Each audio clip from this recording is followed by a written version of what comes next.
This is... Where? In the pristine white room, Suyu stood still, surveying his surroundings.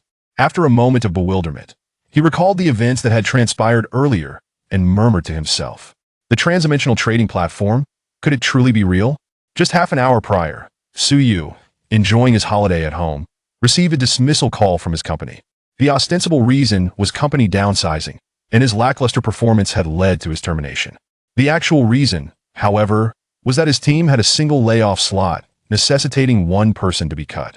Among the 8 members of his team, he was the only one without any connections within the company. Thus, Suyu was not particularly surprised. He had anticipated this outcome even before the holiday began. Upon receiving the notification, he opened an online recruitment platform to seek new employment. As he browsed, he stumbled upon a peculiar job advertisement. The Transdimensional Trading Platform is recruiting agents for Blue Star, with a starting salary of $100,000. Such an outrageous recruitment offer was hard to believe. Yet with nothing else to occupy his time, Suyu clicked to investigate further. And then, he found himself here. Having grasped the situation and realizing he might be entangled in some sort of fantastical narrative, Suyu felt a sense of relief and regained his composure.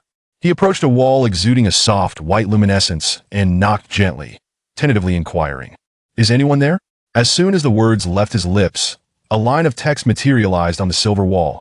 "Welcome to the Transdimensional Trading Platform. You are currently situated in the exclusive space for agents of the Blue Star region. Upon signing the contract, you will gain access to this space and unlock trading privileges.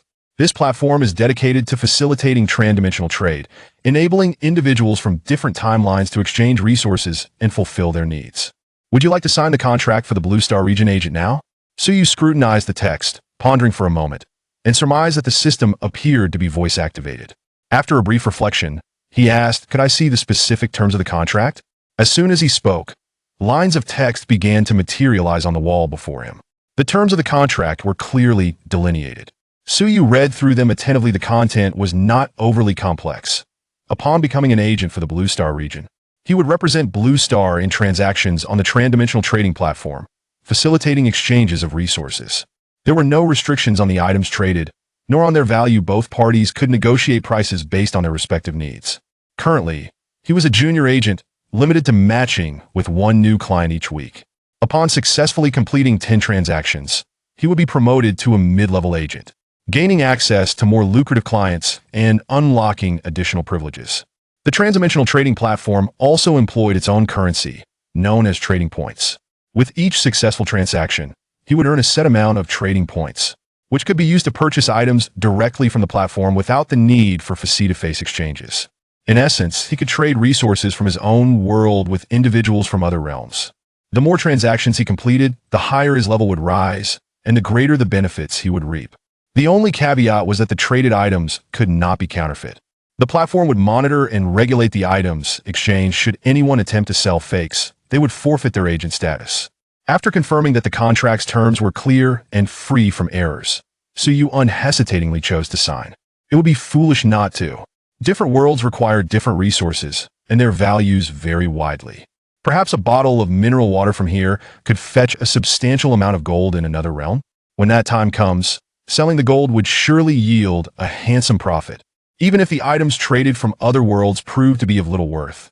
As long as he completed at least one transaction each month, Suyu would secure the platform's guaranteed monthly salary of $100,000. Wasn't that 1,000 times better than working for someone else? Contract signing complete. Name, Suyu. Identity, agent of the Blue Star region on the Transdimensional Trading Platform. Level, junior agent. Trading points, 0. Available trading attempts, 1. Available trading attempts, 1. Can I match with a trading partner now? Suyu pondered briefly before inquiring. The contract clearly stated that these transactions were not mere private exchanges. They resembled an interdimensional barter system. Thus, whether he possessed the requisite items was inconsequential. It would be prudent to first match with a trading partner, ascertain their needs, and then procure the necessary items for exchange. Yes, would you like to begin matching now? Upon reading the text on the wall, Suyu promptly declared match. Matching trading partner. Match successful. Suddenly, the scene before him transformed from the stark emptiness of the white room to an elegantly adorned conference room. In the center, a long table was set. He occupied one end, while at the other sat a woman clad in a strikingly futuristic silver armor, her exquisite face framed by flowing white hair. She glanced at Su Yu, who was looking around, and raised an eyebrow, speaking, "Is this your first transaction?" Her voice was melodious, reminiscent of a babbling brook, yet Su Yu found himself unable to comprehend her words. Fortunately, the trading platform seemed to possess an automatic translation feature, allowing him to grasp her meaning despite the language barrier. He nodded in acknowledgement. "Yes, I apologize for the awkwardness." With that, he straightened his posture, preparing to engage in earnest business discussions with his first trading partner. Though the enigmatic nature of the Transcendental Trading Platform left him slightly disoriented, he was no stranger to negotiation. After all, Su Yu's previous company specialized in international trade, and as the most proficient salesperson in his team, he had closed countless significant deals. Once in the zone, even an extraterrestrial could not intimidate him. "I am Froststar, agent of the Falling Sunset region on the Transcendental Trading Platform." The woman opposite him nodded, then rose and placed her right hand over her heart, solemnly introducing herself. Seeing this, Su Yu also stood, raising his hand, but given the distance between them, the gesture of a handshake felt inappropriate. Instead, he lifted his other hand in a respectful bow.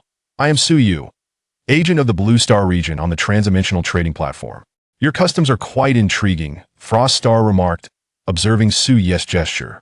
"I share the same sentiment," Su Yu replied with a smile, then continued, "Now let us discuss business. What do you wish to trade?"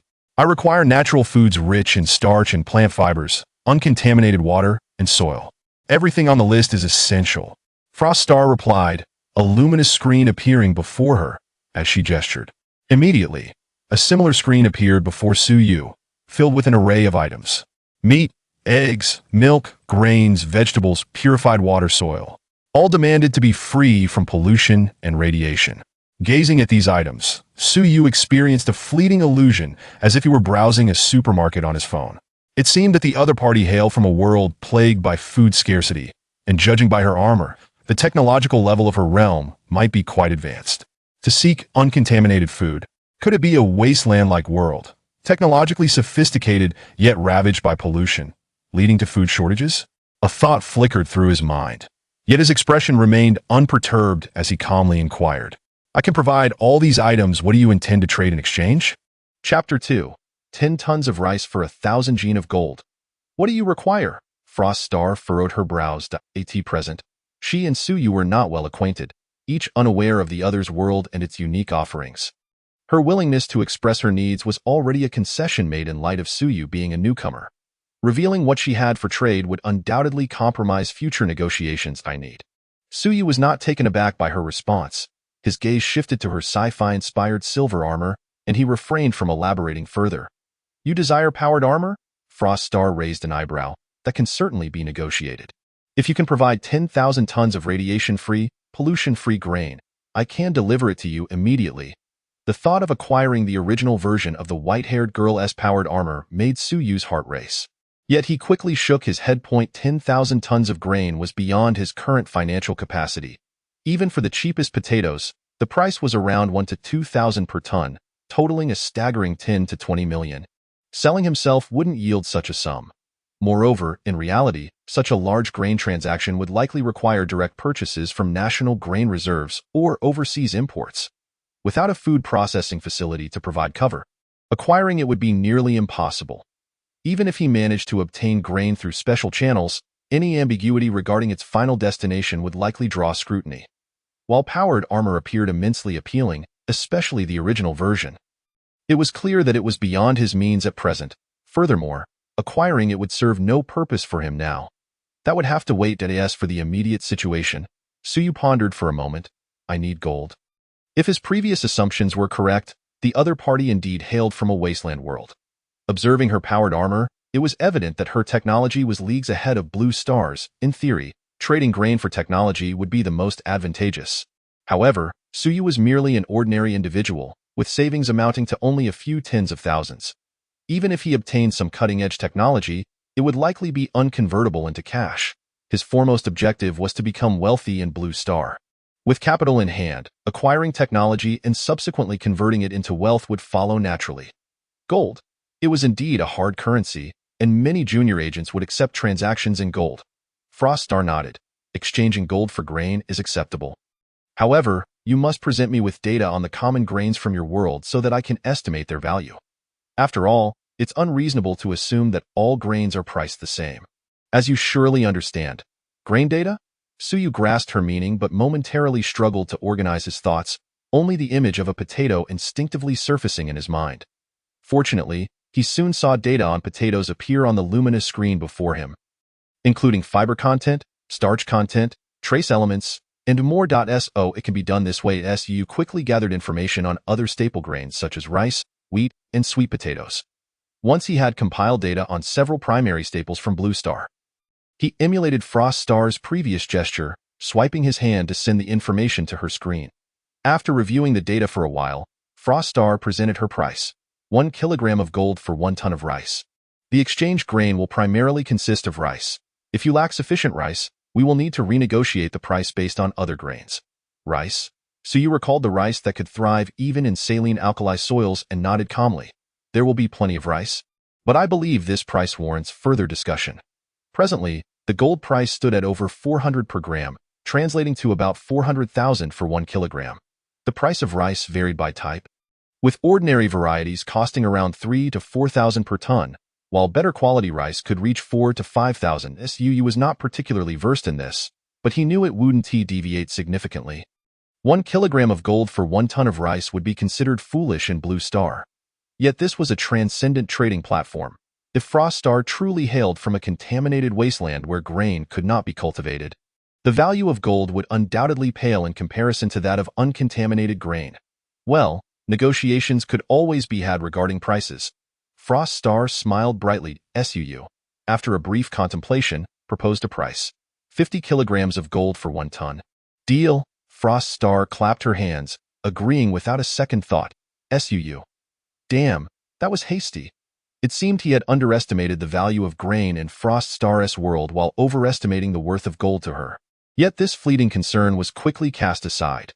Exchanging 50 kilograms of gold for 1 ton of grain felt akin to finding money on the street. There was no need for more. Not to mention, even if this transaction involved only 1 ton of grain, figuring out how to handle 50 kilograms of gold would already be a headache. Rather than being overly greedy, it was wiser to cultivate a good relationship with her. After all, Suyu was still contemplating acquiring her original powered armor. Seeing the deal struck, Froststar inquired, "How much rice can you provide?" Suyu snapped back to reality, calculating his current savings. 10 tons? For our first collaboration, I can provide you with 10 tons. If you're satisfied, we can continue trading in the future. 10 tons of rice would equate to 500 kilograms of gold. Froststar had no objections and stood up, saying, "Please wait a moment." With that, she gradually vanished from sight. When she reappeared, a silver metal box had materialized in her hands. Froststar placed it on the negotiation table and casually pushed it towards Suyu. The box sliding smoothly across the table and coming to a halt right in front of him. He reached out and pushed the box, only for it to remain immovable. He immediately surmised its contents. Suppressing his excitement, he swiftly opened the box. Under the bright lights of the conference room, a glint of gold reflected from within, almost blinding Suyu. Gold.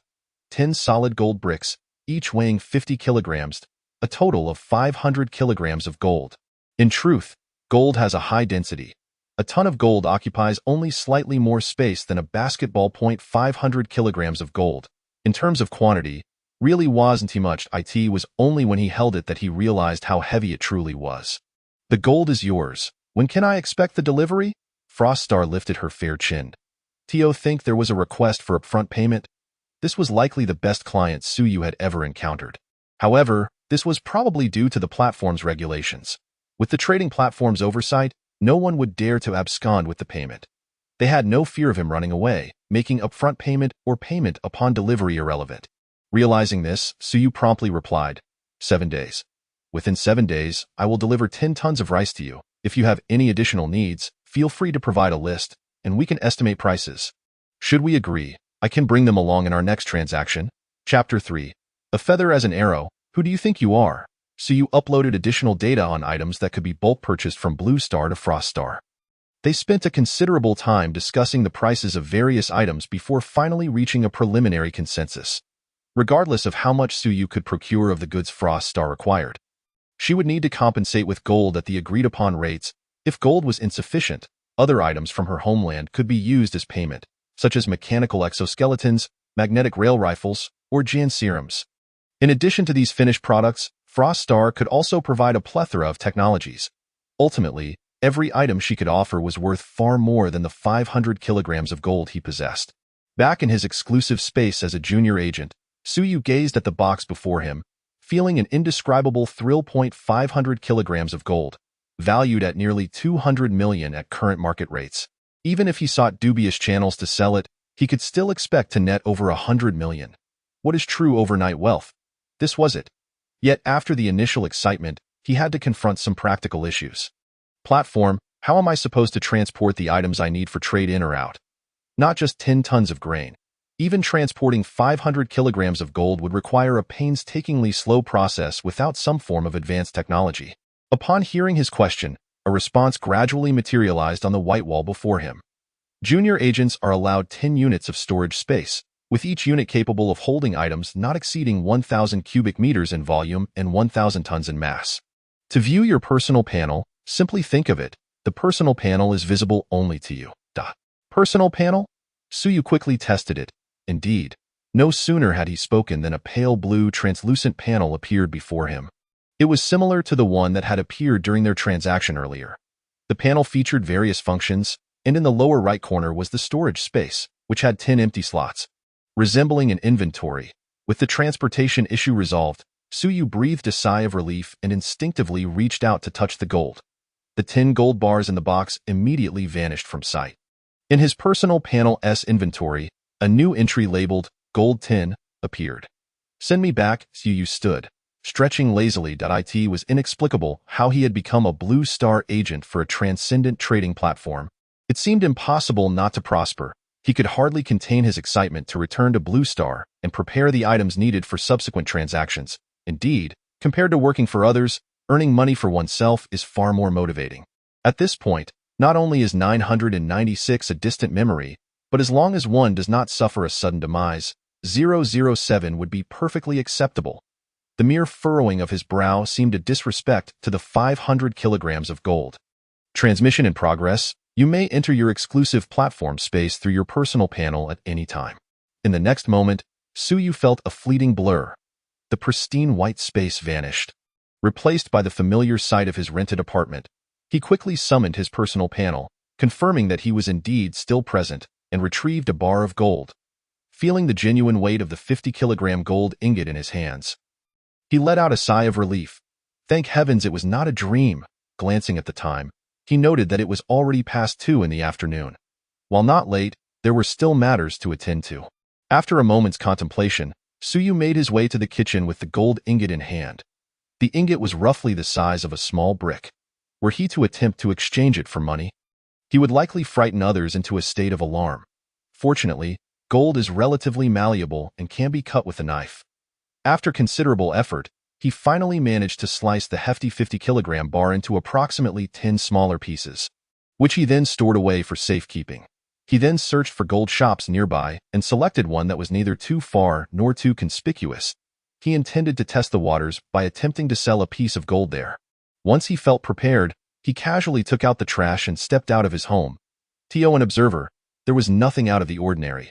However, just as he crossed the threshold, an unexpected phone call came through. Noticing the contact labeled Team Leader Qian, Suyu hesitated for a moment before deciding to answer. If this had been a few hours prior, claiming he held no resentment over being laid off would have been impossible. But now, all he could muster was gratitude to the company for dismissing him. Otherwise, he would not have stumbled upon the recruitment advertisement for the Transcendent Trading Platform, nor would he have become the agent for the trading platform in the Blue Star region.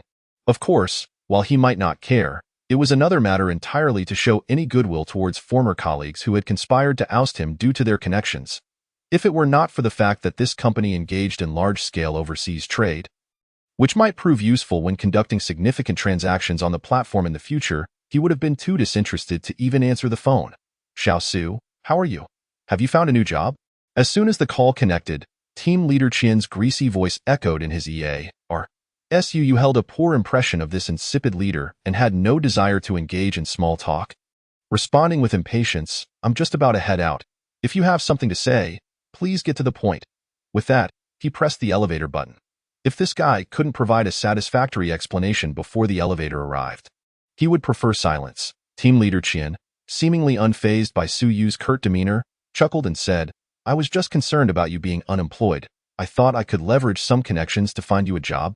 Something in overseas trade similar to what you did before. You could start immediately, and I've arranged for a decent salary." "Not interested," Su Yu replied without a moment's hesitation. Aside from himself, everyone in his previous group had connections. And as the leader, Qian had never dared to assert himself in front of others. Only in the presence of Su Yu, an employee without connections, could he occasionally don the mantle of authority. He had made a habit of nauseating others. It was needless to say that now, as an agent for the trading platform, even without that status, he would have decisively declined. "Not interested?" Team leader Qian seemed taken aback that Su Yu had rejected him without a second thought. After a moment of stunned silence, he spoke in a serious tone. "Xiao Su, you need to think carefully. The economy is in poor shape, and jobs are hard to come by, especially specialized ones like this." Noticing Qian's tendency to ramble, Su Yu promptly interjected, "If there's nothing else, I'm hanging up." "Wait." Team leader Qian quickly replied, "You need to consider this. If I remember correctly, you secured a large order last month, and your commission should be substantial. You might still receive over 20,000 this month. However, that commission hinges on whether your order goes through without a hitch. If there are issues, ding." As the elevator doors opened, Su Yu's last shred of patience evaporated. He said bluntly, "I've recorded this conversation. If I find even a single cent missing from my paycheck in a few days, we'll see each other in court. Also, do you truly believe that being a mere team leader grants you any real authority? You think waving a feather duster makes you important? When I show you respect by calling you team leader, that's a courtesy. Otherwise, you are nothing, fool." Chapter 4. The first transaction of gold. After hanging up, Su Yu let out a sigh of relief. What a relief! He had longed to berate this bully who preys on the weak. Today, regardless of having secured a promising opportunity with the Transcendent Trading Platform, he would not give team leader Qian the satisfaction of any goodwill. If there were words to be exchanged, they would be scathing. Ding! As the elevator doors opened, Su Yu, having just finished his tirade, spotted a young girl in a JK uniform, her delicate features reflecting surprise as she looked at him. Her expression seemed to convey, "Wow, what poor manners." Nevertheless, Su Yu paid her no mind. Instead, he smiled at her and promptly closed the elevator doors. Joyous occasions elevate one's spirits, and he was indifferent to how passers-by perceived him. His sole focus was to quickly step out and convert the gold he had stashed away into cash. Wanfu Gold, one of the largest gold shops in the bustling metropolis, was situated in a vibrant pedestrian street. Approximately 10 kilometers from Su Yu's home, a mere 10-minute taxi ride away. Standing outside the gold shop, Su Yu felt the weight of the hefty gold ingot he had retrieved from his inventory resting in his pocket. After a deep breath, he stepped inside. Prior to his visit, he had diligently researched online. Generally, these gold shops do not inquire much about the source of the gold they purchase, except in cases of particularly large amounts. For instance, if he were to produce a 50-kilogram gold bar, the staff would likely be alarmed enough to call the authorities. However, presenting a little over a kilogram of gold posed no significant issues. If questioned, he would simply claim it was a family heirloom. "Good day, sir. Are you here to browse jewelry?" Upon entering, a welcoming attendant approached him with polite demeanor. In high-end establishments like these, staff are typically held to high standards of professionalism, and instances of condescension based on attire are exceedingly rare. Even if someone were to look down on another, they would not display such foolishness openly. "I saw online that your store buys gold, and I happen to have some I wish to sell," Su Yu stated plainly. Many things carry no taboo. However, being secretive can arouse suspicion. He straightforwardly expressed his intent, and upon seeing the gold he presented, the staff would likely be astonished that someone could acquire such a substantial amount.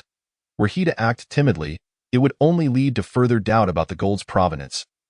"We do." The attendant paused momentarily before extending her hand. "Please follow me." Su Yu followed her to a corner of the shop where a workbench was set up, cluttered with tools. A young man sat there, idly scrolling through his phone. "Master Sun, we have a customer looking to sell gold. Could you assist him?" The attendant respectfully greeted the young man before turning to Suyu. "This is Master Sun, our store manager. He is responsible for verifying the purity of the gold, and he will weigh it using our electronic scales to ensure accuracy to the milligram. This inspection is complimentary, and you may decide whether to sell after receiving the quote." With that, she flashed a professional smile and stepped away. The industry has its own set of protocols. Customers selling gold vary in size and discretion. Some clients, believing in the adage of wealth should not be flaunted, may not wish to reveal their financial status. Thus, aside from the designated master, others typically refrain from watching closely during gold transactions. Of course, only larger enterprises adhere to such protocols. Small street vendors often disregard them altogether, and many even live-stream the weighing process to attract clients. "Hello, where's the gold?" Master Sun casually picked up a magnifying glass and extended his hand toward Suyu. In response, Suyu pulled the gold ingot from his pocket. Upon seeing the palm-sized ingot, a flicker of astonishment crossed Master Sun's otherwise impassive face. "This is all gold." Although accustomed to dealing with gold, the sight of such a sizable ingot still took him by surprise. Naturally, one would not expect a mere coating of gold paint to deceive them here. As Suyu spoke, he placed the ingot on the scale. The electronic display promptly revealed its precise weight, 1,622.578 grams. This? Truly a piece of gold? Based on his experience, Master Sun quickly assessed the ingot's luster, estimating its volume and weight. It was evident that this was indeed a solid piece of gold. Adjusting his glasses, he gazed at the ingot with a hint of incredulity. To be precise, one should observe the uneven scars created by the hammer striking that spot above. It is not that he has never witnessed the world. In fact, he has encountered gold ingots even larger than this one. However, he had never seen a chunk of gold reduced to such a flat shape. "Are you not concerned that some edges might be chipped off during the process?" Master Sun, with a hint of curiosity, inquired of Suyu while picking up the gold ingot. "It's a family heirloom, passed down in this manner. There's nothing to be done about it." Suyu shrugged nonchalantly. Hearing this, Master Sun chuckled and shook his head in disbelief. Yet, despite his skepticism, he refrained from probing further and meticulously examined the gold ingot through a magnifying glass. After a considerable time, he exhaled and declared, "It is pure gold." Having said that, he shot a teasing glance at Suyu. This level of purity in gold could only be extracted through modern technology. Thus, Suyu's claim of it being a family heirloom was clearly a fabrication. In this industry, gold with a purity exceeding 99 is referred to as fine gold, while only that which surpasses 99.6 is deemed pure gold. There exists a subtle difference in color between fine gold and pure gold, which might elude the ordinary eye, but someone like him, accustomed to dealing with gold, would easily discern it. "Pure gold, you say?" Suyu, seemingly unfazed, responded as if he had not heard. "Let us estimate a price." "Wait a moment, I need to conduct further tests," Master Sun replied, proceeding to gather various bottles and jars, occasionally dropping a few drops of an unknown substance onto the gold ingot, and then scrutinizing it through the magnifying glass. After a significant duration, he wiped the gold clean with a cloth and placed it on a scale, noting that the reading remained unchanged. He nodded in approval. "Currently, the gold price is approximately 400 per gram. And our local buyback price these past couple of days is 398 per gram. However, since this is pure gold, I can offer you a bit more, at 403 per gram. How does that sound?" "That works," Suyu nodded, not bothering to haggle over the price. Thus, the total price for this gold ingot would be roughly 653,898. I'll take the liberty of rounding it up to 654,000. With that, he pulled out a contract from beneath the counter, jotted down some notes, and handed it to Suyu. "Please review the contract, and if there are no issues, sign it to make it effective." This type of sales contract was quite straightforward. Suyu skimmed through it and confirmed there were no hidden traps before signing it promptly. "Pleasure doing business. I'll ensure the finance department transfers the funds to your account within the hour." Master Sun summoned a staff member to retrieve the contract. After removing his gloves, he shook hands with Suyu. Before Suyu could speak, he leaned in conspiratorially and whispered, "Let us connect on WeChat. If you have more gold to sell, feel free to come to me. Whether you prefer official or unofficial transactions, we can accommodate you, and I assure you, it's secure." Chapter 5. Transaction completed, million in savings. "Oh, what do you mean by official transactions, and what does unofficial entail?" Suyu inquired, maintaining a calm facade. Master Sun, not one to hold back, explained candidly, an official transaction means taking it to the mine, paying the necessary taxes, and then emerging with gold sourced directly from there. The provenance is undoubtedly secure. This is the safest route, but the most I can offer you is 300.as for unofficial transactions. There are various ways, such as finding a way to sell it overseas or trading on the black market. However, I would incur a certain level of risk, so the maximum I can offer you is 330. In essence, whether official or unofficial, both methods are essentially about laundering the gold's origin. Suyu withdrew his hand and chuckled. Didn't you just buy that piece at market price? Why does it not require laundering? That was a mere trifle, Master Sun replied, shaking his head. Handling just over a kilogram is certainly not complicated. We can simply have it crafted into jewelry by the goldsmith in the shop. However, if the quantity increases significantly, the gold shop can handle it, but no one dares to take on too much. Gold, in broader terms, is a strategic resource with many uses, hence it is tightly regulated. Selling too much gold of unclear origin could lead to glaring discrepancies in the records, making it easy to be scrutinized. How do you know I possess a substantial amount of gold? What if I merely have this single piece? Suyu shrugged. Master Sun, upon hearing this, raised an eyebrow and remarked, Brother, this piece of gold was undoubtedly chipped off a larger ingot, wasn't it? Although it was struck down afterwards. Unless you melted it down and recast it, you cannot conceal it from those of us in this trade. Metal fatigue, you understand? There are traces to follow. If a piece this large was removed, the original ingot must weigh dozens of kilograms. I'm not interested in where you got it, but I sincerely advise you not to think that splitting it into several pieces and selling them at different stores will absolve you of risk. Regardless of which shop you choose, if you go through legitimate gold recycling channels, although the prices might be enticing, they will annotate the transaction for accounting purposes when they process your payment. If the bank notices anomalies in your account due to numerous transactions, and they investigate and find a record full of gold recycling profits, what do you think will happen? It's futile. If you possess a few kilograms and claim it is a family heirloom, others might not question it, as it's merely a matter of a few 100,000.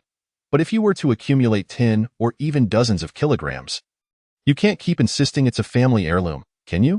Then others would surely inquire whether you belong to the Aizenjoro clan or the Zhu family, Master Sun added with a playful grin. Suyu, taking in his words, did not press for further details, yet he did add Master Sun's WeChat account. Initially, he hadn't considered the implications and did not see any issue with dividing his gold into smaller pieces and selling them at different locations. However, after Master Sun's explanation, Suyu began to realize how naive his previous thoughts had been. Regardless of how he divided his gold or how many shops he sold it to, as long as he did not allow anyone else to sell on his behalf, all proceeds from selling the gold would ultimately land in his account, and regardless of how the transactions were annotated, the origin of the funds could always be traced. Thus, this approach proved utterly pointless. Had Master Sun not pointed this out, Suyu might not have recognized the flaw in his reasoning.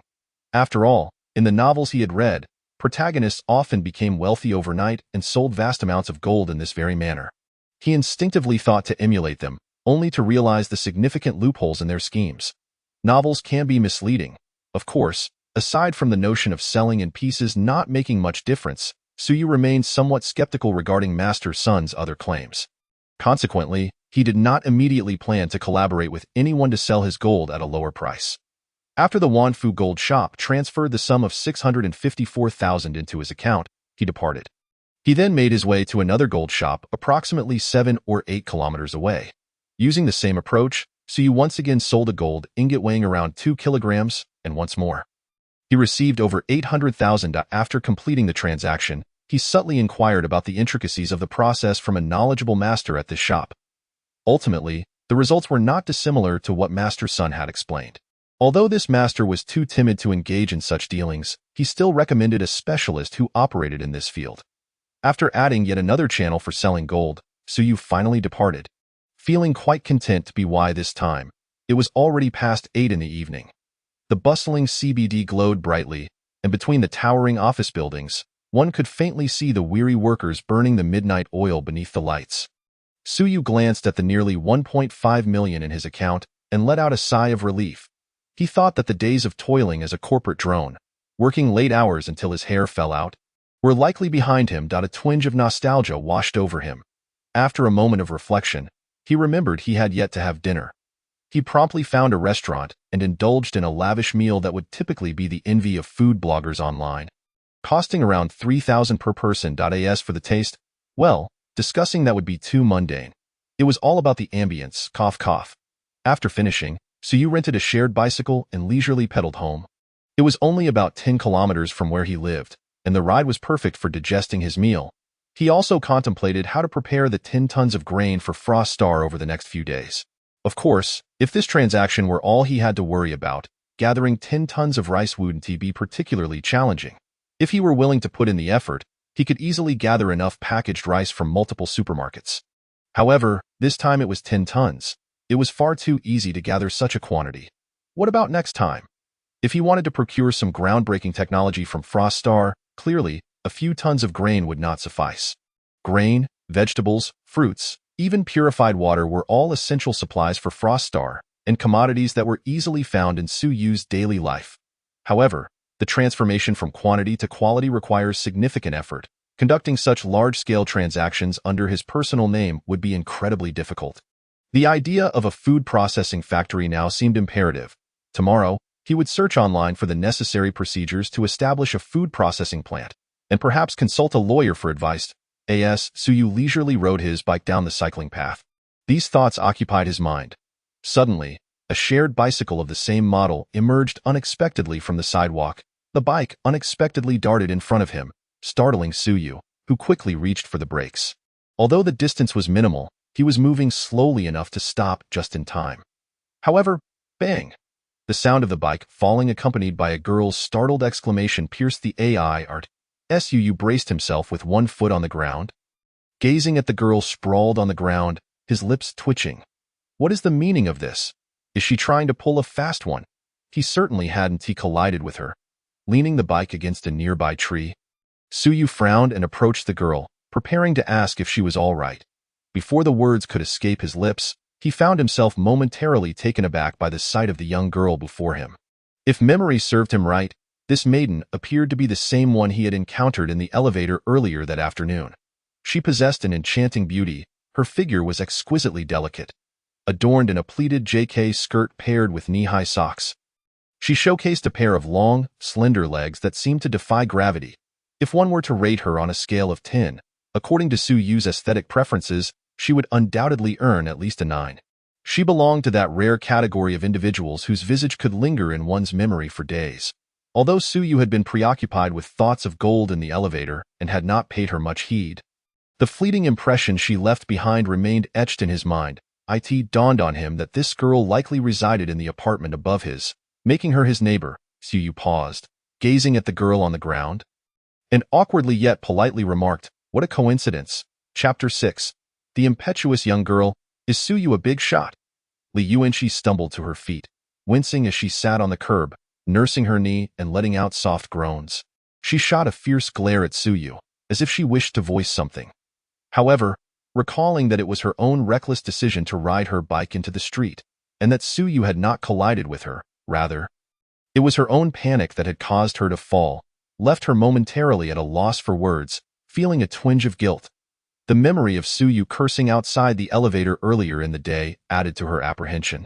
After a prolonged moment of indecision, she could only sulk, covering her leg in a display of dejection. Suyu shook his head and casually lifted the fallen bicycle off the ground. He then retrieved her bag and handed it to her. "Thank you," Li Yuanqi muttered shyly. "I'm sorry if I startled you earlier. It's nothing, as long as it's not a scam," Suyu replied dismissively, waving his hand. He then turned to his bike, stating, "Be careful while riding. If all is well, I'll take my leave now." As Li Yuanqi noticed his intention to depart, she instinctively glanced around. With the hour approaching 10 at night, and the street growing increasingly desolate, a sense of unease crept into her heart. After a moment's hesitation, she pouted slightly and timidly asked, "Could you do me a favor? I think I might have sprained my ankle and I'm having a bit of trouble moving. I'd like to call a cab, but could you wait with me for a moment? I remember you live in the same building as I do, so it would be convenient for us to head back together. I can cover the fare." Upon hearing her hesitant and tentative request, Suyu glanced at his surroundings and suddenly understood. A smile crept onto his face as he replied, "All right then, I suppose I'll take advantage of your company to enhance my evening." Since he planned to initiate his trading transactions tomorrow, he had no pressing matters at hand, making it inconsequential whether he returned early or late. He promptly scanned his bike to return it, assisting the limping young woman to the roadside where they could sit and wait for her cab. After settling down with some difficulty, Li Yuanxi let out a sigh of relief and introduced herself. "Thank you, I'm Li Yuan 11 SUU, he replied simply, then began to browse his phone for information regarding the necessary procedures to establish a food processing plant. It was not that he was indifferent, but he perceived that Li Yuanxi seemed to be rather shy and introverted. An abrupt attempt at conversation would likely leave her flustered. Furthermore, while she was indeed strikingly beautiful, Suyu was no stranger to attractive women and would not approach one simply because of her looks. As expected, Li Yuanxi did not find his engrossment in his phone rude. Instead, she felt a sense of relief and turned her attention to her own device. The two shared a quiet journey home, with Suyu kindly supporting the limping Li Yuanxi until they reached her front door. After that, there was nothing more. They did not exchange contact information, parting ways as mere acquaintances. After all, at this hour, if Li Yuanxi were to invite a man she had only met twice into her home for tea, Suyu would likely decline. Concerns about unforeseen consequences were far too daunting to entertain. The following morning, Suyu arrived at a logistics distribution hub on the outskirts of the bustling metropolis. Implementing his plan for a food processing factory would prove to be quite challenging and cumbersome. Thus, he resolved to take a gradual approach, initially engaging in small-scale purchases to trade with Shuangxing. Consequently, securing a warehouse became imperative. Although he possessed an inventory space to store items, the method of extracting items from thin air was rather extraordinary, and he feared that someone might catch sight of it one day. Therefore, renting a warehouse for the purpose of transit was essential. The warehouse leasing business at such large logistics hubs was already quite mature, with a process no more complicated than renting an apartment. In just a few hours, Suyu finalized a contract for an 800 square meter warehouse at a rate of 1.8 yuan per square meter per day, committing to a 3-month lease that cost him nearly 130,000 yuan, an expense that left him feeling quite pained. However, fortune smiled upon him, as he discovered a warehouse nearby belonging to a well-known domestic grain and oil brand. After locating the warehouse manager, Suyu easily purchased 10 tons of rice, along with several tons of soybeans, corn, potatoes, and other staple foods. Additionally, he acquired a substantial quantity of condiments, cooking oil, and convenient self-heating meals. In total, he procured nearly 30 tons of supplies, expending close to 200,000 yuan. Nevertheless, he managed to fulfill Shuangxing's request for procurement, even acquiring several items not listed on the original inventory that he believed she might require. All of these purchases were made under the pretext of hotel procurement. After all, the quantities were not excessive, and no one would question him. The warehouse even arranged for a forklift to deliver the goods, neatly stacking them in the warehouse. After inspecting the interior of the warehouse and confirming the absence of surveillance cameras, Suyu closed the door. With a gentle touch, he transferred all the goods into his inventory. Subsequently, he accessed his personal panel and entered the interdimensional trading platform. After sending a trade request to Shuangxing, it took no more than 10 minutes for her to accept the invitation. The two found themselves once again in the same room where they had previously negotiated. Across the sturdy wooden table, Shuangxing's attire remained unchanged from the day before. Clad in silver-white powered armor, her silvery hair shimmered brilliantly. Everything ready so soon?" she exclaimed eagerly upon entering, her surprise evident. The initial stock preparation time had been set at 7 days, and she had not anticipated that Suyu would be able to accomplish it in less than a day. This quantity is particularly large, Suyu replied, nodding as he transferred the 10 tons of rice he had already paid for directly into Shuangxing's inventory through the trading platform. He then sent her the list of the other items he had on hand, allowing her to select from them. Upon seeing the sudden addition of 10 tons of grain in her inventory, Shuangxing's excitement was palpable. This was not her first experience trading on the interdimensional platform, but previously, she had encountered a string of misfortunes. The trading partners she had matched with were all from a feudal agricultural society, and her high-tech equipment was utterly incomprehensible to them, rendering it worthless. While the allure of gold was significant, they lacked the means to utilize it. Two of them had vanished without a trace after taking her gold, and only later did she discover they had met their demise through violent means. Others, while still alive, had continually postponed their deliveries for various reasons, whether due to logistical challenges or hesitance in liquidating the gold. Overall, the inadequacies of their respective worlds' production capabilities were to blame. The reason she had been bold enough to entrust Suyu with such a substantial amount of gold the day before was precisely because, from his attire and the watch adorning his wrist, she could discern that he hailed from a world that was certainly not a low-productivity agricultural society. Instead, it appeared to be a world that had progressed to a near-modern state, at the very least having achieved industrialization. While his world might lag behind her own prosperous era, it was clear that supplying a modest amount of grain would pose no issue. However, Suyu's ability to amass all this grain in less than a day exceeded Shuangxing's expectations. He was either a prominent figure with access to considerable resources in his world, or he belonged to a society with remarkably advanced production capabilities, not significantly inferior to her own prosperous era. As Shuangxing contemplated this, she elevated her assessment of her trading partner, her demeanor growing considerably more solemn. Chapter 7. K. Tin combat suit, electromagnetic handgun. Regaining her composure, Shuangxing briefly reviewed the other items Suyu had provided before decisively stating, "I can accept all of these items. As for the price, what are your thoughts? If you still wish to settle in gold, I currently have around 1 ton available. For additional amounts, I will need some time to gather. Within 3 days, I can procure at least 10 more tons of gold. In her world, gold held little value. Before the Wasteland era, during the prosperous era, humanity's reach extended across the stars and seas. Asteroids composed of gold, harvested from the cosmos, could weigh in the billions or even trillions of tons. In her society, gold was merely a commonplace industrial material. If one truly desired it, they could easily scavenge a substantial amount from any pre-war site. I don't require gold at the moment, Suyu replied, shaking his head. If you are familiar with economics, you should understand that flooding an economy with a sudden influx of gold, when constructed on a gold standard, would cause significant disruptions with adverse effects. The regulations concerning gold in our region are rather stringent. As for the 500 kilograms of gold you provided, I must find a way to liquidate it through specialized channels. Acquiring more would be futile. The existing gold reserves across the nations of Blue Star amount to less than 60,000 tons. If Frost Star were to agree to engage in gold transactions and attempt to move an additional 10 or 8 tons of gold, it would not matter which channels were utilized. I fear that the relevant authorities would be at my doorstep by the following day. So, what do you desire? Frost Star inquired with a furrowed brow. If not gold, the only assets I could offer would be some technological products or techniques, perhaps weapons. Without hesitation, Suyu stated. I require weapons or protective gear that would enable me to defend myself against multiple adversaries armed with personal firearms. This was a clear item of exchange that he had contemplated prior to the transaction. However, his intention in acquiring weapons was not for any illicit activities. It was primarily for self-preservation.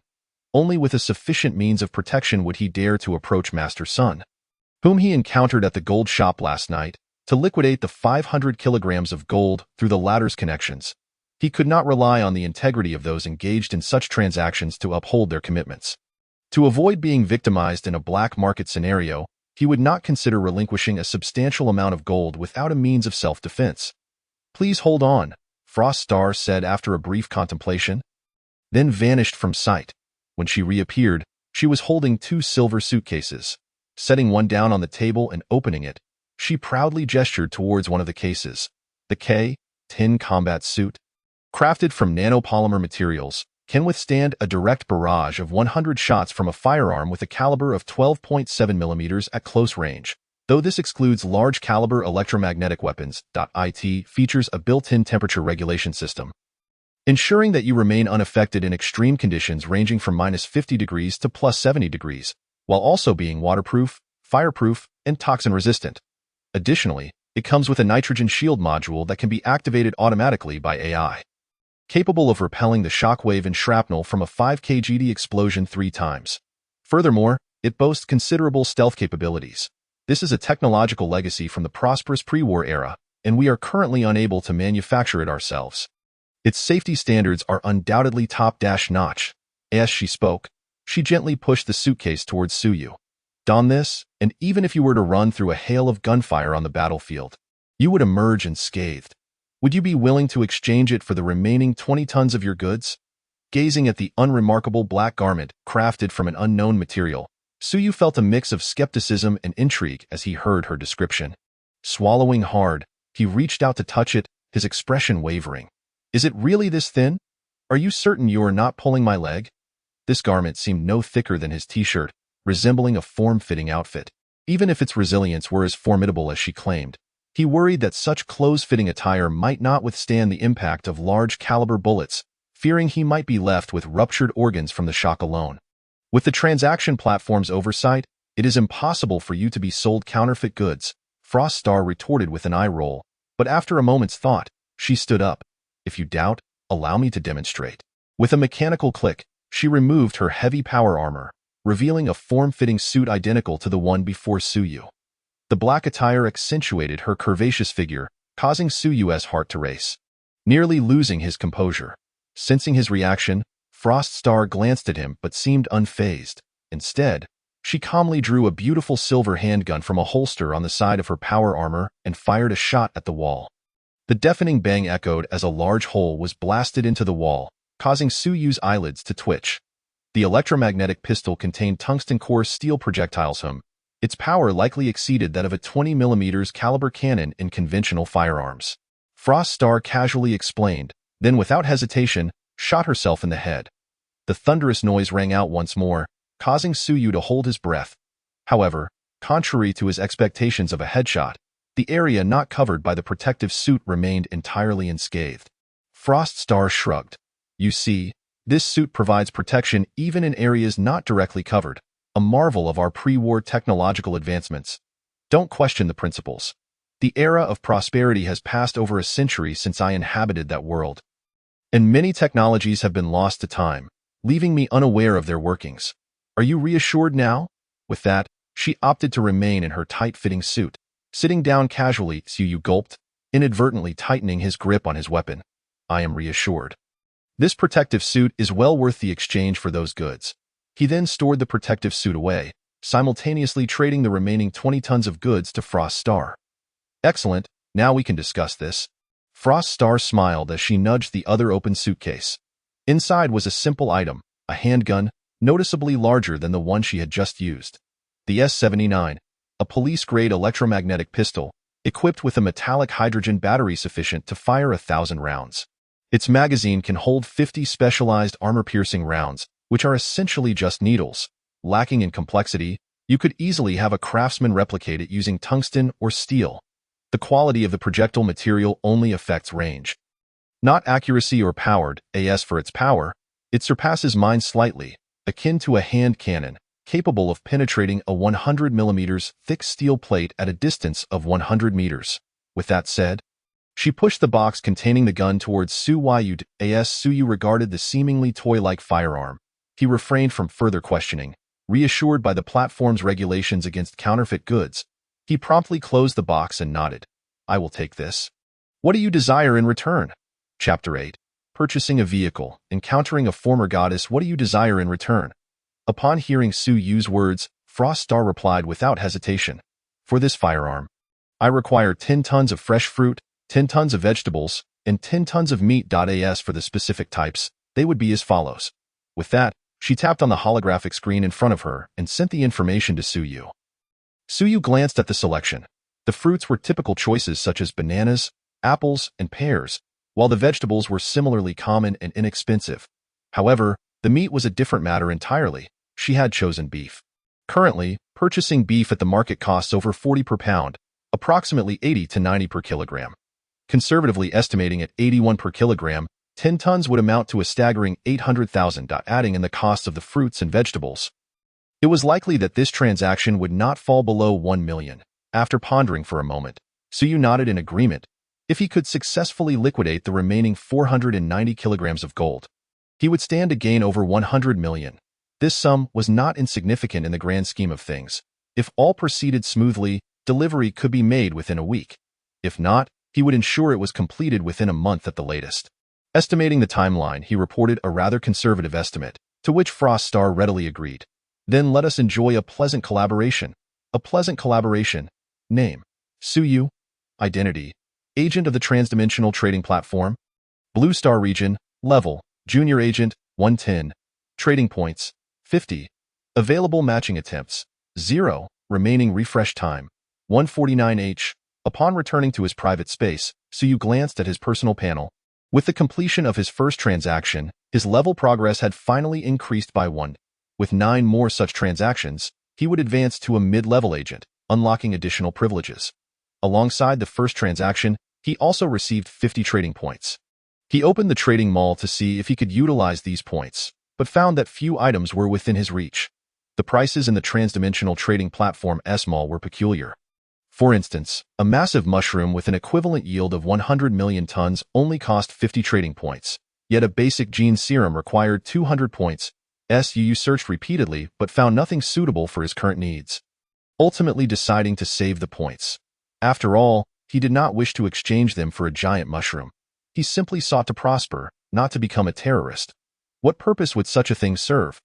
Thus, it seemed that a gene serum capable of rendering him immune to ailments and enhancing his physical capabilities beyond human limits held far greater value. Without dwelling further on the trading points, Suyu closed the personal panel and turned his attention to the suitcase containing the K-10 combat suit. He donned the suit within his exclusive space. It was snug yet not constricting. Rather comfortable. After moving around a bit, he quickly adapted to the sensation. He then layered his original clothing over the combat suit, and astonishingly, the areas of the suit not covered by fabric seemed to change color, mimicking the hue of his skin, rendering the suit nearly invisible beneath his clothing. This must have been designed specifically for operatives, truly remarkable. Suyu took out a lighter and held it to his palm for an extended period. The lighter was on the verge of burning out, yet there was not the slightest sensation of heat upon his hand. He picked up the S-79 electromagnetic handgun, weighing it in his palm before discreetly stowing it away in the inconspicuous holster at his combat suit's waist. If one did not look closely, they would hardly discern the bulge concealing an object. This cutting-edge technology was truly remarkable. If he could acquire the techniques, Suyu's words trailed off, but a glimmer of excitement flickered in his eyes. For he now genuinely had the opportunity to obtain such advanced technology. Without further ado, just the piece of metallic hydrogen battery within this firearm, a mere small unit capable of enabling this powerful electromagnetic weapon to fire 1,000 shots, painted a future that was hard to fathom. Should he succeed in replication, it would unveil a vast market worth trillions. All enterprises globally that required battery storage would line up to seek his authorization, and the royalties alone could fill his coffers to overflowing. However, he reminded himself not to be overly ambitious. He must proceed step by step, as this was not the moment for delving into black technology. With a sigh, Suyu returned to the warehouse in Blue Star. Noticing nothing amiss in the surroundings, he shut the large warehouse door and departed. It was now a little past 2 in the afternoon. Not too late, by any means. After some contemplation, he hailed a taxi and made his way toward a street abundant with 4S car dealerships. He needed to procure various supplies. He could not rely on happenstance for everything, and it was inevitable that he would have to run around. Thus, securing a vehicle for himself was a sensible priority. Along the way, he stopped at several sizable jewelry stores, purchasing a few gold bars. He managed to acquire slightly over 8 kilograms, netting him more than 350,000. Coupled with the 120,000 he had left over from before, he now had over 570,000 in his account. However, that was already at his limit. Should he seek to sell gold through legitimate jewelry stores again, he would have to venture beyond the city, perhaps even to farther locales, to ensure a smooth transaction. Of course, for the time being, his funds were sufficient, and he was not in immediate haste in the suburbs of the metropolis. A relatively quiet road was lined with various brands of 4S dealerships. As Suyu surveyed the area, he found himself momentarily overwhelmed by choice. His previous aim had been to purchase a residence in the metropolis. As for a car, in the congested city, public transport was often more convenient for commuters. Hence, he seldom considered acquiring a vehicle. Although the company provided cars for its sales staff, and he had several years of driving experience, the company's vehicles were still just that, company property. He merely operated them, without any say in their specifications, materials, or fuel efficiency, of which he had little understanding. Shaking his head, Suyu made his way toward the nearest Benz 4S dealership. It was a weekday, and the store was not particularly crowded. Upon entering, a saleswoman dressed in a skirt suit and black stockings, with a sweet demeanor, approached him briskly. Hello, sir. Do you have an appointment? No, I'm just looking around, Suyu replied, shaking his head. The saleswoman maintained her professional smile and replied, Then, do you have a particular model in mind? Our dealership is the largest Benz 4S store in the metropolis, and we have all models available for immediate viewing and test drives. As they walked, they soon arrived in front of a white sedan. The saleswoman pointed out, This is the latest Benz C-Class, one of our flagship models, and it's quite reasonably priced. She continued to enthusiastically explain the vehicle, while Suyu felt a twitch at the corner of his mouth. Over $30,000 for a base model was hardly what he considered a low price. Yet, for him now, it was certainly not exorbitant. However, it was too small. Suyu shook his head. While the vehicle was sufficient for family use, he required a car that served multiple purposes. With a limited inventory in the system, he could not simply store everything there. He might need to transport some gold or local specialties from Blue Star at any moment. Ultimately, a larger vehicle would be more practical. Too small? The saleswoman was momentarily taken aback, but her smile returned with renewed enthusiasm. If you're looking for something with more space, I personally recommend an SUV model. Please follow me, and I'll show you. Suyu had no objections and followed her toward another display area. However, just as they took a few steps, a surprised voice called out, Suyu, what are you doing here? Suyu halted, turning to see the speaker, and his previously calm demeanor shifted to one of disdain. Zhao Xinhui, his first girlfriend from university, his first love. Yet, that description felt inadequate. Perhaps it was more accurate to say she was the first goddess he had ever admired during his youthful infatuation. Back in those days, he worked part-time as a content creator while studying, reaping the benefits of the burgeoning short video trend. Though he was not particularly famous, he managed a stable income exceeding $10,000 a month. Enjoying a vibrant campus life. It was during a dormitory gathering that he met Zhao Xinhui. Initially, she reached out to him after hearing about his earning abilities, expressing a desire to learn video editing from him. As they grew closer, Zhao Xinhui never mentioned her interest in video editing again. Instead, she playfully flirted with him at every opportunity, and her striking looks and figure only intensified his attraction. Having never even held a girl's hand before, Suyu was utterly unprepared for this. Thus, he mustered the courage to pursue her. And then, there was no then. After a year of chasing, during which he spent considerable money, they had only shared a few brief moments of intimacy. It was not until the video boom subsided and his income dwindled as he took on a slew of haphazard advertisements that Zhao Xinhui finally clarified their relationship, stating they were incompatible. She even claimed she was rather oblivious in such matters, suggesting that had he been more direct, they could have avoided wasting time at that moment. Suyu foolishly believed her words, lamenting his own shyness for not voicing his feelings sooner, and he left dejectedly. It was only later, with more life experience, that he realized he had been deceived. Consequently, he became the man he was today, uninterested in love, seeking only physical relationships. He heard that Zhao Xinhui seamlessly transitioned to a relationship with a well-off junior. But it ended poorly, leading to disciplinary action against the junior. Suyu suspected that the young man had seen through her manipulative nature. Ultimately, his first experience of genuine affection had led to emotional betrayal. The thought of Zhao Xinhui, who had deceived him for financial gain, now made him feel disgusted. Seeing her again felt akin to encountering a specter from his past, provoking a visceral urge to retch. Chapter 9. Friends? Are we that familiar? Long time no see. Are you here to look at cars? Let me show you around.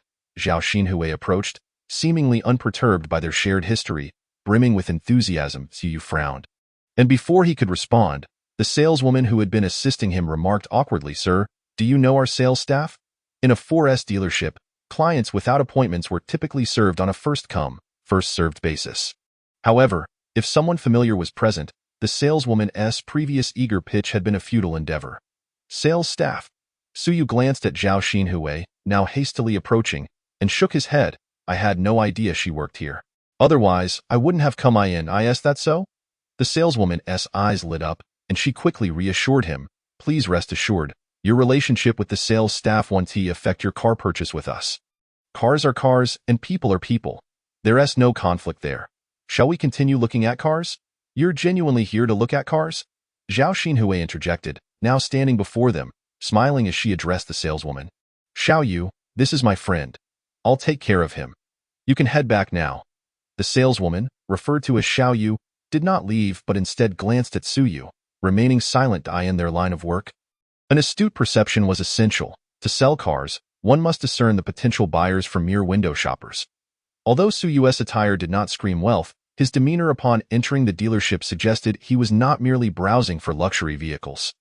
Coupled with his earlier remarks, Xiao Yu was unwilling to let go of this promising client, even at the risk of offending a colleague in their profession. Competition among co-workers was the norm, and as long as one adhered to the rules, it mattered little if they stepped on each other's toes. Friends? Are we that familiar? Su Yu scoffed lightly before addressing Xiao Yu. Let us go. Lead the way. Right this way, sir. Xiao Yu responded promptly with a smile. Zhao Xinhui stood there, momentarily frozen, her face shifting between shades of red and white. She recognized that after so much time had passed, Su Yu had likely come to terms with their past.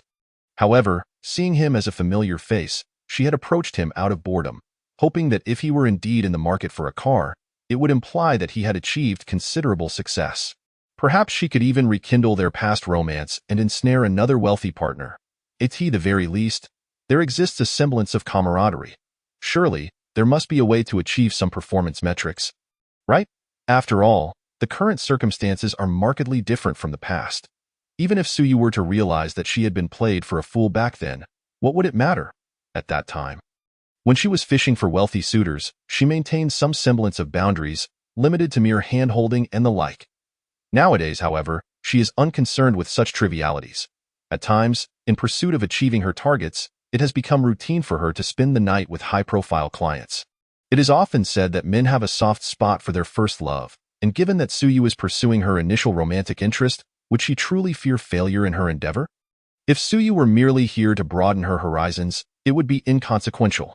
She has been employed at this establishment for quite some time, having encountered countless affluent individuals, and her exposure to high-end venues has vastly expanded her worldview, far surpassing that of her school days. Seizing this opportunity to take a jab at the wealthy suitor she once enticed was merely a diversion for her. Yet, she never anticipated that Su Yu would be too disinterested to even exchange a word with her. This left the self-important Zhao Xinhui feeling rather perturbed. For a moment, her mind was flooded with thoughts, even speculating whether someone had informed Su Yu of her working here, and that Su Yu had come specifically to humiliate her. After a prolonged hesitation, Zhao Xinhui gritted her teeth. I shall see whether you can truly afford it or if you are merely putting on a fade. With that, she took a step forward to pursue. However, scarcely had she taken 2 steps when her phone began to ring. Upon glancing at the screen, her expression shifted dramatically, and she quickly answered, Mr. Wang, do you have time to come see the cars today? Right now? I am currently at the dealership. Are you almost here? Good. I will head to the entrance to greet you. In just a few exchanges, Zhao Xinhui's previously grim countenance had brightened with joy. Casting a glance in the direction where Su Yu and Xiao Yu had departed, she couldn't help but huff, striding towards the entrance. A mere pauper. One of my casual clients is worth 100 times more than you. Yet, you're trying to act high and mighty. And as for this Xiao Yu, does he truly believe he has encountered a wealthy patron? Soon, he shall witness what a true affluent individual looks like. In this line of work, if one is unwilling to take risks, how can one expect to earn a profit? Meanwhile, the 2 individuals perusing the vehicles remained blissfully unaware of Zhao Xinhui's theatrics. After examining several models of Benz SUVs, Su Yu found himself rather dissatisfied. Just as Xiao Yu began to think he might have truly misjudged the situation, Su Yu suddenly inquired, do you have a G-Class in your dealership? Although his knowledge of cars was limited, he was familiar with the Benz G-Class. Its rugged exterior appealed to him more than the city SUVs, and with its off-road capabilities, it would be convenient for collecting materials in remote areas. Considering his ample funds, he contemplated purchasing a G-Class outright at a G-Class. We do have one on the 2nd floor, Xiao Yu immediately responded. I can take you to see it. Moreover, we just received 2 new G63s a few days ago. If you're interested, we have them in stock. Additionally, due to a promotional event at the dealership, there is no markup. Su Yu remained silent, merely nodding in acknowledgement. After inspecting the display vehicles, they made their way to the 2nd floor lounge. Where Su Yu asked, if I wish to take the car today, is it still feasible? Today?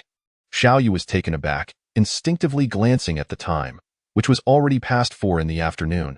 He couldn't help but chuckle wryly. Sir, With less than an hour before the vehicle registration office closes, it will certainly be too late to take the car today. What about a full payment? Suyu countered. The process for financing a vehicle often involves numerous steps, and it was common for it to take 10 days to 2 weeks to finalize. He had no intention of financing. He simply wanted to drive the car away today. Theoretically, a full payment is possible. But you must sign the contract and swipe your card immediately, and we will need to dispatch someone to the registration office to handle the paperwork right away, Xiaoyu explained helplessly. However, this vehicle has a base price of over 2 million, and with taxes and insurance, the final cost will exceed 2,500,000. This is certainly not a trivial sum. You will need some time to consider it. Won't you? At this hour, if we delay for another half hour, it may be too late. Then let us process the payment now. No need for consideration. Please fetch the contract, Suyu replied nonchalantly. Chapter 10. The G-Class Acquired. Indeed, life is exhilarating. Huh? Sir, have you truly made the decision to purchase? Xiaoyu was taken aback by Suyu's declaration, his expression one of bewilderment. Am I here for mere amusement? Hurry up, don't waste time. Suyu replied, maintaining his composure. Please hold on. Xiaoyu's face lit up in delight as he hurried off to retrieve the contract. Although car salespeople typically prefer clients to finance rather than pay in full, given the current economic climate, any sale is considered a victory, regardless of payment method. Furthermore, clients like Suyu, who casually swipe their cards for purchases exceeding 2 million, are invaluable if treated well. The benefits derived from such clients extend far beyond mere commission from a single sale. Just as Xiaoyu departed, Zhao Xinhui appeared with a middle-aged man, slightly balding, accompanying him to the second-floor lounge. The two engaged in lively conversation, their demeanor intimate, easily discernible to any observer that their relationship was more than platonic. Suyu cast a fleeting glance in their direction before turning his attention to his phone, idly scrolling through videos. However, upon noticing his presence, Zhao Xinhui's eyes sparkled. After arranging matters with the middle-aged man, she sauntered over, adopting a sarcastic tone.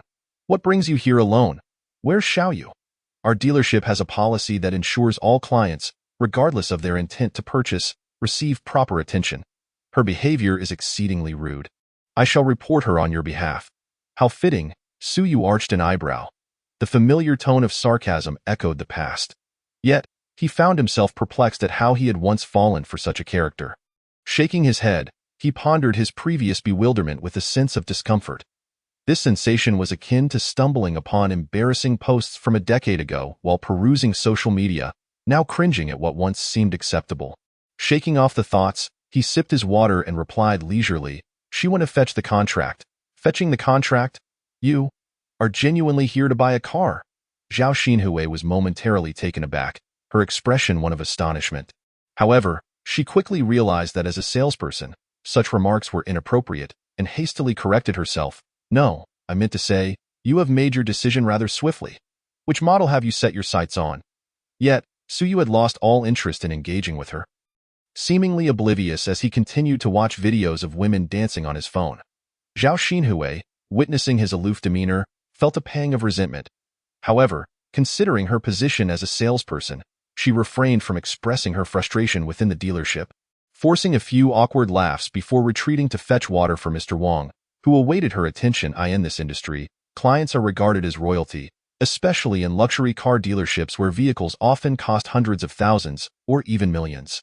The expectations for sales staff are exceedingly high. Even when faced with unreasonable clients, until a purchase is finalized, the staff must remain amicable. If the situation becomes intolerable, they may request another colleague to assist the client. Should they dare to speak harshly to a customer before a transaction is completed, they should prepare to pack their belongings and leave. Of course, this rule applies only until the payment is made. After that, the dynamics shift entirely. Thus, while Zhao Xinhui felt exasperated by Suyu, she dared not act on her feelings within the confines of the dealership. Suyu dismissed the minor incident from his mind. Soon after, Xiaoyu returned, clutching a stack of contracts. After briefly reviewing them and confirming there were no issues, Suyu signed his name. Following that, it was a matter of processing the payment, completing the paperwork, and obtaining temporary license plates. Just in time, they managed to finalize everything before the registration office closed. In the dealership's handover area, after a brief ceremony with the store manager and staff, Xiaoyu presented the car keys to Suyu, exclaiming, Mr. Su, it is now yours. Suyu nodded, gazing at the magnificent vehicle valued at over 2 million, his expression one of disbelief. Just yesterday, he had been fretting about job prospects, and now he was the proud owner of a luxury car. To say it was surreal would be an understatement. Even as the person experiencing this whirlwind of events, it felt as though he had lived an entire lifetime in just over a day. Indeed, diligent work may not yield immediate rewards. However, living life to the fullest is undeniably exhilarating. Exhaling a breath of relief, Suyu accepted the keys and prepared to drive away. Just then, as the surrounding crowd dispersed, Xiaoyu leaned in and quietly asked, "Mr. Su, do you have time this weekend?" "This weekend?" Suyu raised an eyebrow, a playful smile gracing his lips. "I do have time." "Why? Are you inviting me to dinner?" To be honest, this saleswoman was rather attractive, certainly more so than Zhao Xinhui. She was at least a solid 90 out of 100. While he had never considered the idea of sleeping with a salesperson when purchasing a car, he wouldn't refuse if the opportunity presented itself. No strings attached and no refusals. This was his current approach to life. Of course, in the past, he would have added a clause about not taking responsibility for his actions. But now, with the means to do so, there was no need to be completely irresponsible. He could afford to take on some accountability. "You've given me such a substantial order. It is only right that I treat you to a meal." Xiaoyu smiled, adding, "By the way, my name is Yu Xiaoqian. If you don't mind, you can just call me Xiaoqian. Should you have any issues with your vehicle in the future, feel free to contact me via WeChat." "Very well, then you decide on the venue for the weekend." Suyu nodded and said no more, instead opting to get into the car and leave. Yu Xiaoqian watched the sleek black G-Class drive away, her eyes sparkling with excitement as she couldn't help but clench her small fists. "Oh, has little Yu struck a deal?" At that moment, Zhao Xinhui, accompanied by the bald Wang, who had just finished inspecting a vehicle, happened to pass by and glanced at the animated Yu Xiaoqian. She couldn't help but speak with a hint of sarcasm. "I in the store. Suyu was the client, a figure of reverence."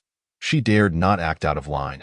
However, among colleagues, there were fewer such apprehensions, especially since her relationship with Yu Xiaoqian wasn't particularly close. Moreover, despite Yu Xiaoqian's superior looks, she lacked the same unscrupulousness as Zhao Xinhui. Thus, Yu Xiaoqian's performance had always paled in comparison to hers. Even if a conflict were to arise, the manager would likely side with Zhao Xinhui. Indeed, a deal has been made. The customer has already driven off with the car. Yu Xiaoqian cast a sidelong glance at Zhao Xinhui, her expression somewhat peculiar. Although she refrained from inquiring about the nature of the relationship between Suyu and Zhao Xinhui, she could surmise a few things. It was probably just some trivial matter regarding Suyu's previous financial struggles. Otherwise, given her understanding of Zhao Xinhui, a woman devoid of limits, how could a wealthy individual who purchased a G-Class without batting an eye have left so swiftly? Zhao Xinhui's expression froze. As an industry insider, she was well aware that such rapid vehicle pickup could only mean full payment had been made. Realizing this, she quickly pressed for details. Which model did he purchase? The C-Class? Or the A-Class? If it were merely the entry-level models of Mercedes-Benz, though still costing several $100,000, it wouldn't be beyond her acceptance. C-Class? A-Class? Yu Xiaoqian flipped through her phone's photo gallery, opening an image to present to Zhao Xinhui. It's a G-Class. 2,580,000, paid in full, with just an hour from entering the store to driving away. "Sister Zhao, your friend is truly wealthy," she said playfully, winking as she strolled back into the store in her high heels, humming a cheerful tune, clearly in high spirits. Meanwhile, Zhao Xinhui stood frozen in place, her mind consumed by the image she had just seen. The sharply defined, imposing luxury vehicle, alongside the spirited Suyu, reminiscent of his youthful exuberance. Chapter 11. Testing the S-79 electromagnetic pistol. On the road, Suyu did not rush home immediately after picking up the car. Instead, he found a spot to have a simple dinner before driving toward the outskirts of the metropolis, ultimately stopping outside an abandoned industrial park. His urgency to collect the vehicle today stemmed not only from his newfound wealth, but also from having contacted Master Sun, whom he met at the gold shop, to arrange a transaction of 100 kilograms of gold scheduled for the following evening. The agreed-upon location was in this suburban area.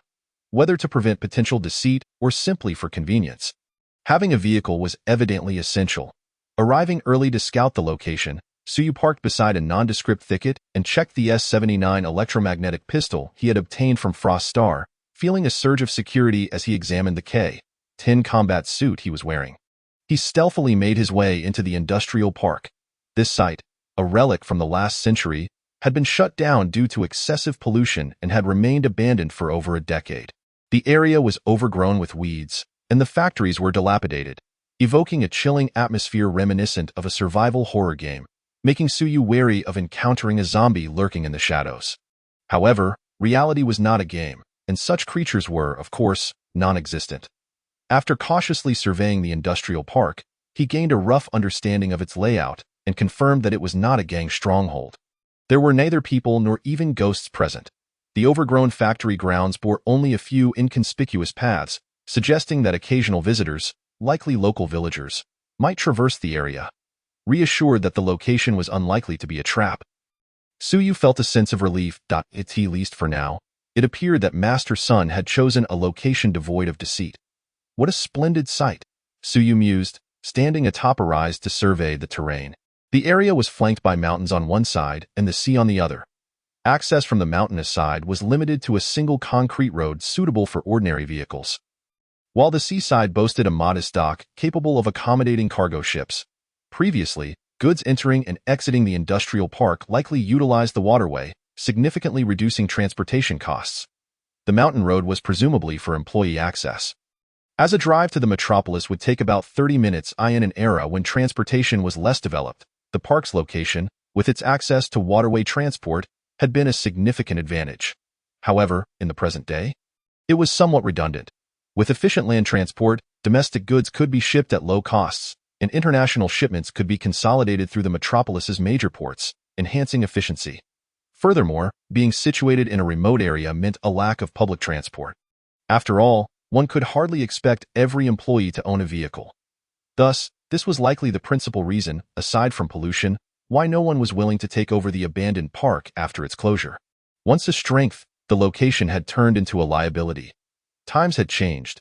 Suyu shook his head and prepared to leave when a bold thought suddenly sprang to mind.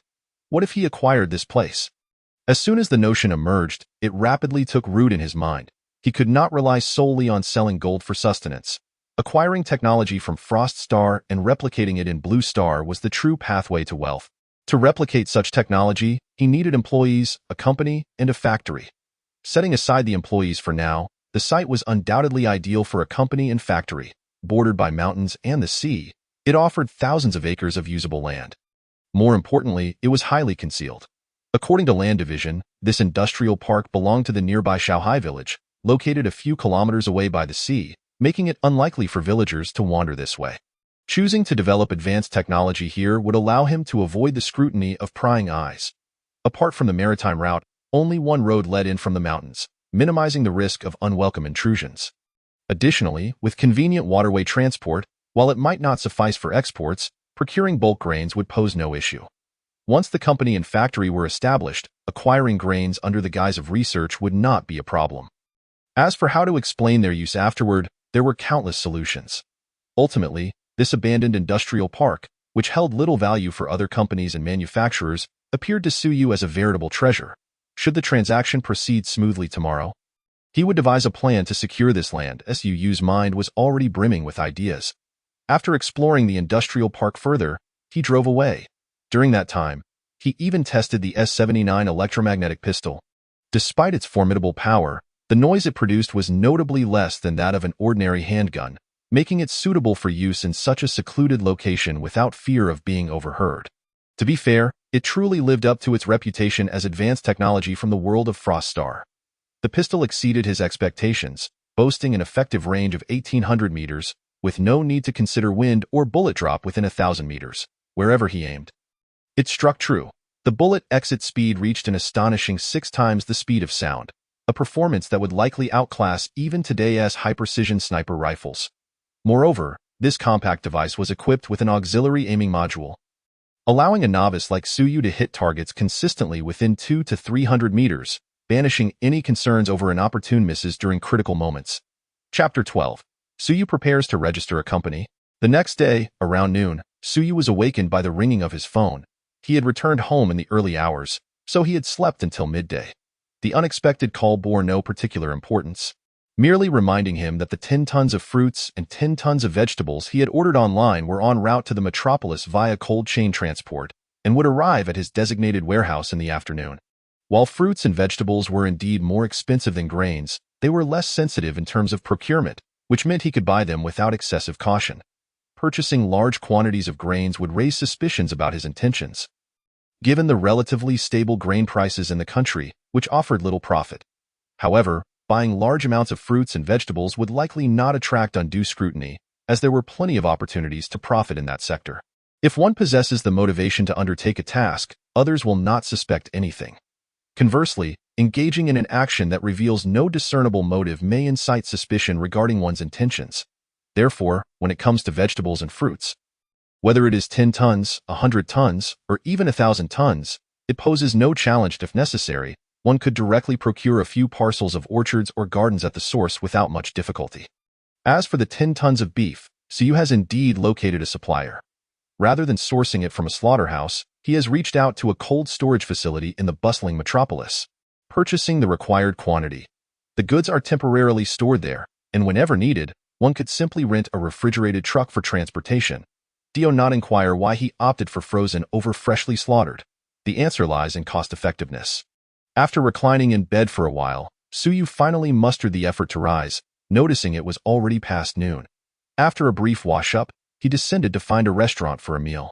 At this hour, the restaurant was bustling with patrons, and despite searching, he could not find an available table. Just as he contemplated switching to another establishment, he caught sight of an empty table in the corner, only to discover it had been claimed by another. That individual happened to be Li Yuanxi, with whom he had crossed paths a few days prior. Suyu promptly turned and boldly seated himself across from her. Upon noticing his presence, Li Yuanxi looked up in surprise, to which he responded with a smile. "What a coincidence." "Well, not exactly," she replied earnestly. "I often see you here on weekends." Suyu was not particularly surprised. This restaurant's offerings were indeed to his liking, and he had frequented it often. However, he was somewhat taken aback that he had overlooked such a charming young lady while she had noticed him. "Are you studying around here?" Suyu inquired, glancing at Li Yuanxi.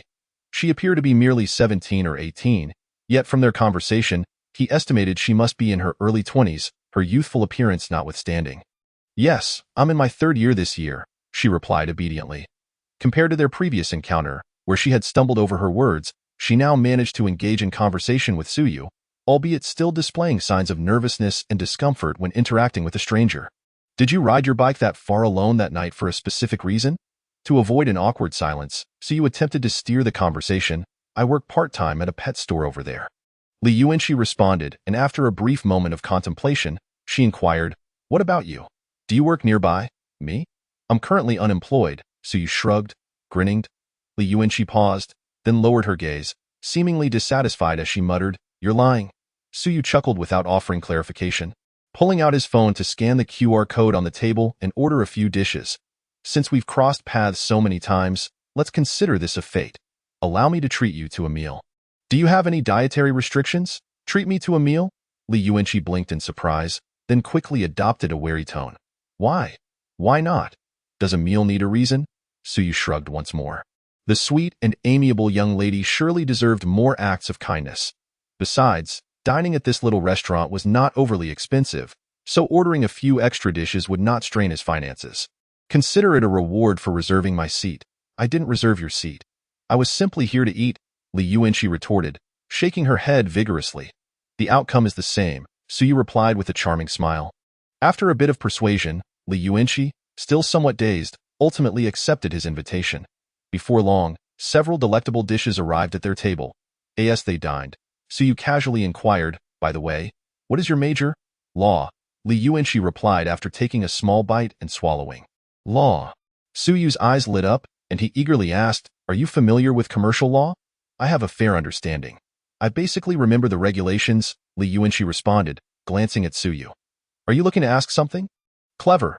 Suyu complimented her before shifting the conversation to the matters that had been troubling him lately, specifically how to register a company or a factory. The legal intricacies were numerous, and the requirements varied significantly depending on the type of business. Without consulting a professional, Suyu would be left to ponder the matter indefinitely. He had initially intended to approach a law firm for guidance. but since he had encountered a law student, it seemed unnecessary to seek help elsewhere. As it turned out, Li Yuanxi's claim of having a fair understanding was indeed modest.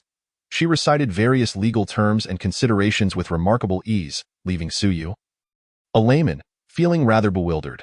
Sensing that her explanations might be too convoluted for him, Li Yuanxi switched her approach. I know a professor who runs a law firm specializing in commercial disputes.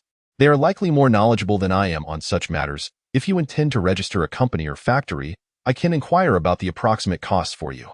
When discussing her area of expertise, this seemingly introverted young lady appeared to open up. Consulting a specialized law firm was indeed a practical option. Suyu nodded in agreement. I do have an interest in that, but it can wait for a while. It's not something that can be resolved overnight. Li Yuanxi acknowledged his response with a nod, refraining from further inquiries. Their meal swiftly came to an end, and as Suyu stood to settle the bill, he noticed that in the brief time he had been away, someone had occupied his seat, now engaged in conversation with Li Yuanxi. She, however, remained stoic, her gaze fixed downward, ignoring the man speaking to her. Chapter 13. A delinquent attempts to confront Suyu. You dare to speak back, and now you want to abandon your home? Where do you plan to hide? Can you even escape? All you do is bury your head in those useless books. What good is it? And you think you can become a lawyer? Pack your things and go home this afternoon. As Suyu drew nearer, he overheard the rude remarks of a yellow-haired youth. It seemed he was a family member of Li Yuanxi. He halted his steps. Though the young man's tone was undeniably provocative, it was, after all, a family matter, and Suyu felt it was not his place to intervene. It was a pity, however. Such a lovely girl appeared to come from a discordant family. What's the matter? Cat got your tongue?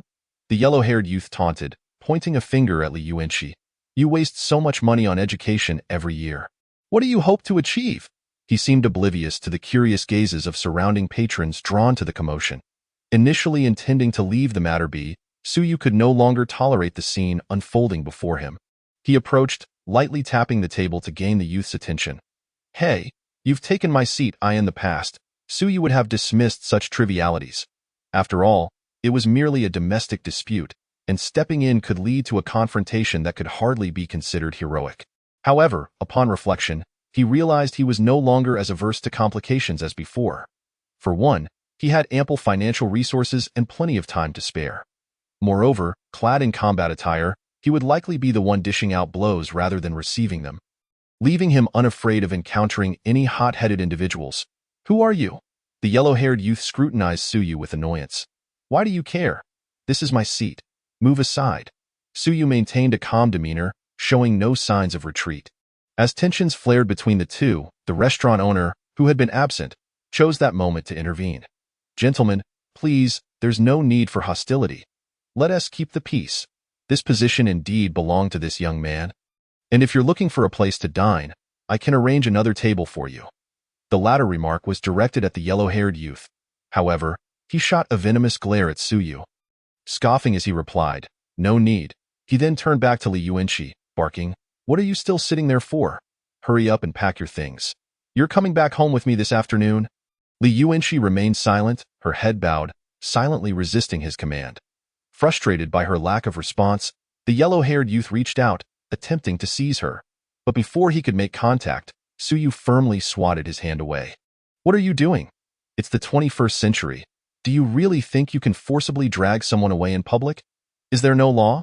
The yellow-haired youth's expression darkened, and he seemed poised to retaliate. Yet, after a moment's hesitation, he refrained. What do you mean forcibly? She's my sister. I'm merely disciplining her. Why do you need to interfere? Your sister. Suyu scrutinized the diminutive, crooked-faced yellow-haired youth, then glanced at the elegantly poised Li Yuanxi. He could not help but chuckle derisively. Buddy, did you drink too much? What else with that? The restroom is located at the back. Why not take a moment to relieve yourself and see what you look like?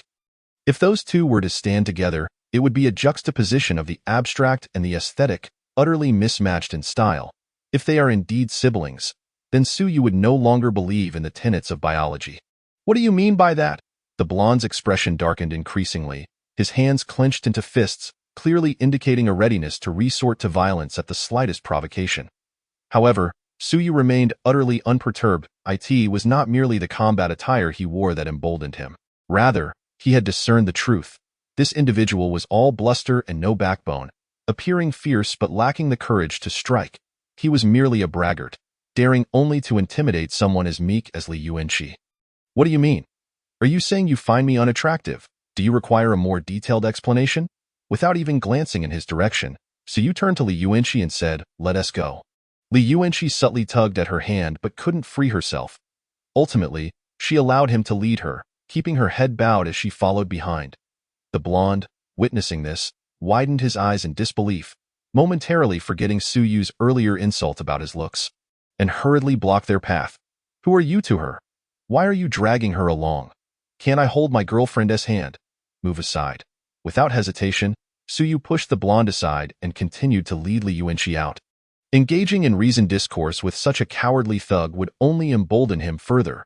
The most effective means of dealing with such individuals is to be even more brazen and unreasonable, as this would instill fear in them.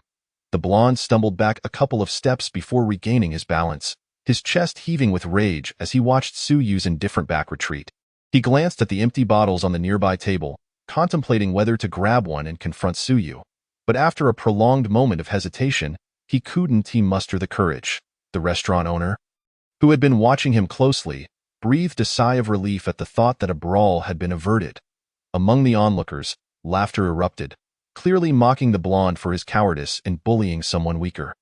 His face flushed with a mix of embarrassment and fury, he gritted his teeth and hurriedly pursued them, pulling out his phone to snap pictures and send them to a contact labeled Old Man, while simultaneously sending a voice message. "Dad, I can't control this worthless girl anymore. You handle it yourself. She's out there looking for men." His expression resembled that of a child returning home to report grievances after being wronged. As he continued speaking into the phone, he muttered, "That brat just dared to." Reaching the entrance, he spotted Su Yu helping Li Yuanqi into a luxurious black G-Wagon, leaving him momentarily stunned, disbelief etched across his face. It wasn't until a notification chimed from his phone that he snapped back to reality, hastily tapping the voice message. "Looking for men? This worthless girl." He recalled how he had advised her against pursuing education and instead to marry, only for her to secretly run off to the metropolis under the guise of schooling, and now she was sneaking around with men. What was that man's situation? He better stay far away, or I'll break his legs, that man. The blonde watched the G-Wagon slowly exit the parking lot, quickly snapping more pictures and sending them with glee. "Dad, this guy is rich. He's driving a Benz G-Wagon. That's worth several million.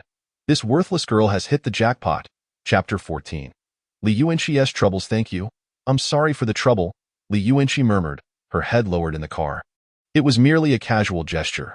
"There's no trouble at all," Su Yu replied, shaking his head, curiosity piqued. "Is that person really your brother?" "Sort of." Li Yuanqi hesitated before briefly explaining her family situation to Su Yu. Her father had passed away early in her life, and her mother remarried, the new husband being the very blonde they had just encountered.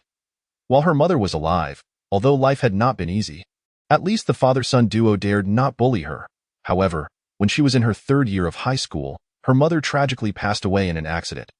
After that, Li Yuanqi found herself no better than a guest in her own home. Despite achieving excellent scores on her college entrance exams, the blonde and her stepfather refused to support her education, even suggesting they find her a wealthy man to marry instead. After all, with her looks, in this current climate, marrying a rich man would surely yield a handsome bride price, wouldn't it? Yet, Li Yuanqi had not resigned herself to this fate. With the money her mother had secretly saved for her, she fled to the metropolis, balancing work and studies for nearly 3 years, only for the blonde to resurface in her life. After hearing her story, Su Yu couldn't help but lament how misfortune often befalls the most unfortunate.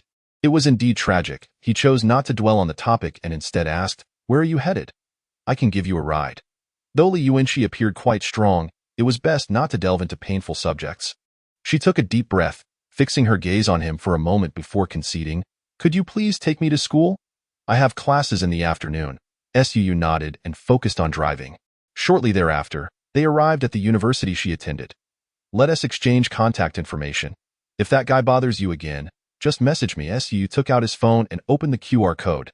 As Li Yuanqi prepared to leave, she paused, then pulled out her phone to scan the code and added Su Yu on WeChat. Just when Su Yu thought she was about to depart, she suddenly asked, Are you looking to support me? Suyu? Don't deny it. It seems like you are. To speak honestly, he was not one to meddle in others' affairs. Until then, he had not even exchanged contact information with Li Yuanxi. They were merely acquaintances, not even friends. Had the situation been different, with a girl less attractive than Li Yuanxi, he likely would have chosen to remain a bystander rather than confront the blonde and invite unnecessary trouble. Ultimately, his involvement stemmed from Li Yuanxi's beauty.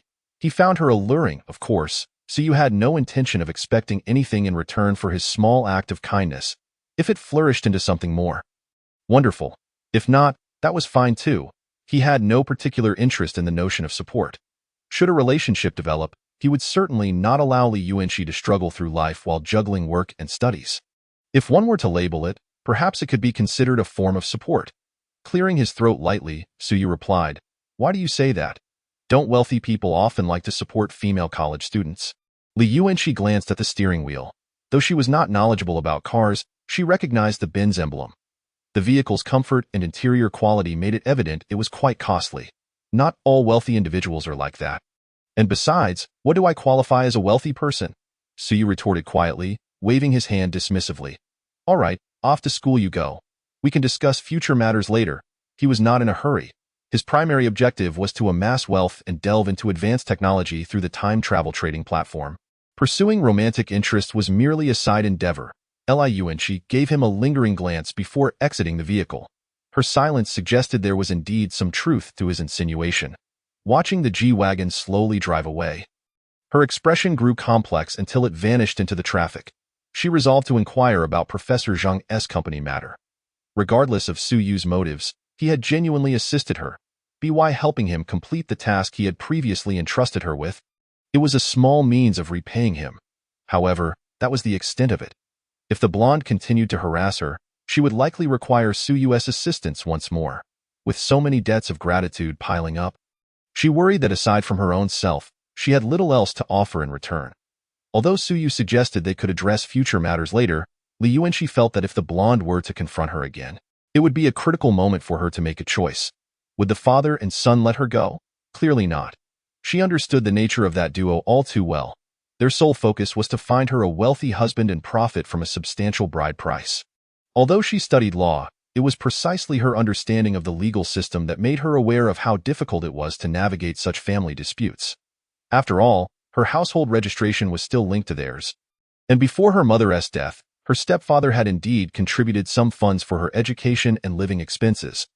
Legally, she had an obligation to support him, if they genuinely wanted to force her into a marriage with a wealthy man for the sake of a bride price. They need not resort to coercion. They could simply disrupt her life with incessant visits to her school or workplace, creating chaos until she felt compelled to submit, as long as they refrained from violence. There was little she could do even if she called the police. The worst that would happen to them would be a few days in custody. She had seen countless similar cases. And aside from Suyu's somewhat intimidating approach, she had no better alternatives. Among the people she knew, Suyu was the only one capable and willing to act in such a manner. As for his ulterior motives, she could understand. After all, with no ties to him, why would he help her without any agenda?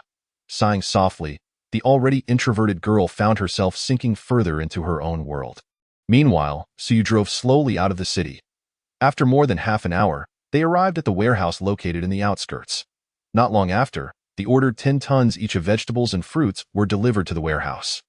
Along with them came the 10 tons of beef. After confirming the weight was accurate, he transferred the remaining payment and instructed to have the items stored. By the time everything was arranged, and he found himself alone in the warehouse. It was already just past 4 in the afternoon.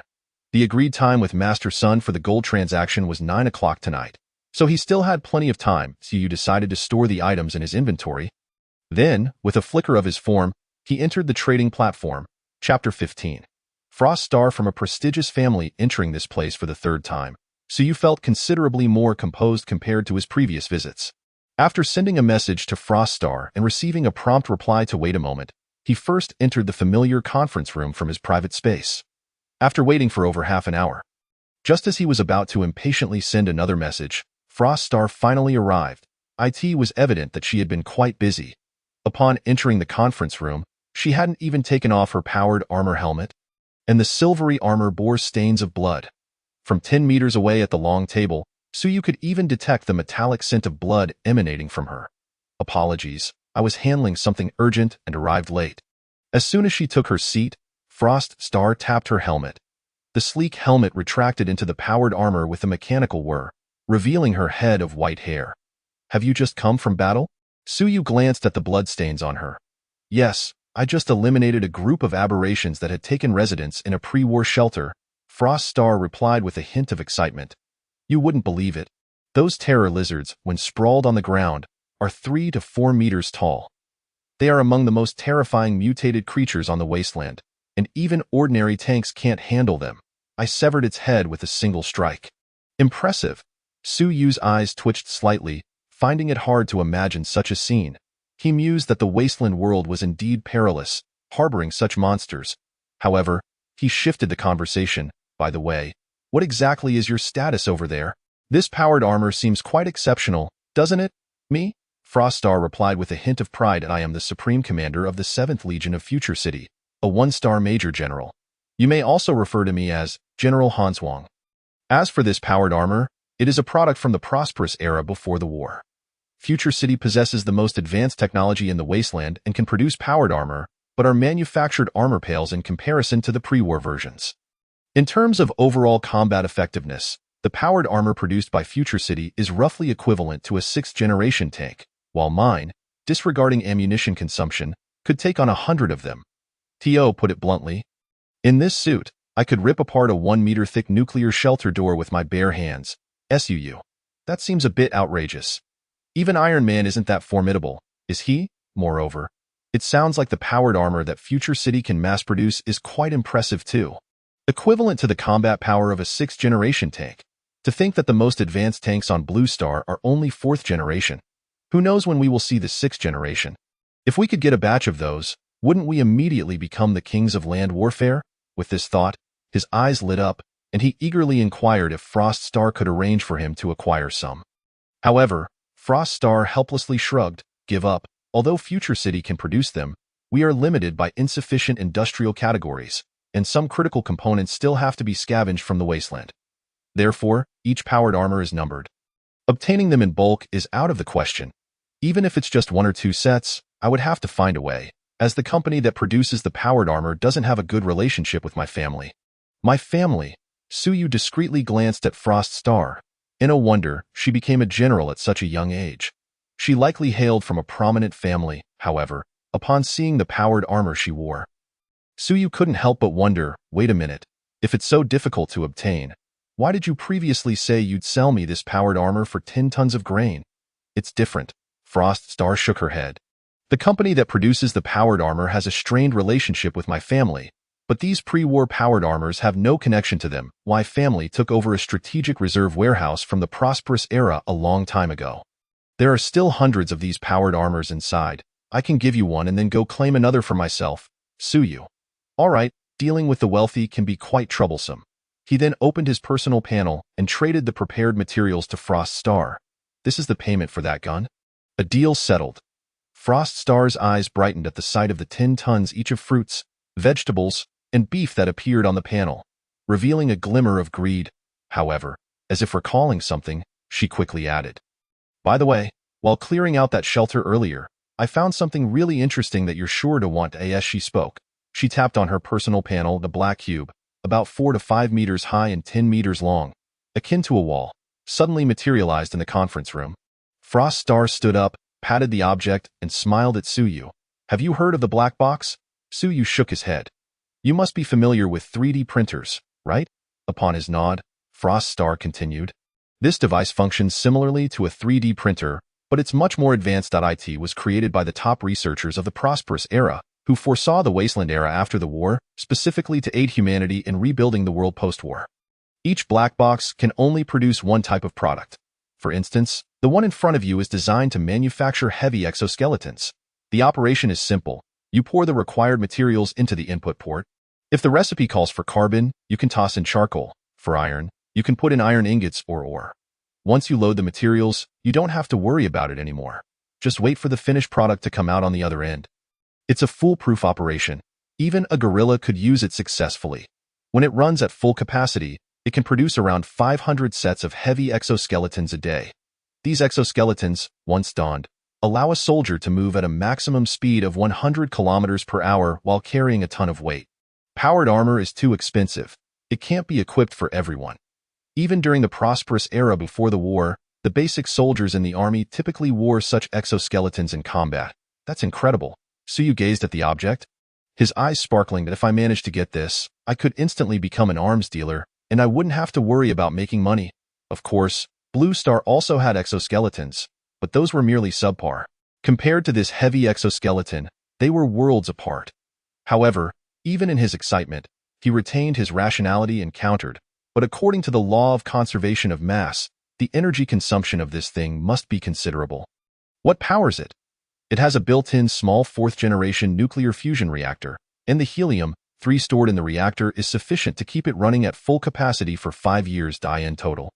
It could produce nearly 1 million sets of heavy exoskeletons, Frost Star shrugged.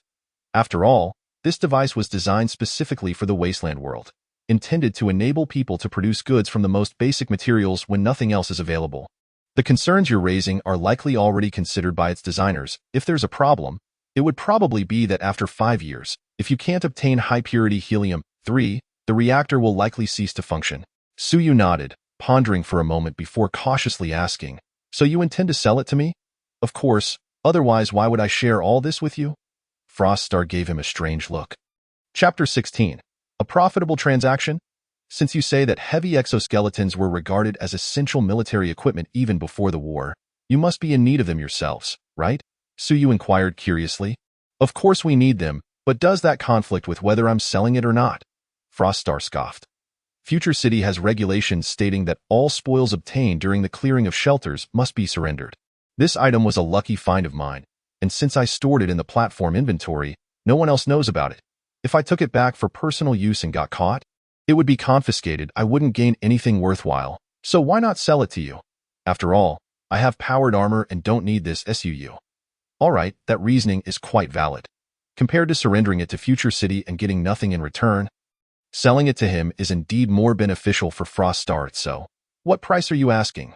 100 tons each of fruits, vegetables, and beef, and 500 tons of grain. Frost Star shrugged, stating her terms.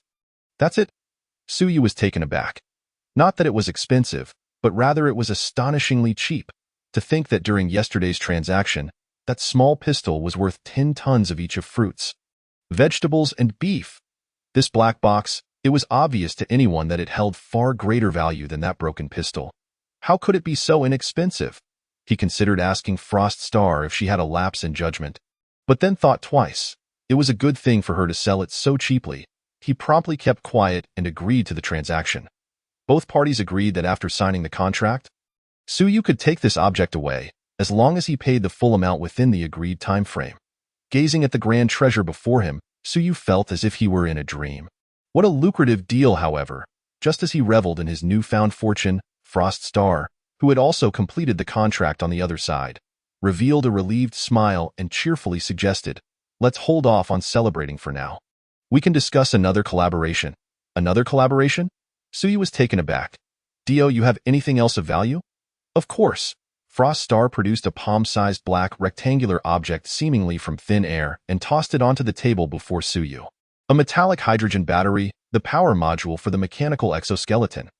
This single battery is capable of sustaining a heavy exoskeleton, loaded with a ton, to run continuously for 3,000 kilometers at full power. The energy contained within it is approximately 900 times that of gasoline of the same volume. Suyu was momentarily stunned, then stiffly turned his gaze toward the massive black box beside him. So, this device only produces exoskeletons and not batteries. It was clear without a doubt that the energy consumption of such a device would be astronomical in reality, while there were significant challenges in terms of materials or design to create such an exoskeleton. Those willing to invest a decade or so could eventually overcome them. The most pressing issue was energy. Finding a source of energy that could drive such a magnificent creation for an extended period was incredibly challenging. The lithium-ion batteries of Blue Star had an energy density only a fraction of that of gasoline, and carrying a 10-liter battery on one's back would barely allow the heavy exoskeleton to operate a few times. Moreover, if this device were to be deployed on the battlefield, a single bullet could easily destroy the battery, and given the instability of lithium batteries, it could potentially lead to a disastrous explosion. As for gasoline, that was even more ludicrous. Why carry a massive fuel tank into battle when you could just drive a vehicle? This black box produced exoskeletons exclusively, but there was indeed another black box nearby dedicated to manufacturing compatible batteries. Unfortunately, that one was already broken. Frost Star shrugged her shoulders and mischievously remarked, "Even if it weren't broken, I wouldn't sell it to you anyway. My family is the largest battery supplier in Future City. That device is of great importance to me. If you need batteries, you can buy them directly from me. What about the price?" Suyu returned to his seat with an impassive expression. Damn it. This woman is definitely not a good person. He had foolishly thought she wouldn't be shrewd in business. It now appeared that her talents were wasted as a squad leader. She was far too adept at making deals. Previously, food was a necessity for her, and the items she offered, aside from the initial gold, including the combat gear and firearms, were merely optional for Suyu. In this scenario, he always held the upper hand during negotiations. She had little room to bargain. However, Frost Star, unaware of Suyu's pressing needs, had ingeniously created one for him. It was akin to selling him the technology to manufacture airplanes at a bargain price, while withholding the refining technology for aviation fuel. You could build an airplane, but without fuel, it would never take flight. Henceforth, whenever Suyu required batteries for the exoskeleton he produced, he would have to procure them from her. This way, Suyu controlled Frost Star's essential need for food, while Frost Star held the key to Suyu's critical need for batteries. Both sides now possessed elements of mutual constraint, preventing either from raising prices arbitrarily. 1 ton of rice for 3 fully charged batteries. After careful consideration, Frost Star quoted a figure. Drawing from his previous cautious experience during the initial gold transaction, Suyu, without a moment's hesitation, boldly declared, 1 ton of rice for 200 batteries, and they must be fully charged. Deal! Frost Star promptly signed the contract before him. Suyu was left speechless. 1 ton of cheap rice cost only 2 to 3,000, and exchanging it for 200 metallic hydrogen batteries meant each battery was valued at merely around $10. Given the terrifying energy density of the metallic hydrogen batteries, the profit margins were unfathomable. After all, acquiring a substantial quantity of batteries would yield far more than merely powering exoskeletons. The potential applications were numerous, particularly for those flourishing new energy vehicle enterprises. Nowadays, electric vehicles weighed hundreds of kilograms just for their batteries, and yet only managed a range of a few hundred kilometers. Come, let me swap out your battery for one that weighs just a few kilograms, and your range will soar to 10,000 kilometers. 3,000 per battery. Will you buy? This was a question that required no thought. Those vehicle manufacturers would trample all over his doorstep. Yet, observing Frost Star's smug demeanor, Suyu felt an unsettling tightness in his chest. Upon reflection, it became clear. The primary component of metallic hydrogen batteries was hydrogen, a substance abundant on any planet. As long as the technology was in place, it essentially held no value. Future City, inheriting some pre-war technology, certainly lacked any shortage of relevant expertise. Conversely, in the not-so-affordable Blue Star, charging such a high-capacity battery would incur significant costs. However, in the Wasteland World, even the smallest black box housed a compact nuclear fusion reactor. Electricity was likely the least valuable resource there. Just like the previous transaction involving gold, despite being a lucrative deal, Suyu felt an inexplicable sense of loss, as though he had been thoroughly outmaneuvered. Nevertheless, a spoken word is like spilled water. There was no room for withdrawal. He promptly signed the contract as well. The contract stipulated that for the next 5 years, a weekly exchange of batteries for food would occur, with the transaction amount to be determined based on circumstances. As for 5 years later, they would simply renew the contract if needed. Chapter 17. Absolute Defense. Black eating black? At 7 in the evening, Suyu emerged from the trading platform, exhaling a sigh of relief. His inventory of fruits, vegetables, and beef had vanished, replaced by a black box and 2,000 metallic hydrogen batteries. If the previous items he traded with Frost Star merely allowed him to earn a bit of profit and defend himself, then this black box and the metallic hydrogen batteries represented true future technology capable of revolutionizing the world. A heavy exoskeleton capable of carrying a ton and sprinting at a speed of 100 kilometers per hour would undoubtedly alter the very fabric of warfare on Blue Star. The crown of the armored tank, king of land combat, would even face a challenge. Meanwhile, the metallic hydrogen battery, with an energy density 900 times that of gasoline, would spark an unprecedented energy revolution. The entire energy industry of Blue Star would tremble in its wake. With time still on his side, Suyu did not rush to the abandoned industrial park in the suburbs. Instead, he took a leisurely stroll around the logistics center, spending substantial sums to procure rare metals and steel from a metal smelting company's warehouse. These materials were considered strategic resources. While bulk purchasing was challenging, acquiring a small quantity was still within reach as long as he was willing to spend. In under half an hour, he gathered all the materials necessary to construct 3 heavy exoskeletons. After placing the black box in the warehouse and pressing the power button, the originally cubic black box suddenly transformed, expanding into a small black structure covering an area of approximately 100 square meters. Fortunately, the warehouse was spacious enough to accommodate this little house. Suyu tossed the prepared materials into the feed opening and then silently awaited the output. In just about 3 minutes, a hefty mechanical exoskeleton was delivered from the output hatch with precision. It was indeed a foolproof operation. Truth be told, if one were to teach a chimpanzee the materials, it could operate this machine effortlessly. Suyu approached and touched the armor of the heavy exoskeleton. He could even feel residual warmth on its surface. This exoskeleton was equipped with high-power motors at various joints, and its main structure consisted of titanium alloy frameworks. If one disregarded the outer armor, it bore a striking resemblance to the rudimentary exoskeletons currently found on Blue Star. However, with the addition of that thick alloy armor, it was sheer black technology. The armor was approximately 1 to 2 centimeters thick, lacking any other distinguishing features except for its hardness.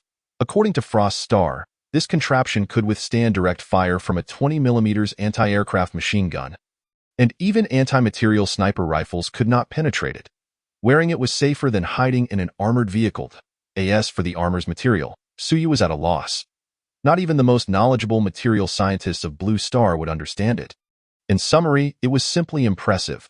Aside from its astounding protective capabilities, the heavy exoskeleton itself bore no weapons, but its compatibility was extraordinary, with vast potential for modification. There were numerous locations on it for weapon attachments. If desired, equipping it with a heavy machine gun would be more effective than an armored vehicle. The current 4th-generation tanks cost millions, while ordinary armored vehicles easily run into the hundreds of thousands. Selling each unit for 500,000 seemed reasonable, right? As for the costs, the materials he purchased earlier amounted to less than 20,000, sufficient to produce 3 units, making the cost per unit around 7 to 8,000. This was still inflated due to the special materials traded privately. If he could procure them in bulk, he could reduce the cost of each exoskeleton to under 3,000, a cost of 3,000. Selling for 500,000. Wasn't that an insane profit? Suyu suppressed his excitement and awkwardly donned the exoskeleton for a trial. It was even easier to operate than he had anticipated. Within just a few minutes, he was able to move swiftly through the warehouse while wearing the exoskeleton. The hefty gold ingots, weighing 50 kilograms each, which had previously required all his strength to lift, now felt weightless in his hands with the assistance of the exoskeleton. Anyone could don this contraption and instantly become a superhuman. Its effectiveness was undeniably impressive. Truly, it was a testament to the pre-war black technology of Frost Star's world. Removing the exoskeleton, Suyu glanced at the time that it was just past 8 in the evening, and less than an hour remained until the agreed-upon transaction. Immediately, he retracted the black box and the 3 exoskeletons he had crafted back into the inventory of the trading platform. Subsequently, he closed the warehouse door and drove towards the destination. The warehouse was merely 20 kilometers away from the abandoned industrial park by the sea, a drive of less than half an hour. Suyu swiftly approached the location. However, this time he did not drive directly in, but instead found a secluded grove in the hills outside to conceal his vehicle with branches. One must always be cautious. The access road to the park was singular, and entering with his vehicle would undoubtedly result in early detection. To avoid any unnecessary complications, it was wiser to sneak in discreetly. Of course, should any unforeseen circumstances arise, he was not particularly worried. With the absolute defense of the K-10 combat suit and the formidable S-79 electromagnetic pistol, he was nearly invulnerable. Even if his adversaries were exceptionally powerful, he could always don an exoskeleton from his inventory. It mattered not whether he was in a gun-restricted country or in the gunfire-ridden lands of the Eagle Nation. Under conditions that did not involve direct confrontation with the military, his equipment rendered him invincible. Under the cover of night, Suyu soon entered the abandoned industrial park silently. After a brief search, he discovered 4 or 5 speedboats at the dock. Clearly, Master Sun was not the only one sent from his side. Suyu, inherently cautious, heightened his vigilance but showed no signs of retreat. He quickly navigated to the designated factory based on the route he had noted during his reconnaissance the previous night. After surveying the surroundings and confirming the absence of onlookers, he retrieved a fully packed suitcase containing a staggering 100 kilograms of gold from his inventory. Indeed, lifting such a weight without the aid of an exoskeleton proved to be quite a challenge. With every ounce of strength, he managed to move it a mere 10 meters into the factory. The online claims that one could lift hundreds of pounds of cement, yet struggle with 200 pounds of gold were utterly ludicrous. Gasping for breath, he glanced around the pitch-black factory before placing the suitcase on the ground, preparing to make a phone call. Suddenly, a hard object pressed against the back of his head. "Don't move," a raspy voice commanded from behind. Squinting his eyes, Suyu replied coolly, "Is this an attempt at a black market deal?" "No, merely a necessary security measure," came the gravelly response. Suyu then felt someone rummaging through his belongings. Fortunately, his gun was stored in the inventory, and he had no weapons on his person. After a thorough search, the individual only confiscated his phone. Once the transaction is complete, your phone will be returned. This is also for security and confidentiality reasons. I hope you understand. Chapter 18. The young lady of the Wanfu group, Chuyu understanding, feeling the gun muzzle withdraw from his head, Suyu paid it little mind. In fact, the other party's caution suggested they had no intention of double-crossing him. After all, armed individuals in such a remote industrial park could easily dispose of him without anyone being the wiser. There was no need for such elaborate measures. Of course, it was also possible that they believed Suyu's ability to acquire such a substantial amount of gold indicated he must have backing, thus deterring them from reckless actions. "This way, please. Our young lady awaits you upstairs," a bodyguard clad in black gestured respectfully, leading the way as Suyu followed without hesitation. As for the heavy suitcase containing the gold, 2 tall and robust bodyguards effortlessly lifted it, sparing him the burden. After weaving through the dark factory for a while, they ascended to the 2nd floor, where the bodyguard brought him to the entrance of what appeared to be an abandoned factory office. Upon arrival, Suyu noticed that the lights inside were on. However, the illumination was somewhat dim, likely from camping lamps rather than actual factory electricity. "The guest has arrived." The leading bodyguard knocked on the door.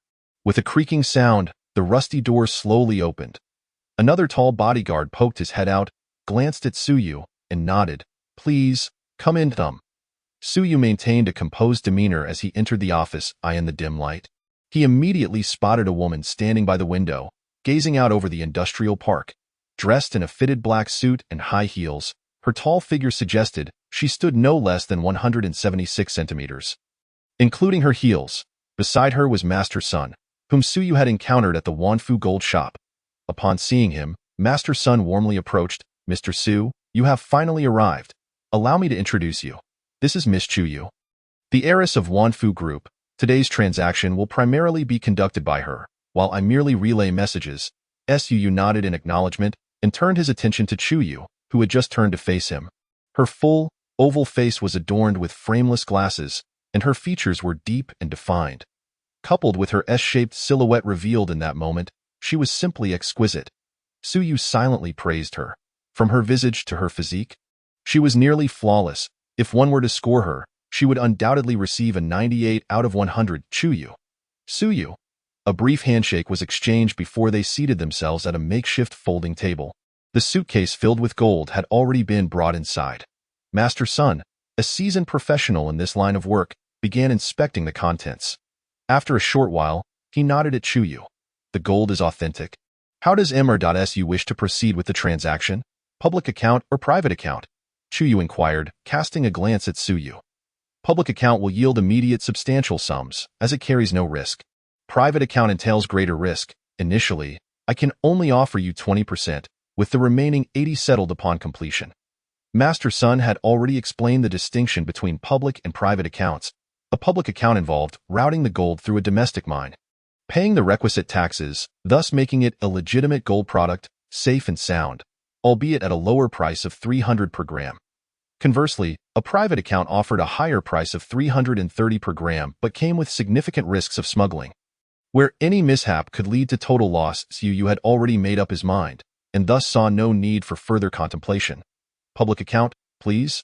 For 100 kilograms of gold, the public account would yield 30 million, which would be directly transferred to the specified account before 10 o'clock. There were no issues to be had with this transaction. The funds could be spent freely. Yu seemed to anticipate his choice. Her tone remaining calm and unperturbed as Yu nodded, glancing at the time. It was just past 9:30. He did not rise from his seat. Instead, he remained seated. Yu also stayed put, as the money had yet to arrive, making it impractical for her to leave. The small room fell into a momentary silence, punctuated only by the sounds of Master Sun verifying the gold and their breathing. Yu found the atmosphere rather stifling and casually initiated a conversation. This place, nestled between mountains and water, is quite pleasant. How did you come across it? Yu regarded him with a sidelong glance, responding coolly, because this is my family's property. If you are interested, I could sell it to you. Oh? Yu's eyes brightened. Acquiring this industrial park had been part of his plans, and now he had fortuitously encountered the rightful owner without needing intermediaries. How much? Yu, who had maintained an expression of calm indifference, finally displayed a hint of surprise, studying Yu for a considerable moment before asking, "Are you serious? Would I jest about such a matter? Name your price." Yu responded decisively. "This land holds little value now. What purpose would you serve in purchasing it?" A hint of seriousness crossed Yu's face as her discerning gaze scrutinized him. "Who knows? Perhaps I appreciate the scenery and wish to build a seaside villa." Yu shrugged nonchalantly. Listening to his evidently fabricated reasoning, Yu drummed her long fingers on the table, contemplating in silence for a while before saying, "This is industrial land. If you intend to build houses, that may not be feasible. The standard industrial land price in Magic City is typically around 700,000 per mu, and even if this area is less valuable, it cannot be lower than 200,000. However, standard industrial land has a tenure of 50 years, and this parcel only has 10 years of ownership left, so the price can be lowered somewhat. 50,000 per mu. What do you think? At 50,000 per mu. If Yu were to invest all of his 30 million, he would only acquire around 600 to 700 mu, and that would only be for a decade. Too expensive. Yu decisively shook his head. This abandoned industrial park is practically unusable. I would need to spend at least 2 years on renovations. With only 10 years of ownership left, the actual time it can be put to use is likely only 7 or 8 years. Moreover, the primary access for goods in and out relies on maritime transport, which is far more cumbersome than other industrial lands outside. The standard price cannot be lower than 200,000. I beg to differ. Then let us be direct. How much can you offer? Yu asked candidly. 10,000 per mu. That's the highest I can go, Yu firmly declared, slashing the price by 80. Besides the reasons already mentioned, his confidence in offering such a low price stemmed from the fact that this piece of land was essentially abandoned. Aside from him, hardly anyone would come to make a purchase. Rather than having it languish in my hands, selling it to him would at least recoup some costs. Once again, the atmosphere fell into silence. After a moment, Yu finally spoke. All right, Chapter 19. Xiaoyu treats, a date. Late at night, the abandoned industrial park suddenly buzzed with unusual activity. Clearly, Yu was a decisive woman. After reaching a preliminary agreement, she disregarded the late hour and made a phone call, instructing someone to bring the contract and property deed overnight. Thus, the 30 million that Yu had just pocketed swiftly dwindled by 15 million. This piece of industrial land, spanning over 1,500 acres and with only 10 years of usage left, became part of his assets. By the time everything was settled, it was already past 3 in the morning. Yu and her entourage departed on a speedboat, while Yu left alone in his car. The transaction was completed. There was no underhanded dealing, and he even managed to secure the land he coveted at an extraordinarily low price, resulting in a win-win situation. With this experience, Yu could now liquidate the remaining 300 kilograms of gold in a similar manner, eliminating the hassle of piecemeal sales. The next 2 days were rather uneventful. Yu followed a routine of home, warehouse, industrial park. During this time, aside from completing another transaction with Shuangxing to settle previous debts, Li Yuanqi messaged him, mentioning that she had consulted a professor regarding Su Yu's idea of establishing a battery factory. Their law firm would need at least a month or two to navigate the legal processes, during which Su Yu would need to provide various documents and proofs. In short, it was exceedingly troublesome. After all, the mainstream batteries today were lithium batteries, which pose significant environmental concerns. Mishandling could lead to widespread pollution and strict scrutiny during the approval process. Previously, Su Yu would have felt utterly helpless in such a situation and would have been forced to abandon the idea. As he lacked the qualifications to open a battery factory, his metal hydrogen battery, he had no papers, and he himself was unsure of the principles behind its high energy density. Where could he procure the necessary documentation? However, after a few days of production, he had assembled a complete batch of 200 heavy-duty exoskeletons. Following another transaction with Shuangxing, he now possessed 6,000 units of the metal hydrogen battery. Since going through the standard procedures was unfeasible, he had to consider unconventional methods, such as seeking military sponsorship using the exoskeletons. With the performance parameters of these heavy-duty exoskeletons, showing them to the military would undoubtedly lead to their assistance in establishing a factory. The challenge now lay in how to catch the military's attention. Simply barging into a military base was out of the question. Though bullets couldn't harm him, they had heavy weaponry at their disposal. A tank shell would obliterate even the exoskeleton. As for making a phone call, he would likely be dismissed as mentally unstable. It was a conundrum. Lying in bed, Su Yu rubbed his temples, deciding not to dwell on it further. Today was Saturday, and tomorrow was the weekend.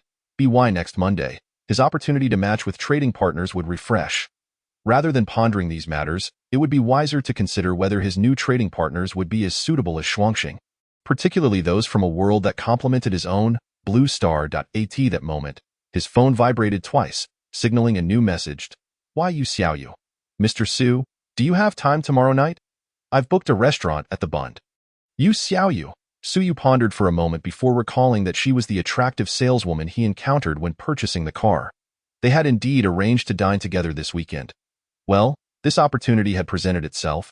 It would be unreasonable not to accept. Su Yu felt invigorated, promptly replying that he was available. Why you Xiaoyu quickly responded, and they arranged to meet at 4 o'clock the following afternoon. It seemed that seizing the moment was indeed the way to go. Setting down his phone, Su Yu fell into a deep sleep. What to do when faced with a dilemma? Simply indulge. After all, he wasn't short on funds at the moment. If a problem couldn't be solved now, he would address it later. The next day, at 4 o'clock in the afternoon, Su Yu arrived punctually at the Bund in Shanghai, where he was to meet Yu Xiaoyu. She was already waiting for him. Today, Yu Xiaoyu was adorned in a khaki trench coat, with a white turtleneck sweater underneath, a simple scarf around her neck, and her long, wavy hair cascading down her shoulders. Her legs were clad in sheer stockings paired with ankle boots. Compared to her previous professional attire, which exuded sophistication, this outfit radiated a youthful vibrancy. Initially, Su Yu had not held high expectations for Yu Xiaoyu treating him to dinner, considering her modest salary as a saleswoman. However, he was pleasantly surprised to discover that Yu Xiaoyu had chosen a restaurant with an average cost of over 1,000 per person. Could the commission from that car cover this meal? After finishing their meal, Su Yu glanced at the bill, which totaled over 4,000, astonished. That was enough. From the sale of that car, his commission alone would exceed 10,000. Yu Xiaoyu, unfazed, responded candidly, our commission is indeed quite substantial. Su Yu nodded in agreement. Mr. Su, you're joking. In reality, clients who can afford luxury cars worth over $1 million are typically managed by seasoned salespeople. We newcomers rarely encounter them. Why Yu Xiaoyu continued. So, I must thank you for this.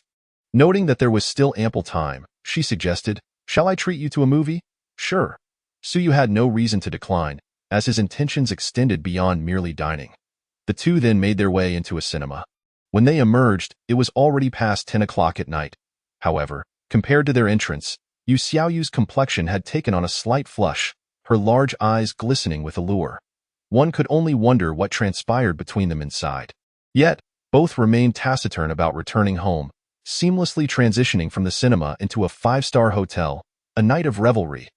The following noon, Su Yu finally awakened from a night of indulgence.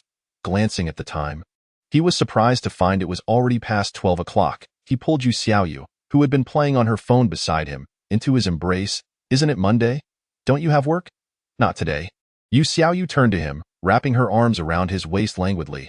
The day after tomorrow, there's a defense exhibition at the Binchi Convention Center in Shanghai.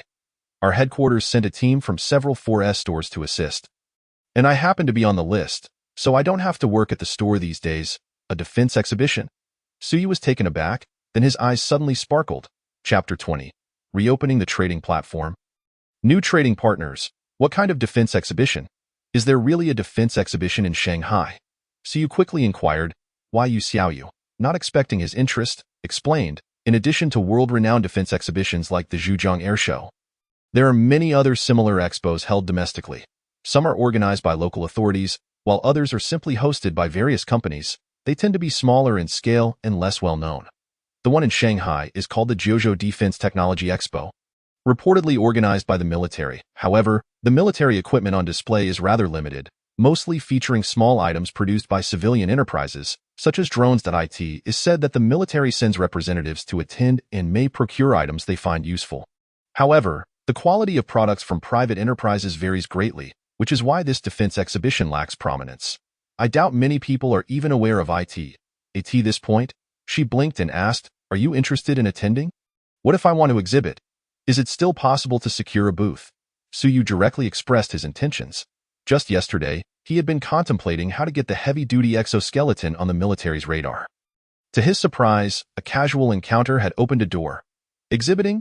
Yu Xiaoyu glanced at him in astonishment, then pondered briefly. I've heard that exhibitors need to submit specifications and parameters well in advance. If we go through the standard channels now, it might be too late.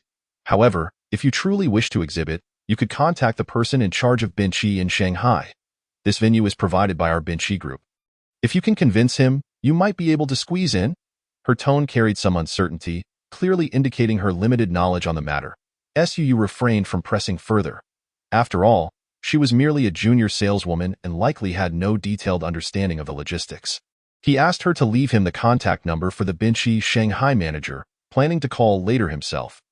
Given that this was a lesser-known defense exhibition aimed at the civilian sector, securing a booth should not pose significant challenges. As for the present, ugh. The languorous Yu Xiaoyu suddenly let out a soft moan, her large eyes becoming misty. After 2 rounds of morning exercises, the two finally managed to rise from bed. After a refreshing wash, they shared a delightful lunch together, and only then did Suyu drive Yu Xiaoyu back home. Given that she didn't have to work for the next couple of days, one would expect her to linger a bit longer. However, Suyu had pressing matters to attend to. Today was Monday, and the trading platform refreshed its matching opportunities. He was eager to seize the chance to connect with new clients. Moreover, with the defense exhibition just 2 days away, it was imperative that he finalized arrangements today. He called the head of the Binchi group in the bustling metropolis to inquire about the exhibition. As he suspected, the requirements for exhibitors were minimal. Not only private enterprises could participate, even small items crafted by individuals could be showcased for free if they passed the evaluation. Since the exhibition was aimed at the military, practicality was the foremost concern. The spectacle of the event held little significance to them. It served as an opportunity for the military to engage with civilian tech enthusiasts and enterprises, albeit with limited outcomes most of the time. Although Suyu had missed the initial window and could not go through the standard procedures, there were always alternative routes. The defense exhibition was hosted at the Binchi Exhibition Center, and acquiring 2 exhibition booths was feasible if needed. After a cordial discussion, he made a trip to the Binchi headquarters in the city, spending a considerable sum to secure his participation. According to the other party, he merely needed to deliver the items for the exhibition the following morning, at which point a staff member would escort him to his booth. Furthermore, since he had paid, his booth's location would not be unsatisfactory. With everything settled, Suyu felt a sigh of relief. During these days, he had managed to produce a considerable number of exoskeletons through his black box. Failing to sell them would have been quite disheartening. Although he had only secured a single exhibition spot, he was confident that once the military laid eyes on his exoskeleton, it would undoubtedly pique their interest. If it didn't, he would have serious doubts about the competency of the military's exhibition personnel. Upon returning home, it was already evening. Suyu locked the door behind him and entered the Transcendent Trading Platform. Name: Suyu. Identity: Agent of the Transcendent Trading Platform in the Blue Star region. Level: Junior Agent, 310. Trading points: 200. Available matching attempts: 1. Having traded with Frost Star 4 times and earned 50 trading points each time. He now had a total of 200 points. That was straightforward enough. However, the progress bar for upgrading from junior agent displayed 310, which was somewhat intriguing. SUU speculated that one could only increase the upgrade progress by a maximum of 3 times when trading with the same counterpart. If his assumptions were correct, to elevate to a mid-level agent, he would need to successfully match with at least 4 viable trading partners, which would take at least a month. The actual process might even take longer. He had heard from Frost Star that instances like his, matching with Frost Star right away and mutually benefiting, were rather rare. For example, Frost Star had been bound to the Transcendent Trading Platform for nearly half a year and had encountered over a dozen trading partners. Yet, apart from Suyu, she had only successfully completed 5 transactions, and the total yield from those trades was less than what Suyu had gained from his first transaction. Given Frost Star's experience, Suyu had little hope of matching with a suitable trading partner this time. Nevertheless, since the opportunity was presented, he felt compelled to give it a try. Shall I begin matching with a trading partner? Yes, matching with trading partner. Success. Buzz. As Suyu blinked, he found himself in a pavilion situated in the center of a serene lake, surrounded by picturesque scenery, connected to the shore by an ancient-style corridor. In the pavilion, apart from himself, sat a dignified middle-aged man clad in a dark cloak and adorned with a jade crown, who was kneeling at the table opposite him. The man's piercing gaze bore down on him, emanating an invisible pressure that made Suyu squint. Chapter 21. The trading partner is an old acquaintance? Emperor Ing Zheng of the Qin dynasty, an ancient figure. Suyu scrutinized the man across from him, feeling a tinge of disappointment. Based on his exchanges with Frost Star, ancient trading partners were often challenging to engage with.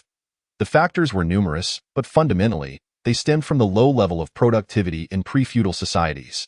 The goods available for trade were exceedingly scarce. While artifacts from their era might hold immense value, trading them directly, untouched by the ravages of time, was rendered meaningless. However, since he was already here, adhering to the principle of mutual respect, Suyu raised his hand in a salute, stating, "Agent of the Transcendent Trading Platform in the Blue Star region, Suyu." The middle-aged man raised an eyebrow and returned a slight bow. "Agent of the Transcendent Trading Platform in the Shenzhou region, Ing Zheng Suyu." He looked up in astonishment at the middle-aged man across from him. Was it merely a coincidence of names, or was this another Ing Zheng from an alternate reality?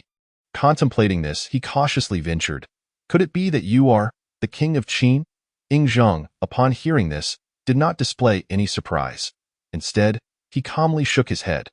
"I am the first emperor of Shenzhou and am no longer merely the king of Qin." Suyu. This was rather absurd, wasn't it? While he could comprehend the notion of the trading platform matching him with an ancient figure, after all, it was transcendent. Other worlds' historical trajectories could differ greatly, making it easy to grasp. However, encountering a historical figure with the same name and identity was simply too fantastical. Although parallel universe theories suggested such possibilities existed, it remained difficult to accept when faced with the reality. After a moment of stunned silence, he finally exclaimed, "This is truly unbelievable. In the vast expanse of 3,000 worlds, certain commonalities must exist to bind them together. Thus, there is no need for astonishment." Ing Zheng remarked, sipping tea with an air of tranquility.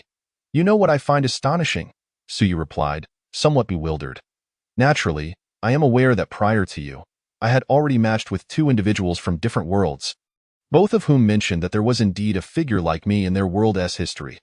Ing Zheng provided a succinct explanation and then, with a hint of regret, added, "However, they were unable to answer my question, and thus no transactions were concluded, which is rather unfortunate." "Are you planning to use a question as the item required for our first transaction?" Suyu asked, astonished. "Indeed." Ing Zheng nodded. "My question is this. What means can prevent the downfall of my Qin dynasty's second emperor? You need not provide a perfect solution. Simply suggest one that I find useful, and that shall suffice to complete our transaction. In return, I can offer you a manual titled Tai Chi Cultivation Scripture, which I believe will extend your lifespan, given your mortal form. It should be sufficient as compensation." Tai Chi Cultivation Scripture. Suyu's lips twitched as he recalled the historical account of how the first emperor of Qin met his demise in pursuit of immortality. He was tempted to voice a sarcastic remark, but before he could speak, he froze. For he discovered that the trading platform had indeed acknowledged this transaction. The platform would never deal in counterfeit goods. This meant this item was authentic.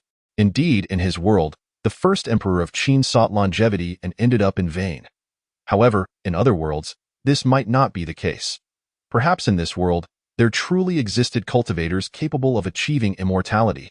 No, he had to obtain this item and study it thoroughly. If it proved effective, its value would be on par with the black box he acquired from Frost Star.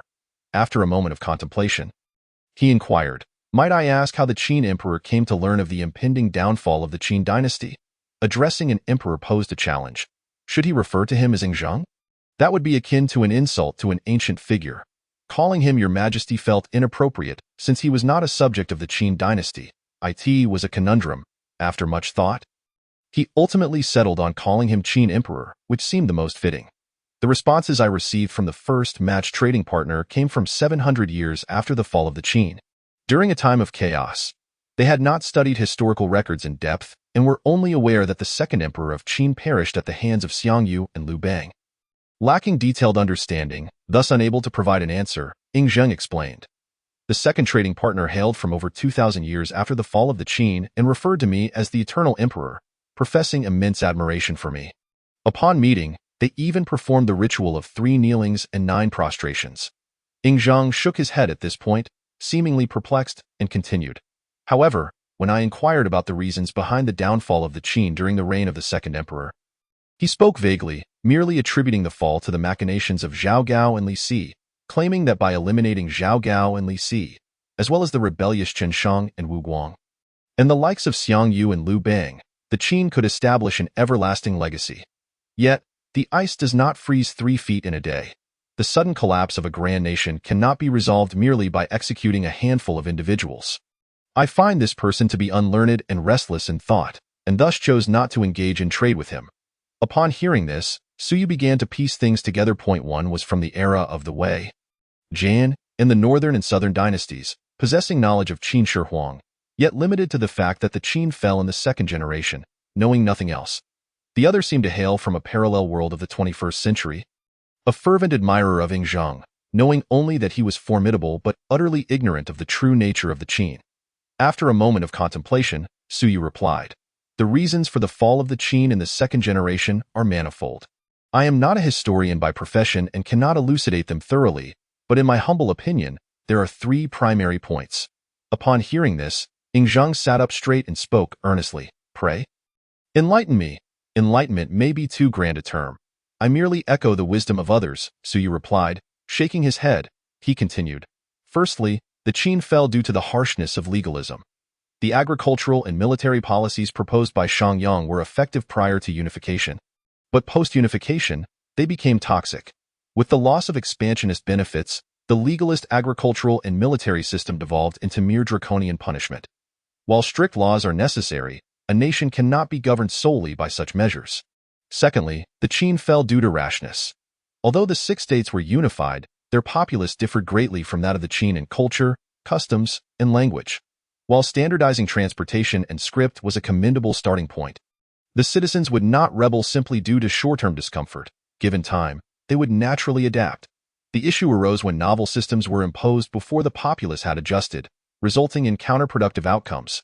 Thirdly, the Qin fell due to a lack of successors. This lack of succession pertains not only to the imperial throne, but also to the fact that from the emperor to the nobility, all were vested interests in the agricultural and military system, unwilling to embrace change. Thus, extinction became an inevitable conclusion. The desire for change from Fusu could not be realized, ostensibly due to the false edicts of Hu Hai, Li Si, and Zhao Gao, but in truth, it was the inevitable result of the choices made by the Qin aristocracy. Those who brought down the 6 states were the 6 states themselves, not the Qin. The destruction of the Qin was not due to external forces, but rather internal decay. If the 6 states had loved their own, they could have resisted the Qin. If the Qin had cherished the people of the 6 states, a dynasty could have flourished for millennia. In conclusion, Suyu referenced the finale of the Afang Palace Ode. Although slightly skewed, even the notion that this could ensure eternal rule was an exaggeration, the overall message remained valid. Both the Qin and the 6 states perished from within, not from external threats. After listening, Zhang remained silent for a long while before clasping his hands in gratitude. "Thank you for your enlightenment. In truth, when he first encountered the trading partner and heard the mention of the Qin's downfall in the second generation, he had already begun to ponder the reasons behind it. While he could not view the fall of the Qin from the godlike perspective of a future individual like Su Yu, he had formed some conjectures. Now, after hearing Su Yu's insights, he was nearly certain of the ailment afflicting the Qin. He contemplated briefly and clicked through his personal interface. Shortly after, Su Yu received a transaction item titled Tai Ilian Qi Jing, a cultivation manual, a full 100 bamboo scrolls. The system confirmed the completion of this transaction. Su Yu glanced at Ing Zhang in surprise, to which Ing Zhang responded calmly. Although I have yet to discover how to avert the downfall in the second generation, you have already identified the reasons behind it. Knowing the ailment, one can surely devise a remedy. Thus, this transaction was deemed accomplished. Moreover, I have one more question. How might the Qin eradicate these maladies? The currency for this transaction is a longevity golden pill. Chapter 22. Transaction item. Longevity golden pill. The currency for this transaction is a longevity golden pill. With this elixir, anyone may extend their life by 20 years. As Ing Zhang spoke, an exquisite wooden box appeared in his hand. Upon opening it, one could see the golden, round pill, seemingly radiating a faint glow. A refreshing aroma suddenly filled the pavilion, invigorating Su Yu with a single breath. He felt utterly revitalized. The fatigue from the previous night's toil vanished in an instant, leaving him more energized than after a restful sleep. Su Yu was taken aback and glanced at his personal interface. Seeing that the system had acknowledged this transaction and confirmed the authenticity of the pill, his heart surged with excitement. Longevity. How many covet such a treasure? A pill that grants 20 additional years. If auctioned on Blue Star, it could fetch astronomical sums, potentially reaching billions. For those truly wealthy individuals, an extra 20 years could yield far more than mere billions. Of course, should he acquire such a treasure, Su Yu would have no intention of selling it. After taking a deep breath, he forced himself to regain composure and asked Ing Zhang, "Does the Qin emperor know which dynasty unified the realm after the fall of the Qin?" The previous trader mentioned it was the Han established by Liu Bang. Ing Zhang, uncertain, countered, "What is the duration of this Han dynasty?" The Qin lasted 14 years, and following its demise, the struggles between Chu and Han persisted for 4 years. "I am quite familiar with this period of history," Su Yu recounted with clarity. After 4 years, Liu Bang, the emperor of the Han, united the lords and established the Han upon the ruins of the Qin. The Han is divided into the former Han and the later Han. The former Han lasted 210 years, while the later Han lasted 195 years. Together, both Han dynasties enjoyed a 405-year legacy. After the fall of the later Han, Liu Bei established the kingdom of Shu Han, which lasted 43 years. Following the fall of Shu Han, in times of turmoil, various regimes claimed the Han name. However, these regimes, like Shu Han, were merely localized powers, incapable of grand achievements. Yet, while the Liu family's Han dynasty fell, the people of that land continued to identify as Han for over 2 millennia, thriving and perpetuating their lineage. At this juncture, Su Yu cast a half-smile at Ing Zhang. "I wonder, what does the Qin emperor believe? Is the legacy of the Han 400 years, 2,000 years, or perhaps eternal?" Ing Zhang was taken aback for a moment, then inhaled deeply. "Are you suggesting, Mr. Su, that the issues currently faced by the Qin were all resolved by Liu Bang, the founding emperor of the Han?" He found it hard to accept. After all, having pondered the impending downfall of the Qin for half a month, he had yet to ascertain any solutions, let alone the root of the problems. Yet, it seemed that Liu Bang, who seized the Qin's territory after his death, managed to resolve these issues. Such an anomaly existed in the world? However, it would be inaccurate to attribute the resolution solely to him. Su shook his head. In truth, it was the efforts of Emperor Gao of Han, Emperor Wan, Emperor Jing, and Emperor Wu, for enlightened rulers, alongside countless talented individuals under their command, that took nearly a century to thoroughly resolve these issues, uniting the territories conquered by military force into a cohesive whole of spirit, culture, and institutional unity. Resolving such issues is complex and cannot be succinctly articulated. What I can offer you is the historical text from our world regarding the Han dynasty. With history as a guide, you may draw upon their experiences. In that case, I am most grateful. This transaction is feasible.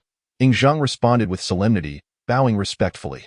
The circumstances of the Qin differed from those of the Han, yet there were also similarities. While following the Han's path blindly would not yield success, The Han's successful experiences would undoubtedly provide profound insights.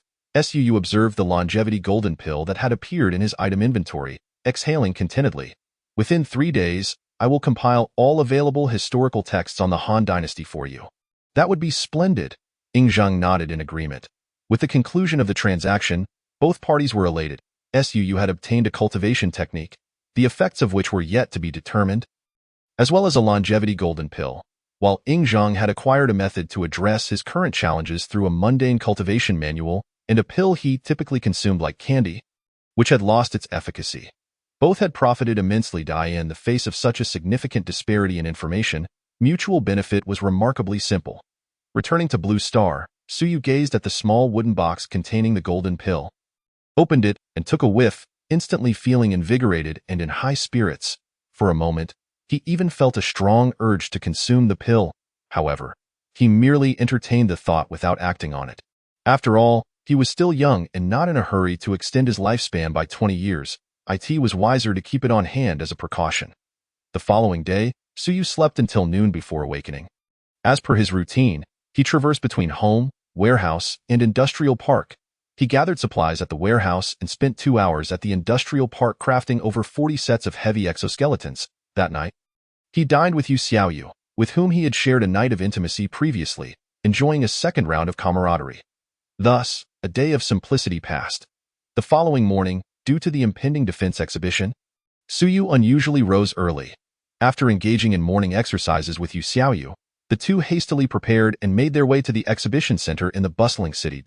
Yu Xiaoyu was among the personnel assigned to assist. She entered through the main entrance without a hitch. In contrast, Suu, representing the exhibiting party, had to transport the display items through the backstage entrance.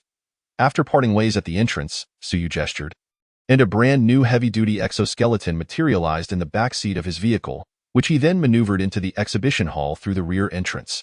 Presenting the access permit he had procured from the event's coordinator, Suu swiftly received assistance from several staff members to ferry the nearly 300-kilogram exoskeleton into the hall using a forklift. At that moment, the exhibition hall was still relatively empty. In the midst of its setup phase, not until 10 o'clock, when the exhibition commenced, would attendees begin to trickle in. Naturally, this defense exhibition primarily catered to military personnel, with scant information available to the public, resulting in a minimal audience purchasing tickets to attend.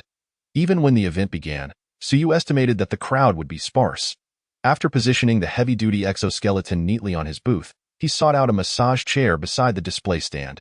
Reclining back, he busied himself with his phone. Time seemed to fly while he was engrossed in his device, and although it felt like only a brief moment had passed, over an hour had actually elapsed. Following a round of uninspiring remarks from several obscure balding officials, the exhibition hall, which had previously been desolate, began to buzz with activity. However, the increase in foot traffic was marginal. Suu discreetly assessed the situation, estimating that no more than 200 individuals had entered the exhibition center, with at least half of them clad in military uniforms. Genuine civilian spectators were regrettably scarce. After all, not everyone was inclined to spend a significant sum on an obscure civilian defense exhibition ticket. Observing as a throng of exhibiting peers encircled the scant audience, eagerly promoting their products, Suu felt a twitch at the corner of his eye. Shifting slightly in his massage chair, he settled into a more comfortable position. Showing no inclination to join the fray, as the saying goes, like catches like. The military contingent present was not limited to mere foot soldiers and officers. There were also numerous researchers from military research institutes among them, individuals well-versed in their field. Given the capabilities of the heavy-duty exoskeleton, he felt no need to pander to the crowd alongside those less reputable exhibitors. If the product was effective, it would sell itself. If not, what use was there in beckoning potential customers over? Gradually, the exhibition hall grew more animated, filled with comings and goings. After an undetermined stretch of time, Suu, still engrossed in his phone, was startled by several sets of footsteps halting in front of his booth. Glancing up, he spotted a military officer in uniform, distinguished by his glasses and an air of refinement, standing before his display.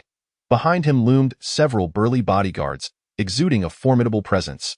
The officer's eyes sparkled with intrigue as he gazed upon the imposing exoskeleton on display.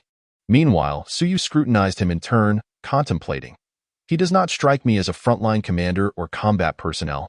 He is likely a researcher, young, holding the rank of major, accompanied by several guards. He must be a significant figure. Finally, a potential client had appeared. Chapter 23. The military's favored G-60, heavy-duty exoskeleton. Are you interested, sir? Suyu lazily rose from the massage chair and greeted the refined gentleman with a smile. Hello, my name is Zhou Bowie, a researcher from the Eastern District. The gentleman extended his hand courteously. Major Zhou. I am Suyu, merely a civilian military enthusiast. I suppose. Suyu discreetly acknowledged the insignia on the gentleman's shoulder. Mr. Su, you are too modest. I, too, research exoskeletons, and I must say, I cannot discern any flaws in the design of this exoskeleton's appearance and structure. If this is merely a hobby for you, then we researchers ought to be quite ashamed of ourselves. Zhou Bowie's gaze was fixated on the exoskeleton, his eyes ablaze with admiration. However, his interest seemed solely based on its visible exterior and structural design. As for its practical application, regrettably, such armored exoskeletons had little utility in modern warfare.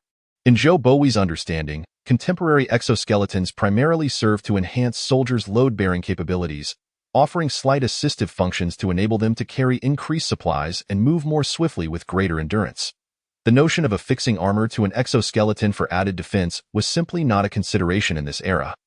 Primarily due to a lack of power. In other words, there were no sufficiently advanced motors available. The power required to operate such an exoskeleton's motors would need to be comparable to those found in large vehicles. They were simply too cumbersome to be integrated. After all, equipping an exoskeleton with assistive motors would necessitate the installation of motors at every critical joint, and while smaller motors could be fitted, their power output would fall woefully short. Even if the motor issue could be resolved, the underlying problem remained. Battery performance was inadequate, and energy supply could not keep pace.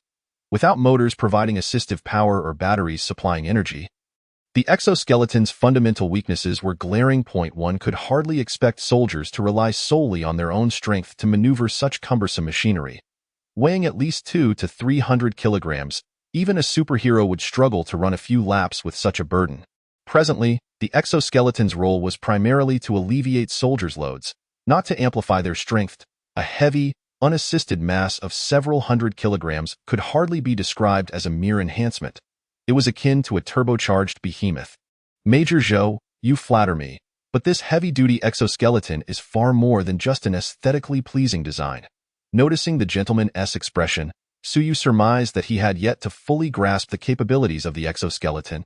He promptly added, if Major Zhou has the time, I would be pleased to demonstrate its functions for you right now. Oh? It possesses additional capabilities? Zhou Bowie's eyes brightened, and he eagerly replied, I have all the time in the world. No need to rush. Excellent, Suyu responded, making his way to the heavy-duty exoskeleton and giving a firm knock on its robust chest armor. In the next instant, accompanied by a series of mechanical clicks.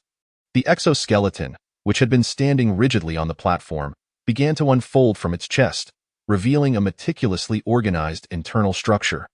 The mere sight of this automatic opening left Zhou Bowie wide-eyed and breathless. It actually has motor assistance? He noted that the motors were evidently housed within the exoskeleton's ribcage. However, after careful inspection, he could find no visible indication of motors within that section. For such a massive contraption to be set in motion, the motors within must be considerably larger than those found in typical electric vehicles. What was happening here? Realizing something was amiss, Zhou Bowie quickly recovered from his momentary shock, taking a few rapid steps to intercept Suyu, who was preparing to don the exoskeleton. With so many eyes around, Mr. Su, let us find a quieter place for the demonstration. Suyu, unperturbed by Zhou Bowie's request, readily agreed. Under Zhou Bowie's direction, his bodyguards exerted tremendous effort to hoist the 300-plus kilogram exoskeleton onto a small transport cart. As if nothing were amiss, the group casually pushed the exoskeleton away from the exhibition hall, seeking an unoccupied conference room in the back of the center. Mr. Su, please hold on a moment. I have already notified a few colleagues, and they are en route, Zhou Bowie courteously stated upon entering the room. Simultaneously, his bodyguards began dismantling the 2 surveillance cameras installed in the conference room. This defense exhibition had been held for several years, yet the military had rarely unearthed any truly useful innovations from civilian enterprises or individuals. Most of the time, the exchange of ideas outweighed practical outcomes. However, this occasion was different. Initially, Zhou Bowie had not held high hopes for discovering any significant advancements at the civilian defense exhibition. Yet now, he was filled with exhilaration.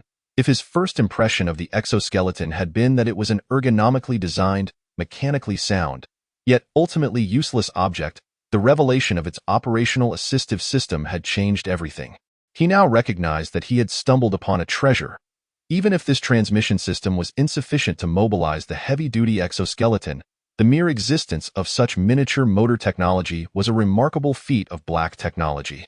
If he could acquire the patent for these motors from Suyu, he could rapidly advance the military's skeletal exoskeleton projects into practical use. Of course, the military exoskeleton he was researching was merely a skeletal framework, devoid of armor.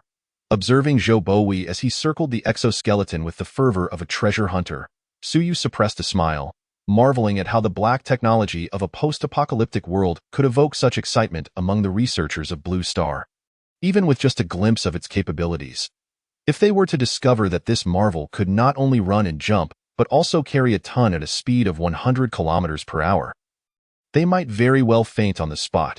And that was not even accounting for its formidable defensive capabilities and even more astonishing specifications.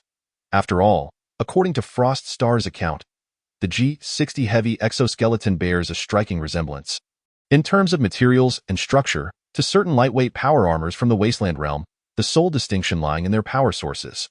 The G-60 exoskeleton utilizes metallic hydrogen batteries for energy, whereas the power armors of Frost Star's world rely on cold fusion reactors. The superiority of lightweight power armors over exoskeletons is attributed to their fusion reactors, which allow for the attachment of numerous functional components. For instance, they can nearly immune themselves to all kinetic weaponry, akin to the Atfield's unique force fields. Additionally, there exist massless engines that enable the power armors to soar through the skies, as well as high-energy laser weapons. These are all major consumers of electricity. While the G-60 exoskeleton is not incapable of accommodating such functional modules, the metallic hydrogen batteries simply lack the capacity to support them. Beyond these high-energy consuming modules, the various parameters and mechanical qualities of the G-60 exoskeleton are not vastly dissimilar to those of the lightweight power armors in the Wasteland realm. Even in the prosperous era of the Wasteland World, where Frost Star's technological advancements are nearing completion, power armors represent the pinnacle of technology. It has been said that when technology is sufficiently advanced, it becomes indistinguishable from magic. The prosperous era of Frost Star's world has already entered the age of space colonization. Their technology, when compared to that of Blue Star, resembles sorcery. When the capabilities of this exoskeleton are truly revealed, anyone on Blue Star shall be compelled to take notice. Chapter 24. What kind of zenith technology is this? Tap, tap, tap. Shortly thereafter, Zhou Bowie's colleagues arrived in full force. Among them were several elderly gentlemen clearly engaged in research. But leading the group was a middle-aged man, a general bearing the insignia of a star on his shoulder. Upon entering, the general's gaze immediately fixed upon the exoskeleton. He then surveyed the room, glanced at Suyu, and turned his attention to Zhou Bowie. Noticing this, Zhou Bowie hurriedly introduced, General Wu, this is Suu, and this exoskeleton is his exhibit. Its value is unparalleled, surpassing all the other exhibits combined.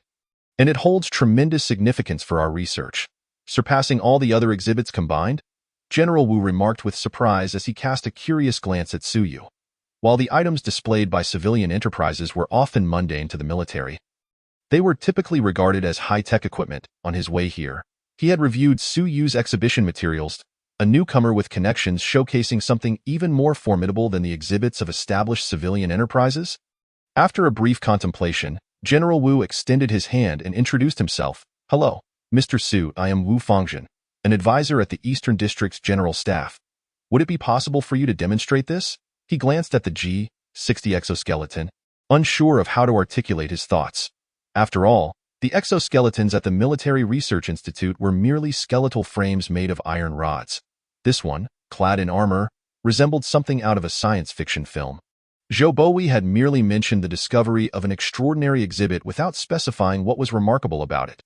Now that everyone was present, witnessing the demonstration firsthand seemed more advantageous than relying on Zhou Bowie's explanations.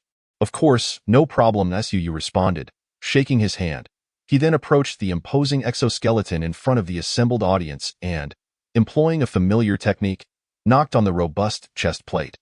Instantly, the exoskeleton split open, creating an entrance large enough for a person to enter.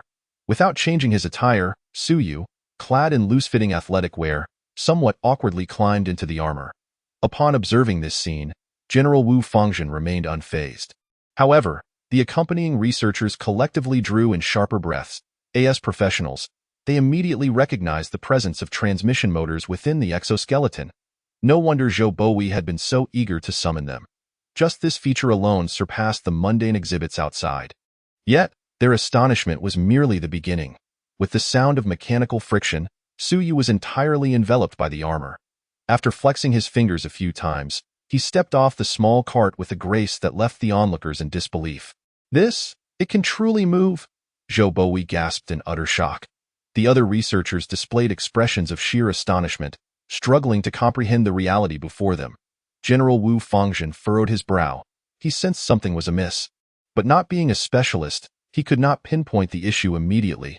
This thing weighs over 300 kilograms. Zhou Bowie glanced at Suyu, swallowing hard. Wu Fangzhen, after a brief moment of bewilderment, was soon illuminated by a spark of realization. While he might not be a researcher, he was a military advisor, well-versed in weaponry and its applications. A piece of equipment adorned in heavy armor yet capable of agile movement. If he could equip his soldiers with such a marvel, their combat effectiveness would soar. As he contemplated this, his eyes grew increasingly fervent. Meanwhile, Suyu's demonstration continued. He first bent his knees slightly, leaping effortlessly to clear a distance of 7 to 8 meters. Landing near the window, with a casual grip, he crushed the stainless steel security bars as if they were mere paper, reducing them to a flat disc. He then strolled to the massive conference table in the center of the room, spread his arms wide to grasp its edge, and with a slight exertion, accompanied by the low hum of the motors and the astonished gazes of the onlookers, he lifted the heavy wooden table, which weighed over a ton, with apparent ease. The G-60 heavy exoskeleton can advance at a speed of 100 kilometers per hour while bearing a load of 1 ton. This tonnage is not its maximum capacity. It merely represents the optimal load under energy-saving conditions. In reality, when operating at full power, it can carry 2 to 3 tons while running. However, this would significantly increase energy consumption and reduce mobility. Suyu estimated the table's weight to be just over a ton, indicating it was hardly a challenge. Boom! The silence of the conference room shattered as the heavy object thudded to the ground, causing a collective intake of breath among the military personnel. That moment, Suyu removed the facial armor, grinning as he addressed them. So, esteemed officers, what do you think of this G-60 heavy exoskeleton? Before General Wu could respond, a throng of researchers surged forward, their eyes gleaming as if they had encountered a celestial beauty. They surrounded Suyu, bombarding him with inquiries while enthusiastically examining the exoskeleton. Incredible, simply incredible. What kind of motor and transmission system could possibly support such a load? Is this a transmission system issue? No, it's about the energy source. What kind of energy can achieve this? I don't see any external power supply or built-in batteries. Young man, if you max out the power, how long can this exoskeleton operate? With such immense load-bearing capacity, agile movement, and remarkable jumping ability. How is this created? Wait a moment. What material is this armor made of? It feels so peculiar to the touch. Suyu found himself momentarily at a loss for words, uncertain of how to respond. Although he felt slightly offended, he understood their excitement. After a moment of thought, he raised his voice. Everyone, please don't rush. I have detailed parameters available for your review. He proceeded to distribute printed brochures containing the G-60 exoskeleton specifications. However, upon seeing the parameters, the researchers became even more agitated. A few elderly researchers nearly clutched their hearts in disbelief.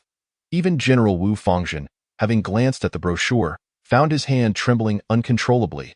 What in the world is this Zenith technology? Chapter 25. General, we might not afford it in terms of load capacity. Maintaining a speed of 100 kilometers per hour while carrying a ton is merely the most energy-efficient scenario. In extreme situations, disregarding energy consumption and transmission losses, it could still exceed 60 kilometers per hour even under a load of 2 to 3 tons. What does this imply? Most compact family cars weigh around 1.5 tons. This machine, when operating at full power, could carry 2 vehicles while running. Regarding energy, if calculated based on the energy-saving scheme, a full charge would allow the exoskeleton to run continuously for 3,000 kilometers while carrying a ton. Of course, this exists only in theory. Under such conditions, the equipment could endure, but the human operator would struggle in terms of protection. The exoskeleton's armor can withstand the direct fire of a 20 mm anti-aircraft machine gun and offers full protection against projectiles from anti-material weapons below 20 mm. What does this mean? Essentially, donning this apparatus renders one impervious to enemies wielding anything less than heavy weaponry. Moreover, even if heavy weaponry is employed, it proves futile if the load is discarded. Soldiers could potentially increase their speed to over 100 kilometers per hour.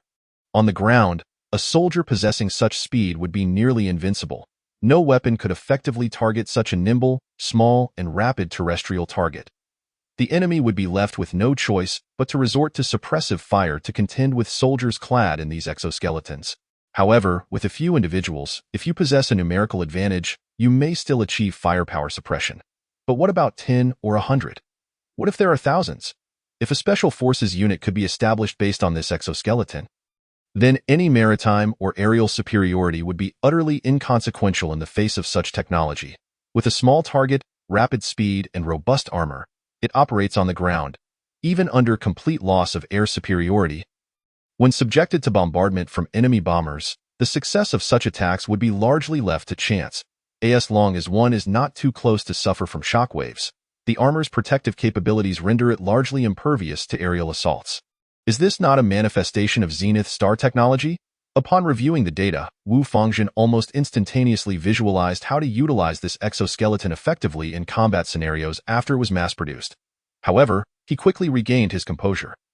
Pushing through the group of researchers surrounding Suyu, eagerly clutching the promotional brochure, and inquired, "Is the data on this sheet accurate?" Suyu responded with poise. "Of course it is accurate. You are welcome to test it at your convenience. There is no point in falsifying such matters." Wu Fangzhen hurriedly continued. "What about production? What is the cost of this exoskeleton? What will be the selling price? Have you considered technology transfer?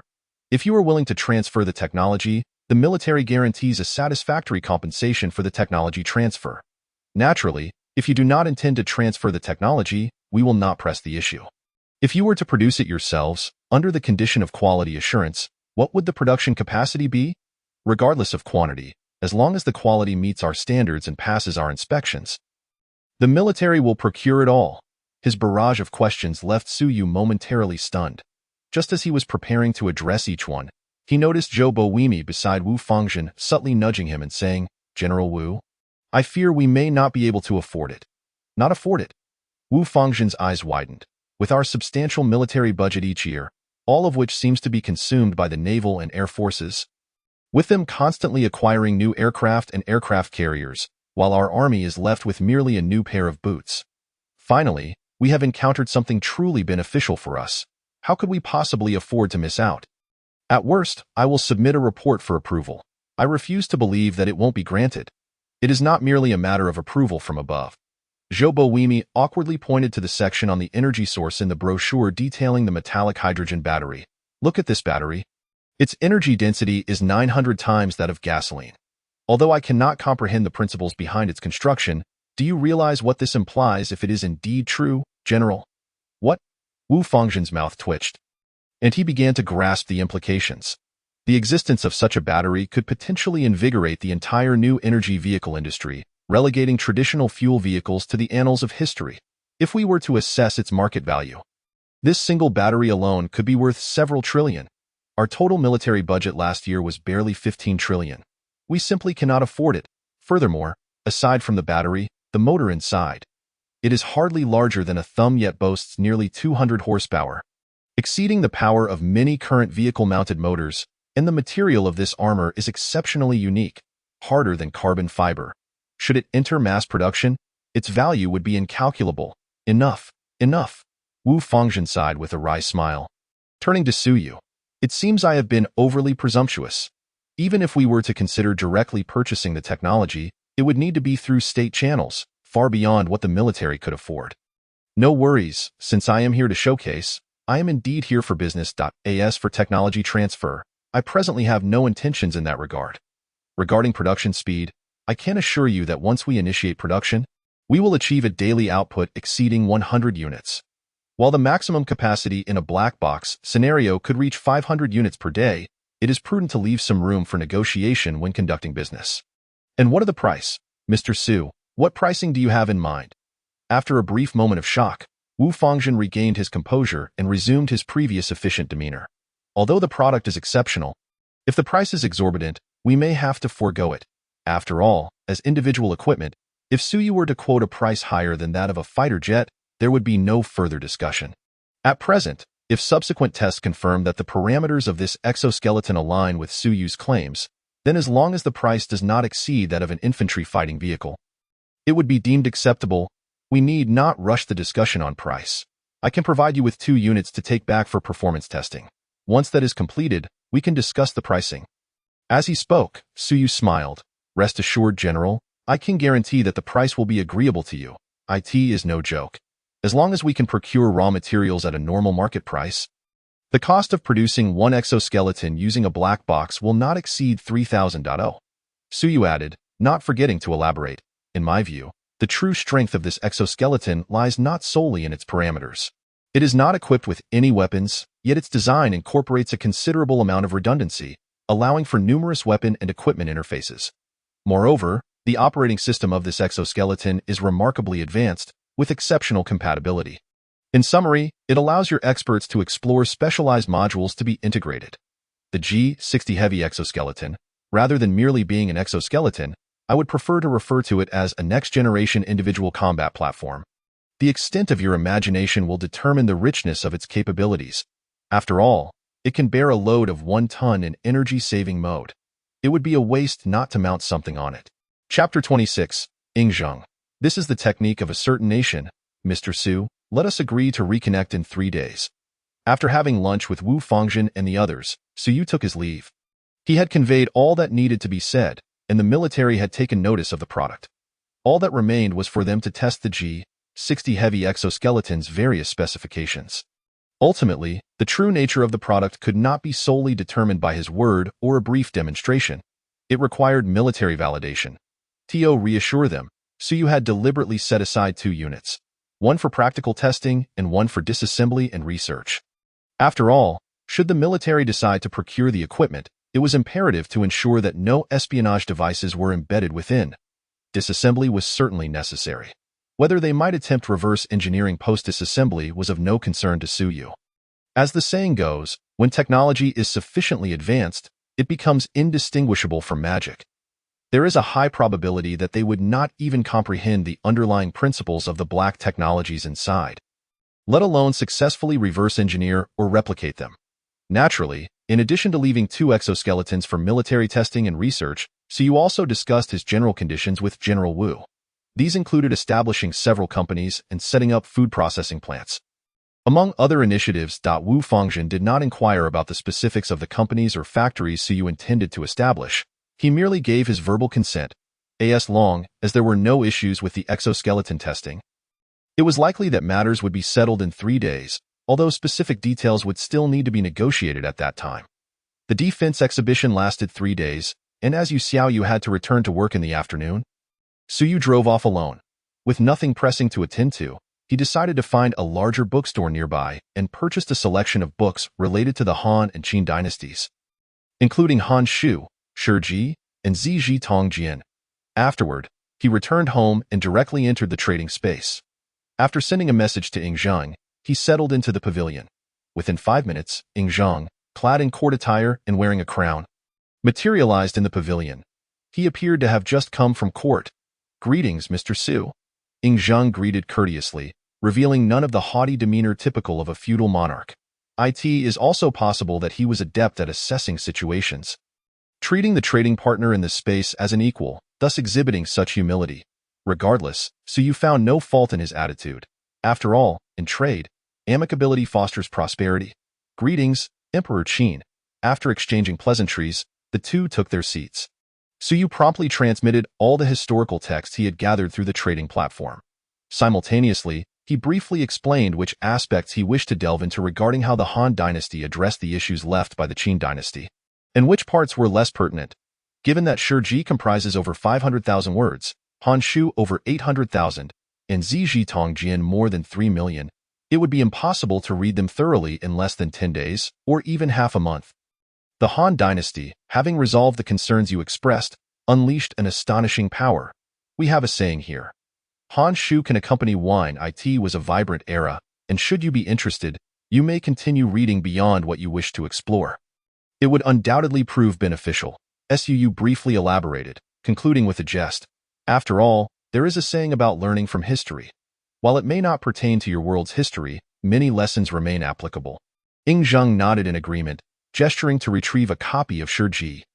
Gazing at the not particularly thick book in his hands, Ing Zheng could not help but furrow his brow and exclaim, "Is this mere volume truly over 500,000 words?" "Oh, I nearly forgot," Suu hurriedly clarified. "The paper was invented during the Han Dynasty. You are still in the era of bamboo slips for record-keeping. In any case, you shall see for yourself. This medium is akin to silk scrolls, albeit somewhat thicker and considerably cheaper, allowing for extensive documentation of text." Ing Zheng, pondering, glanced at the book before him, and with a slight exploration.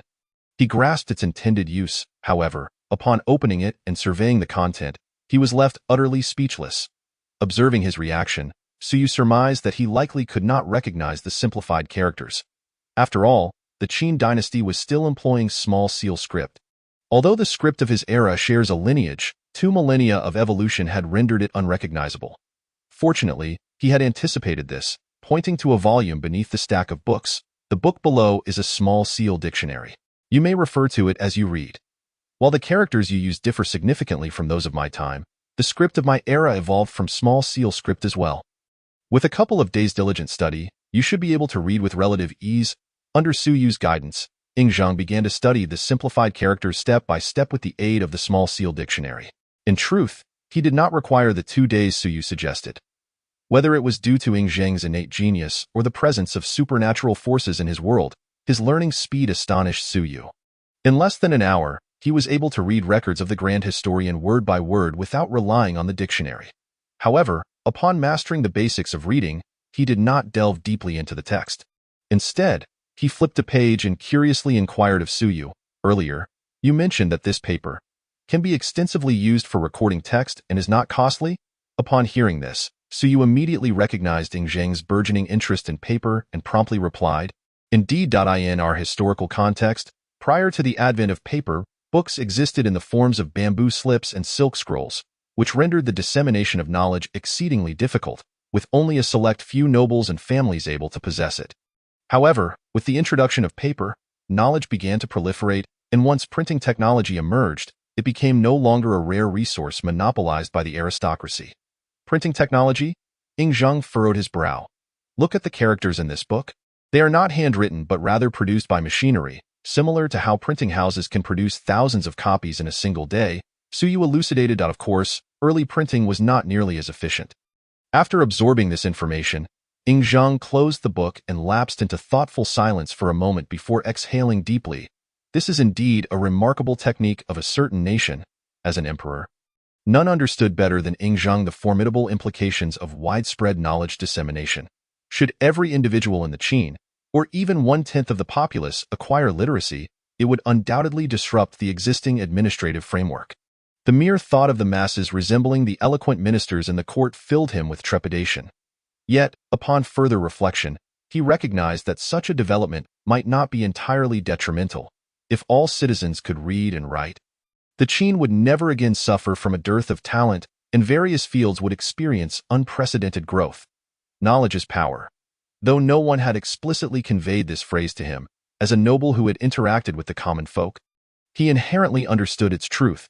If he could indeed introduce paper and printing technology to the Qin, granting the populace access to literature, at that point, with every citizen flourishing, how could he, the first emperor, not achieve everlasting renown?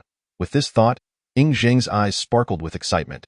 Armed with the historical reference of the Han Dynasty from Suu's world and foreknowledge of future events, he felt confident in addressing the challenges ahead. As for the limited lifespan mentioned in the history of Suu's world, The existence of longevity elixirs rendered that concern trivial.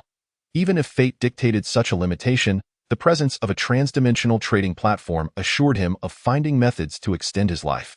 Given 100 more years, he was certain he could guide the Qin along an unimagined path. At that time, the notion of enduring legacy would not merely be a hollow phrase. With this realization, Ying Zhang drew a breath and earnestly addressed Su Yu. I beseech you, Sir Su, to impart to me the techniques of papermaking and printing. You may stipulate your conditions freely. Su Yu pondered for a moment before tentatively proposing. 10 longevity elixirs. Certainly, Ying Zhang replied without hesitation, though he added after a moment's thought. However, the longevity elixir has its limitations. An individual may consume no more than one. While it can extend life by 20 years, it does not guarantee survival for that duration. Should one be killed, poisoned, or encounter an unforeseen accident, death remains inevitable. Thus, does Sir still require 10 longevity elixirs? Then make it 30, Su Yu declared decisively. Recognizing that Ying Zhang's willingness to negotiate was evident, he saw no reason to hold back. Moreover, given Ying Zhang's ease in acquiescing, Su Yu surmised that such items were not particularly rare in his world. After stating his demand, he continued, in fact, I possess many valuable items.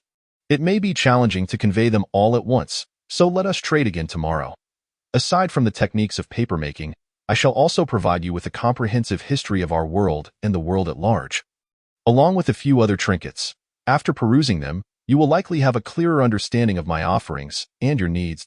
As a modern individual, so you had an abundance of items to trade with Ying Zhang.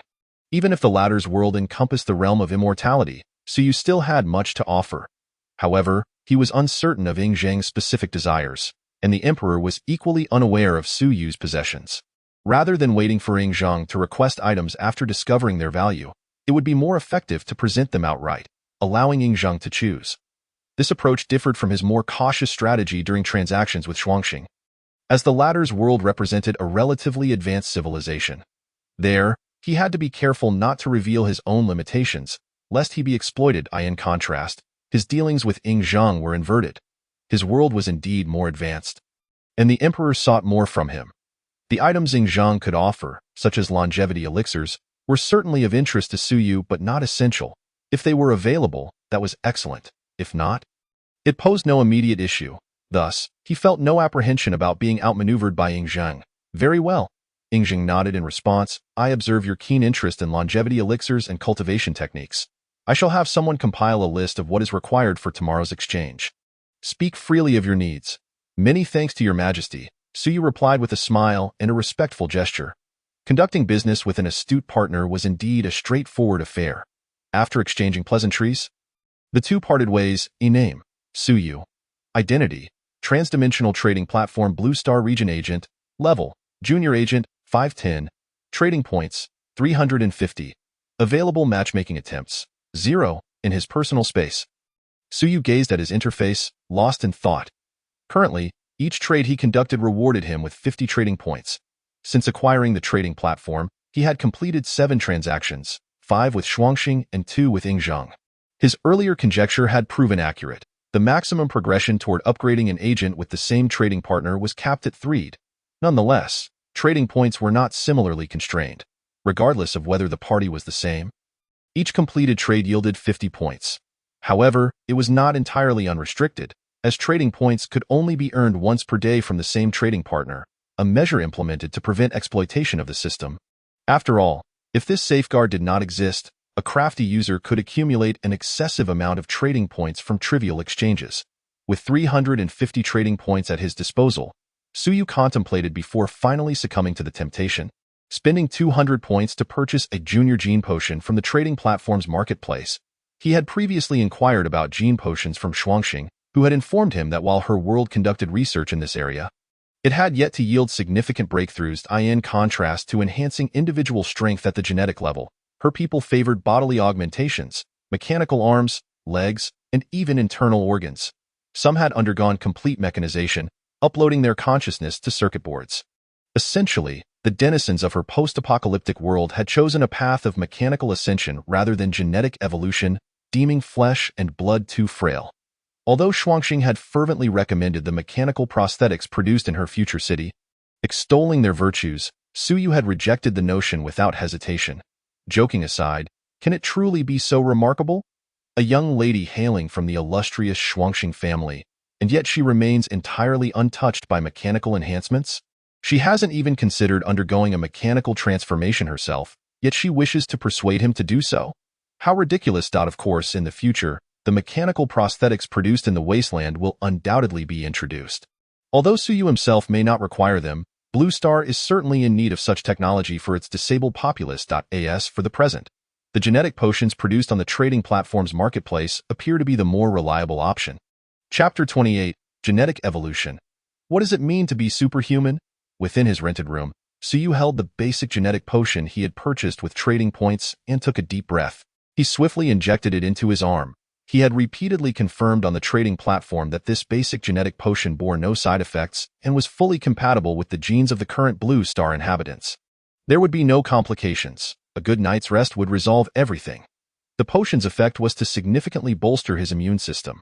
All ailments on Blue Star would be rendered powerless before his enhanced immunity.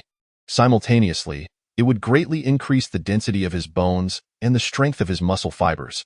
Tio put it in simpler terms. Previously, he struggled to carry 100 kilograms of gold for merely 10 meters with all his might.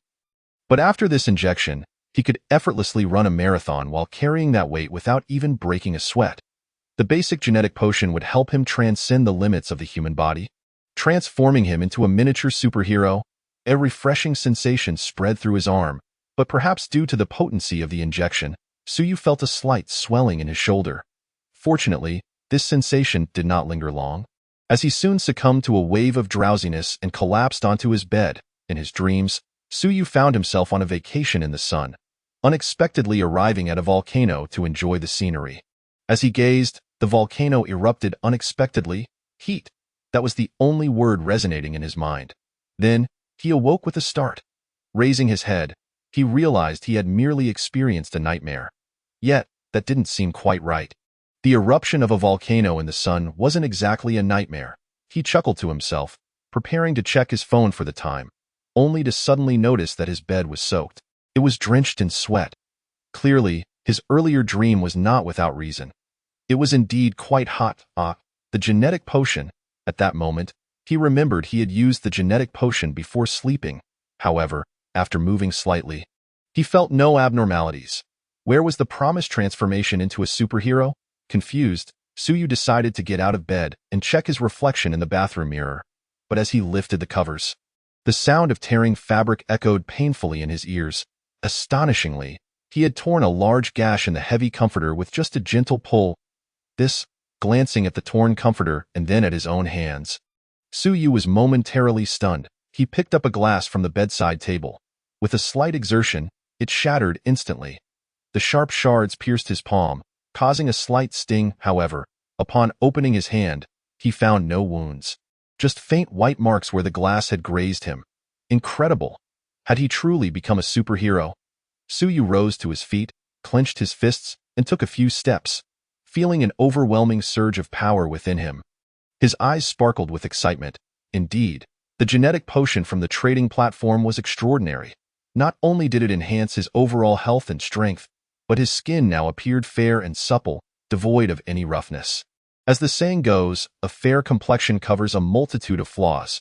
Not to mention, Suyu was already somewhat handsome, and after this injection, his good looks soared to celestial heights. Moreover, this transformation was not akin to the effeminate charm of young pretty boys. Rather, his features became deep-set and chiseled, with any blemishes or excess weight vanishing. His countenance radiated an ethereal quality, untouched by the mundane world. Was this not 1,000 times more effective than cosmetic injections? Suyu gazed into the mirror, taking a sharp breath.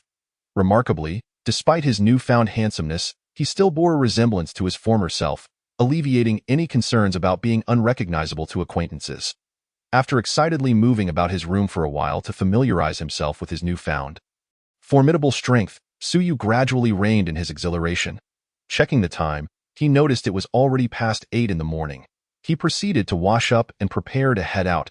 However, as he glanced at his disheveled rented room and the sweat-soaked bed, he paused. It was indeed time to find a new place to live.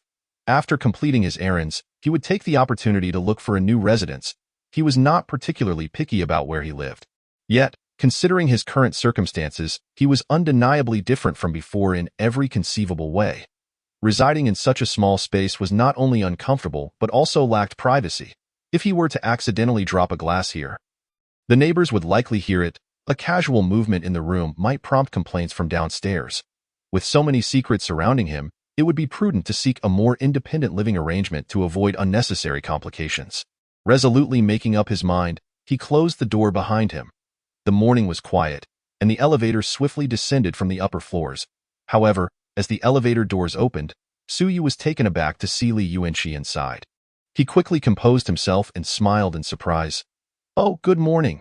It was indeed quite a coincidence that he and Li Yuanqi kept running into each other. Despite living in the same building, their encounters had become increasingly frequent. Upon seeing Suyu, Li Yuanqi's eyes flickered with a hint of surprise. This person? How had he suddenly become so handsome? However, feeling that staring was impolite, she hurriedly lowered her head and replied softly, "Good morning. Are you off to school?" As the elevator doors closed, Suyu casually asked, "Not really. I'm not attending classes today. I'm heading to my part-time job. Li Yuanqi explained quietly. No classes?" Suyu raised an eyebrow. "Today is Wednesday. How can there be a whole day without classes?" It was likely she had skipped an unimportant class. But then again, what was university life without skipping classes? He chose not to press her further and continued. "By the way, has that blonde guy come looking for you these past few days?" No. Li Yuanqi shook her head and added after a moment's thought, "Thanks to you. Just a small favor," Suyu replied with a nonchalant smile. Just then, the elevator reached the ground floor. As they prepared to exit, a lanky figure with messy blonde hair appeared at the elevator entrance. The atmosphere grew tense in an instant. Seeing the disheveled young man with dark circles under his eyes, clearly someone who had pulled an all-nighter, Suyu's lips twitched. Was it truly the case that speaking of the devil summoned him? However, he did not let it faze him. He had never been intimidated by this guy before. And now, with the genetic potion enhancing his physical abilities, he felt even more invincible. Noticing the equally bewildered blonde, Suyu confidently wrapped his arm around Li Yuanqi's shoulders, drawing her close to him, and with a swift motion, pushed past the obstacle in the elevator doorway without even glancing at him. The blonde stumbled back, momentarily dazed, but instead of feeling anger, a grin spread across his face as he called out, Bro, it was all a misunderstanding. I'm actually Yuanqi's bro, and by the way, you're my brother-in-law now." Chapter 29. Shouldn't I be properly thanked? Hearing this guy claim to be his brother-in-law nearly made Suyu burst out laughing. Li Yuanqi and his arms went completely stiff. "You can ask Yuanqi. I'm really her brother. My name is Li Biao." The blonde hastily interjected, trying to be friendly to Suyu glanced at the blonde and frowned. "I don't care about your relationship with her. Just tell me what you want." Nothing much. The blonde quickly replied with a sycophantic smile. "I just happened to come to Modu for work, so I thought I'd drop by to see her." "Oh well, now that you've seen her, that's that. She's doing well." Suyu rolled his eyes and began walking away with Li Yuanqi. "Hey, wait a minute," the blonde called out, but before he could finish, he caught Suyu's disapproving gaze and swallowed the words that had almost slipped out. "Speak plainly, or get lost." Suyu snapped impatiently. He hadn't even laid claim to Li Yuanqi yet. So why should he let this blonde take advantage of her? Despite Suyu's bluntness, the blonde seemed unfazed, grinning sheepishly as he said, "Well, you see, I'm a bit short on cash at the moment. Just moved to Modu and I'm unfamiliar with the place, so I was hoping, get lost." Suyu interrupted, delivering the word with no leniency. The blonde's expression froze, and he stood there awkwardly, unsure of what to do next. Li Yuanqi looked at the blonde, who was now acting like a quail in front of Suyu. Astonished in her memory, this half-brother, Li Biao, was not a good person. He had a history of brawling and was quite bold. She had seen him become furious over mere words before. Is it true that bad people need to be dealt with by bad people? She thought to herself, glancing discreetly at Suyu, who had suddenly transformed into someone extraordinarily handsome. Her cheeks flushed slightly as she dismissed the thought. He was so handsome and gentle. He couldn't possibly be a bad person, could he? Suyu, oblivious to Li Yuanqi's inner thoughts, continued on his path. Upon witnessing the yellow-haired individual lingering silently in place, he promptly took Li Yuanqi by the arm and strode out confidently. Observing their departure, Li Biao mustered his courage, seemingly eager to utter something. However, before he could voice his thoughts, he caught sight of Suyu casting a piercing glance in his direction, as if he had anticipated the moment, which instantly quelled his resolve. He dared not utter another word. On that day in the dining hall, he had refrained from provoking Suyu. Later, after seeing the lavish G-class vehicle owned by Suyu, he elevated him to a status beyond reproach, categorizing him as someone he could not afford to offend. In that moment, he certainly did not dare to bare his teeth. Were he to encounter an ordinary office worker, even if they were more capable or wealthier than him, his streetwise experience would have rendered him unafraid. He would have simply resorted to bullying and intimidation. What did it matter if someone had a few more coins than him? As long as he refrained from violence, the authorities would be of no concern. For someone like him, there were myriad ways to annoy the common folk. Yet, facing Suyu, who was not only bolder but also wealthier and more influential, he felt a deep-seated fear. He sensed that should he dare to employ such bullying tactics against Suyu, he would indeed face repercussions and, more than likely, would not receive any compensation afterward. After all, it was he who instigated the altercation. If he were to engage in a detailed dispute, culminating in a court case, he would find himself in a precarious position. Ordinary individuals have jobs and numerous entanglements, thus they naturally wish to avoid litigation.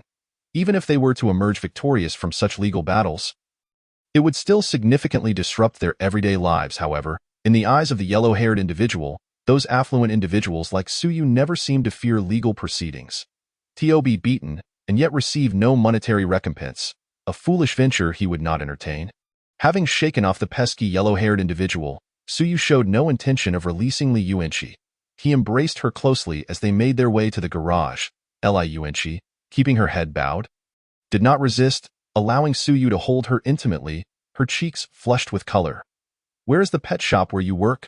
I can take you there directly," Suyu inquired as they settled in the car. Observing Li Yuanqi, who appeared lost in thought. "Huh?" Li Yuanqi suddenly snapped back to reality and quickly replied, "It's no trouble. I can go by myself." Saying this, she awkwardly attempted to open the door and exit. "Are you not concerned about encountering that yellow-haired fellow again alone?" Suyu remarked nonchalantly. Li Yuanqi's body stiffened at once.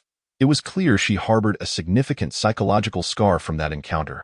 With Suyu's words, she immediately became docile, timidly providing an address in a hushed tone.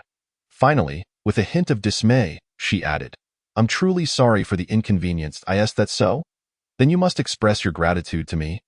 Suyu teased. While setting the navigation, Li Yuanqi's expression was conflicted, and recalling their previous conversation at the school gate, her face reddened almost to the point of embarrassment. After a considerable pause, just as Suyu completed setting up the navigation and prepared to depart, Li Yuanqi suddenly leaned in and pecked him gently on the cheek like a dragonfly touching water. Then, like a startled deer, she swiftly retreated, feigning calmness as she gazed out the window. This left Suyu momentarily dumbfounded. By all that is holy, he had not intended anything of the sort. He merely sought an opportunity for Li Yuanqi to treat him to a meal to deepen their relationship and expedite his strategy. He genuinely did not anticipate that she would misconstrue his intentions and act in such a manner. Watching Li Yuanqi, whose ears had turned crimson, Suyu touched the spot on his cheek where he had been attacked and shook his head with a smile. He then propped his elbow on the armrest and leaned closer. Feeling his proximity, Li Yuanqi's breath hitched, and turning to face him, she stammered, "What are you doing?" Without uttering a word, Suyu simply gazed at her quietly. Just as she was about to surrender and close her eyes, she heard him chuckle softly. "Buckle up with that." He reached over to fasten her seatbelt, then returned to his own seat. Expertly shifting gears, they set off, leaving Li Yuanqi in a daze, her breath uneven. This person was quite the rascal. Chapter 30. Preparations for Emperor Qin Shi Huang Ingzheng. Frost Star's assistance after delivering Li Yuanqi to the pet shop where she worked part-time. Suyu turned his attention to a nearby bookstore. He purchased copies of A Comprehensive History of the World and A Comprehensive History of China, as promised to Ingzheng. However, he was unable to find books detailing the exact processes of papermaking and printing techniques in the bookstore. These subjects were rather obscure, and even if there were relevant books, they would likely be difficult to locate, especially concerning ancient papermaking methods. Suyu's only recollection of such documentation was in Tiangong Kaiwu. Yet, this text encompassed not only papermaking and printing but also a plethora of ancient technological marvels. Naturally, He could not present such a valuable book to Zhang. That would be a grave loss. Fortunately, both papermaking and printing methods had circulated online. Thus, Suyu decided against making any further purchases at the bookstore. He resolved to search online for downloads instead, even intending to buy a tablet or smartphone for Zhang. After all, knowledge constituted a significant portion of their transaction, and books could only convey so much. By directly providing him with a smartphone, he could share modern societal videos, ensuring that Zhang would be eager to buy more. As for the lack of electricity or internet on Zhang's side, that posed no substantial challenge. Providing him with a smartphone that had ample storage, loaded with content, would suffice for a long time. Regarding power, a solar charging panel would be an excellent solution. After all, where was there no sun? Through these transactions, Suyu had begun to grasp the general characteristics of the world in which Zhang resided. Overall, the level of productivity appeared quite low, reminiscent of the pre-Qin period in Blue Star's history. The only distinction was that this world truly possessed energy cultivators. However, these cultivators were not as formidable as one might imagine. The Tai energy cultivation classic that Zhang had gifted to Suyu indeed yielded some results when he attempted to practice it, though not significantly noticeable. While soaring through the skies was out of the question, enhancing physical fitness and prolonging life was certainly achievable. Suyu estimated that if this practice were widely adopted, it could potentially raise the average lifespan to nearly a century. Furthermore, the longevity elixir Zhang employed for their transactions was remarkably extraordinary, and its production capacity was said to be substantial. If the Qin cultivators exerted their full efforts, they could potentially produce thousands of elixirs in a year. Currently, their dealings were merely small-scale transactions, and accepting longevity elixirs as payment was undoubtedly feasible. However, should their business grow in the future, that quantity of elixirs would surely prove insufficient. But let us not forget, they had an entire world at their disposal. Resources were plentiful. This was precisely why Suyu was so invested in the parallel world of the Qin dynasty, sending books and smartphones to Zhang. He aimed to enlighten him about the wonders of modernity, subsequently aiding the Qin dynasty in establishing a foundational industrial framework. When the mighty steel currents of the Qin swept through their world, what resources would Suyu not be able to acquire? After all, with the assurance of the Transdimensional Trading Platform, he had no fear of being cheated. Such an early investment, with guaranteed profits in the long run, was a venture no sane individual would pass up. Beyond long-term planning, the Qin dynasty also held substantial short-term investment potential. If he were unable to resolve the issue of bulk grain trade channels in Blue Star in the short term, he could readily provide Zhang with high-quality seeds, agricultural tools, fertilizers, and other supplies. By cultivating land in the parallel world of the Qin and splitting the harvest with Zhang, he could then sell his share to the neighboring Frost Star. This arrangement would be mutually beneficial indeed. I digress. In summary, the Qin dynasty was well worth his attention. After purchasing the books, Suyu found a mobile phone store along the roadside and acquired several devices.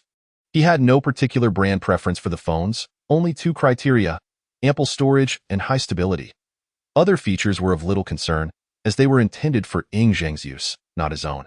They simply needed to be durable. As for solar charging panels, Suyu was not well versed in that area, uncertain of which brand to choose. Fortunately, his greatest asset at present was ample leisure time. After some searching, he discovered a store reputed to be the largest outdoor equipment specialty shop in the city. With the assistance of a knowledgeable saleswoman, he ultimately selected an outdoor power source equipped with a solar battery panel. This 600W power source could recharge a phone approximately 20 to 30 times when fully charged. Once depleted, it could be recharged using the solar panel, typically requiring only a day of good sunlight to reach full capacity. Weighing around 3.5 kg, it was an excellent choice for outdoor enthusiasts. This power source would be more than adequate for Zhang to manage the power needs of such low-wattage devices as smartphones in the Qin dynasty. Aside from being somewhat pricey, it had virtually no drawbacks. Although Suyu was not financially constrained, he was still taken aback when informed that the item cost over 4,000. However, upon learning that joining their store's outdoor group would grant a 200 yuan discount, he ultimately purchased it for 3,999. Riding his bicycle to the bar, he was mindful to save where he could and spend where necessary. Having completed his shopping, the time had already approached noon. After enjoying a meal at a restaurant and taking advantage of the Wi-Fi to download a plethora of educational videos, Suyu initially considered looking at apartments. However, upon recalling the over 10 million he had left in his pocket and contemplating the housing prices in the city, he promptly abandoned that idea. The modest sum of money was sufficient for acquiring a 3-bedroom residence in a less desirable area. However, it would undoubtedly fall short for purchasing a villa in the bustling metropolis of Modu, which demanded a higher degree of privacy and relative independence. After contemplating his remaining wealth of over 300 kilograms of gold, he dialed the number of Miss Chuyu from the Wanfu Group. Given the financial prowess of the Wanfu Group, it seemed plausible that they could readily absorb such a significant quantity of gold. Coupled with their prior collaborative ventures, it was only natural for him to seek out Chuyu, especially in light of his urgent financial needs. As anticipated, upon learning of Su Yu's intentions, Chuyu exhibited little hesitation in acquiescing to his request. They agreed to reconvene at the abandoned industrial park that very evening, and the call concluded. Yet, the reality of the situation was far removed from the swift resolutions depicted in novels or films. Unlike the fictional scenarios where one could present a valuable item to a wealthy individual who would then promptly offer billions in exchange, followed by immediate transfer of funds, such occurrences were mere fabrications of imagination. In the real world, affluent individuals typically held their assets in stocks, securities, and real estate. With the ever-present threat of inflation, cash in hand does not appreciate or generate additional wealth. Thus, holding on to it for an extended period equates to incurring losses. Corporations operate similarly, retaining only the necessary liquidity for planned expenditures. Any unforeseen circumstances would inevitably require time to secure additional funds. It was unreasonable to expect Chuyu to facilitate an immediate transaction upon Suyu's call. After arranging the meeting with Chuyu for later that evening, Suyu meticulously considered whether he had overlooked any details. Just as he was about to return home and enter the trading space to fulfill the transaction he had agreed upon with Ing Zhang the day before, he unexpectedly received a notification from the trading platform's personal panel upon entering his vehicle. It was a message from Shuang Xing, urgently seeking his assistance. Do you have a moment? I have an urgent matter that requires your help. Chapter 31. The Crisis of Future City Urgent Matter. Suyu was taken aback for a moment, then decided to find a 5-star hotel nearby and booked the most expensive suite available, costing over 10,000 for a night. Such accommodations were typically frequented by the affluent, ensuring a level of confidentiality. Once inside, he conducted a thorough search for any surveillance devices and, finding none, activated his personal panel to enter the trading space. In the familiar conference room, Shuang Xing was already seated at the long table. Suyu smoothly pulled out a chair and took his place, his gaze wandering to the room's decor, which suddenly piqued his interest. It dawned on him that he had not previously noticed the distinct atmosphere. The setting for his discussions with various individuals differed remarkably. Conversing with Shuang Xing occurred in this elegantly antiquated conference room, while his meetings with Ing Zhang took place in a pavilion situated upon a lake. He pondered whether there was any deeper significance to this, before he could dwell on it further. Shuang Xing, noticing his arrival, eagerly exclaimed, "You've finally made it. I have a pressing matter that requires your assistance, and if you can manage it, I assure you the reward will be far more substantial than anything you've received thus far." "Do tell," Suyu replied, intrigued. "Our city's mayor has passed away." Shuang Xing's expression was grave. "The mayor has died." Suyu was startled, confusion evident on his face. "What does this have to do with you? Or what assistance do you require from me? Is it that your mayor is on the brink of death and wishes to indulge in some delicacies? I could certainly assist with that." "Not at all. The mayor has lived for over 200 years, and apart from her brain, her entire body is composed of mechanical components. She has no interest in food," Shuang Xing clarified, shaking her head as she seemed to struggle to articulate her thoughts. After a considerable pause, she continued, "The situation is quite complex. Let me explain it simply. Do you know how Future City was constructed?" Before Suyu could respond, she elaborated. Future City was originally intended as a space city built by the escapees of the prosperous era just before the cataclysmic war. Due to various circumstances, what was initially meant to be constructed in space ultimately had to be built on the ground. The plan was to complete it and then utilize an enormous anti-gravity engine to launch it into orbit, freeing it from the complex terrestrial environment. Once in space, it could escape at superluminal speeds using a curvature engine. However, they were ultimately too late. The apocalypse struck sooner than anyone anticipated. This colossal structure, spanning 1,600 square kilometers and capable of sustaining 300,000 inhabitants for 500 years without external supplies, was unable to install the anti-gravity engine in time. Consequently, It remains stranded on the wasteland, now known as Future City. You could liken Future City to a starship that cannot take flight. However, in many respects, it surpasses any starship in capability. Shuangxing sighed. And the mayor, she is the ruler who possesses the highest authority over this stranded starship. Within Future City, life and death are at her command, and she is now on the verge of death. Selecting a successor to transfer her authority, Shuangxing's expression grew even more somber as she added, she has no direct blood relatives. Upon hearing this, Suyu began to grasp her intentions. The mayor of Future City wielded supreme power over the entire city, determining the fate of all its inhabitants, regardless of their status. This authority vastly exceeded that of an emperor in ancient times. After all, an emperor could be overthrown if he incurred the wrath of the people. But the mayor could extinguish lives with a mere thought. Now that the mayor was dying and preparing to transfer her authority, it was only natural that the families within the city would vie for control. Such unfettered power, if placed in the hands of an individual who was deemed absolutely just, could be manageable. Others could operate within their own capacities under established rules. The mayor, above it all, would remain an untarnished deity, provided the subordinates did not transgress her decrees. From Shuangxing's description, the current mayor seemed to embody this ideal. However, the crucial issue was that this individual was now on the brink of death, and whoever assumed her authority was unlikely to maintain impartiality. Once suspicion arose, even a genuinely just person might struggle to retain their fairness. If one wished to maintain dignity, they could still hold the title of mayor while passing authority through their family line. If one were shameless, they could proclaim themselves emperor without anyone to restrain them. Should anyone be dissatisfied, they could simply eliminate them and select a new batch of genetically superior citizens from the gene bank, thereby creating a populace utterly loyal to them. This was not merely a struggle for the mayor's authority. It was akin to striving for the position of the Jade Emperor. With such immense power at stake, no matter who became the new mayor, a chain of suspicion was inevitable. Who would willingly entrust their entire fortune and life to another? Yet, Suyu then pondered, wait a moment. How did your current mayor manage to gain everyone's trust in the first place? After all, with the mayor's overwhelming authority, who would dare to enter Future City if they did not trust her?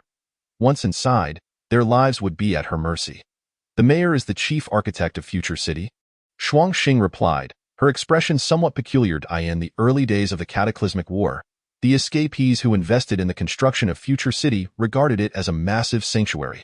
After their flight plan failed, they intended to seal this fortress, capable of supporting 300,000 lives for 500 years, as long as the main structure remained largely intact. They believed they and their descendants could thrive within it for millennia. However, they did not anticipate that the mayor had left a backdoor in the Future City system. She exploited this backdoor to seize the mayoral authority, executing nearly 100,000 escapees who sought to self-isolate. She then took control of Future City's weapon systems, eliminating all enemies within hundreds of kilometers and opening the gates to accept over 1 million refugees. Now, nearly all residents of Future City are descendants of those refugees she welcomed. Our lives were saved by the mayor. Why wouldn't we trust her? Suyu exhaled, realizing that the mayor's method of securing trust was, in fact, rather straightforward. Simply replace the population with those who were grateful to her.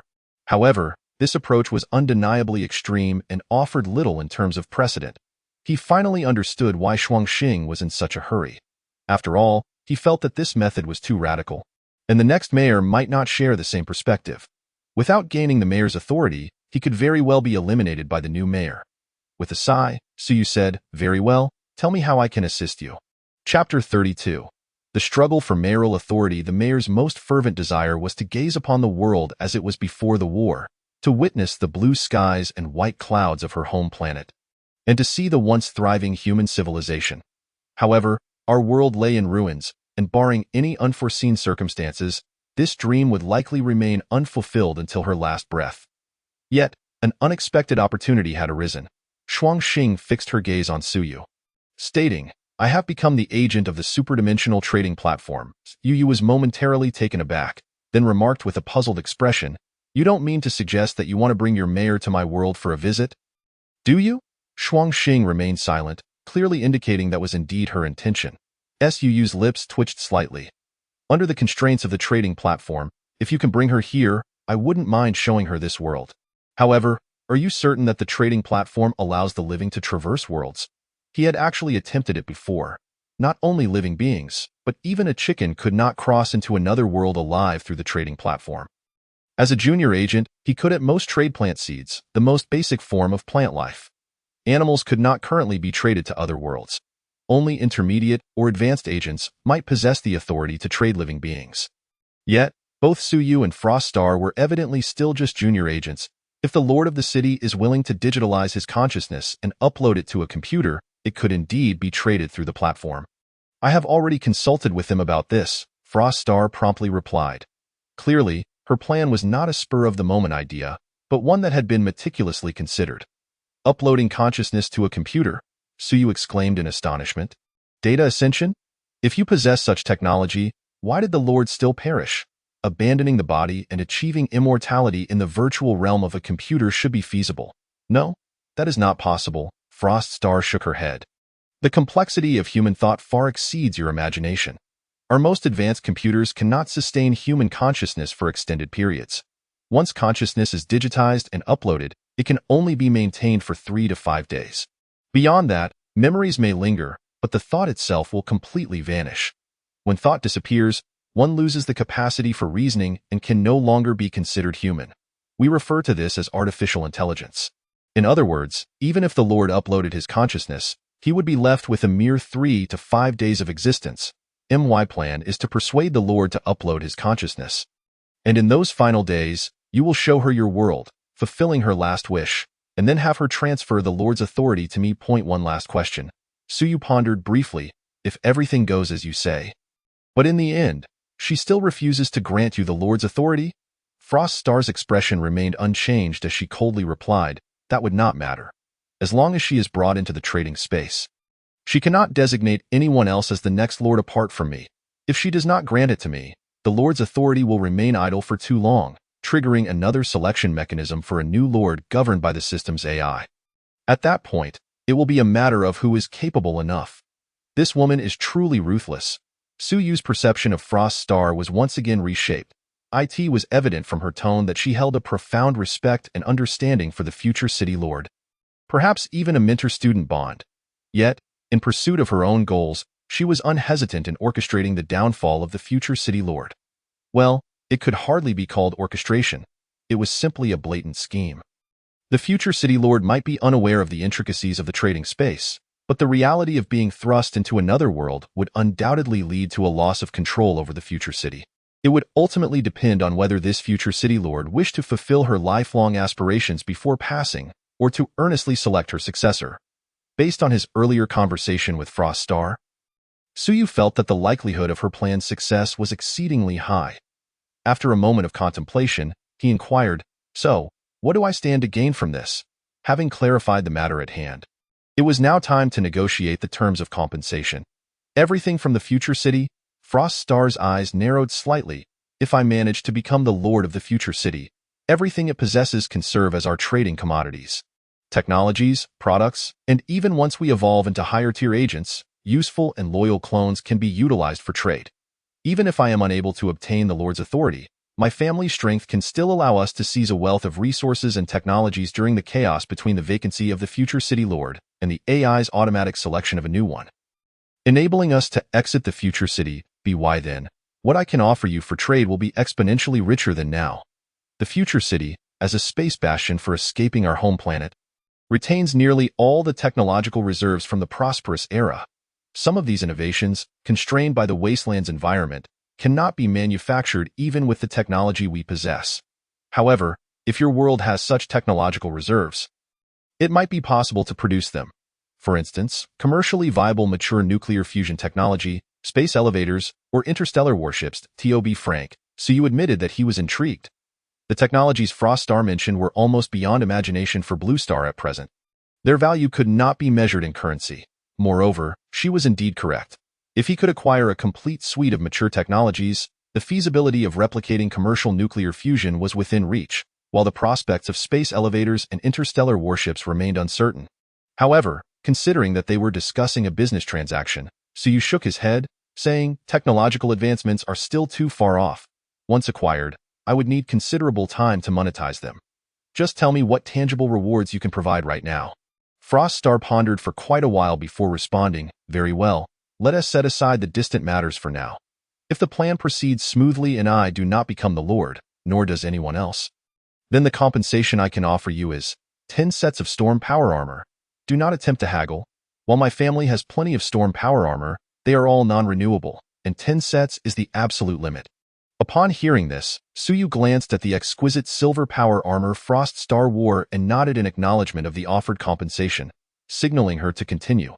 "If I become the Lord, then in addition to the 10 sets of storm power armor, I will also include 3 Falcon-class near-Earth orbit vehicles with a payload capacity of 500 tons. At this point, she looked at Suyu. "I had my professional team analyze the general technological level of your world. If my assumptions are correct, these 3 near-Earth orbit vehicles would enable you to dominate the skies of your world. At that time, I would control the future city while you command your world. And our trading scope could expand far beyond the trivial skirmishes of before, allowing for genuine comprehensive cooperation." Deal. Chapter 33. Ingzheng. What is a mobile phone? Suyu had long coveted the storm power armor that Frost Star wore. As long as he cooperated with her on this venture, whether it succeeded or not, he would directly receive 10 sets. He truly had no reason to refuse. Moreover, the so-called Falcon-class near-Earth orbit vehicles were of immense significance. According to Frost Star, these vessels had a payload capacity of 500 tons and were powered by nuclear fusion reactors. Their weapon modules were incredibly advanced, capable of reaching speeds that exceeded the second cosmic velocity. Thus, although labeled as near-Earth orbit vehicles, they could potentially escape Blue Star's gravity and reach Mars. Acquiring 3 Falcons and 10 sets of storm power armor would place Suyu in a position where there would be virtually nothing left on Blue Star that could threaten him. Well, aside from the giant mushroom.as for whom these equipment would be allocated, that was not a concern. One slightly risky approach would be to recruit a group of operatives on Blue Star, granting them only usage permissions while retaining the highest control authority for himself. A safer method would involve purchasing clones through the trading platform. If he was willing to wait, he could also bide his time until he upgraded to an intermediate or advanced agent, and then procure utterly loyal slaves from other worlds. It was a conclusion reached mutually by him and Frost Star. Agents could trade living beings once they reached a sufficient level of advancement. There should be no mistake about it. In summary, once the equipment was secured, the human element would become a minor issue. The next step would be to convince the Lord of the city that he could indeed transport her to their world. As Frost Star spoke, she produced a milky white metallic sphere. This is a photographic drone, characterized by its speed. It can cover thousands of kilometers in an hour. My plan is for you to use it to capture footage of your world. There is no need to focus solely on the prosperous cities and beautiful landscapes. Both the good and the bad can be included. Afterward, provide me with the video, and I will attempt to persuade the Lord with it. So you took the small sphere, marveling at its design, and half-jokingly remarked, "This thing doesn't contain any black technology that could infiltrate our networks and trigger a machinery crisis, does it?" Frost Star, unfazed by his concern, explained, "We do indeed possess such black technology. But you need not worry.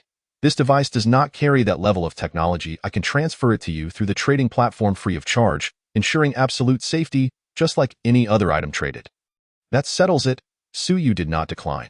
Since the moment he grasped the operational rules of the trading platform, he had resolved never to bring back any items that exceeded its regulatory scope. Gifts from others were also excluded. Only those obtained through legitimate trading channels could guarantee absolute security. With the 2 worlds he had encountered, one, the wasteland where Frost Star resided, and the other, the alternate world of Ingzheng, there were far too many unknowns for him to navigate.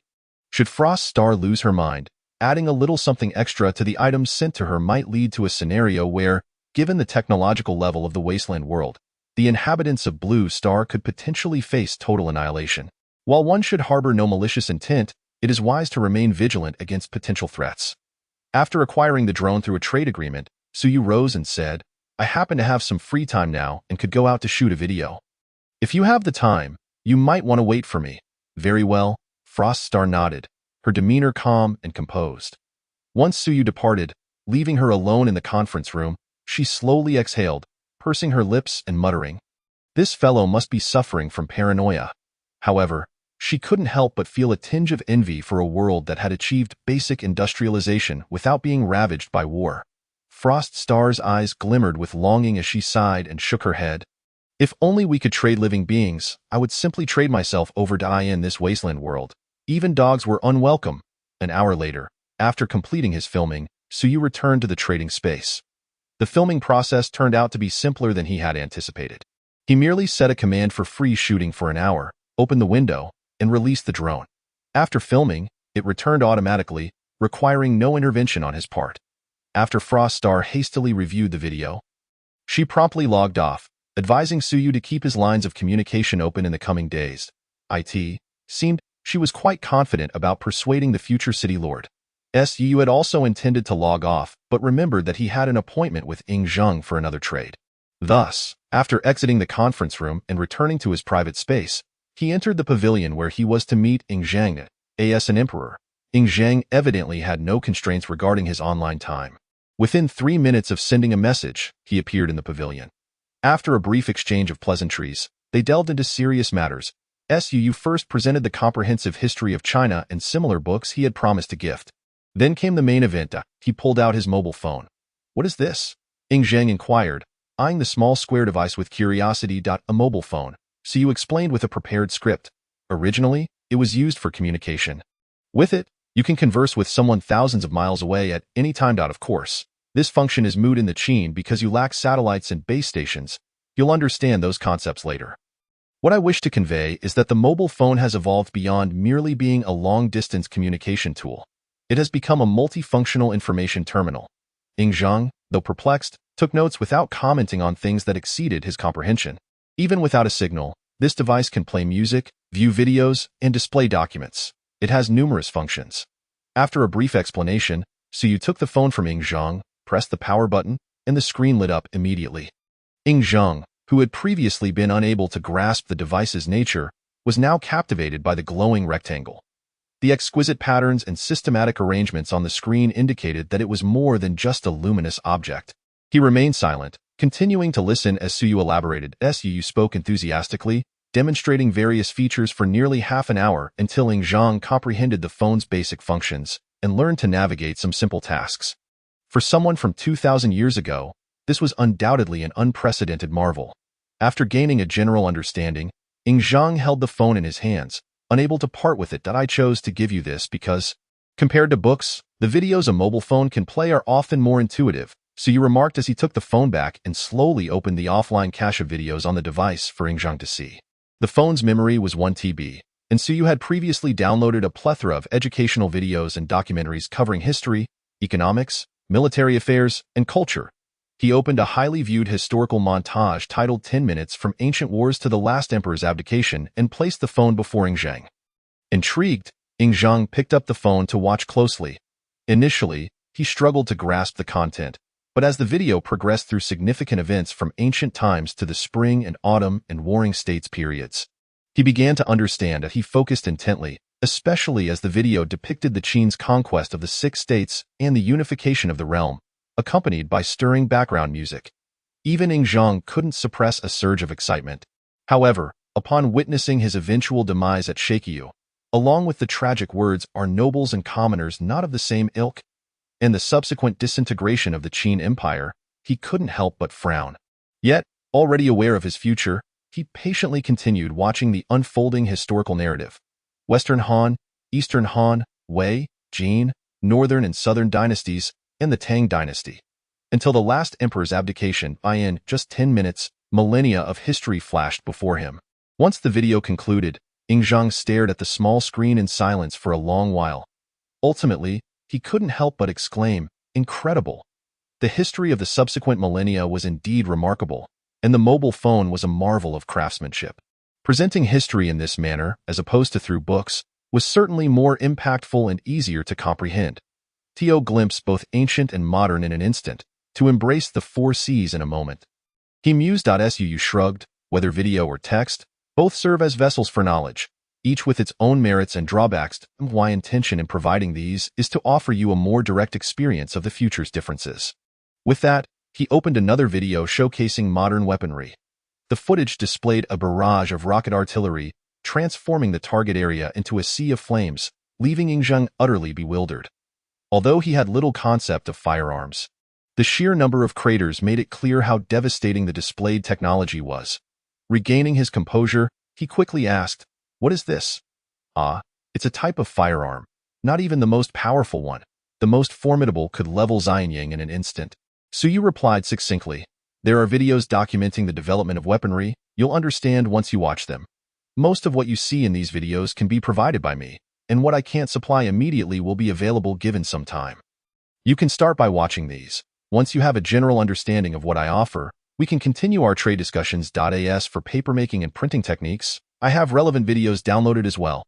Once you view them, you'll grasp the concepts, and we can consider this transaction complete." Ing Zheng nodded in acknowledgement, refraining from further inquiries, and handed Suyu the 30 longevity elixirs they had previously agreed upon. Completing the transaction, the two exchanged a few more pleasantries, and after Suyu taught Ing Zheng how to charge the phone using an outdoor power source, they bid each other farewell.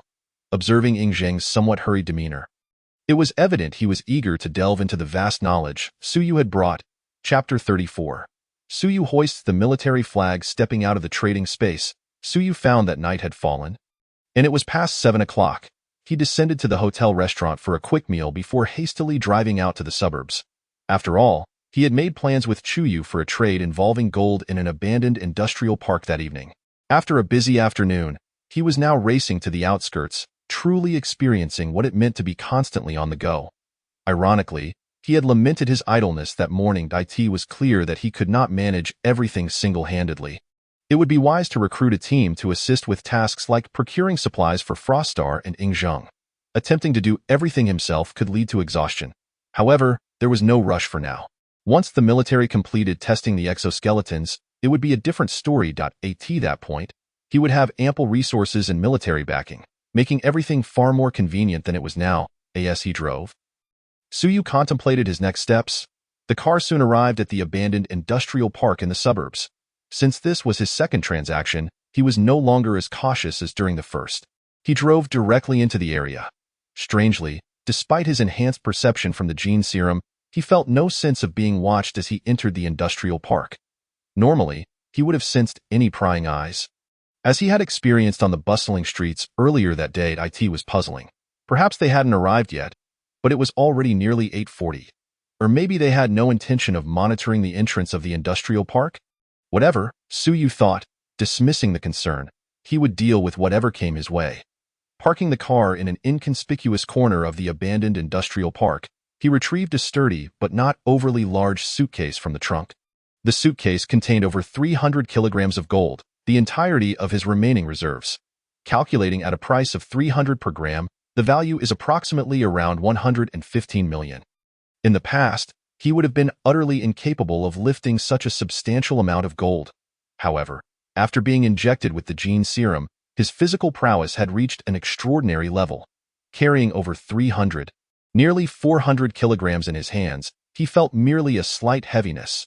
Strolling several kilometers with it posed no challenge at all. Navigating through the abandoned industrial park with practiced ease, he soon approached the designated factory. Yet, before he could draw near, a gunshot shattered the night's silence, startling him. Suyu reacted with remarkable speed. Without a moment's hesitation, he instinctively released the gold and retrieved the S-79 electromagnetic pistol from his inventory, aiming it in the direction of the shot. However, it dawned on him that the gunfire seemed not to be directed at him. Moreover, that single shot was merely the prelude. Bang, bang, bang. It was as if a powder keg had been ignited. In the darkness, the furious sounds of gunfire erupted from the factory ahead, punctuated by intermittent cries of anguish. At last, Suyu could definitively ascertain that he was not the target. Yet, what on earth was going on? For a moment, Suyu found himself bewildered. If the gunfire had been aimed at him, it would have been a case of black-on-black violence, a scenario he could have anticipated. But what was the meaning of this confrontation with others? Moreover, it sounded as though both sides had quite a few combatants. Though this was the suburbs, it was still an affluent area. What kind of outlaws would dare to engage in a fierce gunfight here? Suyu was momentarily dazed, listening to the increasingly intense gunfire within. After pondering for a moment, he summoned a heavy exoskeleton from his inventory with a wave of his hand, donning it swiftly. While the protective capabilities of the combat suit surpassed those of the exoskeleton, who would turn down additional layers of armor. Compared to the thin protective suit, The substantial armor of the exoskeleton provided Suyu with a greater sense of security. After flexing his limbs, he stowed the box filled with gold into his inventory and quietly circled around the factory's perimeter. Eventually, he located the second-floor office window where the conversation had taken place. Inside, the weak glow of light mirrored that day. With a slight exertion of force, aided by the exoskeleton, he leaped 4 to 5 meters high, easily grasping the windowsill and crashing through the glass into the office. Bang, bang, bang. Upon entry, Suyu was greeted by a barrage of bullets. Damn it, what bad luck! Suyu cursed under his breath. The exoskeleton's armor was naturally impervious to these feeble handguns. He glanced up at the terrified expressions of several bodyguards and the figure of Chuyu behind them. After a moment's contemplation, he dismissed the idea of smashing their heads into their chests. After all, she was the client. It wouldn't do to kill her. Once the bodyguards had emptied their magazines, taking advantage of their frantic reload, Suyu declared, "That's enough. We're allies." With an exasperated grip, Suyu seized a bodyguard's firearm, effortlessly crumpling it into a hunk of useless metal. The bodyguard, bewildered, stared at the twisted scrap in his hand, his face a portrait of confusion. The other 2 bodyguards wore similarly astonished expressions, their magazine changes frozen in mid-motion. What kind of monster was this? You are Suyu. Chuyu, sheltered in the corner, pushed aside the bodyguards to peer at him suspiciously. It's me. The faceplate of the exoskeleton retracted, revealing Suyu's considerably more handsome visage. Chuyu stared at him for a long while before finally exhaling in relief. With a hint of curiosity, she approached him, and upon noticing his stillness, tentatively tapped on the exoskeleton's heavy chest armor, exclaiming, "Is this an exoskeleton? You have a good eye," Suyu replied, casting a surprised glance at her, then added, "It's the military's latest product." "The military has such things?" Chuyu glanced at the robust exoskeleton, then back at Suyu, her face a canvas of skepticism. "They'll have them soon," Suyu, disinterested in discussing trivialities, pointed towards the incessant gunfire outside. Irritated. "What is going on? I came here to do business, not to engage in a fight."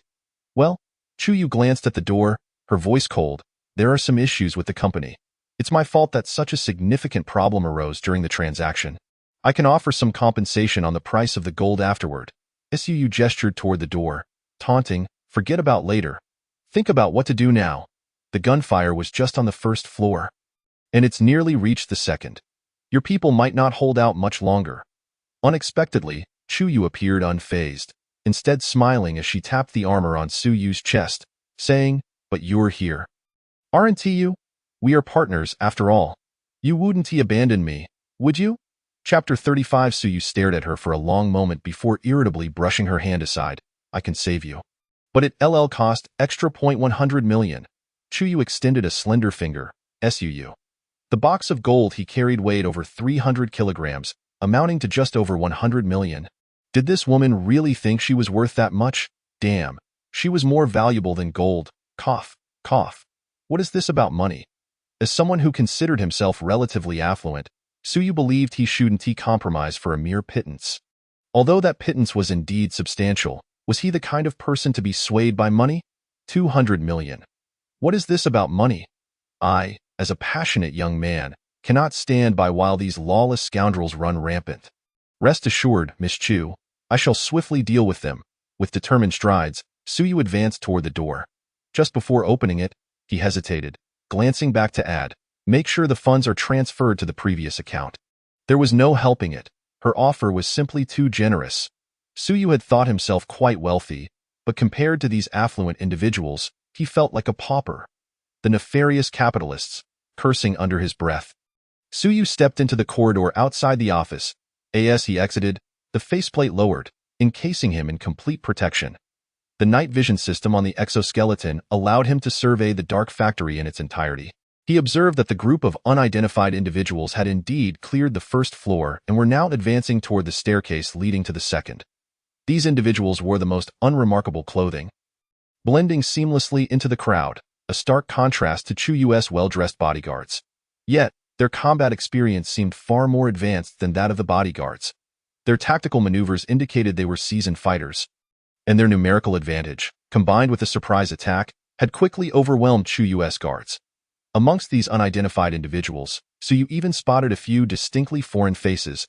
If there were foreigners involved, it was unlikely that the military or police were after Chuyu. There were roughly 20 individuals below. It would not be difficult for Suyu to handle them.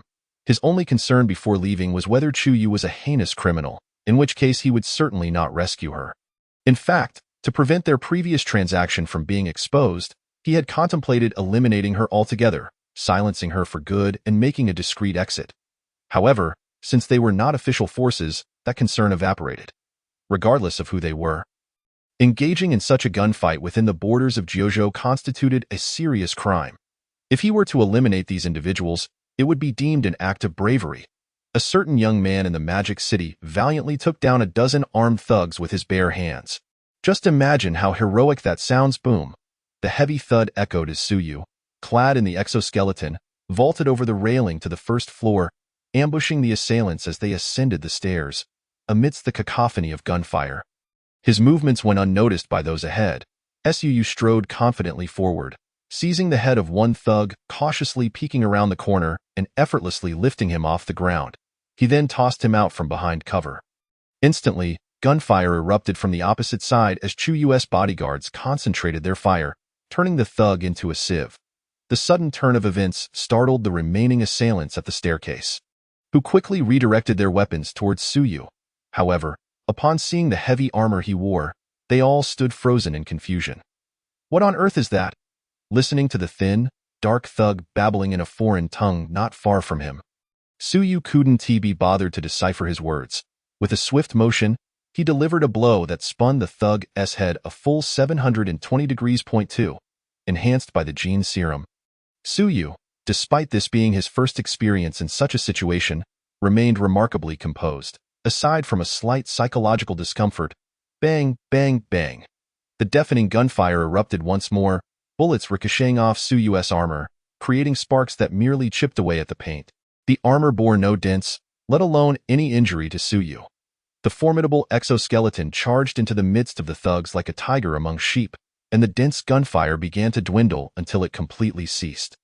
Suyu disdainfully shook off the blood from his armor and turned to the bodyguards who had been watching in bewilderment at the staircase corner. Go tell your lady. It's all taken care of. Why, yes. The bodyguard was momentarily stunned before hastily nodding and scurrying upstairs, stumbling several times in his haste, crawling and scrambling to deliver the news. It wasn't that he lacked courage. The scene he had just witnessed was simply too terrifying. The experience of shooting someone dead is entirely different from the overwhelming visual shock one receives from a punch that obliterates a person's skull, as demonstrated by Suyu just moments ago. The latter evokes a revolutionary impact. Before long, Chuyu descended the stairs, shielded by a cadre of bodyguards. Upon witnessing the gruesome scene of blood and flesh strewn about, she merely furrowed her brow slightly, offering no further concern. Instead, her gaze was drawn to Suyu's exoskeleton, her eyes gleaming with fascination. This contraption is rather terrifying. Moreover, it appeared flawless, without a single dent, indicating that the level of combat witnessed had not even begun to challenge the protective limits of this equipment. Its value is incalculable. As a businesswoman, Chuyu immediately recognized the worth of this exoskeleton. Unaware of her far-reaching thoughts, Suyu directly inquired upon her arrival. When will the money be transferred? The funds for the gold transaction can be provided to you immediately. However, the payment for your assistance will only be available tomorrow, Chuyu replied candidly. Extracting 200 million in cash is no trivial task. It suffices to first conduct the gold transaction. I will retrieve the gold now. Please wait a moment. Suyu nodded and proceeded toward the main entrance.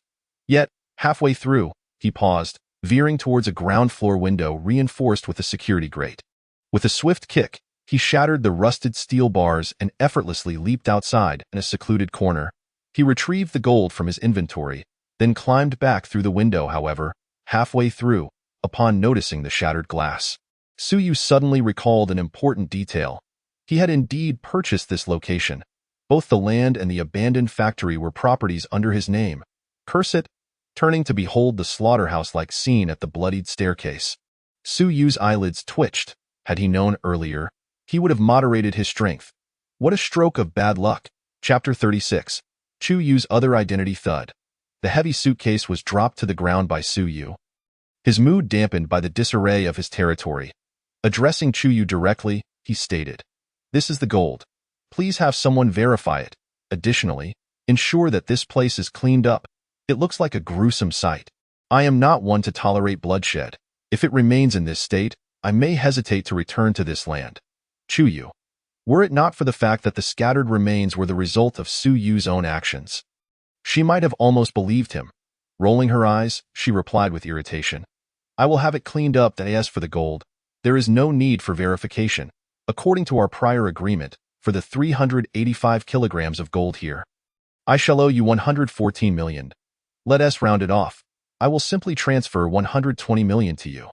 This portion of the payment will be sent to your account later, while the remaining funds will be fully transferred tomorrow." At this point, Chuyu suddenly paused, glancing at the bodyguards behind her. "You and I have some matters to discuss. You may leave for now."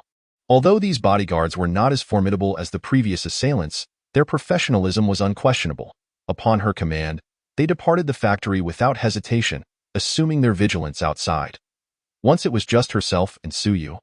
Chuyu turned to him and asked, "Do you wish to know why these individuals targeted me?" "Not at all." Suyu promptly shook his head. He was merely interested in acquiring wealth and had no desire to involve himself in these troubles. Chuyu's expression faltered, and she could not help but glare at him. Nevertheless, she continued, "In truth, bodyguards are generally not permitted to carry firearms domestically. My bodyguards are an exception due to our company's collaborations with certain state-owned enterprises. Though I shan't elaborate further. In essence, it pertains to external affairs." As she spoke, she pointed to a pistol lying on the ground, adding, "Due to this matter, our company has offended numerous external factions over the past few years, resulting in a fair number of individuals wishing to end my life, which is why the authorities specially approved my bodyguards to be armed. These individuals, in turn, are specifically here to deal with me." Upon hearing this, Suyu understood immediately. Outside, firearms. Good heavens, this woman appears delicate, yet she is, in fact, an arms dealer. However, a frown creased Suyu's brow as he pondered. If your business is this substantial, then the 100 kilograms of gold that night, amounting to 30 million in trade, hardly necessitated you putting yourself in danger by coming to such a remote location for the transaction, correct? A gentleman does not place himself beneath a perilous wall. Chuyu, a woman of her acumen, could not possibly be unaware of this. "I do not provide opportunities. They would not dare to emerge otherwise." Chuyu chuckled softly. "We were already aware of the smuggling of these individuals. However, in such a vast area, locating them is akin to searching for a needle in a haystack. I ventured out that night specifically to provide them with an opportunity. After all, it would be far simpler and less risky to capture them in a remote location than in a densely populated urban area. Unfortunately, these individuals proved even less competent than anticipated, failing to arrive in time. Thus, this time, Suyu narrowed his eyes. Before he could voice a question, Chuyu approached a windowsill and gestured outside. Peering into the distance, he spotted several speedboats adorned with police insignia making their way toward them, and could faintly discern armed officers aboard, fully equipped. Simultaneously, the blaring sirens from the main road on the opposite side of the industrial park indicated that a significant number of officers were en route. Even if he had not intervened earlier, the firepower of those assailants would likely struggle to overcome the bodyguards stationed at the staircase for some time, certainly enough to withstand until the police, who had long been lying in wait, arrived. "I apologize for not informing you of the situation sooner," Chuyu shrugged. "In truth, the complexity of this matter exceeds your imagination. Under normal circumstances, no one would dare to send individuals here to eliminate me. That would be tantamount to courting death. However, due to unforeseen complications, some individuals could no longer afford to wait. So, what are you trying to convey to me with all this?" Suyu frowned, observing the approaching officers. He initially considered fleeing. Yet, upon reflection, this industrial park now constituted his property, and those he had dealt with were merely dangerous elements who had smuggled in. He was simply acting in defense of justice. There was no reason to run. The military was already aware of the existence of the exoskeleton, which was not something that needed to remain hidden. "I wish to purchase several sets of this exoskeleton." Chuyu approached and tapped the robust chest plate, her eyes still filled with awe. "This is truly a magnificent industrial creation." Noticing her expression, Suyu began to sense something amiss and tentatively asked, You were already aware of the existence of this exoskeleton? Indeed, Chuyu replied nonchalantly. My other company is engaged in that line of business. Our experts participated when the military tested those two prototypes, so I am certainly aware. However, rest assured, the military was highly satisfied with the equipment following their tests, and they will likely sign a contract with you within the next few days. Once they have procured a sufficient quantity, they will publicly showcase it. Given the recent instability in external affairs, the military has a demand for such equipment. Compared to the tanks, aircraft, and missile vehicles that have been seen countless times, this revolutionary exoskeleton undoubtedly serves as a more effective deterrent against nefarious elements. Thus, they never intended to conceal the existence of this exoskeleton, and my knowledge of it is not surprising. The only aspect they deemed worthy of the highest confidentiality is your identity. To be honest, before you presented yourself to me in this attire, I never imagined that the military obtained those two exoskeletons from you. After hearing this, Suyu gained some understanding and responded. Since you maintain such a close relationship with the military, why not wait until they are equipped to purchase from them? What is your production capacity for this equipment? Chuyu sighed. In the short term, they likely won't have enough for their own use, much less sell to me. But you are different. You have yet to formally sign a contract with the military, so selling me a few sets is not something they could object to. Is it? Suyu pondered this and realized the truth in her words. After considering the fact that his inventory already contained over 1,000 sets of exoskeletons, he inquired, what price do you intend to offer? 10 million per set, for a total of 10 sets, Chuyu proposed, presenting her expected price. Although this price could easily purchase a main battle tank with a little more, in certain respects, the war potential of this exoskeleton might not be any less than that of a tank. I can offer you the 10 sets, but I must make one thing clear beforehand. Suyu gazed into her eyes. The 10 exoskeletons I provide will have a backdoor left in the system, and disassembly for research will not be supported. In simple terms, you may use them, but if you attempt to disassemble them forcefully, the battery will trigger a self-destruction protocol. The explosion from such a massive metal hydrogen battery would likely rival that of a 155mm howitzer shell. If this is acceptable to you, arrangements can be made for someone to collect the goods here tomorrow. Given the current technological level of Blue Star, the core technology of this exoskeleton would be incomprehensible to them. However, that does not imply that researchers cannot extract any advanced technology from the exoskeleton, such as its transmission system, control system, and the carbon-based chips used for computation, even down to the advanced friend or foe identification systems, auxiliary aiming systems, night vision systems, and more embedded within the exoskeleton's faceplate. All of these matters are within their capacity to study and potentially replicate. He does not prohibit the military from dismantling and researching. It is merely a favor he extends to them. As for Chuyu's words, to be frank, it is a transaction where payment is exchanged for goods. It is inconceivable that he would sell the exoskeleton to her for her unrestricted examination over such trivial matters. Very well, Chuyu readily agreed to this stipulation. Tomorrow night at this hour, I will send someone to collect the goods, and as for the payment, I will ensure it accompanies the 200 million during the day. Although the stated price is 10 million per set, in reality, Chuyu purchased them for 30 million each. After all, she was merely fishing for information, and even if Suyu did not show up, she likely would not face any danger. The 200 million was entirely intended for the acquisition of the exoskeleton and to establish a favorable rapport with Suyu. Deal. Chapter 37. Suyu.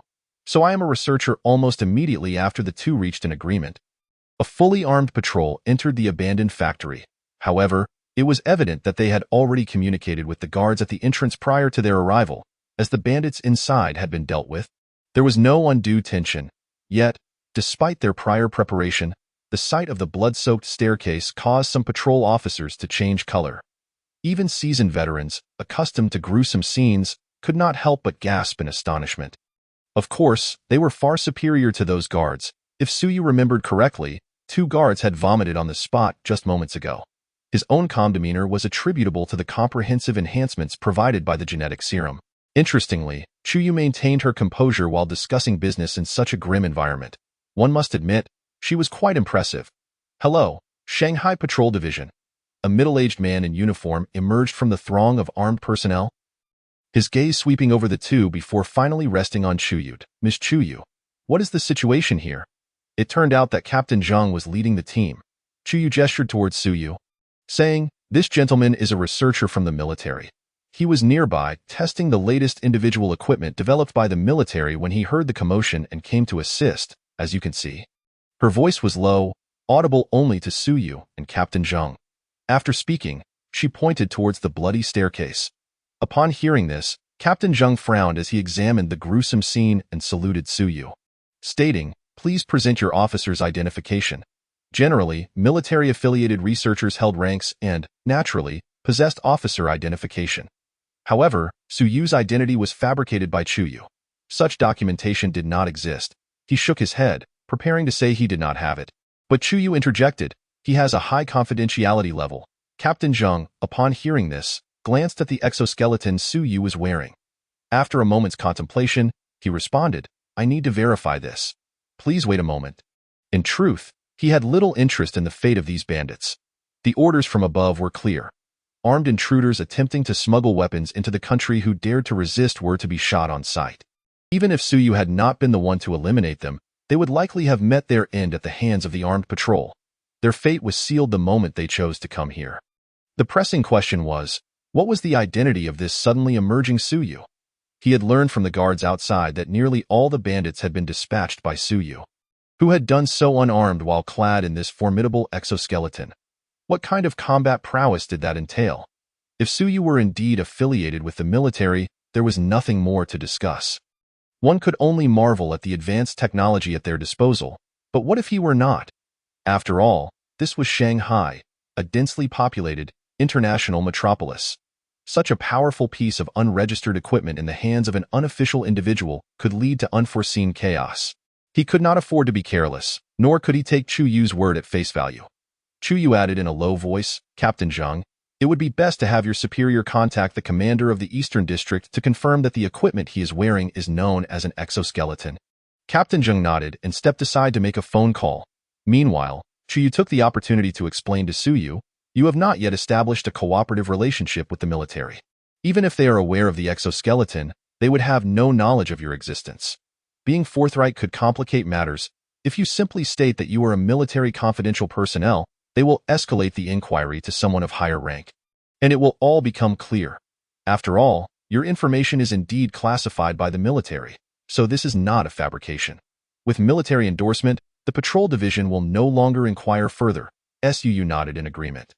This indeed seemed prudent. It was better to avoid unnecessary complications, as anticipated. Approximately 10 minutes later, Captain Zheng returned, his demeanor noticeably lighter. When he looked at Suyu's exoskeleton, his initial apprehension had transformed into admiration. "It has been confirmed. Thank you for your efforts, Mr. Su. You, as a researcher, have accomplished what we should have done. One must help when they see injustice, it is only right," Suyu replied with a smile. Captain Zheng remarked, "But that was over 20 armed bandits. Anyone else might wish to help, but they simply wouldn't have the capability." At this thought, he couldn't help but glance at Suyu's exoskeleton and swallow hard. This contraption was indeed extraordinary. From the information he received from his superiors, Suyu was indeed a military researcher. To think that a researcher clad in such equipment could single-handedly eliminate armed bandits without firearms was utterly absurd. This only served to underscore the formidable combat capabilities of the exoskeleton. If this technology were to equip armed patrol units, handling vicious armed criminals in complex urban environments would become significantly simpler. No, this would not do. Once the military deems this equipment fit for public knowledge, he must submit a request to acquire several units for their own use. This apparatus would undoubtedly suit their patrol division perfectly. It would be unreasonable not to procure it. The two engaged in light conversation, but given that Suyu remained on the military's confidentiality list, it was customary for everyone present, including Chuyu and Captain Zheng, as well as the patrol officers who had entered the factory and the guards who had seen Suyu, to sign a confidentiality agreement. Once that was completed, they would no longer be involved. As for the aftermath of the situation, Chuyu would dispatch someone to coordinate with the patrol to resolve it, sparing Suyu any further concern. However, just as Suyu was about to leave, Captain Zheng suddenly detained him, stating that he had received news that the military had learned of the events here and wished to visit the scene to assess the situation, hoping Suyu could remain to provide guidance. Upon hearing this, Suyu understood immediately. After all, this was essentially the first combat engagement for the exoskeleton in this world. The military naturally wanted first-hand data for in-depth study. Moreover, with him, the individual involved, present at the scene, it was an opportune moment to address any questions he had encountered during the testing of the exoskeleton in recent days. SUU did not decline and readily agreed. Before long, with the sound of helicopter rotors whirring, two military transport helicopters descended slowly onto an open area in the abandoned industrial park. Accompanied by several fully armed soldiers, a group of researchers clad in white lab coats impatiently disembarked from the aircraft and hurried into the factory. Chapter 38. Donning the exoskeleton, a super soldier, Mr. Su, it truly is you. Among the researchers, the one leading the group was Zhou Bo, who had first discovered the exoskeleton at the defense exhibition. Upon seeing Su Yu, although he noted some changes in him, he thought little of it and quickly approached. "Oh, it's Major Zhou. Thank you for your hard work at this late hour," Su Yu greeted briefly. Clad in the exoskeleton, he felt it inappropriate to shake hands. Zhou Bo, however, dismissed such trivialities, beaming as he replied, "Not at all, in fact, I have numerous inquiries for you, Mr. Su. I hope you won't mind my asking." "Feel free to ask. You are here to inspect the battlefield, correct?" "It is just over there." Suu pointed towards the dark recesses of the factory. He had no qualms about providing a brief explanation to the patrol officers before departing from the grim scene near the staircase. "Now at the entrance of the factory." "Excellent. I shall send someone to investigate. This is invaluable first-hand data." Zhou Bo smiled, waving his hand to signal a team of experts armed with high-powered flashlights to venture inside. The scene may be rather gruesome. It would be wise to prepare yourselves mentally," Suyu kindly cautioned. "Not to worry, we are professionals. Sometimes, we even have to go abroad to gather data from active war zones." Zhou Bo waved his hand dismissively. However, it was not long before they heard retching sounds emanating from within. Zhou Bo's face twitched. Suyu had anticipated this. After all, even the seasoned patrol officers, who had witnessed countless brutal murders, nearly lost their composure at the sight within. While many of the researchers might possess some experience, they were still primarily civilians, and it was entirely normal for them to be overwhelmed. Well, they will manage to overcome this minor hurdle. I shall leave them to it. Zhou Bo turned the conversation with a hint of awkwardness. "Mr. Su, during this visit, I would like to seek your expertise on a matter. The internal control system of this exoskeleton is undeniably exquisite. However, we have encountered some divergences within our research institute regarding the optimal equipment to maximize its functionalities. I recall you previously mentioned that the extent of our imagination directly correlates with its capabilities. I wonder if you could offer any guidance in this regard?" "Guidance?"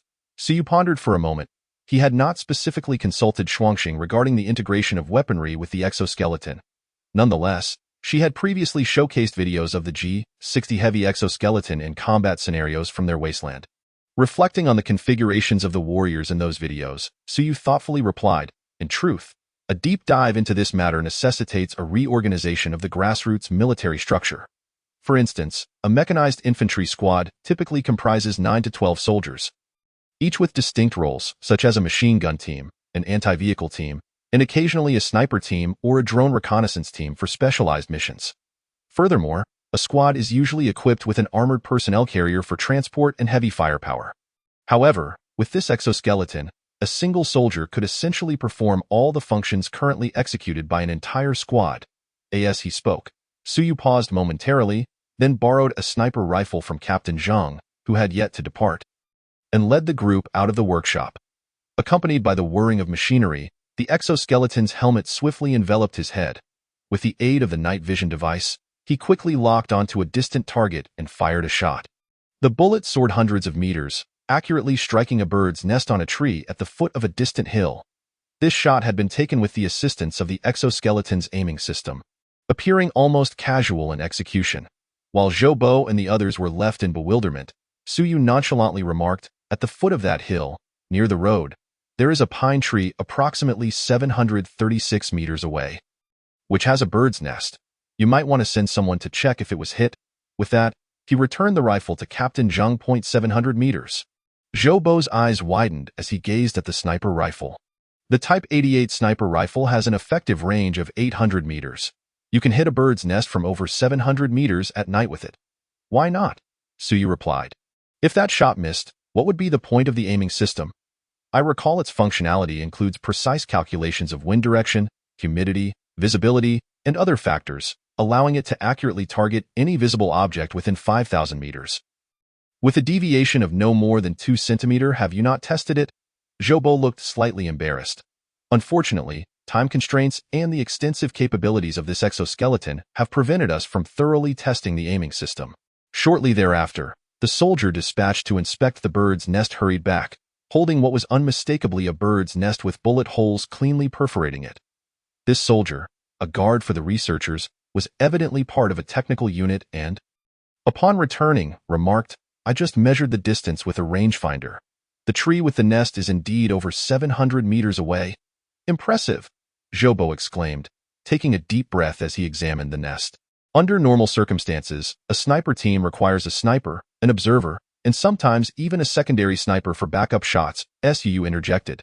With the G-60 exoskeleton, there is no need for such a team. One individual can accomplish the task of sniping alone. Moreover, with the assistance of the aiming system, the firepower suppression from machine guns becomes less critical. As long as you shoot accurately, an automatic rifle with a magazine holding dozens of rounds can still achieve a suppressive effect. Wouldn't you agree, Major Zhou? Seeing Jobo nod in agreement, he continued, "Just from what I've mentioned, the aiming system can effectively replace both a sniper team and a machine gun team within a squad. As for anti-vehicle operations, equipping a soldier in an exoskeleton with a recoilless rifle would enable them to find advantageous angles to engage targets effortlessly. To be blunt, given the exoskeleton's protective capabilities and speed, one could even equip soldiers with C4 explosives, allowing them to approach enemy vehicles and detonate the explosives without issue. After all, there are likely few military armored vehicles that can match its speed." As Suyu spoke, Jobo's eyes sparkled with realization. Previously, they had been discussing the traditional approach of categorizing exoskeletons based on their designated roles, sniper variants, fire suppression variants, etc., to differentiate their functions. However, Suyu's insights revealed that such distinctions might not be necessary. With the exoskeleton's impressive auxiliary features, a soldier clad in it could perform nearly any task expected of ground forces. An expansion of perspective. Suyu patted Jobo on the shoulder in comparison to the limitations of ordinary soldiers. Those donned in exoskeletons can undoubtedly be regarded as super soldiers. Super soldiers? Jobo's eyes lit up, as if struck by enlightenment. The future combat model and necessary weapon integrations for the exoskeleton became crystal clear in his mind. Mr. Su, your insights are tremendously enlightening, truly befitting a genius who has created such a groundbreaking product. Not at all, Suyu waved his hand dismissively. You simply lack a concrete understanding of the exoskeleton's functionalities for now. Once you familiarize yourselves with it over time, these matters will become self-evident. His words were not mere modesty. The military was replete with talent. It was a relic of a bygone era to be bewildered by weaponry. Once they grasped the exoskeleton's various capabilities, discovering the correct usage would come naturally. Mr. Su, you are too humble. After some more casual conversation, Jobo divulged that the military would likely contact Suyu the day after tomorrow to finalize their collaboration. As their discussion wound down, the clock struck past 1 in the morning. Chuyu departed shortly after the military arrived, as her presence was not appropriate given the confidential nature of the matters at hand.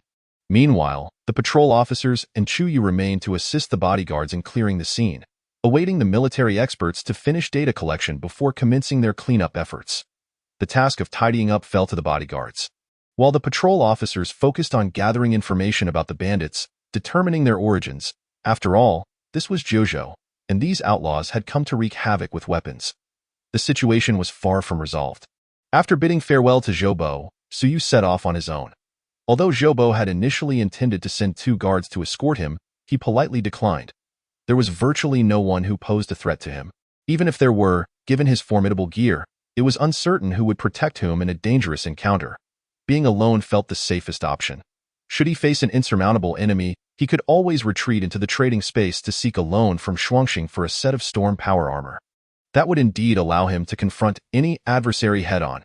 Having experienced the exhilaration of donning the exoskeleton while dispatching bandits, Suyu found himself increasingly eager to discover what it would be like to wear the storm power armor, the ultimate technological marvel capable of traversing the skies, land, and sea.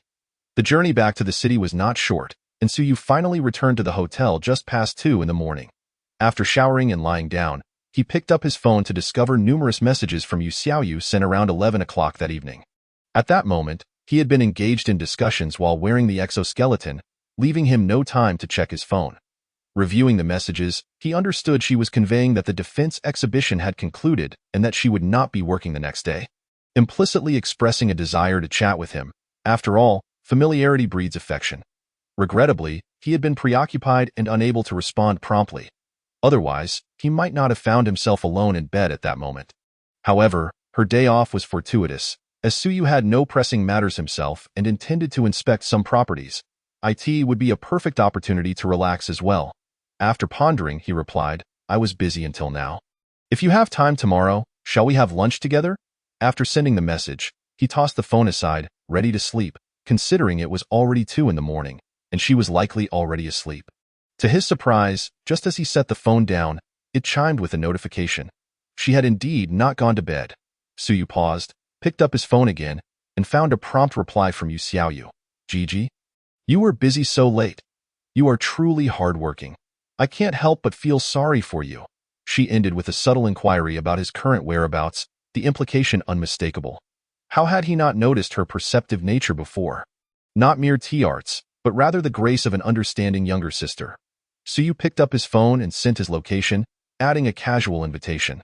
"Care to join me for a late-night snack?" Yu Xiaoyu immediately responded with an emoji indicating she was on her way. After exchanging a few light-hearted messages, she informed him that she was already in the car and would arrive in no more than half an hour. It was only then that Suyu set down his phone and began to ponder a pressing question. How to approach the matter of Yu Xiaoyu. In the past, he would not have overthought such things. He would simply engage, and if it no longer suited him, they would part ways without a second thought. After all, since he had embraced the role of a cad, his previous partners had rarely been virtuous individuals. They all understood the game, and it was merely a matter of passing time. However, Yu Xiaoyu was somewhat different from the women he had encountered before. If one were to categorize her as a good woman, that would not entirely be accurate. Her readiness to succumb to him seemed to hinge on financial motivations. Yet, to label her a gold digger would be misleading as well. After all, during their previous conversations, she had displayed a certain innocence, akin to a flower that had yet to be plucked, eagerly opening her doors for him today. If one were to insist, she could be seen as materialistic, but with boundaries. Or perhaps a clever woman aware of her worth. It was evident that after holding out for some time, she had decided to invest her chips in Suyu. Truth be told, this was a first for him. In his earlier days, he would have been disinterested in any monetary attachment, adopting a no-strings-attached approach. Whatever her circumstances, he would simply walk away if things felt amiss. However, he wasn't particularly pressed for cash at this juncture. There was no need for such drastic measures.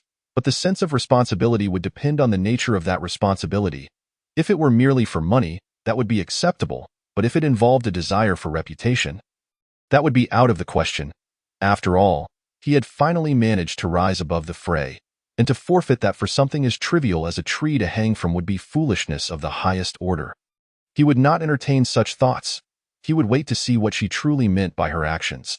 Not wishing to dwell further on this matter, Suyu dialed the hotel front desk, requesting some late-night snacks to be sent up. At a hotel of this caliber, the kitchen typically operated around the clock.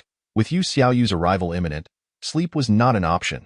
He needed sustenance first, perhaps some lamb kidneys to start. Chapter 40. Preparing to buy a house, a top-tier tug-of-war. The following day, Suyu awoke in the afternoon. Yu Xiaoyu was still lost in slumber beside him, with traces of tears at the corners of her eyes. Reflecting on his performance the previous night, he felt a twinge of embarrassment and scratched his head. The genetic enhancement was indeed formidable. Under normal circumstances, reaching half an hour without any substances would be the limit for an average person.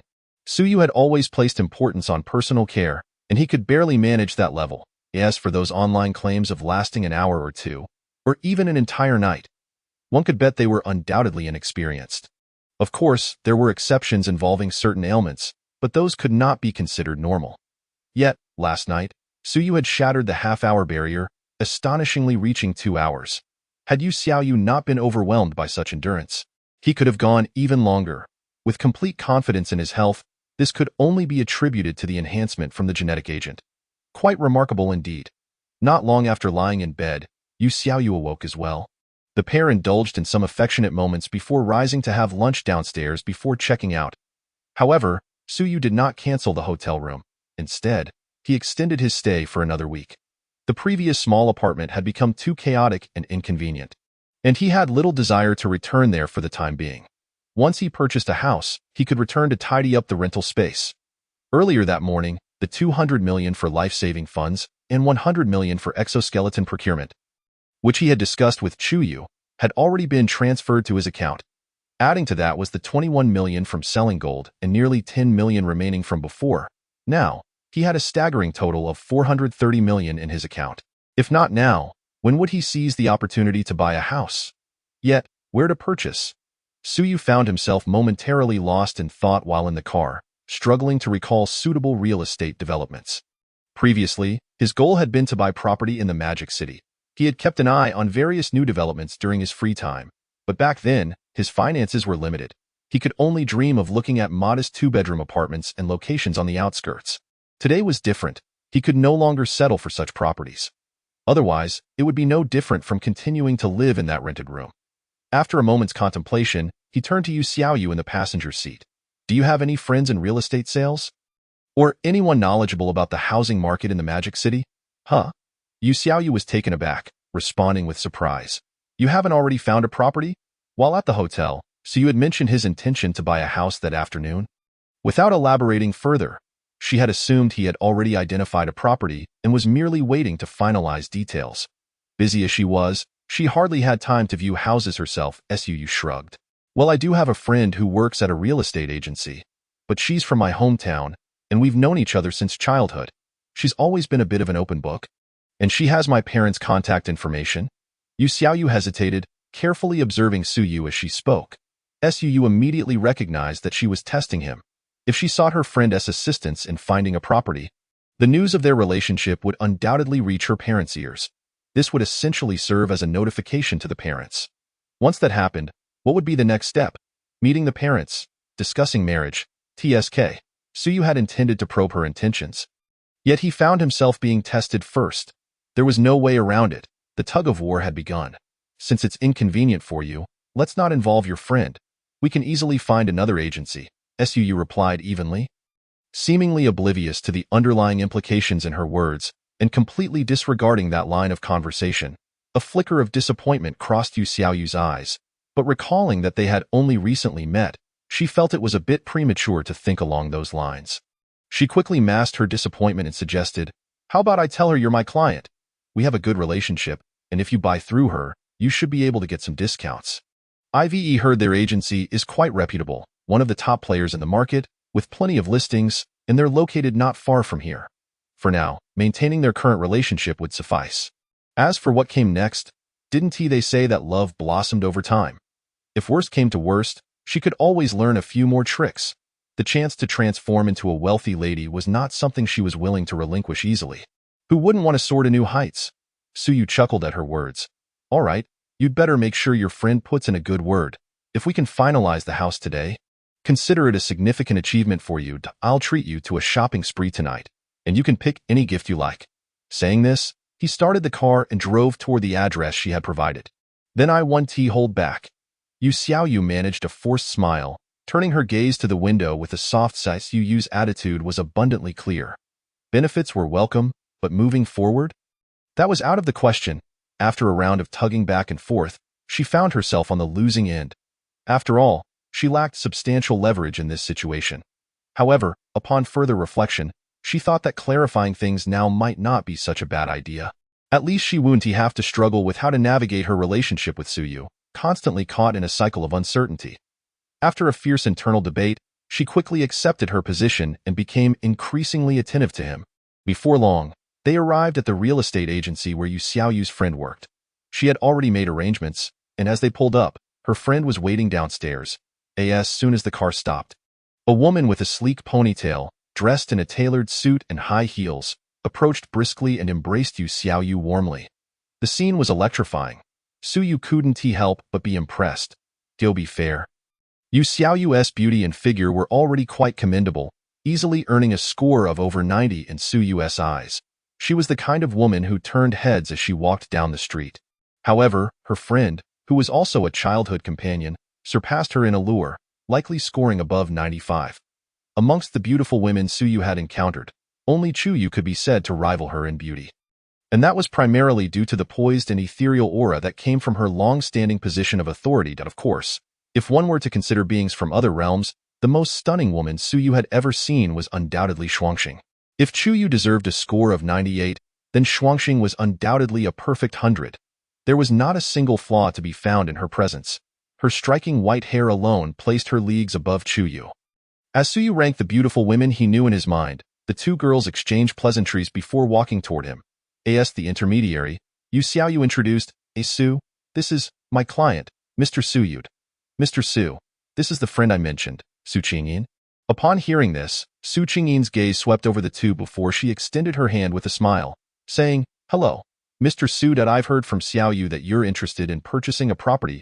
I have just received a new batch of quality listings that can surely help you secure the best price. Thank you, Miss Xu gently grasped her delicate hand and remarked, My primary consideration is a villa, preferably a standalone one. I wonder if Miss Su has any suitable recommendations. Su Qingyin responded with astonishment. A major client? Chapter 41. 380 million. An exorbitant mansion? Mr. Su, we have an abundance of properties available here, and I am confident we can find one that meets your requirements. Shall we head upstairs for a more detailed discussion? Su Qingyin's enthusiasm surged as she immediately led the two upstairs, finding a meeting room for them to sit while she hurried off to retrieve the materials. That moment, Yu Xiaoyu snapped back to reality. Staring incredulously at Suyu, are you truly considering purchasing a villa? This is the Magic City. Even a villa in the suburbs commands at least an 8-digit price.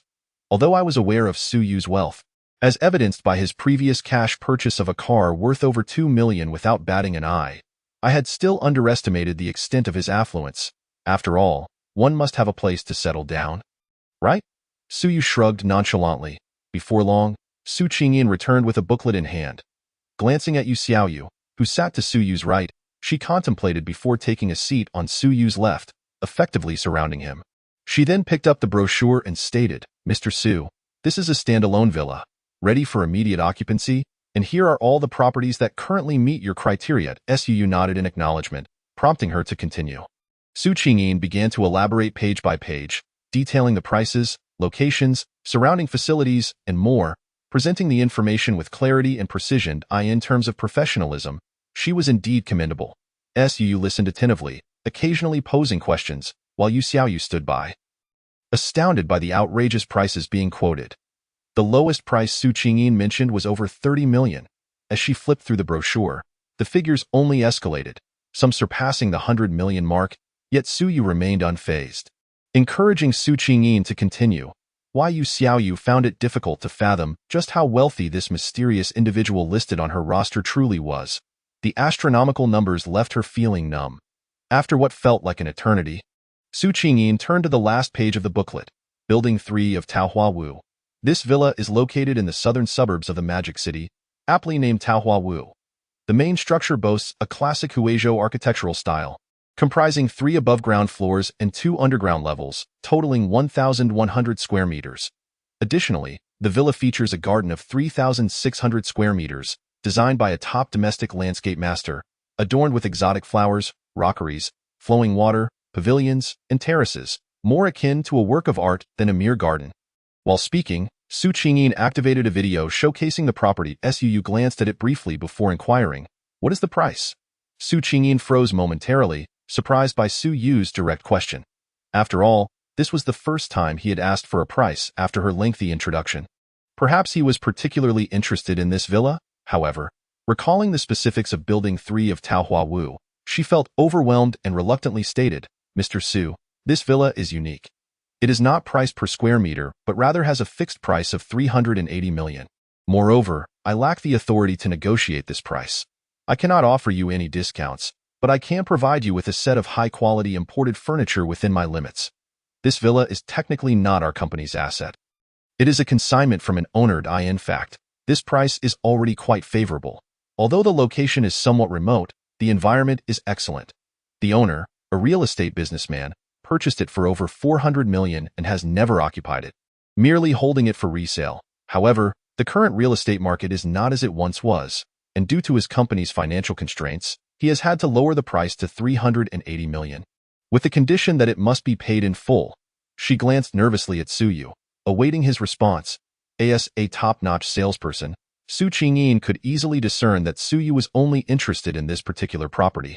Whether he could afford 380 million was uncertain, but the requirement for a lump sum payment seemed excessively stringent. Other wealthy clients, worth tens or even hundreds of billions, had previously viewed this property, but upon hearing the need for a full upfront payment, they had fled without hesitation. After all, even the CEO of a company valued at 100 billion would hesitate to part with nearly 400 million in cash for a house. And as for the young Suyu, it wasn't that Su Qingyin looked down on him. Rather, despite driving a luxurious vehicle, its price paled in comparison to that of this villa. Furthermore, his attire was worth no more than 2,000. To her, he did not appear particularly affluent. To avoid startling Suyu with the exorbitant price, Su Qingyin prepared to recommend a less expensive villa as a means of shifting the topic. However, before she could speak, Suyu interjected, "Let us first go see the property. If everything is satisfactory, I can swipe my card later. By the way, how long will the paperwork take? When can I move in?"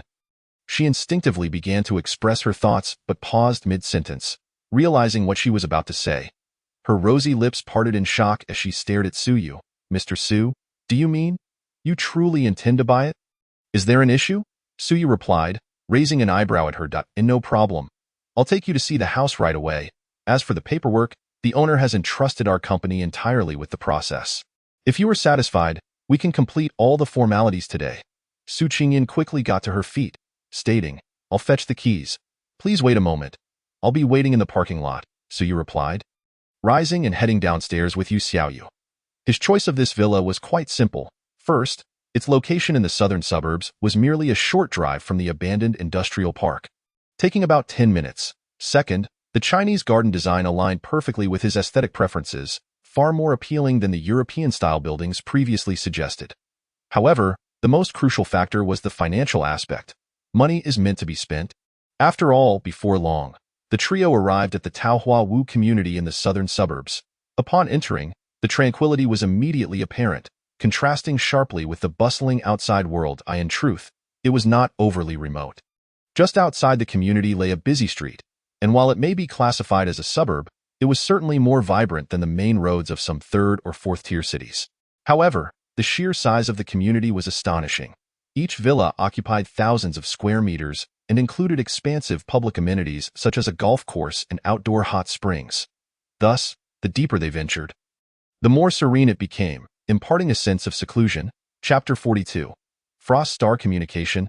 Has it been completed? Suyu's vehicle soon arrived at the entrance of Building 3, guided by Su Qingyin. The villa, adorned with azure tiles and white walls, featured elegant eaves and a rustic surrounding wall, complemented by graceful bamboo plants that added a touch of vitality to the cold winter day.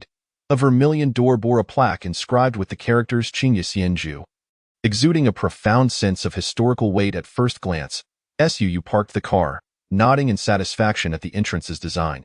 Even from the outside, it certainly deserved the descriptor of elegance. "Mr. Su, please." Su Qingyin stepped forward to open the crimson door. Respectfully inviting Suyu inside, he accepted the invitation without hesitation. Crossing the threshold, he was greeted by an aesthetically pleasing garden landscape, twisting corridors, elevated eaves, pavilions, and flowing springs. It was truly extravagant. Suyu couldn't help but exclaim. It was hard to fathom that such a place existed in the precious real estate of the Magic City. The 3,600 square meter garden had seemed abstract before his arrival, but witnessing it in person brought its vastness into sharp relief. A standard basketball court measures just over 400 square meters, meaning this garden was roughly equivalent to 9 basketball courts combined. No wonder the price soared into the 9-digit range. Surely, the land alone must be worth millions. After a thorough tour guided by Su Qingyin, he found that the interior matched the promotional video perfectly. The villa was not only fully renovated, but also furnished with brand new and used furniture. Even the cleanliness of both the interior and exterior was impeccable, maintained by dedicated personnel who ensured no speck of dust was visible. It was ready for immediate occupancy. Suu was thoroughly pleased and promptly informed Su Qingyin, "Please prepare the contract. I intend to sign today." Su Qingyin's face lit up with undeniable joy as she exclaimed, "I will notify my colleagues to bring the contract over right now. It should arrive within half an hour, and we can finalize all the paperwork today." "Very well." Suyu nodded slightly, preparing to continue exploring the surroundings, when suddenly he furrowed his brow. He then casually addressed Yu Xiaoyu, who had been trailing behind him. "I have a matter to attend to and need to go upstairs to make a phone call. Please ensure no one else comes up if the contract arrives and I'm not back yet. Just ask them to wait." Yu Xiaoyu, still stunned by Suyu's extravagant purchase of a property worth several billion, was momentarily taken aback.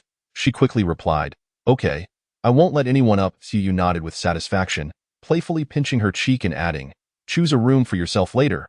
At his words, Yu Xiaoyu glanced nervously at Su Qingyin, who was on a call with a colleague, and blushed slightly before nodding in agreement.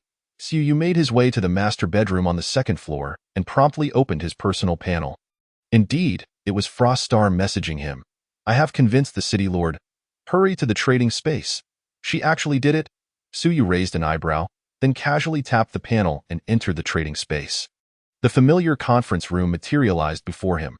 Across the long table sat Frost Star, her white hair gleaming, waiting for him. However, this time, they were not alone. Beside Frost Star sat a breathtakingly beautiful girl with blue hair, her allure rivaling that of Frost Star.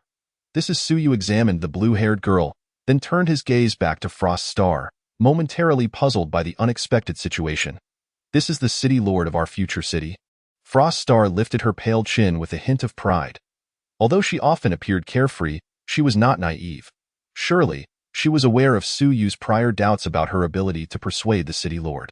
Bringing the person before Suyu was clearly an opportunity for her to gloat. "My name is Chiyomo, city lord of future city." Though, perhaps not for long, the blue-haired girl stood and performed a respectful gesture, identical to the one Frost Star had made when she first met Suu. He replied with a formal bow in return.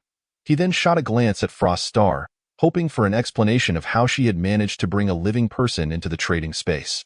Wasn't it supposed to be just a circuit board carrying thoughts?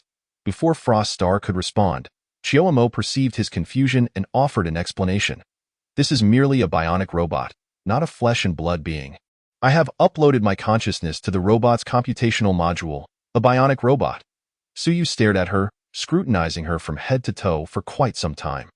Realizing it might be somewhat rude, he reluctantly averted his gaze. This was astonishingly lifelike in terms of facial expressions and skin texture. It bore no discernible difference from a living person. If the creators of dolls on Blue Star possessed such technology, they would surely go into a frenzy selling them. Cough, cough. Frost Star cleared her throat a couple of times, drawing Suyu's attention back to her as she waved her hand, revealing 10 storm power armors. "This is the agreed portion of your reward. The city lord has also arrived. Let us sign the contract." Suyu nodded in response, carefully reviewing the contents of the contract. Frost Star had indeed been quite astute. The contract specifically included provisions regarding the city lord, effectively bringing her within the scope of the transaction. It explicitly stated that the control rights of the robot housing Chiyomo's consciousness would be fully transferred to Suyu after the transaction.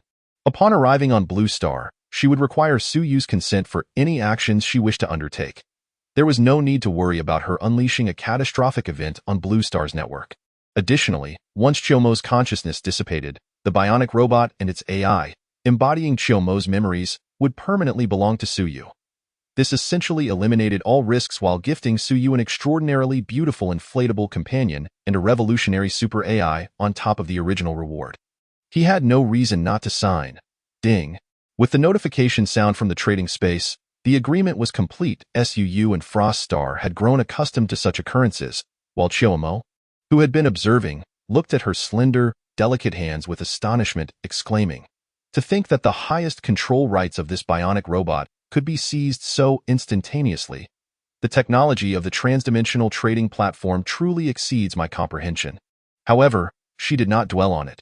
After glancing at Suyu, she smiled and said, "Then I entrust the final chapter of my life to you. I will do my utmost to fulfill your requests." Suyu nodded in acknowledgement.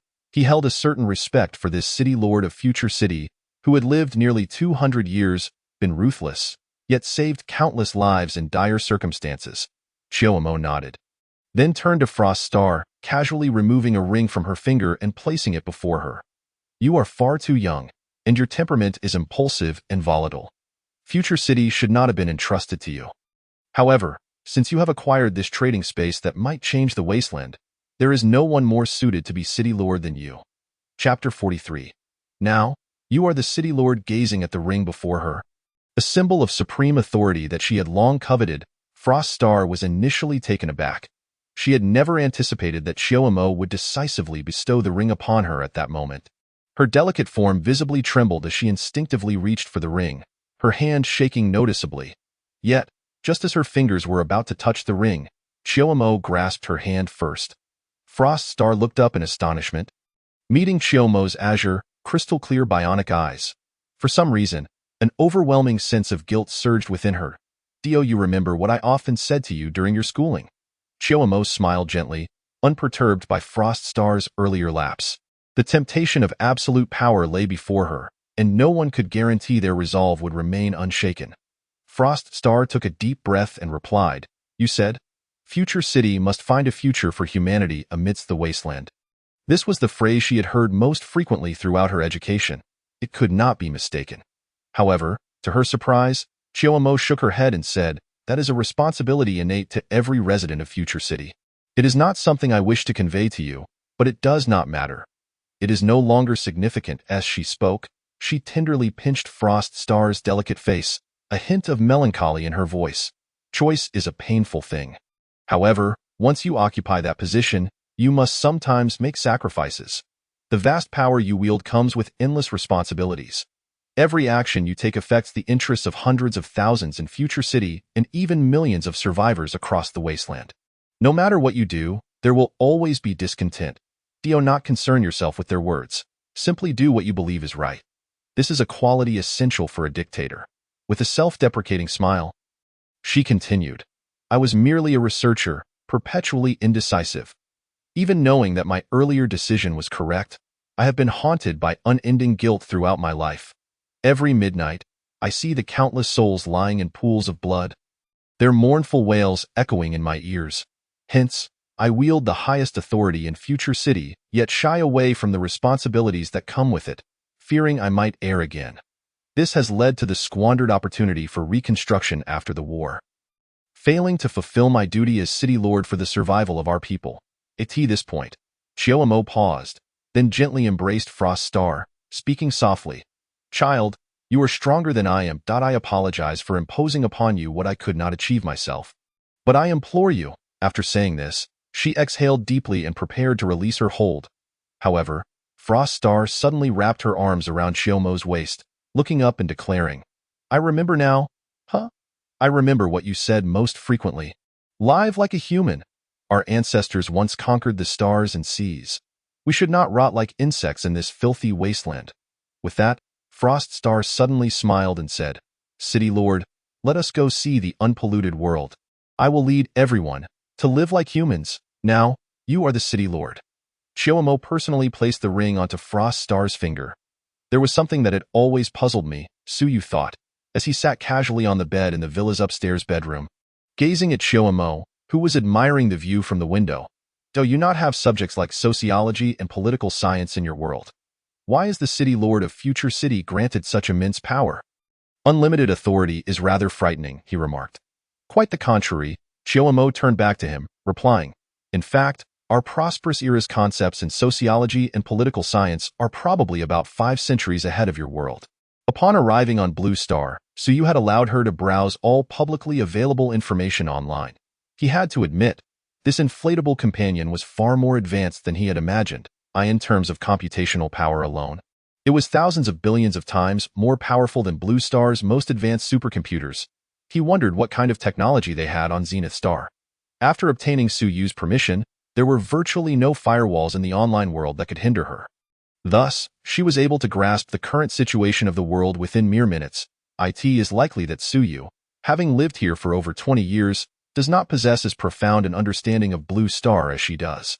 However, upon hearing her words, Suyu could not help but retort, "With such a significant lead, how can you still resort to this autocratic management style?" What renaissance are you speaking of?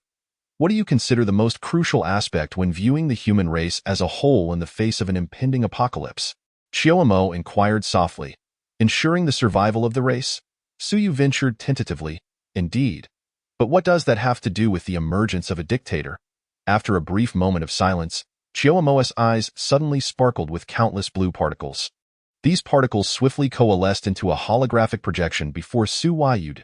As Suyu focused intently, he realized that the projection depicted a street not far outside the community, presumably captured by a camera installed in a corner. The content of the projection was quite simple.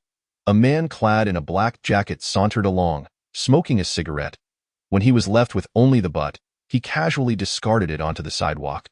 Despite a trash can designed for extinguishing cigarettes being conspicuously nearby. What does this mean? Suyu pondered, perplexed. However, before he could voice his confusion, the projection morphed into a view from a home surveillance camera in a living room. The same man was now seated on a sofa, engrossed in his phone, smoking once more.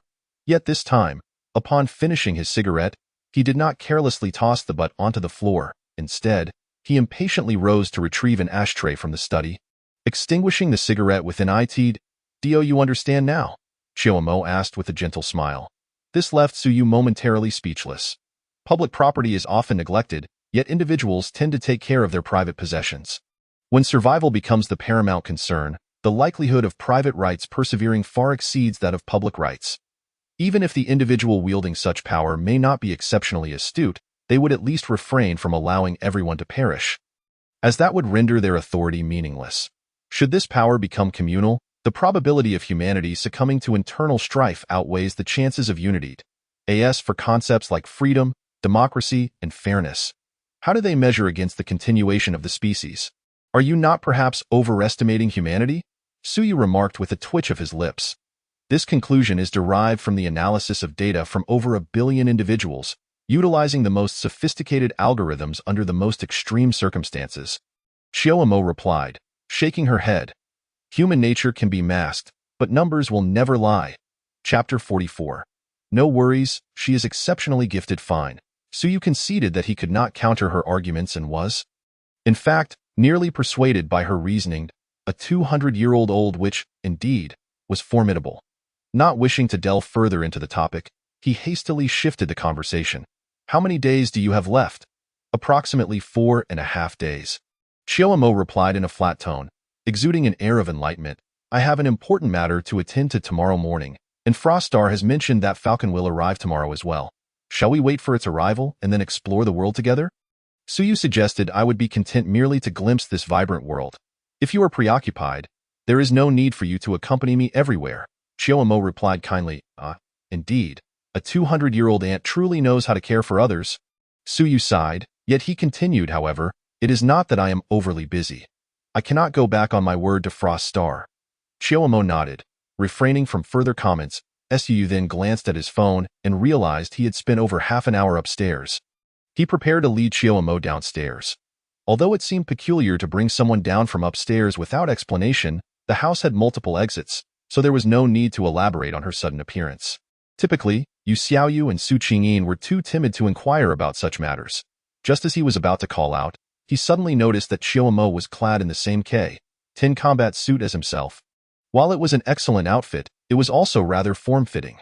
Bringing her down like this would certainly not do. Suyu swallowed hard, contemplated briefly, and rummaged through the cabinet on the second floor. Remarkably, he found several unopened women's outfits, conservative in style, complete with matching high heels. Truly, this upscale residence lived up to its reputation of being ready for immediate occupancy. He had Chiyomo change into one of the outfits before leading her downstairs.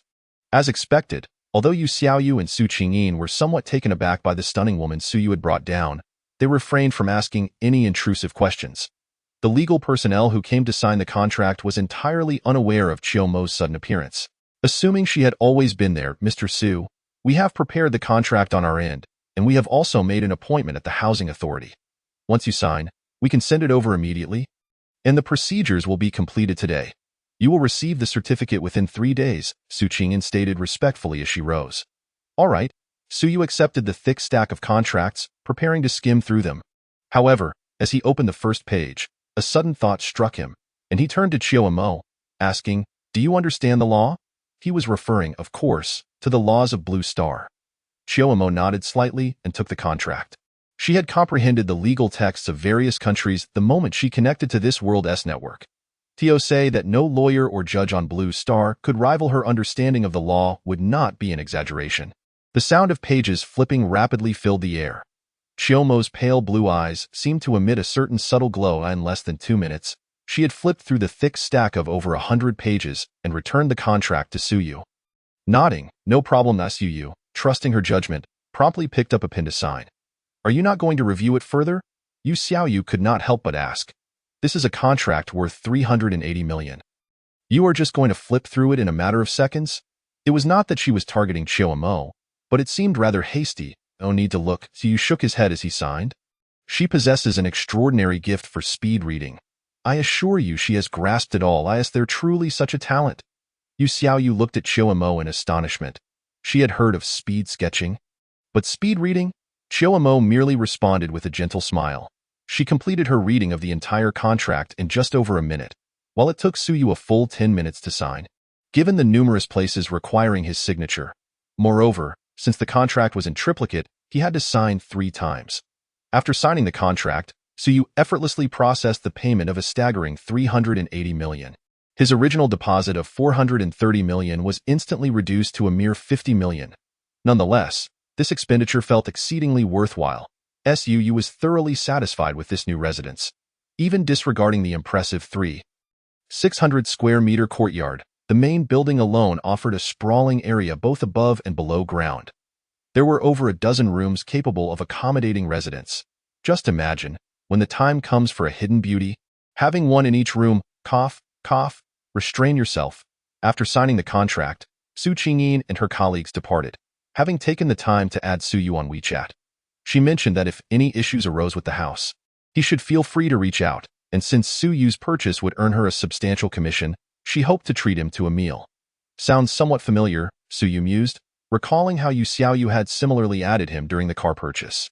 It seemed only fitting that childhood friends would have such parallels. He could only wonder if his relationship with Su Qingyin might eventually mirror that of Yu Xiaoyu. Regardless, he had no intention of turning down the offer. As the clock approached 4 in the afternoon, Suyu cast a glance at the remaining Yu Xiaoyu and Chiyomo in the room. While this place has all the essentials, it still feels a bit monotonous. "Let us go out shopping for some items, and we can have dinner outside as well." "Sounds good," Yu Xiaoyu replied cheerfully, and Chiyomo nodded in agreement. After a quick tidy-up, Suyu led the 2 stunning women out the door. They drove to the nearest commercial plaza, parked, and headed straight for the Givenchy counter inside the mall. To be honest, Suyu had not yet decided what to purchase, although he intended to acquire some items for the new home. Upon reflection, it seemed to lack nothing essential. However, when in doubt, clothing was always a safe bet. After all, Chiyomo's attire was from the room and of mediocre quality, not to mention ill-fitting. While Yu Xiaoyu also appeared quite interested in clothing. With everyone in agreement, they naturally decided to browse for garments. What Suyu did not anticipate was, "Oh, it's Xiaoyu. I hadn't heard you were dating anyone. Is this your client, Suyu? By all that is holy." They had merely entered a shop to browse, yet, upon stepping inside, they unexpectedly encountered Zhao Xinhuan, his astonishing first love, and Yu Xiaoyu's disgruntled colleague. Chapter 45. Chuyu? I am quite familiar with her. Upon seeing Suyu again, Zhao Xinhuan's mood this time was markedly different from their previous encounter. After all, the last encounter occurred within the confines of the dealership, where Suyu was the customer. She was acutely aware that as long as she wished to avoid being dismissed by the 4S shop, she could not afford to lose her temper.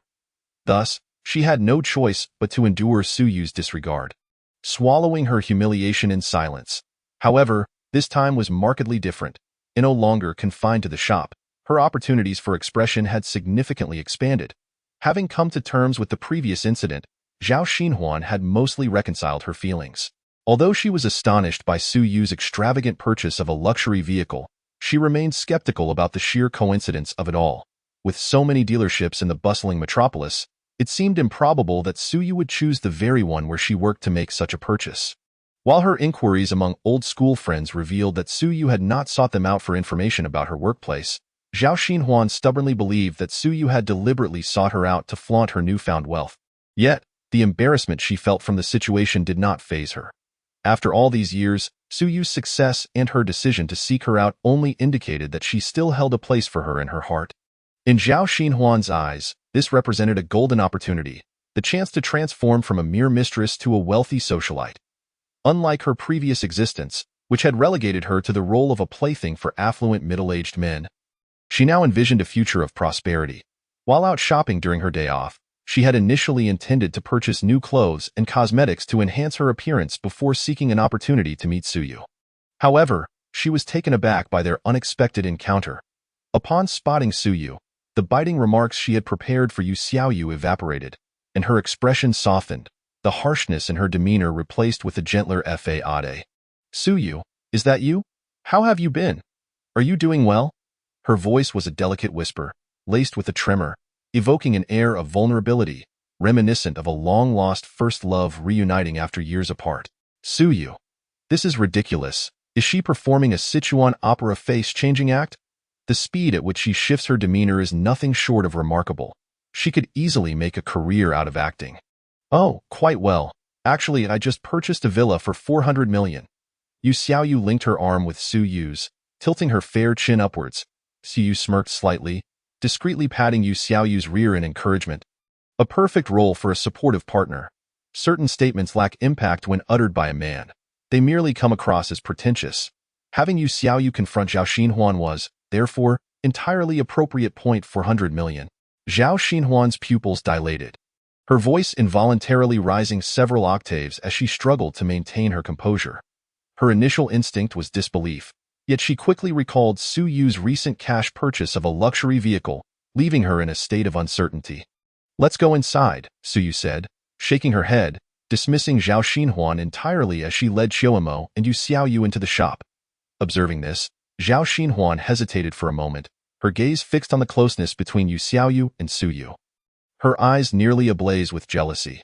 Gritting her teeth, she hurriedly followed, positioning herself in front of Su-Yu. Do you have some time recently? I would like to invite you to dinner. It has been so many years since we last met.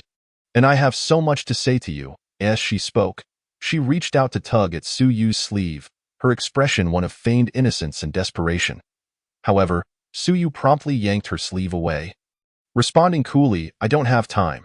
She was not joking. The next few days were filled with tasks to attend to. Even if she had been free, she had an array of stunning women, including Li Yuanxi, Chu Yu, and Su Qingyin, waiting for her attention. Who was Zhao Xinhuan to think she could occupy her time? Yet Zhao Xinhuan remained relentless. Are you truly this heartless? Remember when we, just as she was about to continue. She abruptly fell silent, forcing out a few tears as she began to Suyu. The crowd was sizable, and her theatrics immediately drew attention. Onlookers began to gather, witnessing Zhao Xinhuan's pitiful display of tears while simultaneously noting the two beautiful women by Suyu's side. They assumed a tale of a scorned lover had unfolded. Whispers and murmurs filled the air, with several individuals even pulling out their phones to record the scene. Suyu's lips curled slightly, quickly deducing Zhao Xinhuan's intentions. Just as she was about to summon a staff member to disperse the crowd, Qiuemo, who had been observing, arched her brows, a flicker of crimson light flashing in her azure bionic eyes. The phones recording the incident instantly flickered before going dark. Having accomplished this, she glanced at Suyu, leaning in to whisper, "Whatever you do here will not reach the outside world. In fact, I can ensure that no one knows we were here today." Suyu, bemused, pushed Qiuemo's head away. Although with her ability to manipulate the internet, even if Suyu were to unleash her frustration and wreak havoc, Qiuemo could easily sever any traces of the incident from reaching the public. But this was not a wasteland where lives were expendable. Suyu was not a cold-blooded killer, nor would she lose her temper over such trivial matters. Ignoring Qiuemo's provocations, she turned her attention back to Zhao Xinhuan, stating blandly, "I suggest you exercise some self-awareness. Not all wealth is easily acquired." You could surmise Zhao Xinhuan's intentions. It was merely a tactic to manipulate public opinion and elicit sympathy, a common ploy among certain groups. If she managed to upload the videos captured by unsuspecting bystanders, coupled with a few carefully crafted narratives, she could easily vilify Suyu. Yet, with Qiuemo present, this scheme would falter from the outset. As no one could capture any footage that, of course, even without Qiuemo's interference, Suyu would not be intimidated. Did Zhao Xinhuan truly believe his money was worthless? Did she dare to spread rumors without considering his financial prowess? Not bothering further with Zhao Xinhuan, Su shifted her attention to the approaching store manager. I noticed the logo at your store's entrance bears the trademark of Wanfeng Group. What connection does your establishment have with them? The manager, who had just arrived to mediate, was momentarily taken aback before hastily responding, Sir, our wholly owned subsidiary, Wanfeng Sports, is the exclusive agent for Givenchy in the metropolis. This store is, of course, a Wanfeng Group investment. Oh, I am quite familiar with Miss Chuyu, the daughter of your group's chairman, Suyu remarked casually. The manager's pupils dilated in shock, and his demeanor underwent a complete transformation, bowing and scraping as he exclaimed, You are a guest of Miss Chu. My apologies for the oversight. Please, do come in. We will handle everything here. Chuyu was known for her low profile and rarely involved herself in domestic affairs of the Wanfeng Group. Having worked for over 2 decades in the company, the manager had only heard whispers of her during annual meetings. He knew she was responsible for overseas operations and that her word held significant weight. Second only to the chairman, if Suyu genuinely knew Chuyu, he understood that she was not someone a mere store manager could afford to offend. Rather than muddy the waters, it was more prudent to assist Suyu in resolving her immediate concerns, thus earning her goodwill. Chapter 46. Unleashing Financial Power. Hey, you? Seeing Suyu and her companions leave, Zhao Xinhuan felt a surge of anxiety and hurried to follow. She had orchestrated such a dramatic scene, attracting the attention of so many onlookers. While it may not have unfolded as she envisioned, at the very least, she could have extracted a sum from the suddenly prosperous Su Yudai in this era. The truth mattered little. Had her earlier performance been recorded and shared online, she would have emerged victorious. With a few tears and a well-crafted narrative, coupled with a little financial backing, how could she not make Suyu comply? Yet, the crowd seemed inexplicably distracted. Moments ago, they had lifted their phones, yet now they fiddled with them, failing to capture any footage. It appeared as though their devices had malfunctioned. What was going on? Miss, you are severely disrupting our store's operations. Please leave, or I will have to call security, the manager interjected, blocking Zhao Xinhuan's path with an unfriendly expression. Zhao Xinhuan attempted to protest, but she was cut off. That gentleman claims not to know you. If you believe there is a dispute, you can report it to the police, or wait until he exits to discuss it. This is our business hours. Please vacate the premises, if you prefer not to involve the police. Our store can assist you. Zhao Xinhuan glared at Suyu, who was already engaged in selecting clothes with her companions, and after a moment of frustration, she decided to step outside and devise a new plan. Shortly after, her phone rang. Noticing the caller ID, her expression shifted as she hastily answered, Manager Wu. What brings you to call at this hour? Manager Wu was the head of the 4S shop where she worked. Where are you right now? Came his stern voice from the other end. Me? Zhao Xinhuan was taken aback, replying, Today is my day off, and I'm out shopping. Is there an issue with a customer? Did you just get into a conflict with a gentleman surnamed Su? Zhao Xinhui was left utterly bewildered. How on earth did her superior find out about such a trivial matter? It seems you are indeed in the wrong. On the other end of the line, Manager Wu spoke coldly. Just now, Mr. Zhou from the headquarters in Modu specifically called about this incident. Su is a distinguished guest of our company, and your behavior has seriously violated the code of conduct for sales personnel. Come to the store next week to collect your belongings and your salary. It's time to part ways. Zhao Xinhui? At the Givenchy store, Suyu cast a distant glance at Zhao Xinhui, who stood there in a daze, her phone in hand. He shrugged helplessly. Initially, he had no intention of paying her any mind, but since she had spurned his goodwill, she could hardly blame him for being unyielding. The call he made earlier was directed to the head of the Modu branch of Binsi. Due to his involvement with the exoskeleton exhibition, he had personally visited the headquarters before and had met with them. It was somewhat of a connection. That individual had received a considerable sum from Suyu, and dismissing a mere salesperson was a trivial matter that could be mentioned in passing. After disregarding Zhao Xinhui further, he accompanied Yu Xiaoyu and Xiaomo on a shopping spree around the store. By the time they exited, their hands were laden with an array of shopping bags, the balance reflecting a deficit of 200,000. They continued their retail expedition to various other stores, and by the time they finished their rounds, the sky had already darkened. The trunk of the G-Class was crammed with bags of all sizes. However, the expenditure was not exorbitant, amounting to just over 700,000. After casually dining at a restaurant, they returned to the newly purchased building number 3 of Towu. That evening, there were no special arrangements. After engaging in some exercise with Yu Xiaoyu, they retired early, mindful of the important matters awaiting them the following day.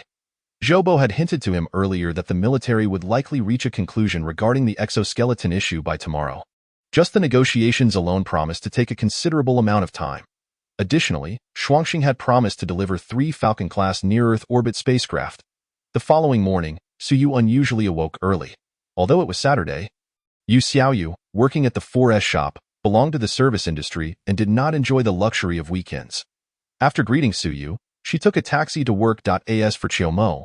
Her mind was occupied with circuitry, rendering her immune to fatigue. She had no need for sleep. By the time Suyu descended from his room, she had already prepared a sumptuous breakfast. Upon seeing the lavish spread on the dining table, Suyu was somewhat taken aback. "You can actually cook?" "I lived in an era of boundless material abundance during the prosperous epoch. Of course I can cook." Qiumo shot him a glance, pushing a plate of enticing fried rice toward him. "I haven't made proper food in years. Give it a try." Her current body's energy source resided in a cold fusion reactor within her chest, eliminating the need for sustenance. Furthermore, in the Wasteland World, there were hardly any delicacies to savor.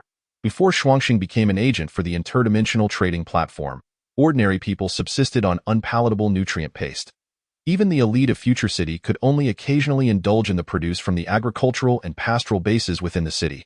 Most of the time, they too depended on nutrient paste for survival. For those from the wasteland, the sense of taste had long become a burden. Thus, the bionic robots they created certainly lacked any specialized taste modules. No designer would be foolish enough to incorporate such a feature. Suyu glanced at her, then at the exquisite fried rice, and couldn't help but let out a sigh. He had come to Blue Star for an experience. Yet aside from mere observation, he found himself unable to partake in anything else. Taking a seat at the dining table, Suyu, despite his reservations about her culinary skills, picked up his chopsticks and took a bite. Instantly, his eyes lit up, and he gave a thumbs up. Delicious. This was no mere pretense for Qiumo. It was genuinely delightful. Right? Qiumo's eyes formed crescents as she half-teased. "I won first place in our city's student culinary competition when I was a teenager." "Teenager?" Suyu swallowed his food, curious. "Wasn't your world still in the prosperous epoch back then?" "The prosperous epoch. What was it like?" Chapter 47. How humanity plays itself to death. What was the prosperous epoch like? A look of nostalgia flickered across Qiumo's face. "It was a glorious era." After a pause, she added, "But it was also an era of complacency." "Oh? What do you mean?" Suyu asked, intrigued. "Well," Qiumo pondered for a moment. "Let me put it this way.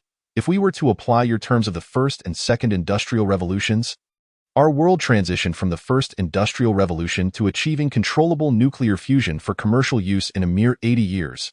Suyu. Wait a moment. How long has it been since the First Industrial Revolution? Almost 250 years, right? Here, the realization of nuclear fusion for commercial use is still perpetually 50 years away. Why was it so fast? This pace of technological advancement is utterly outrageous. "I don't know." Qiumo shrugged. "The secrets of that era have long been shrouded in the dust of history. The reasons behind the rapid technological advancements of that time have become an unsolved mystery. Many during the prosperous epoch sought to uncover this secret, but ultimately, they achieved nothing. The most credible theory suggests that the entire 80 years were fraught with warfare, never ceasing. Under the pressure of an arms race, technology exploded within just a few decades. Of course, this explanation is untenable. As a researcher, I do not believe it. However, belief or disbelief is irrelevant. It is no longer important. From the steam engine to nuclear fusion, we took 80 years. From the first satellite launch to the invention of the curvature engine, it took us 210 years. Then we entered the prosperous epoch. The cosmos holds boundless resources, and we possessed advanced artificial intelligence technology, ensuring that every citizen of the falling sunset world could live without want. For most people in the prosperous epoch, ordinary work was unpaid, as work was no longer a means to earn a living, but merely a pastime to pass the time. Naturally, the prosperous epoch was not merely a matter of lying around waiting for welfare. The human alliance would provide each newborn with a bionic robot, which would work in their stead to generate wealth. allowing them to collect the wages earned by the robots without lifting a finger. Should a robot malfunction, they would still have to pay for its repairs. As for the few jobs that did pay, such as mine and research, typically, the working hours could not exceed 2 hours a day, and the remuneration, if calculated based on the purchasing power of your currency, would be roughly equivalent to 200,000 renminbi per hour? No, that's not right. The world is different, and such calculations are irrelevant at that time. Money was merely a number, and no one cared about it. People had ample time to enjoy life, but since then, the technological advancement of our world has nearly stagnated. In the 400 years of the prosperous epoch, our greatest achievement has merely been upgrading existing technologies. Without any significant breakthroughs, the prosperous epoch. Even Suyu, who had amassed considerable wealth, could not help but feel a sense of longing after hearing her description. It was a utopia. What a pity that such a world was destroyed. Suyu couldn't help but shake his head. It wasn't as idyllic as you might imagine. Chiyomo's lips curled into a sardonic smile. You probably cannot even fathom the absurdity of the prosperous epoch. Those wealthy individuals holding vast capital reveled in finding desolate planets, pouring immense resources into them for no discernible purpose, even constructing artificial suns in orbit around these planets to transform them into habitable worlds. They would then use numerous clones to indulge in role-playing games as emperors, freely unleashing the darker aspects of human nature. When they grew bored, they would obliterate the planet with a star destroyer and switch to a different game. They called this the planetary cultivation game, which became a highly sought-after pastime for everyone during the prosperous epoch, regardless of wealth. Gradually, the impoverished began to express their dissatisfaction and even outrage at the extravagant lifestyles of the wealthy. Though the rich could not harm the citizens of the human alliance or infringe upon their interests, their discontent persisted. This discontent likely stemmed from humanity's innate desire for comparison, with their demand being, they wished for the alliance to provide each citizen with a planet. Although the prosperous epoch had reached unimaginable material heights, this demand was something the alliance could never fulfill. Then, towards the end of the prosperous epoch, the resistance emerged, their slogan being to overthrow the tyranny of the alliance. Oh, but that was not their only slogan. There were others like, war is the ladder to human progress. We need war. How about it? From the perspective of your world's development trajectory, such occurrences must be difficult to comprehend. Right? Suyu. After a considerable pause, he finally grasped the crux of Chiyomo's statement. The twilight of the era of prosperity, the rebels, thud. He instinctively swallowed, incredulity etched on his face as he gazed at Chiyomo. You can't possibly have turned the era of prosperity into this desolate wasteland, can you? If that truly is the case, it's utterly unfathomable, if one must say. Perhaps it is so. Chiyomo nodded slightly. During humanity's exploration of the cosmic seas, we frequently encountered planets inhabited by indigenous beings, which is why we have always maintained a considerably large fleet. The rebellion emerged less than a month ago, only to be utterly defeated and driven to the fringes of the galaxy. At this juncture, Chiyomo paused, turning to gaze out at the azure sky of the morning. And then, the apocalypse arrived. Did they encounter extraterrestrial beings with technology more advanced than yours? Suyu raised an eyebrow. Considering her account of the era of prosperity, apart from facing alien forces that struck them down, Suyu found it hard to comprehend what could have led them to their current grotesque state. It cannot merely be termed as extraterrestrial beings. They should rather be classified as alien organisms beyond our comprehension. Specifically, a type of fungus. Chiyomo elucidated succinctly. This fungus can parasitize the human body, manipulate thoughts, absorb memories, and transform individuals into monsters.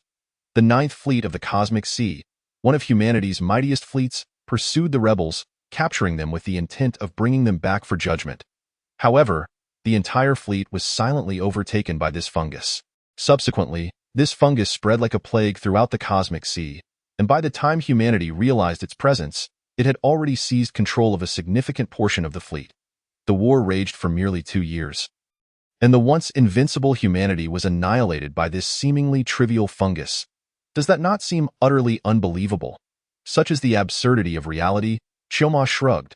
In truth, humanity had a comprehensive protocol for exploring new planets. Had they adhered to this protocol, these feeble and bizarre fungi would never have had the opportunity. Unfortunately, the Ninth Fleet bypassed these procedures during their pursuit of the rebels. The end result was that we devoted considerable resources to developing genetic and biological weaponry to combat this fungus. Ultimately, we managed to eradicate a portion of it and secured our home planet. Yet the monstrosities we created in the process were far more terrifying than the fungus, polluting our entire homeworld. Leading to the era of Wasteland, Chapter 48. Complete fusion technology. Suyu was genuinely astonished. He never anticipated such a demise for humanity. The powerful civilization dominating the cosmic seas fell into disarray, only to encounter such a bizarre entity, effectively eradicating themselves in the process. Moreover, they were vanquished by their own weapons. The absurdity of it all was overwhelming. Even more ridiculous was the fact that, at this juncture, the people of their world still had the opportunity to turn the tide. With their technology, they could have gathered a group, boarded a spaceship, and fled to an uninhabited planet to start anew. In a few years, they could have returned to reclaim what was lost. After all, while the fungi could manipulate human thoughts, they were still merely fungi, lacking the creativity inherent to humanity. With a few years of development and the creation of new weaponry, surely they could have easily triumphed over them? Yet, in the final moments, the people of that world did not retreat from danger but instead engaged in a head-on confrontation with biological and genetic weaponry, inadvertently creating an even greater dilemma and ultimately leading to their own destruction. Truly, they were experts in self-sabotage. Humanity, it seems, cannot afford to be idle. Suyu felt a sense of trepidation. The fact that the affluent could conceive of a planetary cultivation game was a testament to their absurdity. The rebels, being well-supported and free from responsibilities, indulged in a life of leisure before audaciously rebelling. Indeed. Chioma nodded in agreement. Just then, Suyu felt a notification from the trading platform. After glancing at it, he remarked, "Frost Star has sent a message. Would you like to take a look?" "No need." Chioma shook her head. "Then I shall sit here alone." Suyu turned and entered the trading space. In the familiar conference room, Frost Star, clad in storm-powered armor, sat across from him. However, a strong metallic scent wafted through the air, causing Suyu to involuntarily smirk as he pulled out a chair and quipped, "How many lives have you taken?" "Over 200,000, Frost Star replied nonchalantly. "If I hadn't eliminated them, I would never have guessed they were hiding so many valuable resources. I found more than one unsealed starship." "Starships?" Suyu's eyes lit up. "Don't get your hopes up. They are not warships but rather a few colony vessels." Frost Star shrugged, then gestured to transfer 3 Hawk-class near-orbit spacecraft to Suyu. "With this transaction, we are even." Seeing this, Suyu nodded and could not help but murmur, "Colony ships aren't entirely useless. They might still prove valuable, of little use." Frost Star rolled her eyes. "With your world's current technology, you wouldn't be able to replicate these. Relying on these few small colony ships for extraterrestrial colonization, you might as well forget it for the next century. They are far less useful than the Hawk class. You should focus on climbing the technological tree. As she spoke, she revealed a hard drive that had seemingly appeared in her hand, raising an eyebrow at Suyu. All technological data and production schematics from the 1st to the 4th generation of nuclear fusion. Interested? Suyu's gaze sharpened instantly. This is a jackpot. If he could acquire this, it would undoubtedly be the most valuable transaction he had made since entering the trading space. Taking a deep breath, he asked solemnly, "What is the cost?" "Over the next 20 years, you must provide 1,000 metric tons of food annually to Future City, of any variety," Froststar stipulated. "That amounts to 2 billion tons of food? Given that Jojo is a populous nation, the food consumption is well known. Statistics show that, including private reserves, Jojo's food supply exceeds 1 billion tons. Currently, the annual food production has consistently reached 600 million tons for several years. 2 billion tons would represent merely 1/3 of the annual production. At 3,000 per ton, that totals 600 billion. 600 billion for a complete and functional nuclear fusion technology package is an obvious choice for any rational mind. Not to mention, this 600 billion in food could be paid over 20 years.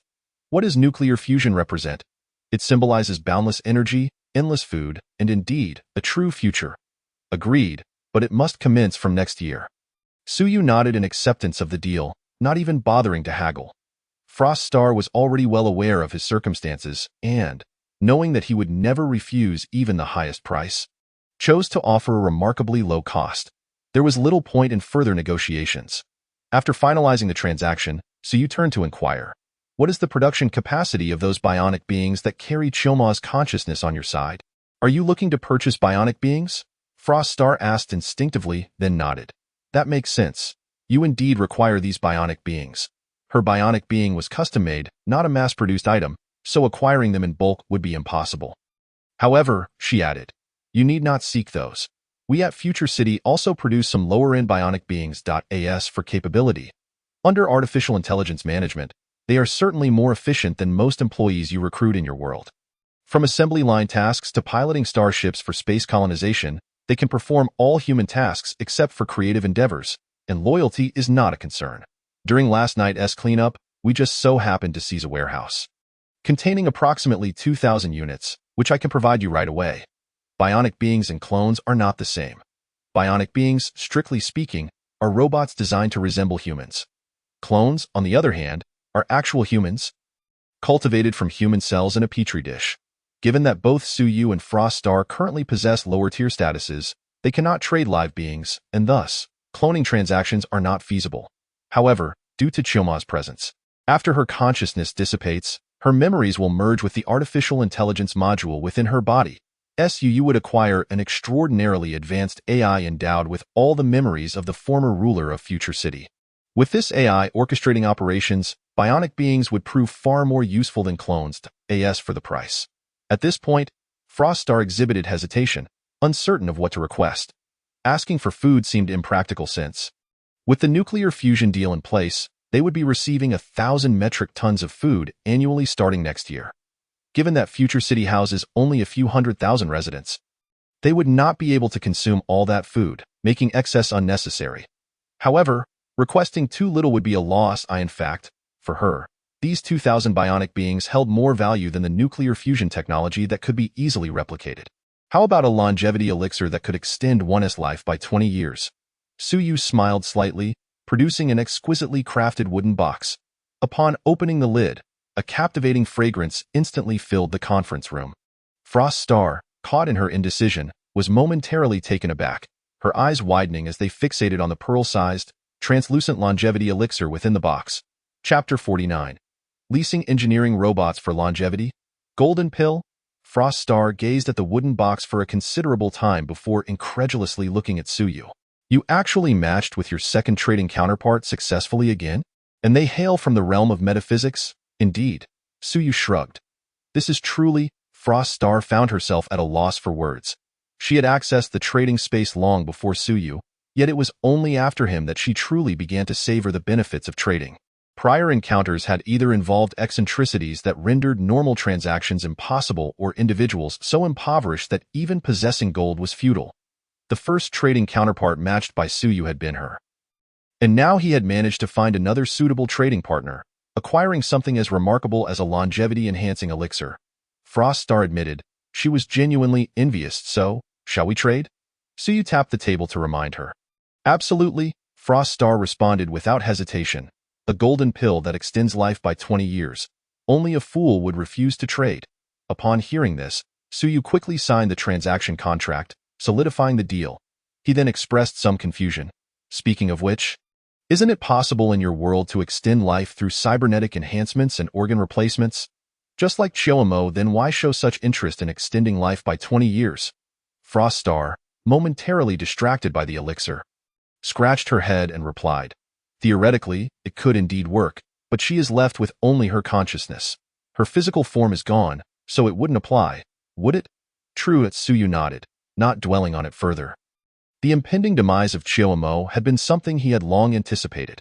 However, after spending the day with her, he had come to appreciate how convenient it was to have a former city lord of the future by his side.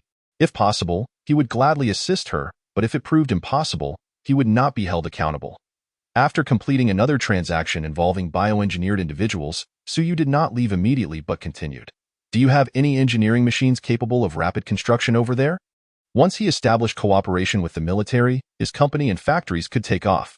The abandoned industrial park in the suburbs certainly required reconstruction.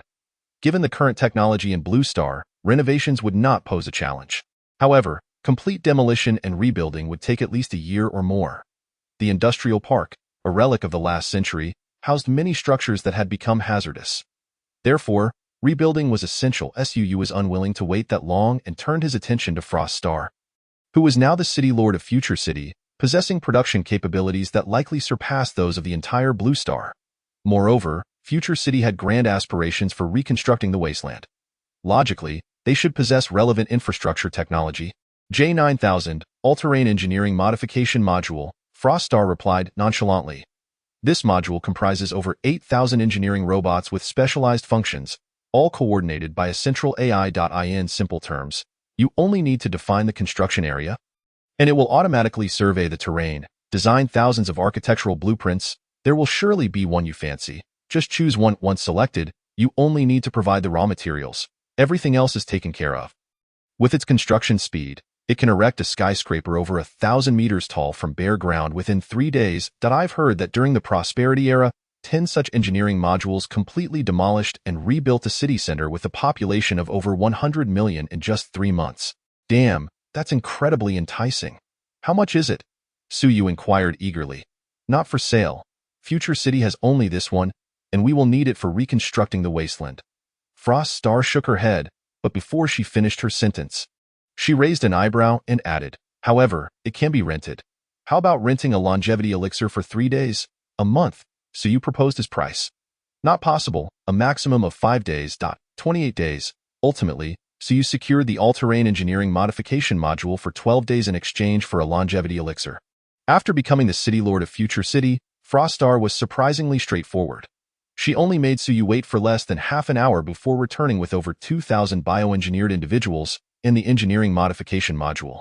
Thus, today's transaction was successfully concluded. Suu acquired all the technological information and blueprints from the first to fourth generation of nuclear fusion in the Wasteland World, 3 Yoshua-class near-Earth orbit spacecraft, 2,000 bioengineered individuals, and a J9000 engineering modification module. Meanwhile, Frost Star gained the position of City Lord of Future City, 200 million tons of food, and 2 longevity elixirs. Should Suu require further use of the engineering modification module, she could obtain even more longevity elixirs. This was a mutually beneficial transaction, ensuring a bright future for all involved. Upon returning to Blue Star, Suu felt elated at the thought of his gains from this transaction. Glancing at the vacant villa, he waved his hand and released dozens of bioengineered individuals from his inventory. Until his company was up and running, these bioengineered individuals served little purpose. It was better to let them assist around the villa. It seems you've had quite a windfall this time, Chiomo remarked, observing the courtyard filled with bioengineered individuals. Just a win-win situation, Suu replied with a smile. Now, I would appreciate it if you could temporarily assign them some tasks, tending to the flowers or acting as gatekeepers. Anything to ensure this large courtyard doesn't appear too desolate.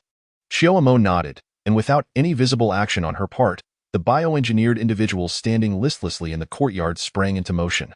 Just then, Suu's phone rang. Picking it up, he saw it was Zhou Bowie, the military researcher who had discovered the exoskeleton for the first time. Chapter 50. Flexing Muscles, Power Armor, Near-Earth Orbit Spacecraft. Can we discuss the contract now? All right, I have time right now. Shall I send someone to pick you up? Hearing this, Suu was about to agree when he noticed Chiomo shaking her head beside him. After a moment's pause, he replied, No need. Just send me the address, and I'll go directly. It will be quicker that way. Good. Let us proceed that way. The content of the call was unsurprising. The military's testing was nearing completion, and they were ready to discuss the acquisition of the exoskeleton with him. After hanging up, Suu looked at Chiomo, naturally inquiring why she had advised him to refuse the military's offer to pick him up. Chiomo replied coolly, In truth, given what you currently possess, there's no need for such caution. You can afford to reveal a bit of your strength. This will enable you to secure more leverage in the upcoming negotiations and gain greater autonomy. Otherwise, attempting to create a world in that abandoned industrial area, free from any constraints or prying eyes, is entirely unfeasible. Though the technology within the exoskeleton is impressive for this world, it has yet to reach a level where the military would overlook safety concerns and allow you to act as you wish. However, if you showcase technology and power that far exceed their comprehension, such issues will cease to exist. They would be foolish not to acquiesce to your demands. Despite having only arrived in this world for a day, Chiomo, with her formidable ability to traverse the internet, was well aware of the general situation surrounding Suu's dealings with the military. She promptly offered her analysis. So, what are you suggesting? Suyu furrowed his brow. Don't you have the Storm-class power armor? Let's wear the power armor and take the Yoshuan over, Chiyomo decisively suggested. So straightforward? Won't that? He hesitated slightly. After all, in those novels, protagonists who acquired advanced technology often chose to be low-key and cautious, avoiding flaunting their wealth. Revealing everything might not be appropriate. Wouldn't it make them think he was an alien? Chiyomo rolled her eyes. You're just a small employee from a company a few days ago, suddenly unveiling a revolutionary exoskeleton. Does that seem plausible? They've likely already investigated you thoroughly and are puzzled about your origins. Rather than letting them speculate, it's better to present them with the truth and directly inform them that you are an alien sent here. An extraterrestrial civilization, possessing advanced technology, arrived on Blue Star, yet instead of engaging in hostile aggression, they expressed a willingness to engage in equitable trade. Given such a backdrop, one might wonder if subsequent negotiations would unfold with greater ease. Most critically, armed with storm-grade power armor and the Yushun, they found themselves with no alternative but to cooperate, as they lacked the means for self-preservation. Before possessing any capability for self-defense, one must contemplate the issue of keeping one's wealth concealed. Once equipped, what is there to fear? Indeed. Suyu suddenly realized the implications. Curse it, novels can be misleading. With storm-grade power armor at his disposal, there was virtually no weapon on Blue Star, save for the colossal mushroom. That could eliminate him in an instant, as long as he could not be dispatched so easily. He could simply pilot the Yushun and ascend into space, launching orbital strikes against the unsuspecting mundanes below. There was nothing to worry about. Why should he conceal anything? It seemed only fitting that others should fear him. Suyu cast a glance at Chiyomo. Indeed, it was the older and more experienced lady who had seen much of the world. He felt a twinge of reluctance at the thought of Chiyomo's demise. However, that could be addressed later. Since Ingzhang possessed the longevity elixir, it was possible he had other mystical items that could save Chiyomo. He would inquire about it later, as there were still a few days remaining. For now, the priority was to deliver a minor shock to the inhabitants of this world.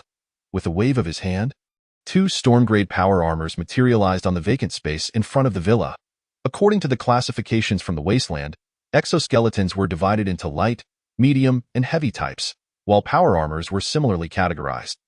Heavy exoskeletons shared many parameters with light power armors, yet their combat capabilities were worlds apart. A single light power armor could easily obliterate 100 heavy exoskeletons, compared to the more advanced medium and heavy power armors. The light power armor paled in comparison. The storm-grade power armor, however, was standard issue for the United Space Forces during the prosperous era. Standing at 2.36 meters tall and weighing 2 tons, it housed a high-power cold fusion reactor as its energy source. In addition to being immune to all kinetic weaponry through its partial field, it was equipped with 2 high-power non-mass engines, enabling this 2-ton behemoth to soar at speeds of up to 6 times the speed of sound within the atmosphere, and even reach 10 times the speed of sound in space. Furthermore, it had an electromagnetic-driven large-caliber hand cannon mounted on its left wrist, a high-frequency chainsaw sword on its right, a high-power laser emitter on its chest, and a high-precision Gauss rifle on its back. Additionally, it boasted a micromissile launcher on its shoulders and 8 micro-reconnaissance drones mounted along its spinal column point. One could say it was armed to the teeth.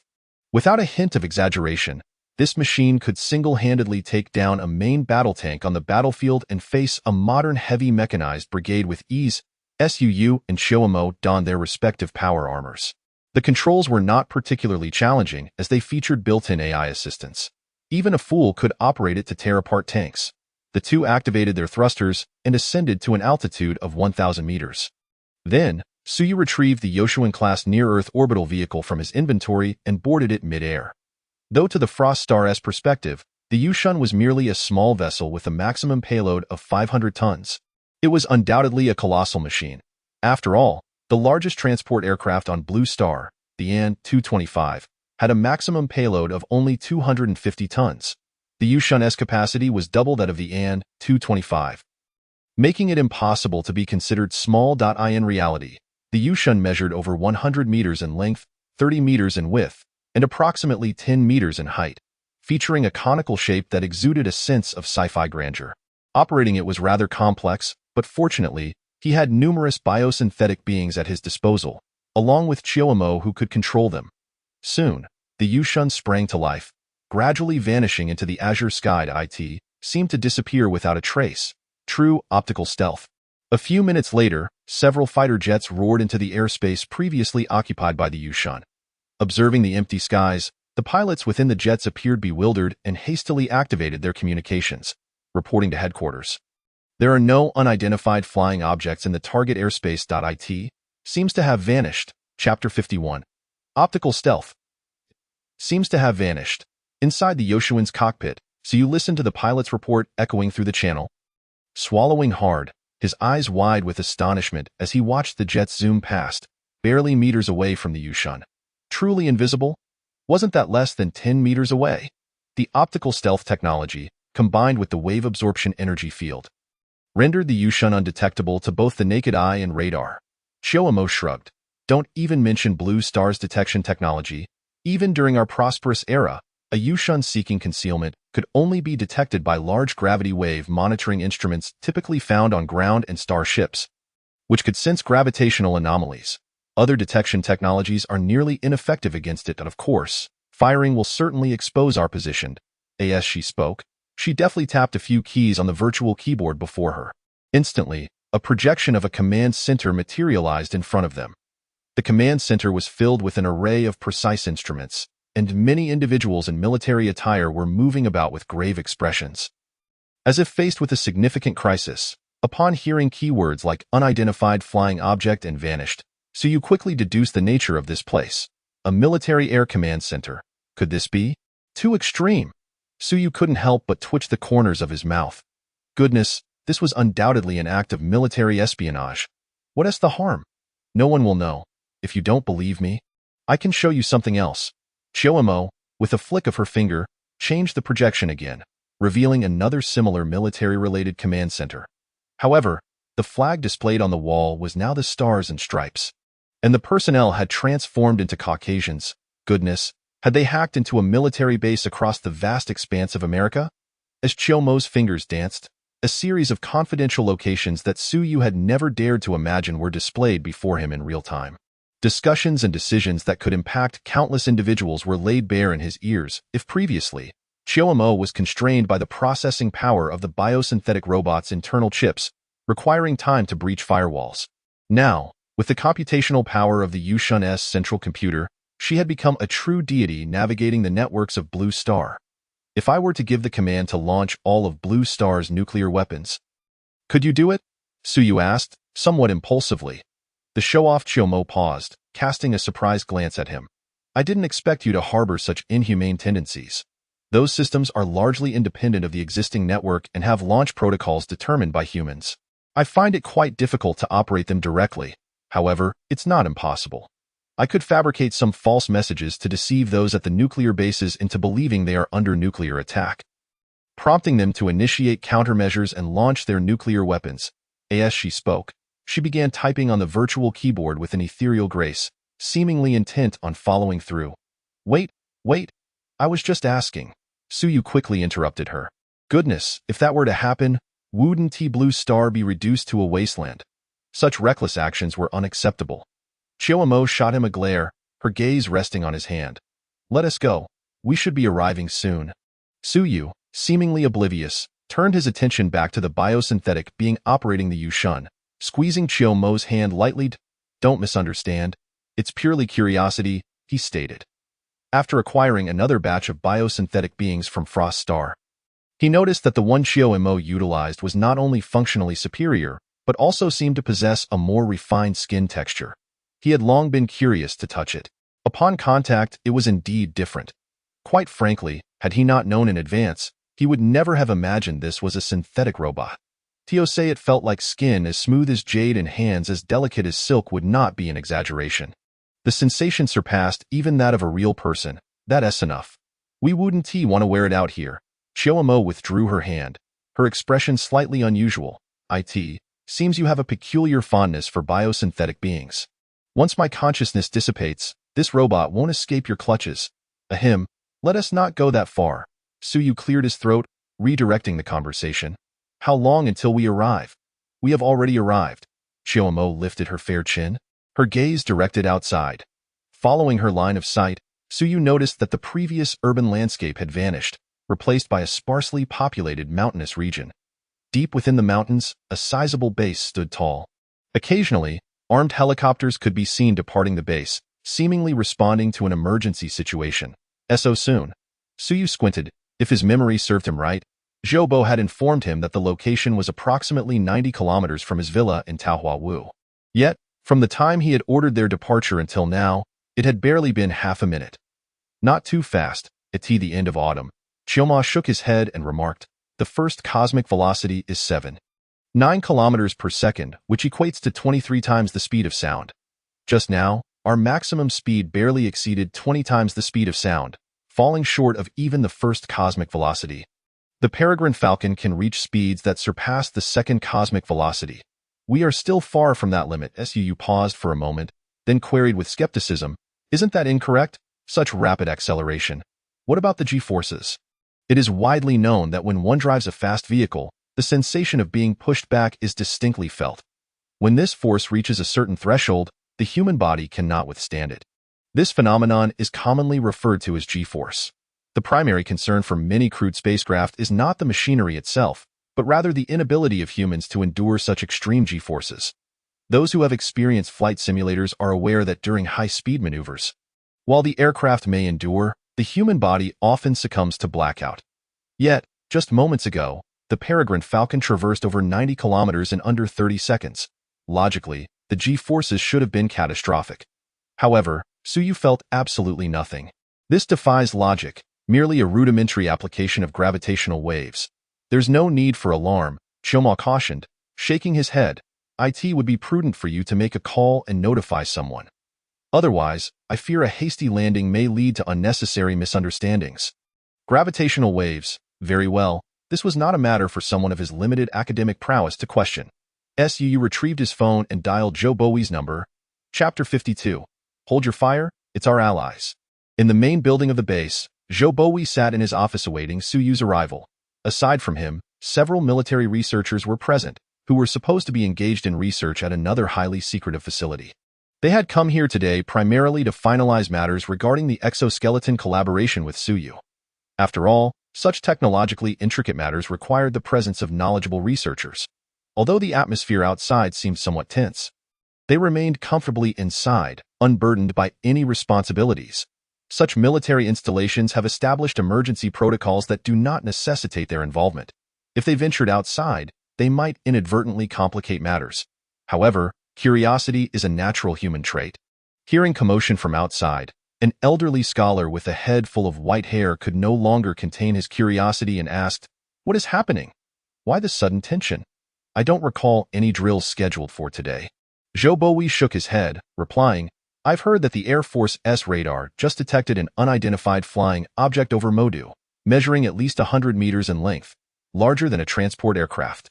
However, this object only appeared on radar for a few minutes before vanishing without a trace. They dispatched fighter jets to investigate the site, but they found nothing. Yet, the radar's detection for those few minutes cannot be dismissed. And multiple radars confirmed its presence, ruling out equipment malfunction. There is something amiss, so the command has requested our aerial helicopters to assist in searching the vicinity for clues. This is troubling." The room erupted in murmurs. An elderly scholar adjusted his glasses and gazed at a helicopter taking off outside, expressing concern, suddenly appearing on radar and then vanishing. If it were a natural phenomenon or an unidentified flying object, that would be one thing. But if it were something crafted by those across the ocean, we could be in serious trouble. We must clarify this, or else no one will feel safe sleeping at night. "Calm down," Joe Bowie replied, closing his eyes for a moment. "We will face whatever comes our way. Even if it's some trickery from across the ocean, as long as we can finalize this collaboration with Suyu and mass-produce the exoskeletons, we need not fear them." "That is indeed true." Everyone nodded in agreement. After all, aside from Suyu and Qioma, they were likely the most knowledgeable regarding the exoskeleton, having first-hand experience and access to sensitive information. No one understood its capabilities better than them. Once mass production began, barring a nuclear war, they were uncertain how they could lose in a conventional conflict. Such tumultuous times. Joe Bowie sighed inwardly. Unlike his colleagues focused solely on research, He pondered deeper matters. One issue that neither the researchers nor the command had broached was the origin of Su-Yu's exoskeleton. Initially, when they were still unfamiliar with the G-60 exoskeleton, some might have assumed it was a product of Su-Yu's independent research as a civilian enthusiast. However, as they delved deeper into the exoskeleton's intricacies, they realized it could not be the creation of a single individual. Tio put it bluntly, many of the technologies involved could be adapted for civilian use and generate trillions in profits without issue. Numerous groundbreaking technologies left this room full of elite researchers perplexed, unable to grasp their underlying principles. Yet, this formidable invention had emerged from Su-Yu. The military had also investigated him, finding him unremarkable, a description that perfectly encapsulated Su-Yu's life thus far. It was neither particularly good nor bad. Yet, this seemingly ordinary individual had produced something so extraordinary. The implications were unsettling. Zhou Bowie could scarcely articulate his thoughts. There was already speculation within the command that Su-Yu might be an extraterrestrial or perhaps a representative sent by aliens to interact with Blue Star. While this sounded absurd, Zhou Bowie found it oddly reassuring. If Su-Yu were indeed an alien, it would be preferable to the alternative, the existence of a mysterious organization on Blue Star with technology far exceeding that of all nations. As for whether he was sent by America across the ocean, that seemed highly improbable. Unless the aging leader of America was suffering from dementia, it would be inconceivable for them to allow Su-Yu to traverse the continent with an exoskeleton. The peculiar circumstances surrounding Su-Yu and the exoskeleton led all who were privy to the situation to tacitly refrain from discussing it further. Their collective thought was singular. Regardless of his intentions, they must secure the exoskeleton first. If he sought money, they would pay. If he required personnel, they would provide, as long as the technology reached them and did not cause havoc within their territory. They were willing to accommodate his desires. If they could also acquire the cutting-edge technologies embedded in the exoskeleton, it would not be an issue to appoint him as chairman of a company or establish factories as needed. One step at a time, Zhou Bowie rubbed his temples, feeling a headache coming on. Just then, his phone rang. Upon seeing the caller ID, he quickly answered, "Mr. Su, where are you now?" The military was well aware of Su-Yu's residence, located over 90 kilometers away. Zhou Bowie did not expect Su-Yu to arrive so swiftly. Already arrived? Arrived? Zhou Bowie was taken aback, instinctively asking, "Mr. Su, are you certain you haven't gone to the wrong place?" It had been less than half an hour since he invited Su-Yu to discuss their collaboration. Unless Su-Yu could fly, it was inconceivable for him to cover such a distance so quickly. After all, the journey involved navigating through the heavily congested main roads of Modu, making swift travel unlikely. And of course, I haven't gone astray. Inside the Peregrine Falcon, Su-Yu observed the scene within the conference room where Zhou Bowie was seated and chuckled. "Major Zhou, take a look outside the window, and do remind your people not to fire." Outside the window? Zhou Bowie was momentarily stunned, unable to fathom how Su-Yu knew he was in the room. He instinctively turned to look outside, and his entire being froze in place. Hovering silently less than 50 meters above the base was a massive object, stretching over 100 meters in length. In that instant, the entire base descended into a profound silence. Moments later, a piercing air raid alarm blared across the facility. Chapter 53, Collaboration Achieved. Joy for all. The shrill alarm reverberated throughout the base. In that instant, the previously bewildered soldiers, stunned by the sudden appearance of the Peregrine Falcon, were jolted into action. They hastily grabbed their weapons and rushed to their designated positions as per the emergency protocol. Although their equipment was somewhat rudimentary, the soldiers exhibited commendable discipline. Chioma commented, then paused to add, given the same equipment and personnel, the soldiers from Prosperity Era would likely not stand a chance against them. "What about the soldiers from Prosperity Era?" Su-Yu inquired casually. Chioma hesitated for a moment before shaking his head, setting aside technology. In terms of combat spirit, they are inferior even to the private soldiers of the future city legions. In the ongoing battle against fungi, despite the fact that by the time they were discovered, the fungi had already commandeered a significant portion of the fleet, these fungi, while capable of pilfering the memories of the officers, exhibited a remarkable lack of adaptability and employed exceedingly rudimentary tactics. On numerous occasions during various campaigns, the Human Alliance's fleet managed to achieve localized superiority in numbers. Yet, they faced repeated defeats. The expansion of the Human Alliance across the cosmos had been alarmingly smooth, to the extent that the soldiers had entirely forgotten how to engage with adversaries of comparable technological prowess. The fleets controlled by the parasitic fungi, when equipped with similar resources, often triumphed through sheer audacity, overcoming greater numbers and leaving the human fleet in disarray. When he had previously heard Shioma discussing this, he found himself curious as to how the human alliance could be overwhelmed by a band of fungi in less than 2 years. Even when they still retained a sizable portion of their fleet and had reinforcements ready at the rear, it seemed the soldiers were merely pampered youths, not wishing to pursue this line of questioning further. He promptly instructed Shioma to activate the communication module, addressing the still bewildered Zhoubo. "Major Zhou, can you hear me?"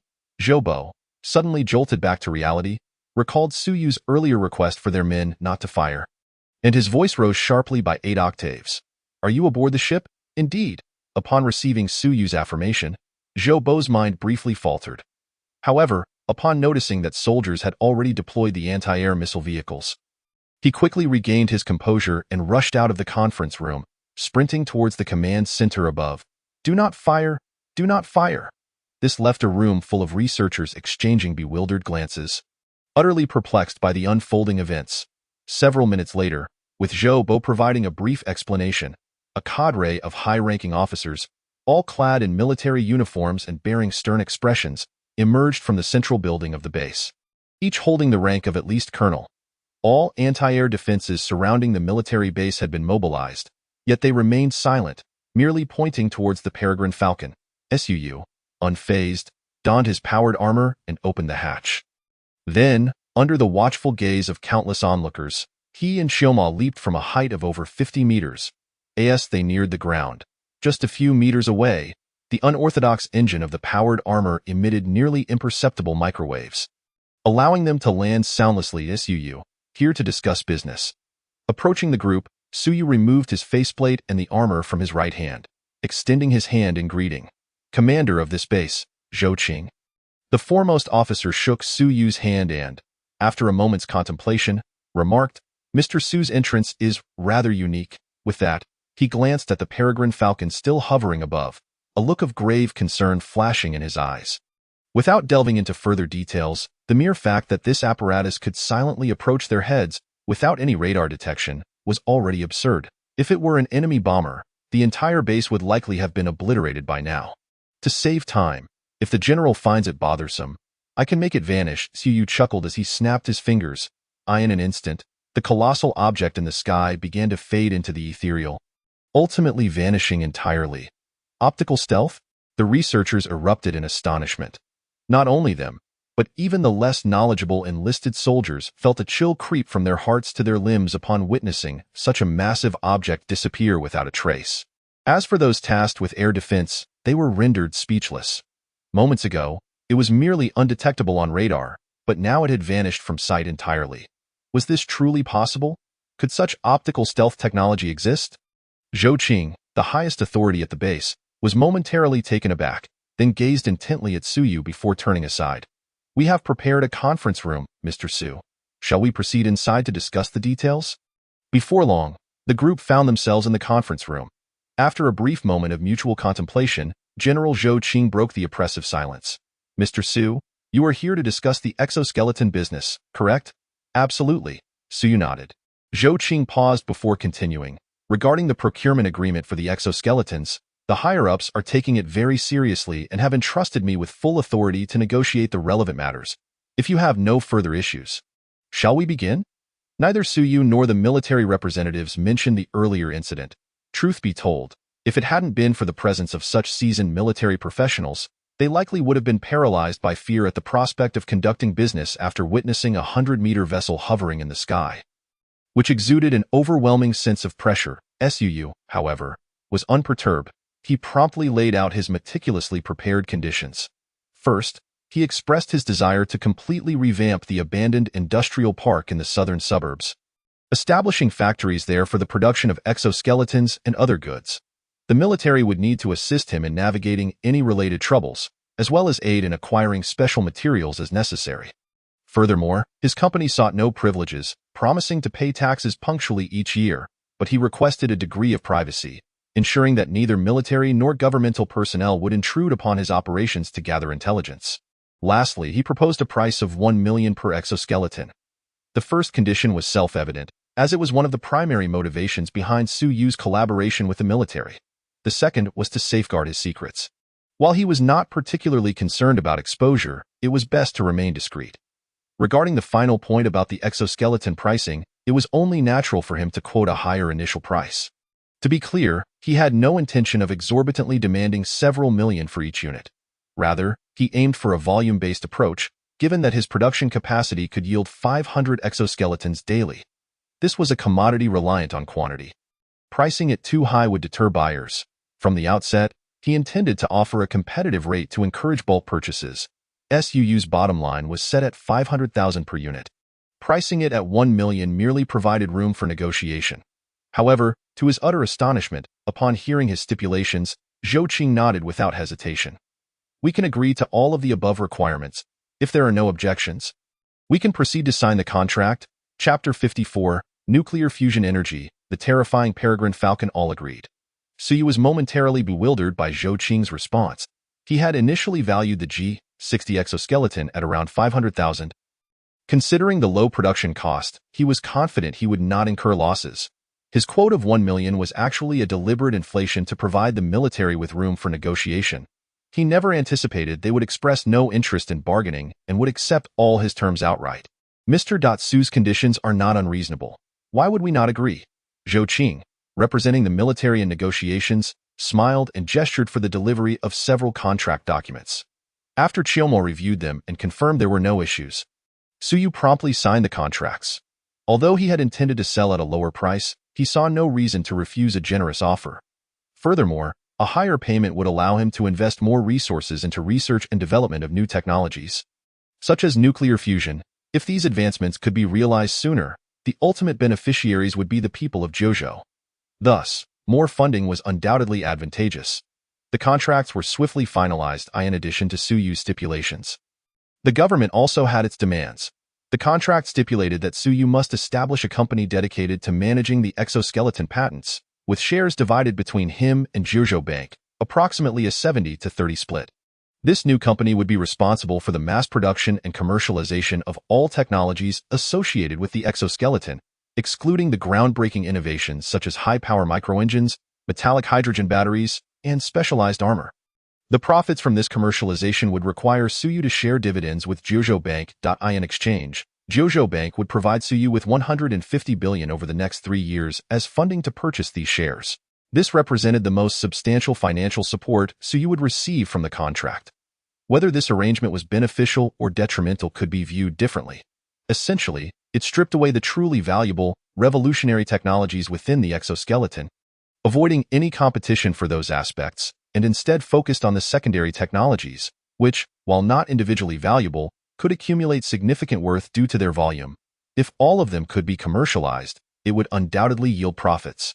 However, to achieve this, resources would need to be invested in research, as merely possessing technical documentation would not suffice. Time would be required to fully grasp the technologies. Jojo Bank would likely need a decade or more to recoup its investment of 150 billion. With such a substantial investment, taking a decade or more to break even could hardly be described as advantageous to the bank. After all, what other ventures could potentially yield quicker returns? Beyond this, the contract contained numerous similar provisions. In summary, whether from the official or military perspective, the overarching sentiment conveyed throughout the entire contract is singular in nature. Do they seek convenience? Certainly. Do they wish to avoid scrutiny? Absolutely. Is monetary compensation desired? Indeed. All the demands of Suyu can be readily accommodated. However, there exists but one condition. Suyu must align his interests with those of the 9 provinces to a certain degree. This degree may vary, yet it is essential. After all, such a momentous collaboration cannot simply hinge on Suyu's word alone. One cannot expect unconditional trust devoid of any oversight, allowing him to act freely within the territories of the 9 provinces. Suyu harbored no objections to this stipulation and readily affixed his signature to the contract.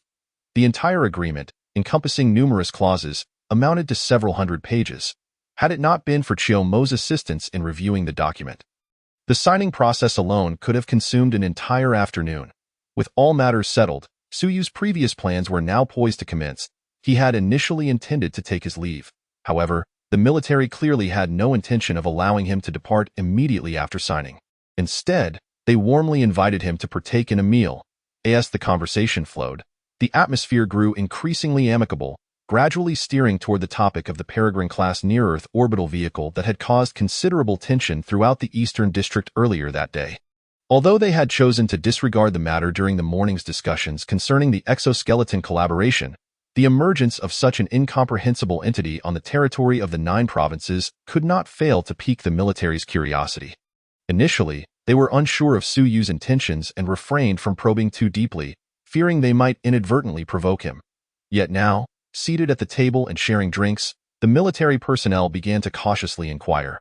Su Yu, fully aware of their intentions, chose not to withhold information, for he had arrived in a Peregrine-class vehicle clad in powered armor. In response to their inquiries, he candidly stated, "That is the Peregrine-class near-Earth orbital vehicle." "A near-Earth orbital vehicle?" one researcher exclaimed, momentarily taken aback before exclaiming in astonishment. "So that colossal machine can even reach outer space?" "Indeed," Su Yu affirmed with a nod, elaborating, "its maximum speed can surpass the second cosmic velocity. Not only can it reach outer space, but it can also journey to Mars." "What configurations does it possess, if you wouldn't mind sharing, Mr. Su?" a general from the Air Force asked, his eyes gleaming with excitement. "This is far more impressive than conventional aircraft. There's nothing inconvenient about it," Su Yu replied nonchalantly, waving a hand. The Peregrine-class near-Earth orbital vehicle is equipped with 4 reactionless thrusters, allowing it to fly in space at the second cosmic velocity while carrying a payload of 500 tons. Additionally, it features a deflection field capable of evading all kinetic weapon strikes. Unparalleled speed, unmatched defense. The knowledgeable military leaders collectively inhaled sharply, recognizing the formidable nature of this technology. However, before they could fully absorb the revelation, Su Yu continued, "Moreover, it possesses optical cloaking and a wave-absorbing energy field. If it so desires, no military surveillance method in the world can detect it. For its weaponry, it is indeed equipped with electromagnetic cannons, high-power laser cannons, and the like. While its firepower may not be overwhelming, it can engage targets in synchronous orbit." The assembly was left speechless. Is this truly the legendary Cybertron technology? Must it be so absurd? One researcher finally exclaimed after a prolonged silence. "But wait, with reactionless thrusters, a deflection field, optical cloaking, and electromagnetic cannons, though I may not fully grasp these technologies, surely the energy consumption must be astronomical. How long can the onboard energy sustain its operation?" "It can traverse the cosmos for an eternity," Su Yu remarked, taking a bite of his meal, seemingly indifferent, "because its energy source is derived from a nuclear fusion reactor." Crack! A glass shattered on the floor, but no one paid it any mind. Every individual remained frozen in their seats, utterly astonished. Chapter 55. A technology more terrifying than nuclear fusion. Among those present, scientists, military personnel, and commanders alike, most were highly educated individuals. While they may not have been experts in fields outside their specialization, the implications of nuclear fusion were universally understood. Even a casual internet user could extol the myriad benefits of controlled nuclear fusion energy. After a brief silence, the dining table erupted into fervent discussion. Zhou Qing, seated beside Su Yu, seized his arm in excitement. "Mr. Su, is it true? Have you truly mastered nuclear fusion technology to the extent that it can be mounted on a spacecraft?" Having just boasted, Su Yu seemed to awaken from a dream, choosing not to elaborate further. Instead, he repeatedly apologized. "Oh dear, I misspoke in my inebriation. Please, disregard my ramblings. Allow me to toast to my own folly." He raised his glass and downed its contents in one gulp. It was impossible for him to have spoken carelessly. With his current physical condition, it would be no exaggeration to say that he could intoxicate everyone present without succumbing to inebriation himself. Although he possessed all the technical documentation and blueprints for nuclear fusion, this was not the opportune moment to reveal them. Su's intention in dropping such hints was primarily to pique their curiosity and subtly convey a message: "The future lies in my hands." Zhou Qing soon regained his composure, maintaining a calm demeanor as he continued to share drinks with Su Yu, seemingly unfazed by the earlier mention of nuclear fusion. He exhibited a remarkable ability to remain unperturbed, a testament to his mastery of composure, a quality essential for a commander in such a vast military base. Throughout their interactions, he had only displayed genuine surprise once, upon hearing the term nuclear fusion. Prior to that, even when confronted with the hovering peregrine vehicle, his expression had been serious but devoid of shock. This was not due to a lack of astonishment regarding the sudden appearance of the vessel, but rather a skillful concealment of his emotions. In such circumstances, he served as the backbone of the entire base. If he were to reveal any signs of alarm, how could the other soldiers maintain their composure? Time was of the essence, and the meal did not linger for long. After dining, they were invited to tour the base, and soon Suyu departed alongside Xiaomo under the watchful eyes of many. The two donned their powered armor and stood in the plaza of the base in silent grace. The armor gradually ascended into the air, while the colossal peregrine emerged above, its lower hatch opening to receive them. In the radar room of the base, Zhou Qing stared at the empty radar screen before glancing up at the massive vessel hovering in the sky, shaking his head in disbelief. Not a trace to be found on the radar. This technology is truly terrifying. This must be the effect of the wave-absorbing energy field that Mr.Su mentioned at the table. All electromagnetic waves in proximity to the ship are absorbed by the energy field, resulting in no feedback on the radar, making it impossible to detect, analyzed Zhou Bowie, a researcher. However, this device clearly consumes vast amounts of power. Conventional aircraft would struggle to operate in such a manner. Zhou Qing mused, momentarily silent before posing another question. What do you think about his claim regarding nuclear fusion? Given the size of such a vessel, relying solely on conventional electrical power to keep it airborne appears implausible. The energy source must be nuclear. Whether it is based on nuclear fission or the fusion he spoke of remains uncertain, Zhou Bowie replied cautiously. Yet, as he spoke, a sigh escaped him. General, aside from nuclear fusion, you may have overlooked another crucial aspect. What is it? Zhou Qing inquired, puzzled. The deflection field that renders it immune to all kinetic weaponry, interjected an older researcher with graying hair. If true, this technology could far surpass our expectations. Please elaborate, Zhou Qing urged. I cannot provide specifics. It's merely a conjecture, the elderly researcher lamented. If this deflection field indeed grants immunity to all kinetic weapon attacks, the underlying principles could very well involve the practical application of gravity. Of course, this is just speculation. We cannot ascertain the reality without putting the technology to the test. However, if my hypothesis holds, the technology they possess is exponentially more formidable than we could ever imagine. In comparison, nuclear fusion would merely be child's play. This is undoubtedly a capability reserved for civilizations that can traverse entire star systems. A group of individuals engaged in conversation intermittently cast their gazes toward the colossal object in the sky. To be candid, the sight of such a phenomenon left these researchers feeling utterly bewildered. Many aspects of this entity were entirely absent even in theoretical discussions. Tio put it bluntly, they found themselves unable to comprehend it at all.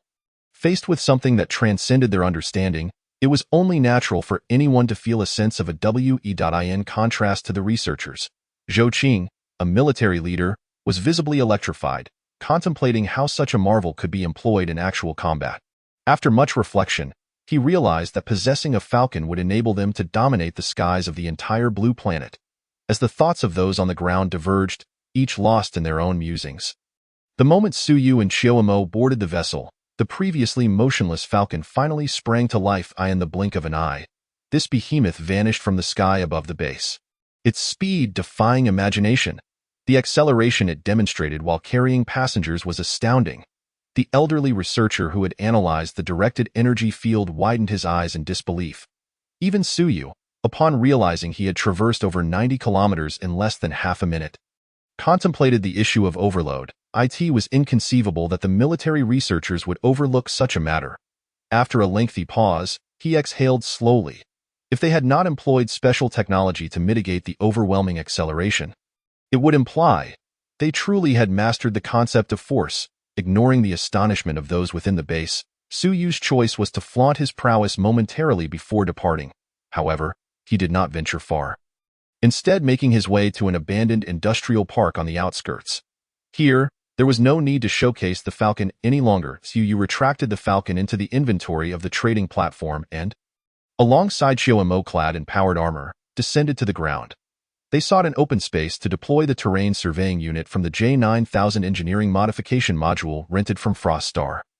The entire J9000 module housed over 8,000 various engineering machines. At this stage, it was premature to commence full operations, necessitating preliminary terrain surveys. Following the completion of the surveys, they could then proceed to design the plans. Once the plans were selected and all materials prepared, construction could commence. You naturally saw no need to deploy all the engineering machines at once. The surveying unit consisted of 30 uniquely designed tracked robots.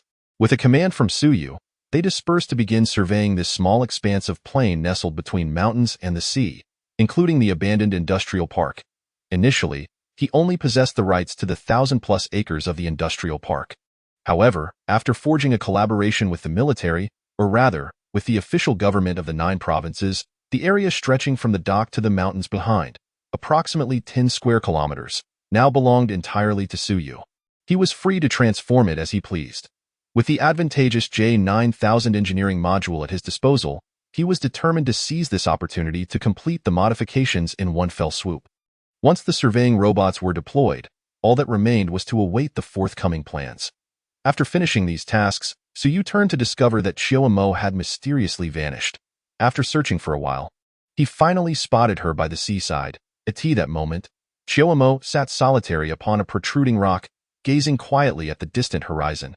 The silver-white powered armor standing behind her resembled a guardian. Observing this scene, Suyu also removed his powered armor, climbed onto the rock, and sat beside her. "Do you enjoy watching the sea?" he inquired. "Not exactly enjoy, but it has been a long time since I have witnessed such scenery," Chiyomo replied, stretching out her arms to embrace the sea breeze, closing her eyes as she calmly reflected. "In the final segment of my life, being able to escape that world of despair and behold the blue sky and white clouds. Among the remnants of the prosperous era, I suppose I am among the luckiest." Suyu remained silent for a moment before shifting the topic. "I've heard you mention that prior to the war, you were involved in research. I wonder which field you specialized in?" "Which field?" Chiyomo shrugged. "There were many. Mathematics, chemistry, physics, biomedical sciences. Yes, I dabbled in all of these before the war. Afterward, I focused more on the humanities and social sciences, though the results of my research have seldom been applied." "Wow, you are quite the polymath," Suyu exclaimed, taken aback by her breadth of knowledge. However, hearing her extensive expertise prompted him to recall a question that had troubled him for quite some time. "Speaking of which, your current state involves your consciousness being uploaded to a circuit board. What exactly is this consciousness? That is rather challenging to explain." Chiyomo furrowed her brow, pondering for a moment before stating, "In terms you might comprehend, consciousness is akin to a soul. In the mainstream academic perspective where I come from, consciousness is considered the essence of a person's existence. If consciousness dissipates, then legally, that person is deemed deceased. In my case, after a few days, when my consciousness fades, this unique bionic entity will inherit all my memories and knowledge from my lifetime. Aside from lacking creativity, its behavioral habits will be indistinguishable from mine. This situation raises various ethical and philosophical questions, necessitating legal determinations regarding whether I am truly dead. After nearly a century of discussion within the academic community, we enacted legislation to use the dissipation of an individual's consciousness as the criterion for determining death. That's hard to grasp," Suyu admitted candidly. "It's entirely normal not to understand." Chiyomo nodded, seemingly unperturbed. "You simply need to know that, according to your definition of the soul, consciousness equates to a person's soul. If that's the case, perhaps," Suyu contemplated the existence of Ingzhang's metaphysical world. "Perhaps what?" "Nothing," Suyu shook his head, deciding against sharing this thought to avoid any misunderstandings. Later, he could inquire with Ingzhang if there were any means to nurture and accommodate souls. If such methods existed, he could procure them and surprise her. Chiyomo did not press further and instead remarked, "Once the terrain survey is complete, the design plans will be available." I sifted through them and selected several designs that align with your aesthetic preferences, which I have sent to your phone. You can take a look and let me know if you are satisfied. So soon?" Suyu exclaimed, astonished as he picked up his phone. Indeed, a new app had appeared, and upon opening it, he found over 50 design proposals. "Where did this app come from?" Suyu inquired casually while examining one of the designs. "It's a temporary setup to facilitate your review of the effects. The virtual technology here isn't advanced. Otherwise, after completing the design, you could enter a virtual world to see the projected outcome," Chiyomo explained. "In the prosperous era, before constructing a house, Individuals could replicate it in the virtual world according to the design plans, living in it for a year or so before deciding whether to build it. If there were any minor design flaws they were unhappy with, they could modify the plans directly in the virtual world, allowing even those without architectural knowledge to design beautiful and scientifically sound structures from scratch. That truly is convenient, Suyu marveled. What does it mean for technology to transform lives? This is it. After spending over an hour reviewing all 50 design proposals, Suyu found himself grappling with indecision. After much contemplation, he ultimately chose a design proposal named Ziwei Garden, which ranked first among the options. Upon witnessing his choice, Chiyomo wore a knowing smile. You knew I would select this? Suyu asked curiously. Of course, otherwise why would I place it first? Chiyomo replied, a rare hint of pride in her voice. We possess a complete algorithm that, while it cannot predict the future, can estimate a person's likely actions based on their behavioral patterns and personal preferences, provided they are a normal individual and not an unpredictable madman. IVE mentioned before, mathematics never lies. Suyu's lips twitched as he struggled to find the right words to comment on such behavior. He now understood the terrifying potential of a mind operating with computational power billions of times that of a supercomputer, yet remaining idle. This Chiyomo seemed to calculate everything she encountered. However, after some thought, he dismissed the concern. Ultimately, he had granted Chiyomo all the highest permissions for this bionic entity. If she wished to calculate, so be it. Given Suyu's current reaction, it was likely already factored into Chiyomo's calculations, which is why she spoke so candidly about such matters. Shaking his head, he opened the details of the Ziwei Garden design proposal. Earlier, he had only skimmed through the proposals, but now he intended to examine this one thoroughly. The Ziwei Garden proposal spanned 9.68 square kilometers, nearly encompassing the entire small coastal plain. The plan divided this expanse into 4 distinct zones: the office area, production area, residential area, and entertainment area. The office area is not particularly complex. It consists of a towering skyscraper standing at a height of 1,388 meters. This edifice occupies a footprint of 160,000 square meters, comprising 209 floors above ground and 16 floors below, with a total usable area of 3.59 million square meters upon completion. The production zone, on the other hand, is formed by 4 colossal factories, each soaring to a height of 50 meters, covering nearly 1 million square meters, with a total usable area exceeding 7 million square meters. Once completed, the combined usable area of these 4 factories will surpass 28 million square meters. These factories are equipped with comprehensive facilities, serving as both laboratories and production sites. Additionally, there are 10 auxiliary warehouses, each designed similarly yet slightly smaller, collectively providing a total usable area of 10 million square meters, equivalent to 10 square kilometers. The residential area comprises 8 high-rise buildings, each over 900 meters tall, forming an aerial city with a relatively intricate design.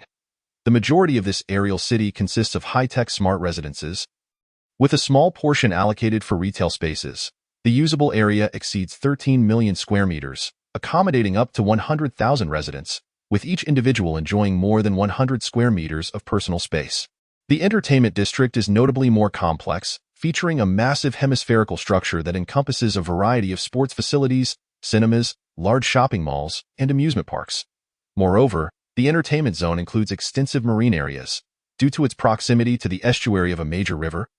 Where the water tends to be murky, the entertainment district mandates the installation of several large-scale seawater filtration systems while simultaneously clearing the surrounding waters.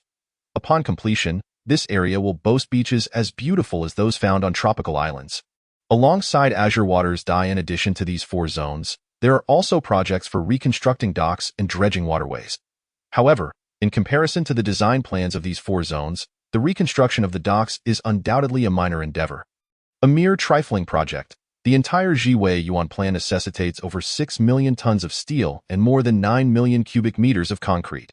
Even disregarding all other costs, the price of these 2 raw materials alone amounts to approximately 27 billion. If we account for additional expenses, the total investment required to bring this project to fruition will exceed 40 billion. This figure pertains solely to the cost of raw materials, thanks to the presence of the J9000 module. Only the cost of materials is required. If one were to construct this monumental complex under the circumstances of Blue Star, it would be a daunting task. Not to mention the feasibility of erecting that one. 388-meter main tower. Even if it were possible, the combined costs of materials, labor, technical expenses, and production losses would likely require a budget of at least $200 billion, with a construction period extending beyond 5 years. However, with the J9000 module, you would only need to cover the cost of raw materials, which is just over $40 billion. The remainder can be entrusted to the more than 8,000 various engineering machines provided by the J9000 module. As for the construction timeline, merely 3 days, with ample raw materials at hand. The J9000 module can complete this epic-making project with both quality and efficiency within 3 days. After reviewing the complete details of the plan, Suyu couldn't help but exclaim in admiration. This is poised to become a marvel, a main tower soaring to 1,388 meters, complemented by an aerial city comprised of 8 900-meter residential towers. 4 colossal factories, a massive entertainment facility, seawater filtration projects, and numerous smaller structures. Upon completion, it will indeed be nothing short of a spectacle. Nevertheless, acquiring such a vast quantity of construction materials in a short time frame is beyond Suyu's personal capabilities. Thus, upon finalizing the design plan, he promptly placed a call to the official liaison assigned to him, available around the clock, to facilitate his dealings. Both the military and the authorities had designated a liaison for Suyu, serving as a bridge for communication between the two parties to avoid any further misunderstandings, such as when he had previously instructed the Falcon to operate without activating the wave-absorbing energy field and optical stealth, causing considerable alarm among the military. Clearly, procuring a substantial amount of construction materials necessitated communication with the official liaison. After relaying his current requirements, Suyu could sense the bewilderment of the young lady on the other end of the line, who in their right mind would place an order worth hundreds of billions for steel and concrete all at once. After confirming that Suyu was indeed not joking, the liaison cautiously mentioned the need to consult her superiors. Given that this procurement involved sums in the hundreds of billions, despite having been granted significant authority, she was still merely a liaison and could not make unilateral decisions regarding such a monumental undertaking. After patiently waiting for nearly half an hour, a response finally arrived. Firstly, assistance was assured. While such a quantity of materials would be astronomical for an ordinary individual, it was a mere fraction of the annual construction materials consumed by the government, which numbered in the hundreds or even thousands of times more. Furthermore, in addition to agreeing to help, they even enthusiastically offered a $30 billion interest-free loan in the name of the official administration of Magic City.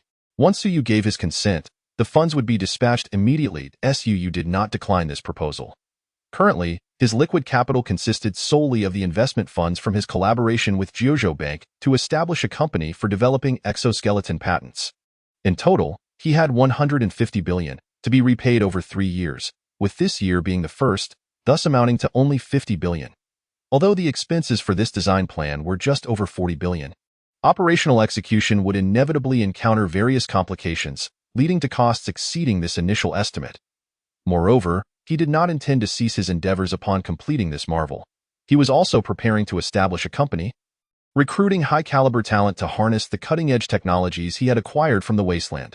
Clearly, he required additional funding. Originally, his plan was to construct the Jiwei Yuan first and subsequently develop the nuclear-powered black box to produce exoskeletons. He already had over 2,000 sets of exoskeletons in stock and aimed to work overtime to assemble around 5,000 sets. Selling them to the military at a price of $1 million each would yield $50 billion. However, with Magic City willing to provide him with a $30 billion interest-free loan, there was no longer any need to resort to his nuclear-powered printing press for him, the nuclear-powered black box. Of course, this money was not to be acquired without consequence. Even in the absence of any binding clauses, accepting this loan would entail owing a favor. However, Suyu had many ways to repay such favors, so he was not overly concerned about this small debt. After a detailed discussion with the professionals on the other side, the authorities indicated that they would gather the required materials from various locations within 3 days. Suyu's current situation was markedly different. He could not only provide the military with the G60 exoskeleton, a groundbreaking individual equipment, but he had also revealed the existence of the Storm Power Armor and the Falconeer orbital flying vehicle, particularly the advanced technologies embedded within the Falcon. Even without considering the potentially dubious nuclear fusion technology, merely the capabilities to suspend such a massive vessel in midair using non-mass engines, optical invisibility, and wave-absorbing energy fields rendered the value of these technologies incalculable. Not to mention, he also seemed to have mastered the practical applications of gravitational waves. From the perspective of the Jojo authorities, the technologies in Su Yu's possession were worth any cost to cultivate a relationship with him. Thus, although they were uncertain why Su Yu insisted on procuring all the raw materials in one go rather than in phases, they readily agreed to his request. With the materials issue resolved, Su Yu did not linger further. He left behind several bionic individuals to coordinate with the personnel dispatched by the authorities to deliver the materials. He would not need to return for the next few days. Once the materials arrived, he would simply release all the robots from the J9000 module to commence construction. The remaining tasks would naturally be handled by the authorities. Reflecting on the situation, it was indeed a wise decision to reveal the existence of the Falcon. Otherwise, securing the necessary approvals for such a large-scale project would have been far more challenging. Setting aside the fact that the towering main building would inevitably impact flight paths, which alone would require special permissions from the Aerospace Administration, the prohibition against constructing high-rise buildings in Jojo would have posed significant hurdles. Fortunately, with the official backing, he no longer needed to navigate these complexities personally. However, these favors would need to be repaid in due time. For now, Su Yu needed to focus on the recruitment of personnel. With materials arriving in 3 days and construction completed in another 3, the entire site would be transformed within a week. Clearly, he would require staff. While the production of exoskeletons using the black box could be entrusted to bionic individuals, the research on the advanced technologies acquired from the Wasteland would necessitate human expertise. Furthermore, once the products produced by his company hit the market, a professional operational team would be required to manage external relations and sales. After a moment of contemplation, Su Yu turned to Chioma and said, "I may need your assistance in drafting a recruitment list. Identify all the positions within the company that cannot be replaced by bionic individuals and require hiring. As for the compensation, a standard 9-to-5 schedule, with salaries at the industry's highest level. Employees who complete a year of service will be able to purchase company products at cost price, and those who serve for 3 years or demonstrate exceptional performance will receive a housing unit in the aerial city. For now, let's leave it at that. And please ensure the qualifications are stringent. We do not want any unqualified candidates." Upon completing his words, Su Yu noticed that Chioma was quietly observing him, which prompted his curiosity. "Is there something wrong? Have you forgotten something?" Chioma raised an eyebrow. "Forget? I shouldn't have, right?" Su Yu scratched his head, pondering carefully, and concluded that indeed, there should be no oversight. "Has your company been registered? What is its name? What is the registered capital?" Chioma teased at Su. "Well, I truly forgot about that. In fact, the previous contract had already stipulated that the official side would cooperate with him on this matter. He merely needed to inform the liaison officer of the company's name and type, and they would assist him with the registration. There was nothing else to worry about. However, as soon as Su Yu exited the military base, he headed straight to the abandoned industrial park to survey the terrain, completely overlooking this detail. "What should we name the company?" Su Yu pondered, scratching his head.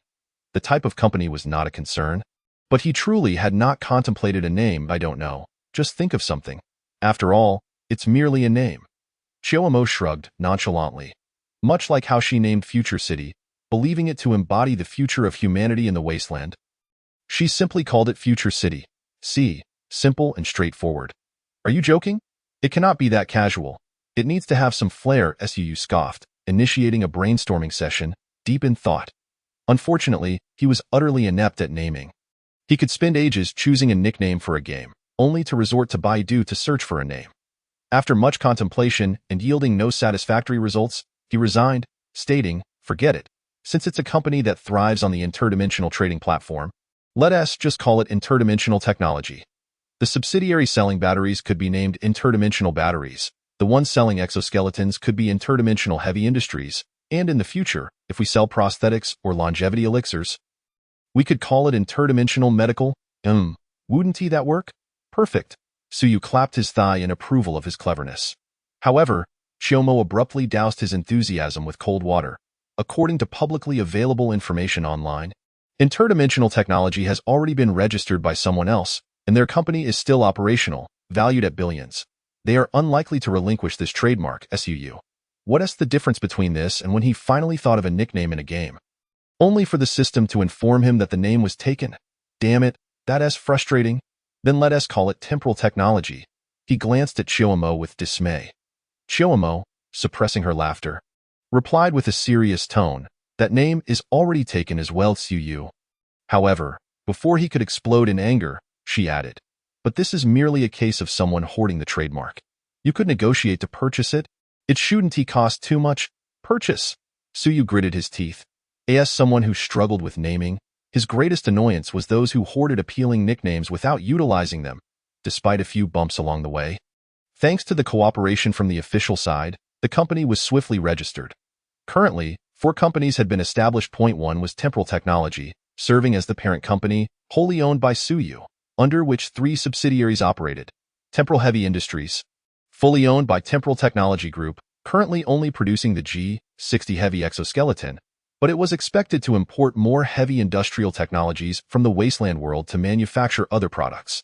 Temporal Batteries, also wholly owned by Temporal Technology Group, was responsible for selling the metal hydrogen batteries imported from Future City in the Wasteland, and so you plan to acquire the production technology for these batteries from Frostar in the future. Temporal Technology Reserve Company, Limited, with Suyu holding a 70% stake and Jojo Bank holding 30%, was responsible for the custody and civilian application of exoskeleton branch technologies. Suyu also intended to establish a nuclear fusion-related enterprise and a medical-related company in the future. But that was a matter for another time, not urgent at present. That evening, a rather abrupt recruitment advertisement appeared on the front pages of major internet job platforms, igniting a frenzy across the internet. Chapter 59. The recruitment information that set the internet ablaze. Temporal Battery Technology Company is recruiting a professional operations team. Entry-level sales positions require extensive experience in selling technological products, a diligent work ethic, and a solid understanding of the current battery market. The company is located in the southern suburbs of the Magic Capital, and candidates must be willing to work in the suburbs. Salary and benefits. Guaranteed monthly salary post-tax of 15,000 performance commission, 5 insurances, and 1 fund. After 1 year of service, employees can purchase Temporal Group products at cost price, including housing and vehicles, after 3 years of service or outstanding performance. Allocation of a 100 square meter residence, valued at no less than 5 million. Work hours are from 9 a.m. to 6 p.m., with a 2-hour lunch break, no overtime on holidays, gifts during festive seasons, and occasional team-building activities on workdays. The canteen provides all employees with free meals and afternoon tea, and all new hires can rent employee apartments starting from $200 a month. All benefits will be documented in the labor contract. With no falsehoods whatsoever, mid-level business manager positions require salary and benefits. Guaranteed monthly salary post-tax of 30,000 performance commission. Temporal Battery Technology Company is recruiting a professional legal team. Temporal Heavy Industries is recruiting researchers. Entry-level researchers require doctorate degree in a related field or above. Salary and benefits. Guaranteed monthly salary post-tax of 50,000 research commission after 1 year of service or significant breakthroughs in related research fields. Allocation of a high-rise residence in a floating city, 200 square meters or more, one after another. Recruitment advertisements for Temporal Battery and Temporal Heavy Industries quietly appeared on major internet job platforms. Instantly, they captured the attention of countless individuals. Then, on this otherwise uneventful day, within a remarkably short span of time, it surged to the trending topics, attracting throngs of onlookers. Is this for real? An entry-level salesperson with a post-tax salary of 15,000? Not too sure, but isn't that salary quite standard for the Magic Capital? Previous surveys indicated that the average salary here is around 18,000. Why is this on the trending list? Bro, have you graduated middle school yet? This is post-tax 15,000, and even without considering the commission, there are 5 insurances and 1 fund, 9 to 5 work hours, weekends off. Isn't this a million times more comfortable than a salary of 18,000 and dealing with hair loss from stress? And do you even know what the average salary is? Are you only looking at the 15,000 salary for entry-level sales? Want to check the other positions? Entry-level researchers are getting 50,000 a month. Based on average salary calculations, the average for these 2 companies' recruitment information is likely around 20,000 to 30,000, and with those housing allocation benefits, it's easily over 50,000, probably reaching 70,000 or 80,000. Wake up and smell the coffee. Such companies only exist in dreams. Capitalists aren't philanthropists. Didn't they say all salary benefits would be documented in the labor contract? Haha, just standard recruitment jargon. Anyone who believes it is a fool. Indeed, any sensible person would realize it's fake. Just look at how many people they're hiring. Combined, they're looking for at least 20,000 employees.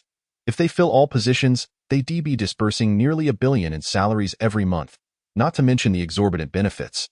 For two unknown companies, can their registered capital even reach $1 billion? Guess what I just found? Temporal Heavy Industries and Temporal Battery are both subsidiaries of a company called Temporal Technology Group. Moreover, Temporal Technology Group has another company under its name called Temporal Technology Reserve Company Limited. This company is intriguing. It holds 70 by Temporal Technology and 30 by Jojo Bank. Additionally, both Temporal Heavy Industries and Temporal Battery have a registered capital of $1 billion. What? Jojo Bank? Stop talking. It's all fake. Don't even think about competing for positions with me. Damn it, this is going to blow up. The boss is going to pack up and run away tonight. I'm coming for you. Temporal Daddy. As soon as Suyu's two companies announced their exceptionally high welfare recruitment advertisements, it drew immense attention. In less than 2 hours, the number of applicants scheduling interviews through various online recruitment platforms had already exceeded the limits. And the numbers continued to rise. With plenty of idle computational power, Xiaomo found herself with work to do. She first filtered out all those who didn't meet the requirements and were merely there for the spectacle. Then, she conducted the first round of interviews online, communicating one-on-one with the remaining candidates, further narrowing down the pool. Out of the hundreds of thousands who signed up, only about 30 to 50,000 would actually enter the interview stage. Xiaomo directly utilized the funds provided by Suyu to rent a sports venue in the Magic Capital as a temporary interview center. The official recruitment would commence the following day. As for the HR responsible for the interviews, given that currently, Suyu was the sole commander, the surplus computational power of Xiaomo allowed her to take on this responsibility single-handedly. She planned to deploy hundreds of bionic robots on-site as interviewers, while she would evaluate the candidates through these bionic beings.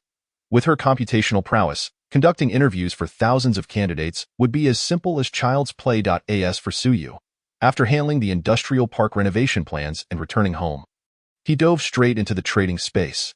In the elegant and cool pavilion, Suyu waited for a moment before Ing Zhang, dressed in casual attire, made his appearance. Mr. Su, you summoned me. Is there something of importance you wish to discuss? As soon as Ing Zhang took his seat, he smiled warmly and said, "It is merely a trivial matter." "There is no need to rush," Suyu, with a smile, deftly shifted the topic. "I wonder if the materials I brought a few days ago have been reviewed by the Qin Emperor? I have perused them to a considerable extent, but my understanding remains superficial. Some of the knowledge contained within is profoundly enigmatic. To truly comprehend it, I fear it will require additional time." Ing Zhang replied candidly. "Is that all? After all, I provided you with 3 mobile phones, each with a capacity of 1 TB, containing several terabytes of videos. It has barely been 3 days since then, and you claim to have finished?" Suyu thought to himself, it seems the historical texts were not mistaken. This individual is indeed a diligent scholar. If there are any points of confusion, do feel free to share. I may be able to elucidate matters for the Qin Emperor. Suyu offered with a smile. However, Ing Zhang did not engage in this line of conversation. He regarded Suyu quietly before saying, "Mr. Su, it seems you have a request to make. Speak plainly. Our relationship is mutually beneficial, and given that we occupy different realms with no conflicting interests, there is no need for secrecy. I shall not decline any matter within my capability." Ahem. Suyu thought for a moment before saying, "Might I inquire if there exists a method in the Qin Emperor's world to prevent the souls of those who have lost their corporeal forms from perishing?" Chapter 60. The soul-devouring jade and Ing Zhang's dilemma to prevent the souls of the deceased from dissolving? Upon hearing this, Ing Zhang furrowed his brow and shook his head. "Do you have a friend or family member whose physical form has perished? One can simply use the elixir of longevity to extend life. There is no need for this. Well, my friend is quite unique.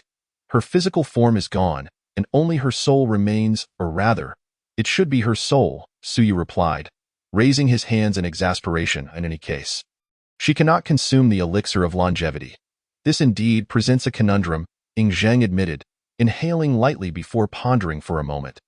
"There is a method, but it requires a particular treasure, and even then, it is not a foolproof solution. It can merely prolong the existence of the soul, not ensure its permanence." "Oh?" Suyu's eyes brightened. "There truly is a method? Please, Qin Emperor, enlighten me." "Please wait a moment." Ing Zhang nodded, then turned and vanished into the pavilion. After approximately half an hour, he returned, holding a piece of pure black jade. He placed the jade before Su Yu and explained, "This is a treasure crafted by a practitioner of the Yin Yang school, known as the soul-devouring jade. Its original purpose was to imprison the souls of the deceased within the jade, ensuring they could not find peace after death. It is quite a sinister artifact. However, according to your needs, it could indeed serve to preserve the souls of those who have lost their corporeal forms." Su Yu nodded, gazing at the soul-devouring jade, feeling an inexplicable allure emanating from the dark jade piece. In a daze, he felt as though he were being drawn into it, his body inching closer to the jade until he suddenly snapped back to reality. Upon looking at the soul-devouring jade again, he broke into a cold sweat. This object was indeed no ordinary thing. After just a few glances, he felt as if his very soul had nearly been drawn away. This object cannot consume the souls of the living without the practitioner's control. However, it is heavily tainted with yin energy. Frequent contact with it can have adverse effects on ordinary individuals, leading to various hallucinations, Ing Zheng explained calmly. But it is precisely because of its potent yin energy that it can nourish the yin spirit and preserve the soul. Su Yu, still feeling apprehensive, glanced at the soul-devouring jade. "What did you mean when you said this is not a complete solution? Are there drawbacks?" "The drawback is that it cannot preserve the living soul indefinitely. At most, it can allow the soul to linger in the mortal realm for half a year. After that period, the soul will gradually dissipate." "Half a year." Su Yu nodded. "That is acceptable." He possessed a time travel trading platform, and it would not be surprising if he encountered trading partners from worlds with greater extraordinary powers capable of resurrecting the dead. While the soul-devouring jade might not provide a permanent solution, an additional 6 months could open up myriad possibilities. At that moment, another question occurred to him. If a soul is absorbed into the soul-devouring jade, can it still communicate with the outside world? Or is it akin to a prison for souls, rendering them incapable of interaction once confined? If it is the latter, then Autumn must inevitably be imprisoned, he thought, as long as there are no prohibitions set by a practitioner well-versed in this art. Communication with the outside world is indeed possible. Whether the soul-devouring jade is a malevolent artifact depends on who wields it, Ing Zheng patiently explained, in the hands of those with nefarious intentions. They would employ various restrictions to confine souls within the jade and subject them to torturous punishments, using it as an instrument of torment. However, if your intention is merely to allow the soul of the lost to continue existing, then it is the finest treasure for nourishing souls, and communication with the outside world will not pose any issues. That is reassuring. Su Yu nodded in satisfaction. "What is the price? What does your majesty require?" Ing Zheng inquired, tapping the table thoughtfully. "This item is unique, an artifact accidentally acquired by a practitioner of the Yin Yang school, and subsequently crafted according to ancient methods. It cannot be replicated. While its utility is limited, aside from serving as a tool of punishment in the Qin, it holds some value simply due to its rarity. You may set the price as you see fit," he concluded. "Set the price as I see fit?" Su Yu pondered briefly before asking, "Might I inquire if your majesty is currently facing any difficulties?" "Difficulties?" Ing Zheng raised an eyebrow, contemplating. "Indeed, there are some challenges. The northern Xiongnu are invading. Although Meng Tian has led his troops to confront them, the Xiongnu excel in cavalry and archery, making them swift and elusive. I had initially considered constructing a great wall for defense, but after reviewing the materials you provided, I have realized that this course of action is indeed hasty. The Qin has only recently unified the realm. The populace is suffering, and conscripting laborers for the construction of the wall would undoubtedly incite public discontent. Yet if we do not build the wall, should the Xiongnu cavalry descend upon us again, Meng Tian may not be able to stop them, and the northern borders will become a playground for the Xiongnu. Engaging infantry against cavalry is indeed a historical dilemma." Su Yu stroked his chin. The Qin must undoubtedly possess cavalry. However, how can one expect to guard against thieves indefinitely, given the vast northern frontier and the lack of timely intelligence to predict enemy movements? Without the Great Wall, the Xiongnu could easily pillage at will. They could strike and flee, leaving devastation in their wake before the Qin forces could arrive. Are you aware of why cavalry eventually exited the stage of history in our world? Because of guns? Ing Zheng replied hesitantly, "I have recently viewed numerous documentaries on what you refer to as world wars, which frequently mention that the emergence of powerful firearms led to the decline of cavalry." Partially correct, yet not entirely, Su Yu shook his head. The proliferation of automatic weapons certainly rendered cavalry less effective on the front lines, But was their strength confined to direct engagements? Clearly not.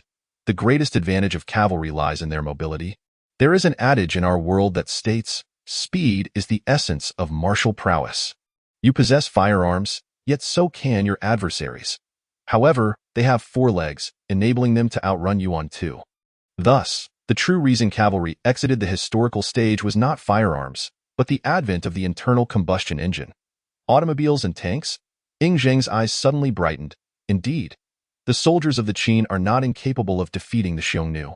In the face of the Qin's crossbow formations, no cavalry would stand a chance. The greatest obstacle to the Qin in combating the Xiongnu is not their martial prowess, but rather the inability to pursue them. Even if we equipped our soldiers with heavy machine guns, if the enemy chooses not to engage, we would be powerless. Do you have any strategies, Mr. Su? Ing Zheng inquired eagerly. A towering armored behemoth, nearly 2 meters in height, materialized beside him. A heavy exoskeleton. Donning this formidable apparatus would enable the valiant soldiers of the Great Qin to bear burdens of 10 stones and traverse 500 li in a single hour. Furthermore, this marvel was impervious to blades and weapons, possessing unparalleled strength. With it, even when faced with 1,000 elite cavalrymen from the Xiongnu, one could venture forth and emerge victorious, entering and exiting 7 times. The unit of stone had undergone numerous transformations, with 1 stone during the Qin dynasty roughly equivalent to over 100 kilograms. Additionally, 1 li was approximately 400 meters by contemporary standards, while an hour equated to about 2 hours today. Upon realizing that his second trading partner was Ing Zheng, Suyu had diligently studied this domain. Could such miraculous artifacts truly exist in the world? Ing Zheng immediately rose and approached the exoskeleton, his eyes gleaming as he beheld this creation, a culmination of cutting-edge technology. Indeed, if 100 soldiers clad in this armor were stationed at various strategic points in the northern territories, the region would be safeguarded. Should one wish to initiate an offensive, it would be straightforward. I could procure reconnaissance drones or similar devices to ensure that the Xiongnu would not evade detection amidst the vast grasslands. Suyu confidently assured. Imagine, with this apparatus, the Xiongnu would swiftly learn what it meant to encounter the superhumans of the Great Qin. He could vividly envision the scene of Qin's fierce warriors advancing into the Xiongnu's Dragon City, striking with ferocity. The Xiongnu may be swift, but could they outrun an exoskeleton capable of reaching speeds of 100 kilometers per hour? In combat, they would falter. In flight, they would be unable to escape. The imagery was too splendid to behold. What? The soldiers of the Great Qin, lacking exposure to advanced technology? Fear not, for I could dispatch several androids to serve as instructors. To be frank, androids are indeed highly effective. How many of these exoskeletons can MRS provide? Ing Zheng inquired eagerly. I can initially offer you 100 sets as a trade for that soul-devouring jade. What does your majesty think? Suyu proposed his terms. Certainly, Ing Zheng promptly agreed. To say nothing of 100 sets, even a piece of relatively useless soul-devouring jade would be worth a set of such exoskeletons. And he would be overjoyed. In his world, while there existed sorcerers with exceptional abilities, their powers were largely limited to concocting elixirs or crafting magical artifacts. Occasionally, there would arise formidable foes capable of commanding thousands in battle. Yet even those individuals remained mere flesh and blood. Under the relentless onslaught of a great army, ensnared in a deluge of arrows and a sea of blades, it was exceedingly difficult to extricate oneself once ensnared. After all, no matter how resilient the human body, it remained vulnerable to injury. Furthermore, human endurance is finite. Even the mightiest warrior could not single-handedly vanquish 10,000 foes. It was merely a figure of speech. Prolonged combat would inevitably deplete one's strength, leading only to awaiting death. Yet, the soldiers clad in the exoskeleton, as described by Suyu, evidently transcended the mere concept of a 1,000-man adversary. With such terrifying strength and speed, coupled with impenetrable armor, arrows and blades would be utterly impotent against them. Ing Zheng surmised that even an army of 100,000 might struggle to subdue such warriors, who could effortlessly withdraw from any confrontation. Was this not far more appealing than that inconsequential soul-devouring jade? This transaction was undoubtedly advantageous for him. Likewise, for Suyu, this deal proved profitable as well. After all, the cost of the exoskeletons was relatively minimal. The primary concern lay in the power source of the black box. Without energy in 5 years, it would become inoperable. However, now that he possessed the Peregrine Falcon, when the time came for the black box to run out of power, venturing to the moon to collect helium-3 would not pose a challenge, rendering this issue manageable. Utilizing 100 exoskeletons to save Chioma's life was undoubtedly a worthy investment, for a confidant like her offered far greater assistance and value than the trifling cost of 100 exoskeletons. It was a win-win situation. After both parties signed the transaction contract, Suyu transferred 100 sets of exoskeletons to Yingzheng, along with 2 androids knowledgeable in their operation. He then explained, the power source for this exoskeleton is a battery, which should suffice to support a soldier in running over 20,000 li. Replacing the battery is not difficult. The androids will instruct you on the specifics. The 100 exoskeletons are in exchange for the soul-devouring jade, while subsequent batteries will require additional negotiations. Should the Qin Emperor desire more exoskeletons, I can provide those as well. Thanks to the existence of educational videos, there is no need for me to elaborate on what a battery entails. As it should be, Yingzheng nodded in agreement, but then posed a question. However, given the immense power of this apparatus, how can I ensure that those who don it will not rebel? So you understood his concerns in this regard. After all, even in the modern world, there were instances of pilots fleeing with their aircraft. Let alone during the Qin dynasty. Loyalty often hinges on one's position. When an individual possesses unprecedented and terrifying power, their allegiance may not remain steadfast as before. As a feudal monarch, it was entirely reasonable for Yingzheng to harbor such apprehensions. You can bind the ownership of the exoskeletons prior to their distribution. In this manner, the highest authority over the exoskeletons remains with you. While the soldiers possess only the right to use them in your presence, you can halt their exoskeletons with but a thought. The specifics of this operation can be inquired of the androids. It should not pose a challenge, as for any desire to don this armor and flee the Great Qin to establish dominance elsewhere. That would be utterly impossible. The exoskeleton's power supply is not infinite. By controlling the batteries, you hold their lifeline, Suyu succinctly explained. Excellent, Yingzheng nodded with satisfaction, increasingly enamored with the imposing exoskeleton. Eagerly, he resolved to return and experiment with it. Meanwhile, Suyu, with the soul-devouring jade in hand, returned to his home on Blue Star. Chapter 62. The effect of the soul-devouring jade. Nourishing the soul. Happy New Year. Here's an additional chapter. Due to an extensive conversation with Yingzheng in the spatial realm, Suyu emerged to find the night fully enveloping the outside world. Glancing at the time, it was 8 o'clock in the evening. He searched the house and ultimately discovered Chioma seated on the rooftop terrace. Gazing up at the starry sky, he approached and took a seat beside her. Finished with your tasks? Chioma glanced at him. What would you like to eat? I programmed a few androids to cook, and their culinary skills now surpass those of hotel chefs. Feel free to order anything. Dining could wait, Suyu replied mysteriously. Guess what marvelous item I have acquired. Chioma turned to him, studying his face for a moment before chuckling lightly. I suspect you have found a way to preserve my soul.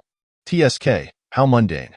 With sufficient computational power, it is not particularly challenging to deduce a person's logical behaviors based on their habits and subtle facial expressions, combined with some psychological knowledge. At least, it was not difficult for Chioma. Of course, this assumes there is a logical pattern to follow, and the greatest unpredictability of humanity lies in the fact that not all behaviors are governed by logic. Sudden outbursts of irrationality are not uncommon. Thus, relying solely on this method to ascertain everyone's behavioral patterns is unrealistic. However, calculating Suyu's actions was entirely feasible. He considered himself relatively sane most of the time. This was also part of the reason why, despite their brief acquaintance, Chioma was able to provide him with such comfort and joy, making it difficult for him to imagine life without her. She consistently anticipated his desires and assisted him from his perspective. Shaking his head, Suyu produced the soul-devouring jade, waving it enticingly before Chioma. How does it feel? Chioma's azure eyes narrowed instinctively as she leaned back slightly. It feels very dangerous. If I get too close, my thoughts may very well be drawn into it. The soul-devouring jade cannot absorb the souls of the living without the intervention of a sorcerer employing special methods. However, Chioma was different. Strictly speaking, she lacked a physical form and could not be classified as a living being. By the calculations of Yingzheng's world, she could only be considered a wandering spirit parasitizing electronic components. Just as I thought, Suyu eagerly explained the general effects of the soul-devouring jade to her. Although he had never tested whether it nourished or directly devoured a person's soul, the credibility of the trading platform should assure its safety. Such a small object can extend my consciousness for half a year, Chioma remarked, taking the soul-devouring jade and feeling the intense fluctuations of thought residing within the circuitry, her expression reflecting surprise. This was an entirely unfamiliar realm to her, naturally igniting her curiosity. Upon hearing Suyu's assurances, Chioma hesitated for a moment before placing the jade pendant against her forehead. Nearest to her thought storage, Suyu watched her with a mix of apprehension and anticipation, yet saw no signs of abnormality. After a brief moment, Chioma lowered the jade pendant and gazed at Suyu. Their eyes met, and Suyu immediately noticed a change in her demeanor. The lively azure gaze that had once sparkled now appeared somewhat vacant and rigid. After a moment of mutual observation, Chioma suddenly spoke. "Greetings, Master. I am an anthropomorphic-level artificial intelligence at your service. Please provide me with a name." Indeed, this is no longer Chioma, but rather the internal artificial intelligence program of this android. Regaining his composure, Suyu hurriedly inquired, "Where is Chioma?" According to the original program, once I manifested, the consciousness of Chioma, the Lord of Future City, has already dissipated.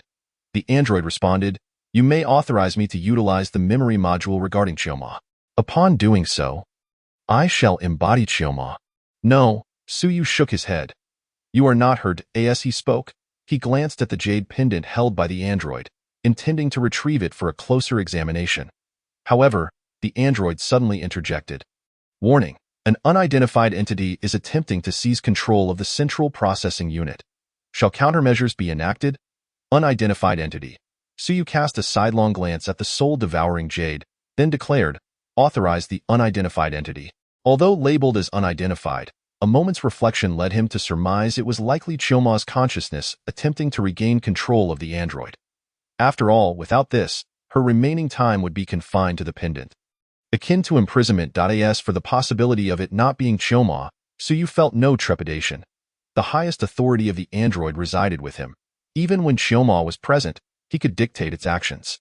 Not to mention the potential threats from wandering spirits or other hackers from this world. If a mishap were to occur, it would hardly be a grave issue. Warning. This action may result in irreversible hazards such as data loss or leakage. "Shall you?" the android continued. I said, "Authorize it." Authorization in progress. The android's eyes momentarily reflected confusion, and after a brief pause, Chioma exhaled. There truly exists such wondrous phenomena. The world is vast and full of marvels. "You have returned?" Suyu scrutinized her eyes. "Yes, they remain as before, lively and clear. It seems I have not strayed. Perhaps it cannot be termed a return." Chioma pondered why consciousness or soul has transitioned from the android into that pendant. However, the pendant possesses the ability to communicate with the external world, which indicates it can convey information. Through the transmission of thought waves, under your authorization, I can still exert control over this android. Yet, the pendant's communicative range is limited. It must not stray too far from me. Then it shall be yours. Wear it as a pendant and keep it close." Suyu chuckled. "Thank you." Chioma glanced at the black jade pendant in her hand. Marveling, after extensive use of prosthetics to augment my body, I have never felt this unburdened. This only grants you an extension of 6 months. It is premature to express gratitude. Suyu sighed, rising to wink at her. "Work diligently for me, and I shall eventually create a true flesh and blood body for you. Then you may express your gratitude as you wish." With that, Suyu descended the stairs, casually inquiring, "I am hungry. When shall we dine?" "In half an hour," Chioma replied coolly, turning her gaze back to the vast expanse of stars. After a while, she suddenly chuckled and shook her head. "Little ghost." With that, she rose and headed to the kitchen. P.S. The author extends wishes for a joyous New Year's Eve to everyone and has specially added a chapter for this occasion. If you have the means, a small gift would be appreciated. If not, a 5-star review would suffice. Chapter 63. J9000 Modules Initial Combat. Port reconstruction in the following days. Nothing of note transpired on the weekend, so you went out to dine with Su Qingyin, purely for a meal and nothing more. It was not akin to his previous outing with Yu Xiaoyu, where other activities had ensued. After all, people differ. Although Yu Xiaoyu and Su Qingyin were close friends, their personalities were distinct. while Su Qingyin did exhibit some subtle hints during their meal. It was far less overt than Yu Xiaoyu's earlier advances. Adhering to a principle of non-proactivity, Su Yu naturally pretended not to notice as for Monday, after an arduous wait for the trading partners to refresh. Su Yu eagerly entered the trading space, and then there was nothing more to it. His matched trading partner turned out to be a tentacled creature from the abyssal realm. This being sought nothing but for Su Yu to offer his soul, becoming its slave, promising him immense power in return. After several fruitless rounds of communication, Su Yu could only curse his ill fortune, dismissing this matching opportunity as a waste. To progress from a novice to an intermediate agent, one must complete 10 valid transactions, with a maximum of 3 experience points gained from a single trading partner. Currently, his long-term partners were only Shuangxing and Yingzheng. The experience he could gain from them had long been exhausted. His experience bar remained stuck at 610. He had initially hoped that matching with an appropriate partner this time would elevate his experience to 910, leaving him just one step away from becoming an intermediate agent. Unsurprisingly, fortune did not smile upon him again. This experience made Su Yu acutely aware of the challenges in finding suitable trading partners. Often, even when matched with someone, various factors hindered communication and agreement, not to mention matching with such a non-human entity as he had encountered this time. Although the tentacled creature was indeed an intelligent being, their thoughts existed entirely on different wavelengths. He could see that the creature genuinely wished for him to offer his soul. Everything it expressed was so natural, devoid of any malice, genuinely believing it to be a mutually beneficial transaction. How on earth could one communicate across such vast differences? Individuals from different worlds possessed disparate values, let alone beings of different species. After smoothly initiating interactions with Shuangxing and Yingzheng, Su Yu finally faced his first setback on the trading platform. He spent a dreary, anticipated Monday. However, not all news was bleak. After 2 days of coordination, a plethora of construction materials had been dispatched by the Jiuzhou authorities to the Jiwei Garden project site. Initially, Su Yu intended to wait for all materials to arrive within 3 days before commencing work. However, he soon realized that the coastal abandoned industrial park faced significant logistical challenges. Sea transportation was impractical, large vessels could not dock, while smaller boats were too slow for material delivery. Furthermore, the small port's capacity was utterly insufficient to receive such a large volume of construction materials within 3 days. As for land routes, that narrow mountain path was hardly worth mentioning. Consequently, Su Yu abandoned his plans to wait for all materials to arrive and instead released the J9000 modules during the weekend. He directed them to use the limited materials already delivered to expand the port and clear the shipping lanes, in less than half a day. The once meager port capable of accommodating only 1,000-ton vessels was transformed into a deep-water harbor. The port, initially only 10 meters deep, had been excavated an additional 30 meters, now boasting a depth of nearly 40 meters. The connection to the main shipping route had also been cleared, reaching depths exceeding 20 meters. Thus, this dilapidated small port had metamorphosed into a genuine deep-water harbor. Aside from its relatively short coastline of 7 to 8 kilometers, in terms of depth and navigability, it could easily surpass any port. The world's busiest port, Zhoushan, had channels only a dozen meters deep, with an average port depth just above 20 meters. Such a transformation of the port naturally could not remain unnoticed by the Jiuzhou authorities. However, having been forewarned by Su Yu, they raised no objections. In fact, some officials approached him, eager to witness the spectacle. Su Yu did not refuse. When they beheld his miraculous transformation of the port into a deep-water harbor within mere hours, they were rendered speechless, struggling to believe such feats were achievable by human hands. Following their initial silence, many began to gaze at him with newfound admiration. What is a port? It is the catalyst for modern trade. Yet constructing a port is no simple endeavor, especially an excellent deep-water harbor, which must be tailored to the local geography. The waters in this area must inherently possess sufficient depth. To excavate, as Su Yu had done, was unheard of. While modern technology could indeed facilitate such excavations, the time required for such a massive undertaking was prohibitive. Moreover, due to geographical constraints, any excavated port would soon become silted again. Investing vast resources to create a port that would be rendered useless in a short time was simply not worthwhile. Yet Su Yu had achieved it. Moreover, he had reportedly employed a technique to alter local ocean currents, preventing silt from accumulating again. Such a method was undeniably enticing. If every coastal city could excavate a deep-water harbor, The already low costs of maritime trade could plummet further. Point 1 could even be audacious enough to consider linking the great rivers and lakes. The potential for drastically reducing transportation costs was indeed tantalizing. Under such temptation, some could not help but approach Suyu with proposals for collaboration. However, Suyu merely chuckled and did not acquiesce.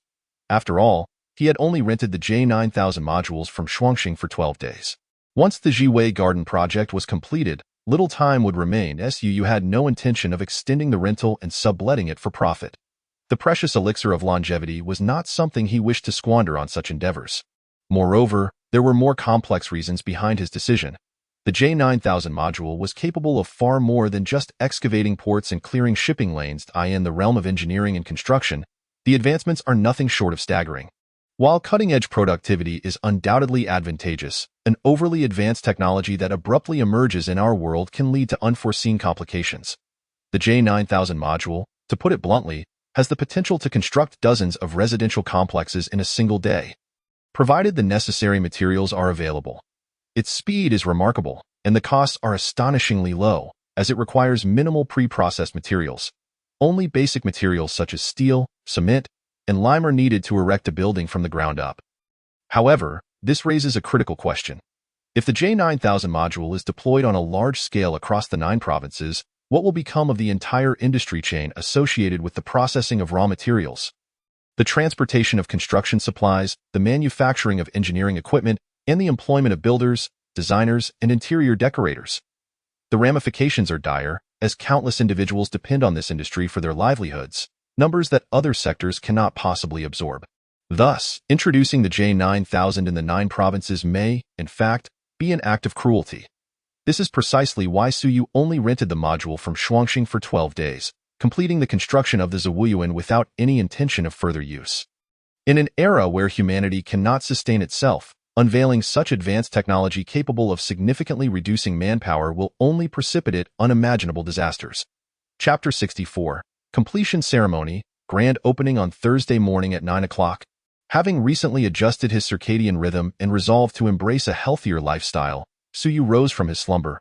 Remarkably, he had even spent the night alone. After a brief morning routine, he descended to prepare for breakfast. Chioma sat silently at the dining table, resting her chin on one hand, quietly observing him. Once Suyu finished his meal, she finally spoke. The recruitment process is nearly complete. We have successfully enlisted over 12,000 grassroots staff, all meticulously selected, and I have already informed them of their start dates. The final round of interviews for the company executives remains, and would you care to observe the proceedings today? Attend in person? Suyu replied, taken aback that I thought you were handling everything.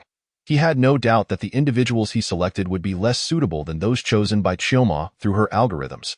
After all, in recruitment processes, the inherent behavioral logic often poses issues, and the unpredictable variables eliminated in the first round would leave only the most suitable candidates. Therefore, he felt no need to intervene. It's not about selecting individuals. Chioma shook her head. The candidates have already been chosen. The so-called final round of interviews is merely a formality. The construction of Zawuyuan is essentially complete. You can attend the interview to go through the motions and then accompany the new executives to the completion ceremony. The entire process will be recorded and shared online, serving as free publicity for you and the Shirkong Technology Group. It truly completed. Suyu's eyes brightened. Although he had deployed the J9000 module on Monday, working simultaneously on construction while awaiting the official delivery of materials, the progress had been unexpectedly slow. The authorities had previously claimed that the raw materials would be assembled within 3 days. But this merely meant they would arrive in Modu within that time frame. After reaching Modu, the materials would then need to be transported to Suyu's construction site at Zawuyuan. Ironically, this final leg of the journey proved to be the most arduous. Even with Suyu's development of the port and reconstruction of the wharf to accommodate vessels carrying hundreds of thousands of tons, transferring goods from Modu's port still required considerable time. Without the raw materials, the J9000 module could not operate at full capacity, resulting in inevitable delays in the project delivery timeline. When Suyu visited the site last night, the 1,388-meter main building had only just laid its foundation, and the 8,900-meter high residential towers forming the aerial city had yet to even begin. He had not anticipated that an entire night's work would result in such swift completion. Yes, The final batch of materials was delivered early this morning. Chioma clarified. Very well, what time shall we go? Suyu inquired. Given the significance of the completion ceremony, he could not afford to remain idle any longer. Let us head to the recruitment site before 10 o'clock to go through the process and familiarize myself with the executives. I've already arranged for a charter bus, so we can transport everyone together. Additionally, I have hired a group of chefs who should already be at Zawuyuan. After the completion ceremony, we can invite these new employees to have lunch in the Entertainment District's restaurant, which will help foster their sense of belonging to the company. In the afternoon, you can take them on a tour of the office and living areas. The event should wrap up around 3 o'clock. Furthermore, there is a company's grand opening ceremony where you may need to address the audience and participate in media interviews, with various media representatives and officials present. I have already prepared a speech for you. You can review it later, and if it doesn't suit you, feel free to speak freely. Anything you say will suffice. That seems to be all, Chioma remarked nonchalantly, having arranged everything for Suyu. He felt a wave of anxiety wash over him. Truth be told, coordinating a completion ceremony for such a significant project alongside a grand opening for a major corporation was bound to be an intricate affair. The multitude of details involved, guest reception, ceremonial proceedings, and logistical arrangements, was overwhelming. The mere thought of these responsibilities made Suyu's head spin. He could only be grateful for Chioma's assistance. Otherwise, he would have had to seek out a professional team to manage such matters, which would likely require several days of preparation. After a brief period of getting ready and changing into a suitable outfit, Suyu set off with Chioma. The recruitment venue was located in a stadium near the outskirts of Modu, conveniently adjacent to a subway station, making it easily accessible for applicants. Upon his arrival, he found that the executives Chioma had recruited had already assembled. Good day, Chairman. How do you do? As Suyu entered the temporary conference room, he encountered the cadre of executives that Chioma had assembled for him. They appeared to be in their 30s or 40s, a mix of men and women, each impeccably dressed in tailored suits. Suyu had perused their profiles, and each individual had previously held executive positions in Fortune 500 companies, boasting extensive management experience. These were all top-tier professionals in their respective fields. Given that these individuals were sourced by Chioma, who undoubtedly understood Suyu better than anyone else, she was well aware of his tendency to delegate responsibilities. Therefore, the executives she brought on board were far from mediocre. Once they settled in, they would undoubtedly be capable of sustaining a premier enterprise. Suyu's role would primarily involve making key decisions, while he would remain uninvolved in the day-to-day minutiae. As for the loyalty of these recruited executives to the company, that was not a concern for Chioma. In the age of information, secrets were virtually non-existent. Anyone daring to engage in underhanded dealings would not escape her scrutiny. After exchanging brief pleasantries, they proceeded with the prearranged process, allowing the executives to come before Suyu for their final round of interviews. Although labeled as interviews, the primary purpose was merely for the executives to become acquainted with the chairman. Suyu need not recognize every mid-level employee, but it was essential to familiarize himself with these high-ranking officials. Next, as a capable woman in a tailored suit exited the room, a middle-aged man in his 40s entered the interview space. Upon his arrival, Suyu couldn't help but be taken aback. Mr. Sun? The middle-aged man was equally startled and quickly responded. No, just call me Xiao Sunday yet. Suyu soon regained his composure and, with a bemused smile, remarked, Mr. Sun, you don't remember me? Longhai Group, Longhai Trading Company, Business Department, 6th Business Unit. The man, who referred to himself as Xiao Sun, stared blankly at Suyu for a moment before recognition dawned on him. His expression swiftly paled as he muttered under his breath, Oh no. Chapter 65. The true reason for Suyu's unemployment. Sun Qingyun, one of the deputy general managers at Longhai Group, is undoubtedly a pillar of the company, a high-ranking executive with substantial authority. His every action and word often have the power to sway the decisions of the entire board. Having served at Longhai Group for over a decade, his contributions have included expanding business operations, establishing new industries, optimizing management models, and addressing systemic issues within the group. It is fair to say that Longhai Group's position among the top 500 enterprises in the country owes much to Sun Qingyun's efforts. However, last year, he found himself at odds with several shareholders in the board after proposing a contentious motion. Fortunately, he had anticipated this backlash, and after engaging in a vigorous debate, he ultimately secured the board's agreement to trial his proposal within a subsidiary of Longhai Group. The proposal itself was not complex. It could be summed up in two words: layoffs. Shanghai Group, a company with several decades of history, has a complex shareholder structure, and many senior management personnel have been entrenched for years. In such circumstances, numerous senior executives within various groups tend to favor the inclusion of less capable family members or friends, individuals who merely drift through life without contributing meaningfully. This has culminated in Shanghai Group becoming exceedingly bloated, teeming with personnel yet astonishingly inefficient in its operations. Recognizing this, Sun Qingyun submitted a proposal for layoffs. Subsequently, he was unceremoniously transferred to Shanghai Trade, a subsidiary of Shanghai Group, akin to being tossed around by the board of directors. Aware that his endeavor would not unfold smoothly and that a direct approach would likely result in insubordination, ultimately leading to well-intentioned missteps, he took the precaution of serving as the general manager of Shanghai Trade for 3 months. His aim was to ascertain the true state of affairs within the company, distinguishing between those who were genuinely industrious and those who were not, before making any decisive cuts. By last month, having convinced himself that he had a sufficient understanding of Shanghai Trade, Sun Qingyun resolved to initiate the layoffs. He set parameters for the number and scope of positions to be eliminated, insisting that the requisite numbers be met within these confines. To avoid offending the other executives too severely, his layoff list was relatively small, affecting only those relations who had entirely given up. To the point of neglecting even to clock in for work, he turned a blind eye to the habitual slackers, planning to address them in subsequent rounds of layoffs. However, the results proved to be utterly futile. Such a substantial reduction in workforce necessitated prior approval from the board of directors at the headquarters. The day after he submitted his proposal, the senior management of Shanghai Trade learned of his intentions. Seizing the opportunity while Sun Qingyun was absent over the weekend, they actively encouraged capable employees without connections to resign, while those reluctant to leave were dismissed under various pretexts. Although it was a significant breach of protocol for executives to unilaterally terminate such a number of employees without board consent, these actions were largely undertaken at the behest of the shareholders. Sun Qingyun found himself powerless against them, with the already limited number of capable employees in the company further diminished by the executives' maneuvers. Even if the board eventually approved his layoff proposal after a few days' delay, he found himself unable to proceed. Continued cuts would inevitably bring Shanghai Trade to a standstill, resulting in losses that could reach billions. Even with a degree of influence within Shanghai Group, he would bear the brunt of the blame should such a scenario unfold.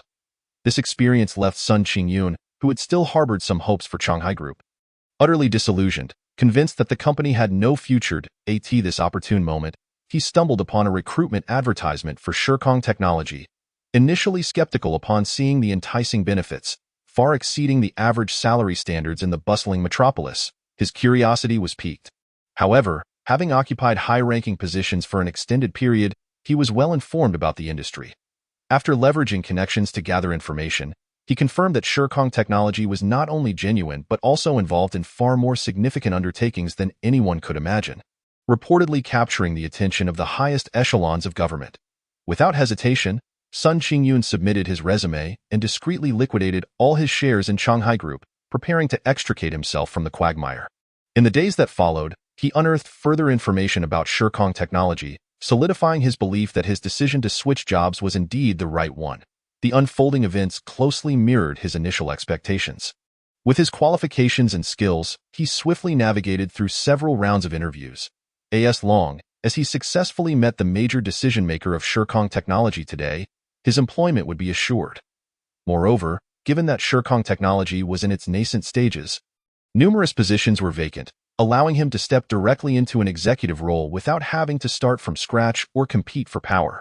However, just as he anticipated entering a vibrant new enterprise to showcase his talents, an unexpected twist left him bewildered. The enigmatic owner behind Shirkong Technology turned out to be none other than Su Yu, one of the employees laid off during his tenure as general manager at Shanghai Trade.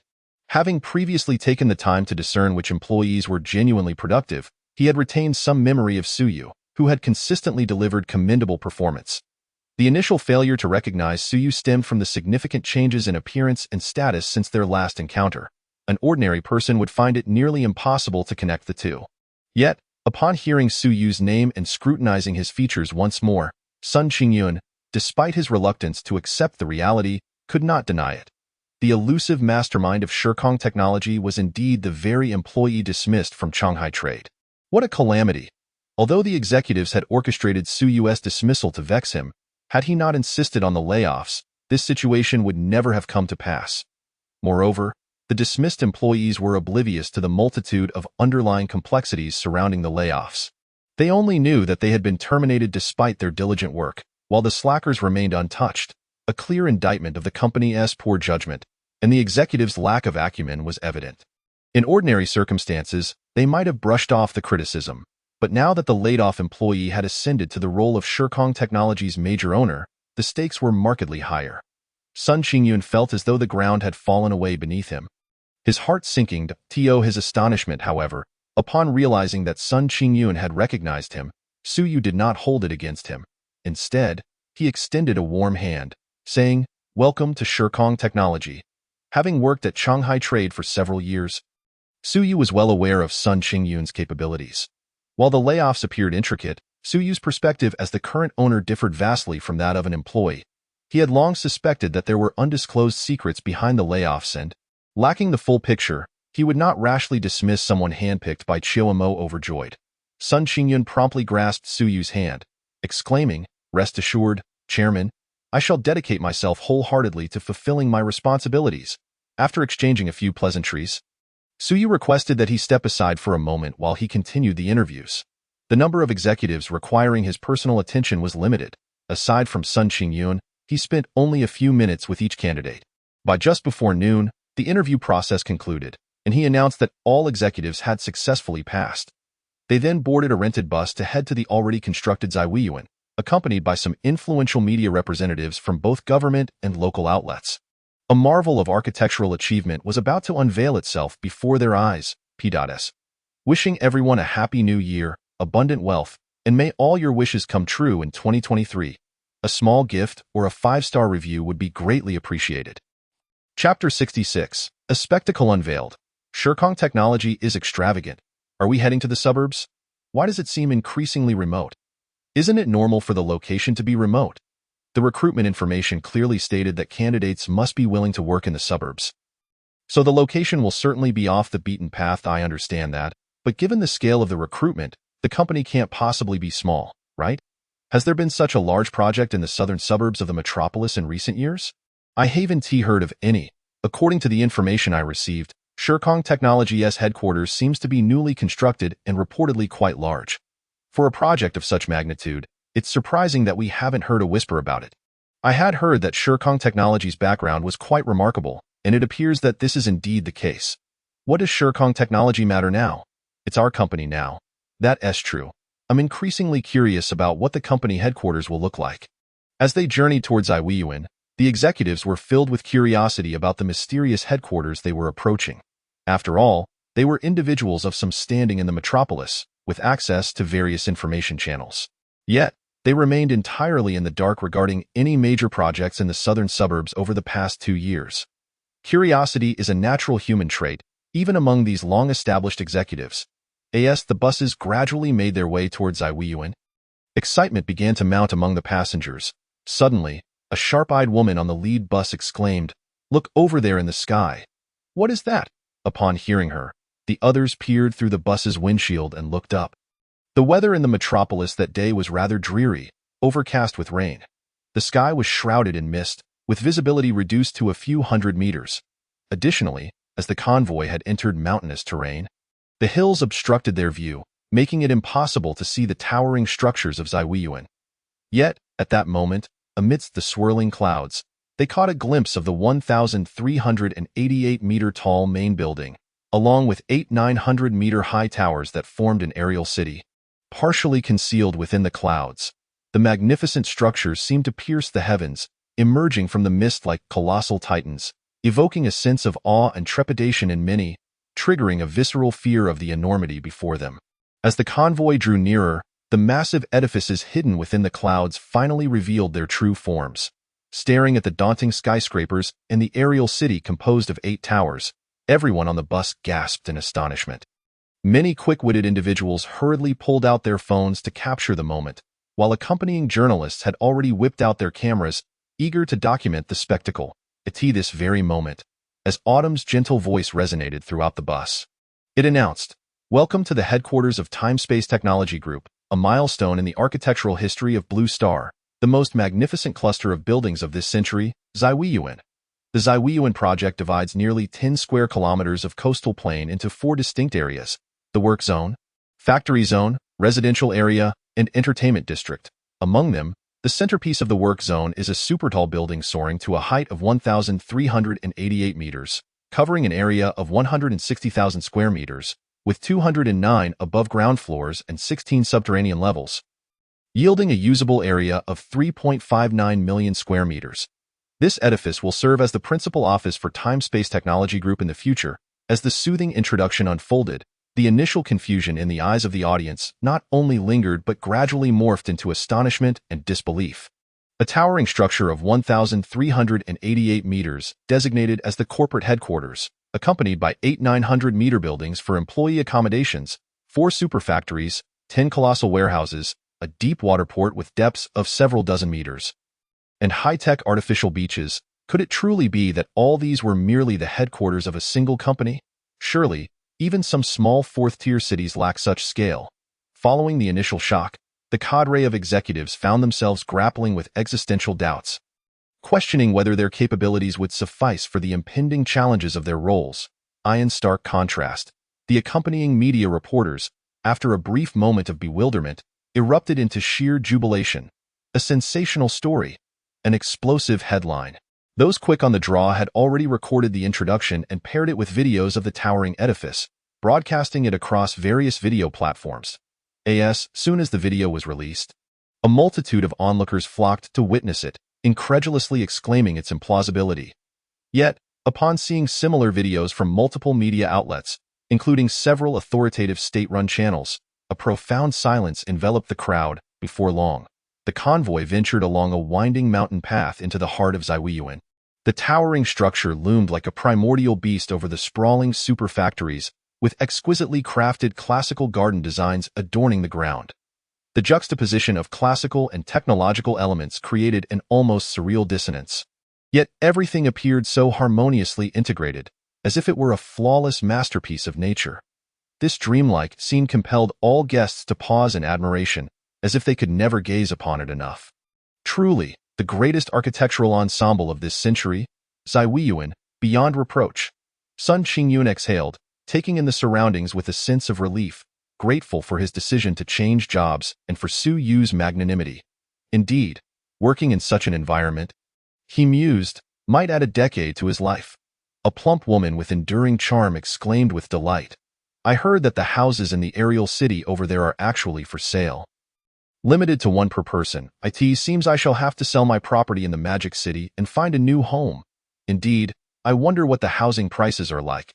If they are not exorbitant, I would like to purchase one as well." Another executive chimed in. It is said that if a senior executive works for the group for over 6 months without issues, they can buy a home in the aerial city at cost price.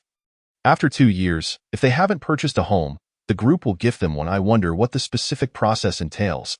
As the executives disembarked from the bus, they marveled at the grandeur of Ziwiyuan. After expressing their awe, the conversation naturally shifted toward housing. With their discerning eyes, it was evident to them that the future of time-space technology was boundless. The homes in the aerial city would undoubtedly become coveted treasures. It was at this moment that they comprehended the substantial value behind the recruitment advertisement's promise of housing after a certain number of years. Even the most junior employees only needed to work 3 years to receive a home. Such benefits were simply unimaginable. Speak honestly, the salary earned over 3 years would likely not even match the value of that home. Time-space technology, indeed, was extravagantly generous. Chapter 67. Opening ceremony, product launch. Observing the executives fervently engaged in discussion, Su Yu had no intention of interjecting. Allowing them to grasp the true extent of employee benefits was part of Autumn's plan. As the saying goes, under heavy rewards, there will surely be brave men. To motivate employees, mere promises would not suffice. Tangible rewards must be presented. Su had laid his cards on the table. Now, it was time to observe the employee's performance. The employee benefits outlined in the recruitment information were indeed real. Yet the provision of housing was not as straightforward as it seemed. Autumn had devised a comprehensive assessment system. Regardless of an employee's rank, they must pass the assessment and meet the required tenure to qualify for housing. There was no allowance for complacency over the years. Suyu was no fool. Suyu had reviewed the assessment criteria, which were not particularly arduous. In truth, meeting these standards was far simpler than enduring the grueling 996 work culture of those internet giants. Consequently, while some literary tricks were employed in the recruitment advertisement to avoid mentioning the existence of assessments, Suyu did not regard this as deceit. Rather, it served as a demarcation line to distinguish diligent employees from those merely coasting through. As long as one attended work regularly and diligently fulfilled their responsibilities, passing the assessment and receiving the company's allocated housing would be within reach. After all, Suyu was not engaged in charity. He would not extend high benefits to those who slacked off. Not only would such individuals not receive benefits, but those who failed the assessment for 3 consecutive months would also be summarily dismissed from time-space technology. This was not a guaranteed position. Those who worked diligently would reap rewards, while the lazy would face consequences. With such generous benefits on offer, one must question the very essence of humanity in those who would squander them. Of course, Suyu trusted that as long as he fulfilled his promises and delivered each benefit punctually, the vast majority would indeed work earnestly. The people of Jojo are not afraid of hardship or exhaustion. What they dread is toiling without reward. And in Suyu's realm, such a fate was clearly unimaginable. After a moment of reflection, the executives, guided by the biomimetic staff scattered throughout Ziwiyuan, arrived at the site of the completion ceremony. The ceremony itself was rather straightforward. After the host team delivered their congratulatory remarks, Suyu ascended the stage to briefly recite the speech Autumn had prepared for him. He then personally filled a stone tablet inscribed with the characters Ziwiyuan located at the heart of the complex with a handful of earth. Following him, representatives from the Magic City and the executive team took their turns to add soil. Once the higher-ups had contributed their portions, the ceremony was deemed complete. The timing coincided perfectly with just past noon. The grand procession then proceeded to a hotel within the entertainment district, where they indulged in an exquisite meal beyond reproach. The afternoon's activities involved the biomimetic staff leading the newcomers on a leisurely tour of Ziwiyuan. It is worth mentioning that the 2,000 biomimetic units previously purchased from Shuangxing had long since proven insufficient, prompting Suyu to acquire an additional 6,000. This time, however, the price was more favorable, and the traded item was no longer the longevity elixir, but rather seawater, specifically 600,000 tons. Yet, this transaction encountered some complications. Shuangxing had originally requested 50,000 tons of low-pollution, radiation-free seawater, with Blue Star's vast water reserves amounting to a staggering 138 trillion cubic meters. The mere 50,000 tons was negligible, and Suyu had no reason to refuse. However, upon delivering the water to her, Shuangxing detected trace amounts of radiation within the seawater. Subsequently, Suyu found himself on the receiving end of a complaint from her, necessitating an additional compensation of 100,000 tons. It was only then that he recalled the neighboring factions discharging nuclear waste into the ocean. Alas, this misfortune cost him dearly in seawater. He would remember this transgression. In summary, he once again secured a substantial quantity of biomimetic units from Shuangxing. These units would be deployed across the factories and various service facilities within Ziwiyuan, effectively replacing human employees. They were not only cost-effective but also incapable of divulging the secrets within the factories. The Blue Star employees that Suyu recruited would primarily focus on tasks that were difficult for the biomimetic units to undertake. Of course, should Autumn be in control, all operations within the company could theoretically be managed entirely by biomimetic units. However, while Autumn's computational power was astonishing, it was by no means infinite. Were she to oversee the entire operations of the company through these units, she would find herself relegated to that singular task, exhausting her computational capacity in the process. While directing biomimetic units for simple tasks required minimal computational power, merely issuing commands, engaging them in negotiations, legal matters, or research, which necessitated adaptability, would consume substantial resources. Hence, Suyu sought to recruit employees to handle these aspects, delegating non-sensitive tasks to them. In addition to the biomimetic units, Suyu also procured a complete production line for lightweight exoskeletons and 5 million assorted metallic hydrogen batteries from Shuangxing. With Autumn's assistance, he had gained an exceptionally clear understanding of the future city's general situation. During the negotiations for this transaction, he had gained an upper hand. First and foremost, the previous 5-year plan for weekly battery purchases, established in collaboration with Autumn, had been annulled through mutual agreement. After all, the circumstances surrounding the two individuals have drastically changed since the time they signed the contract. The mode of collaboration that once prevailed is evidently no longer applicable. The new agreement stipulates that Shuangxing shall provide a minimum of 5 million metal hydrogen batteries of various models each month, according to the list provided by Suyu, for a duration of 1 year. This list was formulated by Chioma after considering the current market conditions on Blue Star.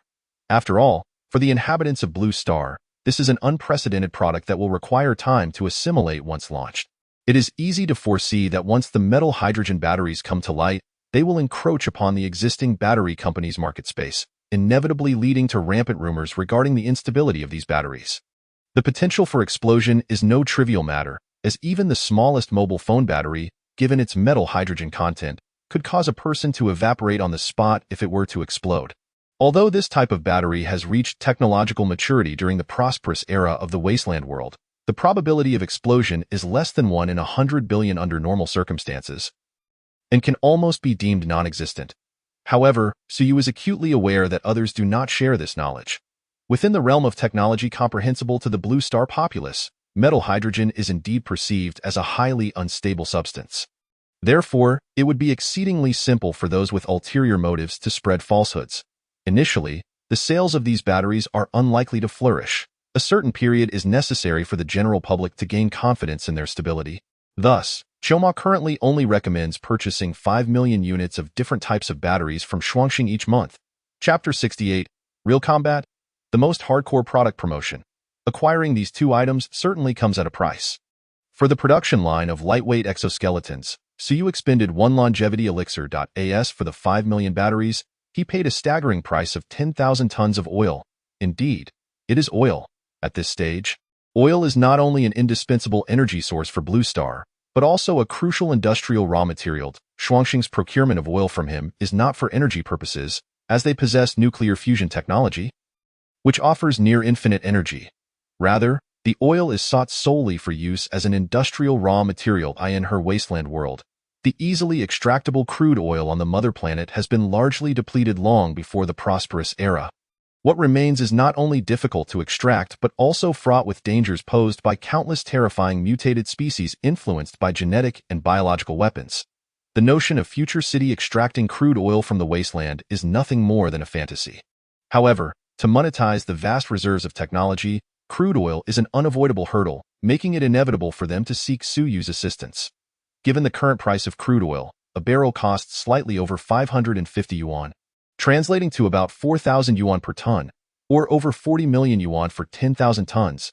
On the other hand, the estimated revenue from selling those 5 million metal hydrogen batteries, according to Chioma, would exceed 4 billion yuan, even considering the inclusion of numerous lower-value smaller batteries. In summary, with this transaction, under the guidance of Chioma, a defector from Future City, Suyu stands to gain immensely, experiencing a sense of fulfillment rather than frustration. The mere thought of Shuangxing's bewildered expression upon discovering that only the first longevity elixir is effective in the future brings a smile to his face. This can be viewed as retribution for her previous sale of the G60 exoskeleton black box to him without providing batteries. The lightweight exoskeleton and metal hydrogen batteries introduced here are set to be the flagship products showcased at the grand opening ceremony of Time-Space Technology tonight, alongside Time-Space Heavy Industries and Time-Space Batteries. The metal hydrogen batteries speak for themselves, while the lightweight exoskeleton, despite its parameters being vastly inferior to the G60 heavyweight exoskeleton, is undoubtedly a veritable marvel of cutting-edge technology. An individual donning this lightweight exoskeleton can sustain a speed of 60 km/h while bearing a load of 200 kilograms over a distance of 500 kilometers, merely in energy-saving mode. Under extreme conditions, the exoskeleton can support a maximum load of 400 kilograms, achieving a peak speed of 80 km/h, albeit with a reduced range of 180 kilometers. While these statistics may not rival those of heavyweight exoskeletons, they nonetheless represent a highly sought-after piece of advanced equipment on Blue Star. The heavyweight exoskeleton can only be produced through black box methods, limiting its output, and its potential in warfare is overwhelmingly formidable. Suyu has designated it as a non-sale item. Aside from the military of Jiuzhou, he has no intentions of selling it to any other individuals or factions in the near future. Setting aside sentiments, he feels obligated to reciprocate the assistance he has received from the Jojo authorities, who have provided him with an abundance of materials without restrictions. This can be seen as a way of giving back for the conveniences afforded to him by the government. Conversely, Suyu positions the lightweight exoskeleton as a globally available civilian model without limitations in the domestic market. He intends to utilize this exoskeleton exclusively for transactions with official entities. However, when it comes to international sales, he has no qualms about selling it to anyone willing to pay a price of 200,000 per unit. He is prepared to sell to anyone with the means. For those who find themselves in combat with opponents equipped with such technology, it is imperative for them to acquire a batch themselves to remain competitive. And for those troubled by the agility of Toyota pickups, a lightweight exoskeleton could easily turn the tide, allowing one to dispatch a pickup with a mere punch. Even the highly efficient mechanisms of Heijo would become formidable with the procurement of these exoskeletons. Of course, he would not disclose that the Jojo military procured heavyweight exoskeletons at 1 million per unit, capable of overpowering dozens of lightweight exoskeletons with a single hand. The government is naturally supportive of such export-driven initiatives, albeit with a minor stipulation. Overseas users of the lightweight exoskeleton must settle their purchases from time-space technology in RMB. In return, the government has placed an order for 100,000 units of the lightweight exoskeleton as a domestic police version, totaling 200 billion yuan, to be delivered in 4 installments over 6 months. They will procure at the same price Suyu offers externally, with no room for negotiation. Compared to the 1 million per unit cost of the heavyweight exoskeleton, the expenditure on these lightweight models is even greater. This gesture can be viewed as a clear indication of goodwill extended towards Suyu. Furthermore, the government has granted extensive privileges for the procurement of all raw materials for time-space technology, showing no interest in the purposes for which these materials will be utilized. Whether it be oil, grain, or other resources seemingly unrelated to time-space technology's operations, they readily assist in sourcing them at the lowest possible prices, significantly saving Suyu both time and financial resources. In conclusion, with the introduction of the lightweight exoskeleton and metal hydrogen batteries as the main products, Suyu has no shortage of material for discussion at tonight's grand opening ceremony. Seated in the office atop the towering 1,388-meter building, Suyu finds himself devoid of the inclination to appreciate the breathtaking views of the sea of clouds, instead grappling with the extensive speech prepared for him by Chioma. The entire manuscript comprises tens of thousands of words, and even with his genetically enhanced brain, far surpassing that of an ordinary individual, the task of memorizing such a lengthy text within a few hours poses a considerable challenge. Chioma, meanwhile, sits casually on the edge of the desk, swinging her legs while gazing dreamily at the ethereal skyline above the clouds. Suddenly, at a certain moment, Chioma raises an eyebrow and states, "TSK, it seems you need not force yourself to memorize these speeches anymore." Suyu looks up in surprise, ready to inquire further, when his phone, resting on the side, suddenly rings. Upon checking, he sees that it is General Zhou Qing, with whom he had a brief encounter at the military base. Casting a glance at the expectant Chioma, Suyu answers the call. "Mr. Su, I hear you are currently preparing for your company's opening and product promotion." As soon as the call connects, Zhou Qing's rapid-fire voice comes through, tinged with urgency. "Indeed. What is it? We have an opportunity here to provide equipment for a live demonstration. I wonder if MRS you would be interested." Zhou Qing probes. "A live demonstration?" Suyu is taken aback, unable to anticipate that Zhou Qing would broach the subject of real combat so soon. After a moment of thought, he adds, "What sort of live demonstration are we talking about? Is it a drill or a real battle?" His tone grows increasingly animated. "Well, it seems I finally have the chance to test my powered armor." He has longed to find some unfortunate souls to experiment on. Unfortunately, the domestic situation has been relatively stable. The previous encounter with Chu Yu's assassination was a once-in-a-lifetime opportunity. His powered armor has remained largely ornamental since its acquisition. Now, hearing Zhou Qing's words, it seems there might genuinely be an opportunity for combat.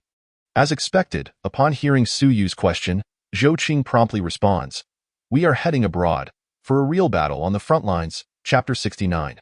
The official commission heading abroad, for a real battle on the front lines. Even though Su Yu had mentally prepared himself, he found himself momentarily stunned by Zhou Qing's voice on the other end of the line. However, curiosity quickly overtakes him. A real battlefield? Which battlefield? What is the general situation? He launches a barrage of questions. To which Zhou Qing answers without hesitation, "It is indeed genuine. The battlefield is located in a small nation in the northern part of Heizhou. The situation is that a civil war has erupted there, and the rebels captured the capital 3 hours ago, proceeding to rampantly slaughter and plunder foreign personnel and enterprises. Jiuzhou has several important mines and factories in that country, with over 100,000 Jiuzhou nationals working and living there. At present, they find themselves in an exceedingly perilous situation. Due to the abruptness of the incident, we were ill-prepared for an evacuation, and mobilizing naval vessels from the vicinity will require no less than 2 days. Currently, our compatriots have gathered at a large factory under the guidance of the local embassy to seek refuge. However, the insurgents have already discovered their location and are launching a fierce assault on the factory. The factory's armed forces cannot hold out for long. At most, they will be overrun within 2 hours. Should these lunatics seize a substantial number of hostages from Jiuzhou, our position will become exceedingly precarious. And given their past conduct, significant casualties are likely to ensue."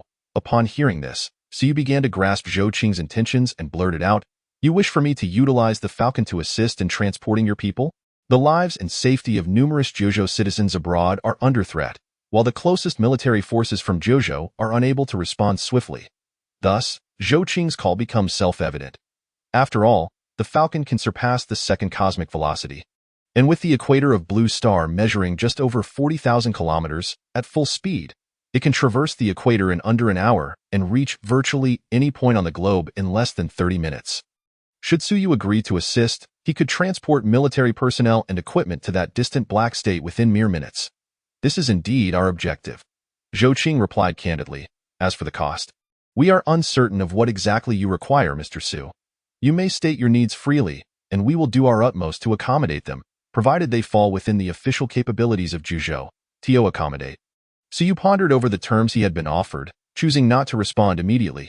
Instead, he inquired, "So, when you mention a practical demonstration, do you mean that I can record the entire combat process and subsequently upload it to the internet?" "Absolutely," Zhou Qing affirmed without hesitation. "Moreover, if necessary, certain official media outlets can disclose details of this operation to verify its authenticity." "That is acceptable." After a moment of contemplation, and seeing that Xiaomo also nodded in agreement, Suyu acquiesced. This was not due to a lack of agency on his part, nor was he merely acquiescing to Xiaomo's judgment. Rather, it was evident that Xiaomo, who wielded unparalleled influence across the internet, would be far better equipped to navigate such matters. The disparity in information has always been the greatest impediment to equitable transactions. Xiaomo's presence effectively eliminates the information gap between Suyu and others on Blue Star, enabling him to make sound decisions consistently. Upon hearing Suyu's words, Zhou Qing on the other end of the line could not help but exhale in relief, promptly outlining the preliminary plan for the operation. In essence, Suyu would not need to exert much effort. He was to pilot the Falcon to the military base he had visited previously. He would then deliver 100 soldiers equipped with heavy exoskeletons directly to the Black State. Once they arrived and disembarked, the mission would be considered complete. Zhou Qing did not even mention the necessity of providing additional fire support from the Falcon, clearly indicating that their sole requirement was for Suyu to transport the personnel. He trusted that the elite soldiers equipped with heavy exoskeletons would handle the remainder of the operation competently. As for the benefits extended to Suyu, they were straightforward. They would endeavor to fulfill all his requests, regardless of their reasonableness, as long as they were within their capacity to deliver. One should not mistake this for an empty promise. In reality, once a certain level of hierarchy is achieved, contractual agreements may not hold as much weight as verbal commitments. After all, to put it bluntly, if Suyu were to refuse cooperation, the law would not be able to intervene on his behalf, let alone the authorities, as these stipulations were set by them. Ultimately, the foundation sustaining their relationship was rooted in mutual interests, augmented by a touch of patriotism. Following the unveiling of numerous advanced technologies by Suyu and his time-space technology, the authorities now treated him with utmost reverence. As if he were a precious gem not to be dropped or tarnished, it would not be an exaggeration to say that his needs would be met without question. Naturally, there was no possibility of reneging at this juncture, as it would jeopardize the trust established between both parties. However, Suyu also needed to maintain clarity regarding the extent of the assistance he sought. He could not expect to demand exorbitant rewards for merely lending a hand, such as territorial concessions or titles. Such requests would be utterly untenable for the authorities. Some might argue that given Suyu's current standing, the Jojo authorities would cater to his every whim, rendering the extension of such comprehensive support unnecessary. However, to think thus would be to underestimate the situation. The support currently afforded to him by the authorities was indeed the maximum possible within principled boundaries. Within that scope, the range of requests he could make was evidently vast, essentially encompassing any demand. This held a significance that diverged entirely from prior considerations. Additionally, there was an added incentive. The authorities would assist in promoting the time-space technology products and even grant him access to invaluable frontline video materials. Due to certain well-known reasons, the authorities could not directly deploy their military forces into foreign territories. Therefore, the 100 soldiers would not enter the battlefield under the aegis of the military, but would instead be designated as security personnel from a certain company. Should Suyu choose, that company could be time-space technology. Should this arrangement be publicized, no amount of eloquent promotion or speeches could rival the impact of a headline depicting security personnel from time-space technology, clad in exoskeletons, battling against foes vastly outnumbering them and emerging victorious. And no matter how exquisitely crafted the exhibition, nothing could better demonstrate the advanced technology of time-space technology than soldiers traversing the battlefield in exoskeletons. Chapter 70. The unfortunate explorer. Following the conclusion of his conversation with Zhou Qing, it was just past 1 in the afternoon. Executives and media representatives were engaged in an immersive experience at the headquarters of the Time-Space Technology Group, which had seemingly sprung up overnight, under the guidance of the bionic personnel. Suu need not make an appearance until the opening ceremony later that afternoon. Thus, although his presence was not imperative, he decided to partake in the festivities. After summoning the Falcon from his inventory, he donned the Storm-class power armor and entered the Falcon alongside Xiao and It. Is worth noting that the initial inventory provided by the trading platform had long since proven inadequate. His current inventory was exclusively acquired through trading points. 50 trading points could be exchanged for an inventory capacity of 100,000 cubic meters, significantly larger than the complementary inventories provided by the platform. Incredibly useful. The 3 Falcons were stored within these acquired inventories. As before, from the moment the Falcon was activated to its descent, scarcely a dozen seconds had passed before they arrived above the military base nestled in the valley. As Suyu stepped out of the cabin, clad in power armor, he beheld 100 soldiers standing in formation, adorned with heavy exoskeletons, each interface brimming with an array of weaponry. At the forefront of these soldiers was none other than Zhou Bowi, an old acquaintance of Suyu's. Aren't you a researcher? How is it that you are commanding operations? Suyu approached Zhou Bowi, who was clad in exoskeleton, and lightly tapped his shoulder armor. Zhou Bowi staggered back 2 steps from the sudden force, barely managing to steady himself.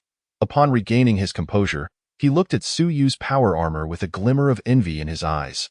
They had thoroughly tested the performance of the heavy exoskeletons, and the data could only be described as terrifying. Yet, in the face of Suyu's power armor, these formidable exoskeletons seemed utterly impotent, as if a mere touch could send them reeling. Fortunately, this momentary daze was fleeting, and Zhou Bowi quickly regained his focus, responding earnestly, "I'm not commanding operations. I merely hold the title of commander, and my primary role is to collect data on the performance of the exoskeletons on the battlefield. The specific combat plan has already been established, and these soldiers are the elite of the elite. They know how to leverage their advantages to deal with those wretched insurgents." Zhou Bowi adjusted his glasses, clearly dismissive of the insurgents produced by the excellent matching mechanism of the Black State, who were only likely to resort to robbery and extortion. Of course, this disdain was directed solely at their behavior, not their combat capabilities or training, which remained uncertain until they engaged in battle. While it was unlikely that a formidable army would emerge from the Black State, one could not afford to underestimate them. "Your profession seems quite perilous, having to go to the front lines," Suyu remarked in surprise. "It was indeed dangerous in the past. Though I wasn't on the front lines, many of my colleagues were struck by stray bullets, and some even lost their lives as a result," Zhou Bowi replied, shaking his head. "However, it is significantly less dangerous now, especially with this. Under non-frontline conditions, it would be nearly impossible to meet with misfortune." After exchanging pleasantries, the soldiers on the open ground completed their final equipment checks and began to board the Falcon. Su felt no concern that they might turn against him once inside, attempting to seize control of the Falcon. After all, although he had no intention of using it, there was indeed a backdoor he had left within the exoskeletons. should they attempt to resort to such childish tactics? It would be far too naive. With but a thought, he could render all exoskeletons inoperable, transforming them into mere massive iron lumps weighing hundreds of kilograms, encasing their operators within. He did not believe that the military would overlook this situation. Therefore, from any perspective, they should harbor no motivation in this regard. Boom. A thunderous explosion resonated from the distance. A man, clad in a tattered tactical jacket and burdened with a mountaineering backpack, abruptly awakened. Yes, he turned to face the source of the sound. A flicker of panic and concern flickered in his eyes. He, the leader of an exploration team from the Heizhou branch of the Jiuzhou mining group, was supposed to have returned home by now to spend time with his wife and children, according to the original plan. However, just days before his scheduled departure, he received an unexpected notification instructing him to lead his team to a mountainous area where iron ore had been reported, suspected to be a small open-pit deposit. Faced with this last-minute assignment before heading home, Li felt utterly helpless, yet he could not refuse the task assigned to him, so he led his team to the site. Given the disruption to their rest period, they were offered not only double wages but also a substantial allowance as an incentive. After days of arduous searching, Li finally located the destination amidst the vast mountains. Following preliminary surveys with various instruments alongside a few teammates, he realized he had stumbled upon something extraordinary. Indeed, there was iron ore present in the mountain, and it was far from the small open-pit deposit indicated in the intelligence reports. To be precise, beneath this open-pit deposit lay an immensely vast ore body buried beneath layers of soil and rock. The richness of this underground deposit was astonishing. Based on his professional knowledge, Li initially assessed that the iron ore reserves below could reach as high as 8 billion tons. Furthermore, it consisted entirely of high-grade iron ore. Upon reaching this conclusion, he was taken aback. After all, the largest iron ore deposit in the world had only been confirmed to be 72 billion tons. Had he inadvertently set a new record? Initially, Li suspected a malfunction in the equipment. But after several rechecks yielding the same result, he grasped the gravity of the situation. He refrained from disclosing the final calculations to his teammates, claiming that there was merely a small open-pit deposit, and led the team away. He intended to report his findings directly to his superiors upon returning to headquarters. However, Li could never have anticipated that just after he returned to the capital of this small nation, rebel forces would storm in. With no other choice, he found himself seeking refuge in this factory with the local embassy. Even more unfortunate, during the evacuation, he lost contact with his teammates and was now utterly alone. As he listened to the increasingly intense sounds of gunfire outside, fear enveloped him. He pessimistically believed that this time, his fate was sealed. Many around him shared his sentiments, with some already recording farewell messages on their phones. Observing this, Li took out his own phone and activated the camera function, preparing to leave a message. Yet, at that very moment, the bright sky suddenly dimmed. Instinctively, Li looked up, only to discover a colossal object had appeared above everyone's heads without them noticing. Chapter 71. Airdrop onto the battlefield. Leave no one behind. So, we've arrived. By the window, Zhou looked down at the vast factory, his voice somewhat hoarse. In less than 20 minutes, they had traversed over 9,000 kilometers, journeying from the Magic City to this location. Though he had known beforehand that the Peregrine Falcon could fly at speeds exceeding the second cosmic velocity, the rapid arrival still felt surreal. Experiencing it firsthand made it even harder to believe. Especially during the acceleration, he felt as though he was walking on solid ground, hardly sensing any force of acceleration. This left him perplexed, unable to discern the underlying technology. He had only heard esteemed physicists speculate that it might involve some practical application of gravitational waves, though their explanations were vague and uncertain. Knowing that the situation below was dire, Zhou could not help but voice his curiosity. How exactly did you resolve the issue of overloading? Could you share some insights? Suyo, glancing back at him while observing the situation below, replied enigmatically, "It is merely a rudimentary application of gravitational waves." What a jest! If Suyo were aware of this, would he have needed to acquire a trading space to become wealthy? He would have already been the richest person on Blue Star. Gravitational waves. Zhou pupils contracted, his heart racing in shock. Indeed, it was related to gravity. However, recognizing the urgency of the moment, he shifted his focus, asking, "Given the complexities of the situation below, does your vessel have a prearranged troop deployment plan?" Typically, transport aircraft follow a comprehensive procedure for airdropping airborne troops, detailing the requisite altitude, speed, and weather conditions to ensure safety and minimize risks. Although the Peregrine Falcon was larger than any transport aircraft in existence, it remained uncertain whether it adhered to established troop deployment protocols. "No need," replied Shioma, who stood behind Suyo, shaking her head in a moment. "I will instruct the Peregrine Falcon to find an open space, hover 5 meters above it, and once the doors open, you can jump down directly at this height." Even an ordinary person like Suyo, who had only used an exoskeleton a couple of times, could leap without hesitation. If these elite soldiers, who had undergone rigorous training and had been using exoskeletons for nearly a week, were to encounter any issues, that would truly be a miracle. Zhobo nodded in acknowledgement and ceased further inquiries. This extraordinarily beautiful blue-haired woman exuded an air of mystery. The authorities had not managed to unearth any information about her. It was as if she had materialized from thin air. Moreover, beyond her unknown identity, she possessed an unsettling aura. Despite seemingly serving as Suyo's assistant, she radiated an undeniable commanding presence whenever she spoke to outsiders. The concept of aura is abstract, yet it undeniably exists. Zhobo had only witnessed such a presence in individuals of high rank wielding life and death power. Thus, he felt an involuntary sense of awe when in her presence. While conversing with Suyo felt much more natural before long, the bioengineer piloting the Peregrine Falcon guided it over a playground situated in the center of the factory, distanced from the ongoing gunfire, rendering it relatively safe.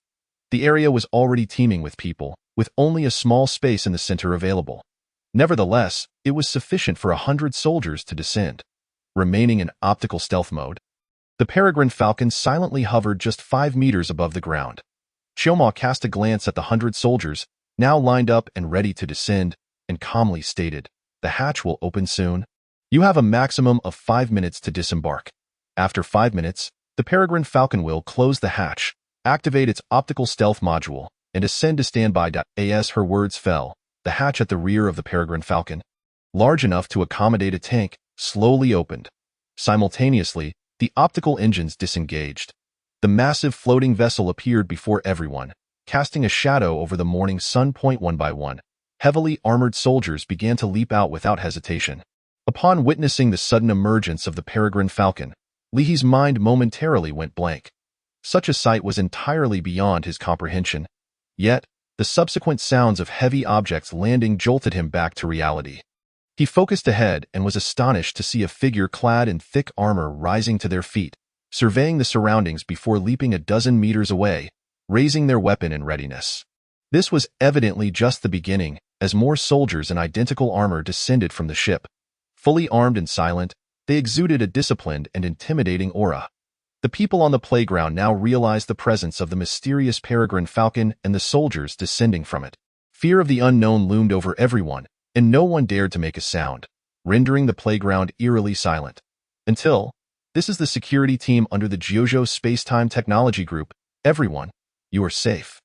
The silver power armor hovered in the air as Suyo amplified his voice through the suit's speaker system. Behind him, the enormous Peregrine Falcon activated its optical invisibility, gradually disappearing into the sky. Noticing the crowd staring blankly at him, offering no response, Suyo couldn't help but smirk wryly. Well, that was a bit lonely, however. He paid it no mind and turned to Zhobo, saying, "I'll handle the forces in the south. I've been eager to test my skills. I noticed the fighting in the south was quite intense just now. Are you sure you can manage alone?" Zhobo expressed his concerns. While he knew that Suyo's power armor far surpassed their exoskeletons, the opposing forces were also formidable troops born from an excellent matching mechanism in the Heijo region, relying heavily on faith-based combat. Yet this was a real battlefield, fraught with uncertainties, not to mention the potential presence of RPGs or even armored vehicles. Do not worry. I just observed that to the south lies a broad street with but a single entry and exit point. I can easily circumvent it and eliminate everything in one fell swoop, ensuring not a single one escapes," Suyu remarked nonchalantly. Upon finishing his words, the exhaust nozzles of the anti-gravity engine behind him sprang to life, propelling him southward with a gliding motion, leaving Zhobo Wei in a state of bewilderment. This is not merely a matter of whether they can escape, is it? Chapter 72. The tank can opener. While it may sound somewhat juvenile, which man has not harbored dreams of piloting a mech and dominating the battlefield in his youth? Having finally seized such an opportunity, Suyu could hardly remain idle aboard the Falcon, watching others fight. After all, no son of a wealthy family would idly sit in a lavish hall. Once donned in this powered armor, he could effortlessly overpower those mere amateurs. If one is to live in fear, they might as well abandon business altogether, as there are risks of failure leading to dire consequences in trade. In contrast to Suyu's fervor for the battlefield, Chiyomo appeared rather disinterested. She held no affection for war and bore no anxiety regarding Suyu's safety. Thus, she chose not to follow him. After scanning the crowd on the playground, her gaze finally settled upon Li He. The heavy powered armor, weighing over 2 tons, descended slowly before Li He, as the mechanical components whirred. The faceplate gradually retracted, revealing Chiyomo's exquisite visage. With her azure eyes fixed upon Li He, she spoke in a calm tone. Your ability to locate the world's largest iron mine is quite impressive. Would you be interested in joining time-space technology? We can offer you double the salary. Upon hearing this, Li He's expression shifted dramatically as he stared in astonishment at the woman whose face was the only part visible from within the massive iron contraption. He could not comprehend how Chiyomo came to know of this matter. All data from the exploration team was compiled and calculated by him alone. The final results should have been known only to him. He had not disclosed this to anyone, including his teammates, as he intended to report to his superiors upon returning. After all, such a significant iron mine located in a place like Huzhou was of great value. The number of forces capable of competing for it was minimal. If Jiuzhou discovered it first, they would gain a substantial advantage. Thus, his confidentiality was essential. Yet, he never anticipated that this mysterious woman, who claimed to be from some company in Jiuzhou, would so effortlessly unveil his secret. Surprised that I know you discovered the iron mine. Chiyomo chuckled lightly, saying, in truth, I am not the only one aware of it. Otherwise, do you think the local insurgents, who have clashed with the official military for over a decade, could seize the capital in a single night?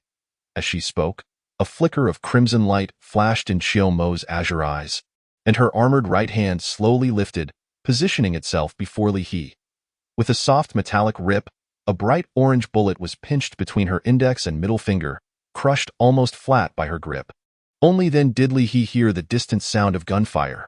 Li He's pupils constricted as he belatedly realized the gravity of the situation. There are many people here who wish to kill you. Casually tossing the bullet to the ground before him, Chiyomo drew an electromagnetic pistol from the holster on her powered armor's leg, taking aim without a glance at a 6-story building several hundred meters away. Instinctively, Li He glanced over, faintly catching a glimpse of bloodshed. Swallowing hard, he nervously inquired, Are you implying that those outside attacking us is my fault? No, it is due to the iron mine. You merely stumbled upon knowledge you were not meant to possess. Chiyomo shook her head. We can assist you with the insurgents, but we cannot guarantee your safety indefinitely. Next time someone attempts to assassinate you, it will depend on your luck. He instantly understood Chiyomo's implication. Essentially, agreeing to work for time-space technology would ensure his safety. Should he refuse, it was evident that once Chiyomo and her companions dealt with the insurgents, they would depart, leaving his fate uncertain concerning potential assassination. This was not a threat. After all, they were not part of Jiuzhou's official forces, and ensuring the safety of so many individuals was already quite remarkable. There was no obligation to continuously protect an outsider like him. I am an employee of Jiuzhou Mining. If I were to work for you, Li He hesitated. Fear not, we will explain the situation to Jiuzhou's authorities, including the iron mine. You need not worry. Chiyomo pointed to the Falcon, which had re-emerged. If you agree, I will have someone escort you aboard right now. If what you say is true, then I accept. Li He nodded. After all, it is merely a job. It matters not where one works, as one's life is of greater importance. Chiyomo fell silent, merely allowing the Falcon to descend further, the hatch opening to reveal an entrance less than 2 meters from the ground. 2 individuals clad in heavy exoskeletons leaped out, one on each side, and assisted Li He onto the Falcon. Chiyomo's sudden recruitment of Li He was not a whim but rather a strategic move for the future. The unexploited mineral resources on Blue Star are scarce. Most undeveloped deposits are either of poor quality or difficult to extract, rendering them of low value. However, it was evident that Suyu's potential mining sites would extend beyond Blue Star, the world of Shenzhou. Where Zheng resides remains an untouched frontier. Should Su Yu's and Frost Star's conjectures prove accurate, and he advances to a mid-level or high-level agent capable of trading living beings to alternate worlds, talents like Li He would become invaluable. While the prospect of trading living beings may seem distant, the mere existence of such a possibility warranted Chiu Mo's proactive preparations. Meanwhile, Su Yu had arrived at the edge of the battlefield south of the factory, atop a four-story building. Beneath him lay the body of a rebel sniper, whose spine had been shattered. Su Yu had delivered swift justice with a single decisive blow. Observing the 5 T-62 tanks advancing slowly along the street, accompanied by infantry holding AKs aloft, occasionally firing in a display of misguided faith, he could not help but smirk. It was said that Hezhou had an excellent matching mechanism, and indeed, it was not unfounded. This group had been assaulting the factory for over an hour, yet they had yet to breach the entrance. This was with tanks leading the charge. Though the T-62 was an antique from the last century, it remained a main battle tank. Faced with factory security personnel armed only with light weaponry, it should have been a straightforward task to trample through. Yet, this group could not even manage the simplest coordination between infantry and tanks.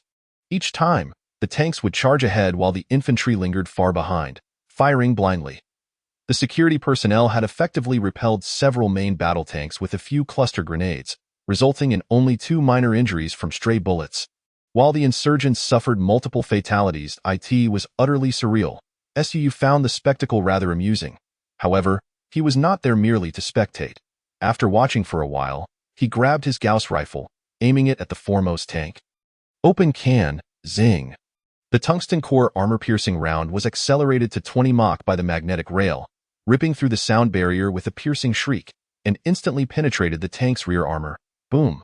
The internal ammunition ignited in a catastrophic explosion, and amidst the blinding flames, the turret was blown skyward. In an instant, the previously chaotic battlefield fell silent. Both sides, now questioning their purpose in life, stared at the tank that had vanished in an instant. Chapter 73. Ripping tanks apart, terrifying combat power. I cannot believe how effective this can opener is. Su Yu marveled at the distant tank that had been obliterated by a single shot, his eyes gleaming with delight. One shot, one tank, remarkable. Without hesitation, he aimed once more at the side armor of another tank. Boom. Can opener one at this point? Even the slowest among the insurgents realized something was amiss.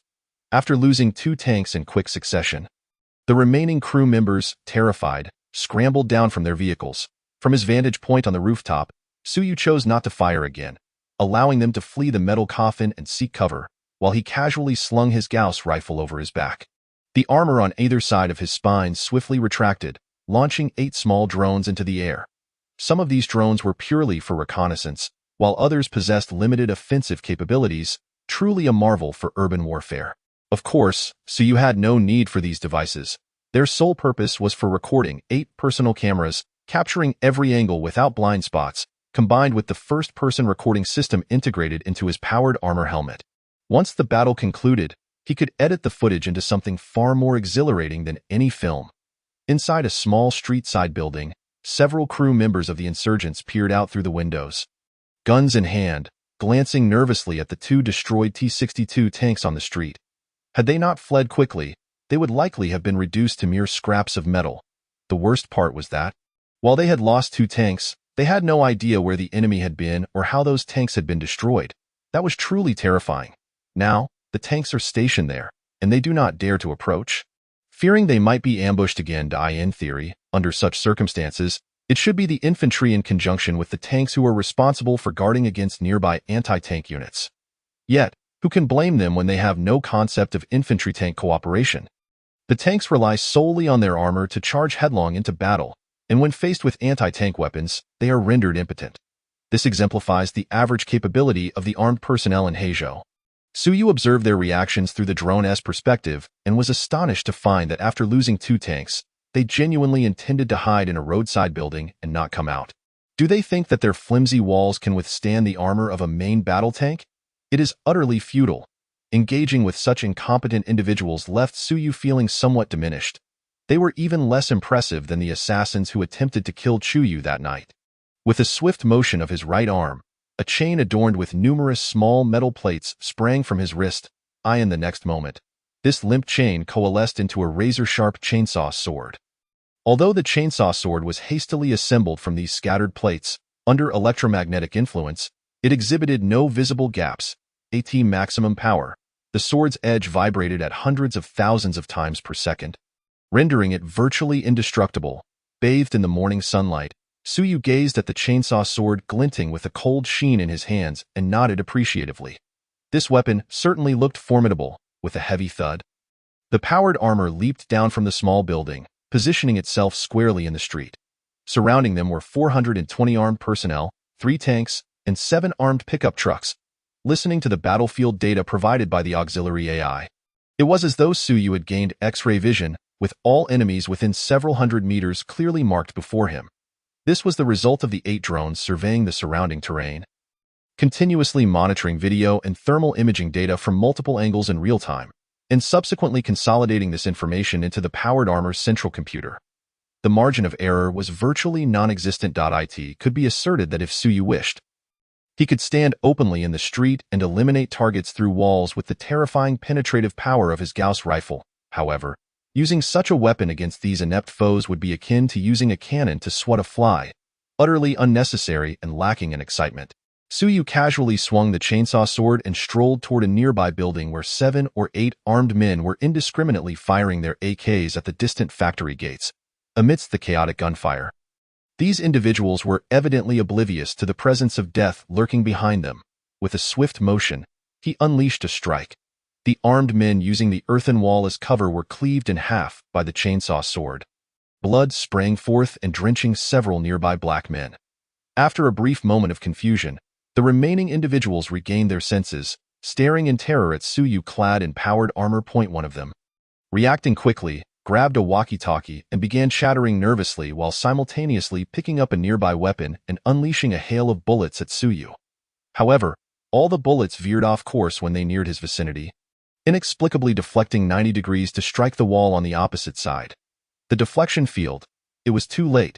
Organic, pardon me, that was the wrong term. I'll edit that part out later. With a single swing, Suyu dispatched the remaining assailants. He picked up the walkie-talkie from the ground and remarked, "Your weapons are far too outdated." With a resounding crash, the nearest earthen wall to the factory's defensive line crumbled under his kick. And amidst the swirling dust, the bloodied powered armor emerged unhurriedly. Suyu had traversed the street from one end to the other, even tearing apart 2 T-62 tanks along the way, all under the watchful eyes of the factory's security personnel. They were utterly dumbfounded and had even forgotten to flee, standing frozen in terror behind their defensive structures, lacking the courage to fire their weapons. The only thought occupying their minds was, "What is this monster?" While the surrounding personnel were engulfed in panic, Suyu, inside his powered armor, was reviewing the video that had just been edited by the AI. After fast-forwarding through it, he concluded with a single word, "Impressive." He was thoroughly satisfied. After saving the footage, he planned to use it as material for the grand opening ceremony of the time-space technology event later. Ignoring the terrified factory security personnel, he commanded the drones to conduct a final reconnaissance of the area. Once he confirmed that there were no remaining threats, he initiated the engines and flew directly toward the playground where the Falcon had been stationed. Chapter 74. Preparing for the space elevator project. Upon returning to the playground, the 100 soldiers had also completed their mission. Including the over 400 personnel from Suyu's side, the 1,000-strong rebel force that had besieged the factory was entirely annihilated in less than 20 minutes. Remarkably, none of the 100 soldiers suffered any casualties. The subsequent matters no longer required Suyu's involvement. This 100-man contingent would remain stationed here, awaiting the naval fleet's arrival.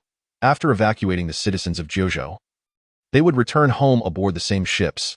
After briefly explaining the situation regarding the battle on the southern street to Zhobo Way, Suyu was ready to return home to continue preparing for his grand opening ceremony and product launch. However, just as he boarded the Falcon, Chiyomo suddenly remarked, "There are still 2 hours until the scheduled opening ceremony.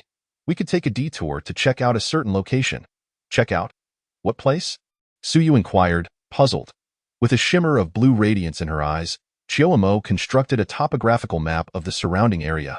She pointed to a red on the map and said, "There is an extraordinarily rich high-quality iron mine here. If the survey data is accurate, the estimated reserves could reach 80 billion tons." Iron mine. Suyu glanced at the map, Are you suggesting we acquire this iron mine? To be frank, with so much advanced technology at hand awaiting monetization, he had no intention of mining for profit. Chiyomo nodded and elaborated. If it were merely an iron mine with impressive reserves, it wouldn't warrant much attention. Compared to high-tech products, the benefits of mining are far too low to take seriously. But this situation is different. She turned her gaze to Suyu. Can you guess what makes this place special? Guess? Isn't it just a small? Suyu's words faltered midway as he noticed the latitude and longitude lines on the map, and he suddenly froze. It dawned on him. This iron mine is precisely on the equator? Correct. Chiyomo nodded, zooming out the map slightly. Not only is it on the equator, but it is also situated in a stable continental plate area, with a stable geological structure that is unlikely to experience natural disasters. More importantly, it is less than 30 kilometers from the coastline, making logistics and transportation extraordinarily convenient. Thus, Suyu's eyes narrowed slightly as he began to grasp her implications. This is an ideal location for constructing a space elevator. Precisely, Chiyomo replied calmly. Located near the equator, with a stable geological structure and possessing the world's largest iron reserves, along with convenient maritime transport, it is indeed an optimal environment for building a space elevator. Then let us go take a look. If it's truly as suitable as you say, we should secure it, Suyu affirmed. The space elevator is the true nexus that will liberate humanity from the gravitational shackles of its home planet and propel it into the cosmos. According to the records from the Prosperity era, even after the success of the first-generation nuclear fusion technology, which provided boundless energy, entering space remained an elusive dream for humanity. Only a select few astronauts had the opportunity to venture into the cosmos. The purpose of space travel was not to exploit the endless resources of space, but rather to conduct scientific experiments. This situation persisted until the completion of the first space elevator. After that, space ceased to be a mere experimental field and transformed into an inexhaustible treasure trove. Even ordinary individuals could afford a journey across the solar system with just a month or two of salary. It was this advancement that propelled humanity into the interstellar age, significantly boosting productivity and enriching material wealth, that marked the dawn of the utopian era. Hence, the importance of the space elevator is self-evident. Although the technology has yet to be acquired, matured technical data exists on Froststar. Acquiring it is merely a matter of time. After all, Froststar seeks to obtain more resources from Blue Star to transform the wasteland. And they too require assistance in enhancing Blue Star's productivity. As long as they are not foolish, the technology for the space elevator will not be used as leverage for exorbitant prices. Now that there is an opportunity to lay the groundwork for the space elevator, Suyu certainly will not let it slip away. However, securing it may not be so simple. Chiyomo shook her head, focusing the lens on Li He, who was seated in a small room within the Falcon. This is the team leader of the exploration squad sent by the Jiuzhou mining group, namely He. He was the first to discover this massive iron mine. He believed he had concealed the true nature of this iron mine and intended to report back to the capital of that small nation to secure an advantage for Jiuzhou. However, he did not anticipate that he was not the only one aware of the true data within the exploration team. Several seasoned surveyors had already pieced together bits of information and surmised that the reserves of this iron mine were undoubtedly substantial. One of the explorers received a sum of $100 million and surreptitiously sold this intelligence to a mining giant from America. This is also the reason why the resistance, which had been suffering continuous defeats at the hands of the local military, was suddenly able to seize the capital of the nation overnight. Are you implying that the actions of the resistance are connected to external forces? Suyu marveled as he gazed down upon the ravaged capital of the small nation, astonished to discover such hidden truths. Of course, without the weaponry provided by external forces, the conflict here would still be fought with cold steel. Chiyomo explained succinctly. Typically, such remote small nations, lacking any notable resources, do not attract the intervention of major powers. Among the great nations, the one most familiar with and closely associated with this small nation of Heizhou is Jiuzhou. Now, with the exploration team from Jiuzhou discovering this iron mine and reporting back, leveraging Jiuzhou's influence in the area to secure the mine would not be difficult. To prevent Jiuzhou from easily acquiring the world's largest iron mine. Certain individuals orchestrated this operation. They funneled a significant amount of weaponry and ammunition to the resistance through several neighboring countries in a short span of time, aiming to incite chaos and hinder Jiuzhou's access to the mine, thereby positioning themselves to seize it later. In truth, they do not have a pressing need for the mine. They simply do not wish for the other party to obtain it. The subtle maneuvers of great powers can spell disaster for small nations. Suyu nodded, then suddenly remarked, "If that is the case, securing this region for ourselves might not be as straightforward as simply taking it by force. Let's leave it to the officials of Jojo. We only require the results." Chiyomo cast him a surprised glance before agreeing. "That is precisely my sentiment. Didn't Jojo promise you could make a request? Let's use this region as leverage." However, although the news from Lihe has yet to reach Jojo, the existence of this iron mine cannot be concealed for long. Jojo will eventually learn of it. Thus, I do not recommend keeping it under wraps. It would be prudent to communicate directly with Jojo. If necessary, we might hint at the space elevator project. The success of this endeavor relies entirely on the J9000 module, and we will certainly require Jojo's assistance to complete it collaboratively. Chapter 75. The Revelation of Ziwei Yuan. The internet is abuzz after a brief discussion. The two reached a consensus and set off towards the mountainous region where the iron mine was located aboard the Falcon. Although the Falcon lacked mineral detection equipment, the J9000 module that Suyu had rented was equipped with such capabilities. In extreme conditions, the J9000 module can even source materials on-site, remelting and extracting iron, calcium carbonate, and other minerals from abandoned structures, subsequently forging them into steel and cement for the construction of new buildings. It inherently possesses exploratory units. It must be said that this area is indeed extremely remote. Almost entirely a primeval forest, with no signs of human habitation. It is no wonder such a substantial iron deposit remained undiscovered until now. After conducting a survey, Suyu and his companions were astonished to find that the reserves of this iron mine far exceeded Lihe's initial estimates. The data provided by the J9000 module indicated that beneath over 30,000 square kilometers of surface area, and at a depth of 700 meters, lay more than 20 billion tons of hematite. Moreover, the iron content exceeds 68, with low levels of alumina and minimal harmful impurities, making it an exceptionally rare high-quality iron ore in the entirety of Blue Star. The only issue is that the majority of the ore is buried deep underground, with only a small portion exposed at the surface.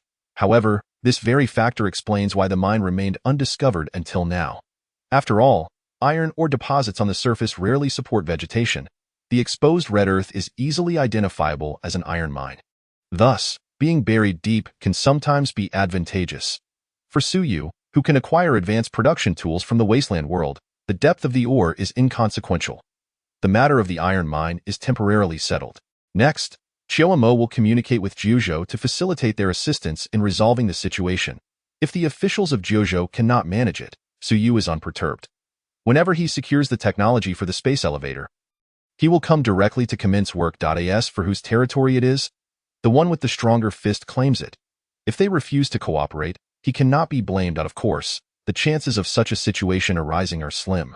Jojo has operated here for many years, and this time they have demonstrated their capability by swiftly deploying a 100-man exoskeleton squad thousands of miles away.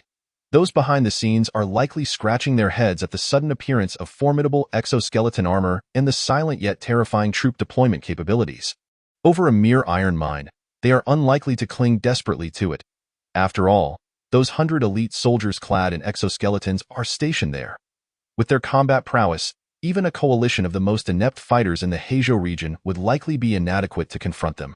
Any attempts at proxy wars to annoy them will be futile. If they truly become enraged, it might provoke the deployment of a naval battle group to instigate trouble. You would not mind piloting the Falcon to circle above them, querying how many rounds their flimsy vessel could withstand from mass projectiles dropped from low Earth orbit. When Suyu traveled to Heijo, it was around 1 o'clock in the afternoon in Jojo, while it was just past 6 in the morning in Heijo.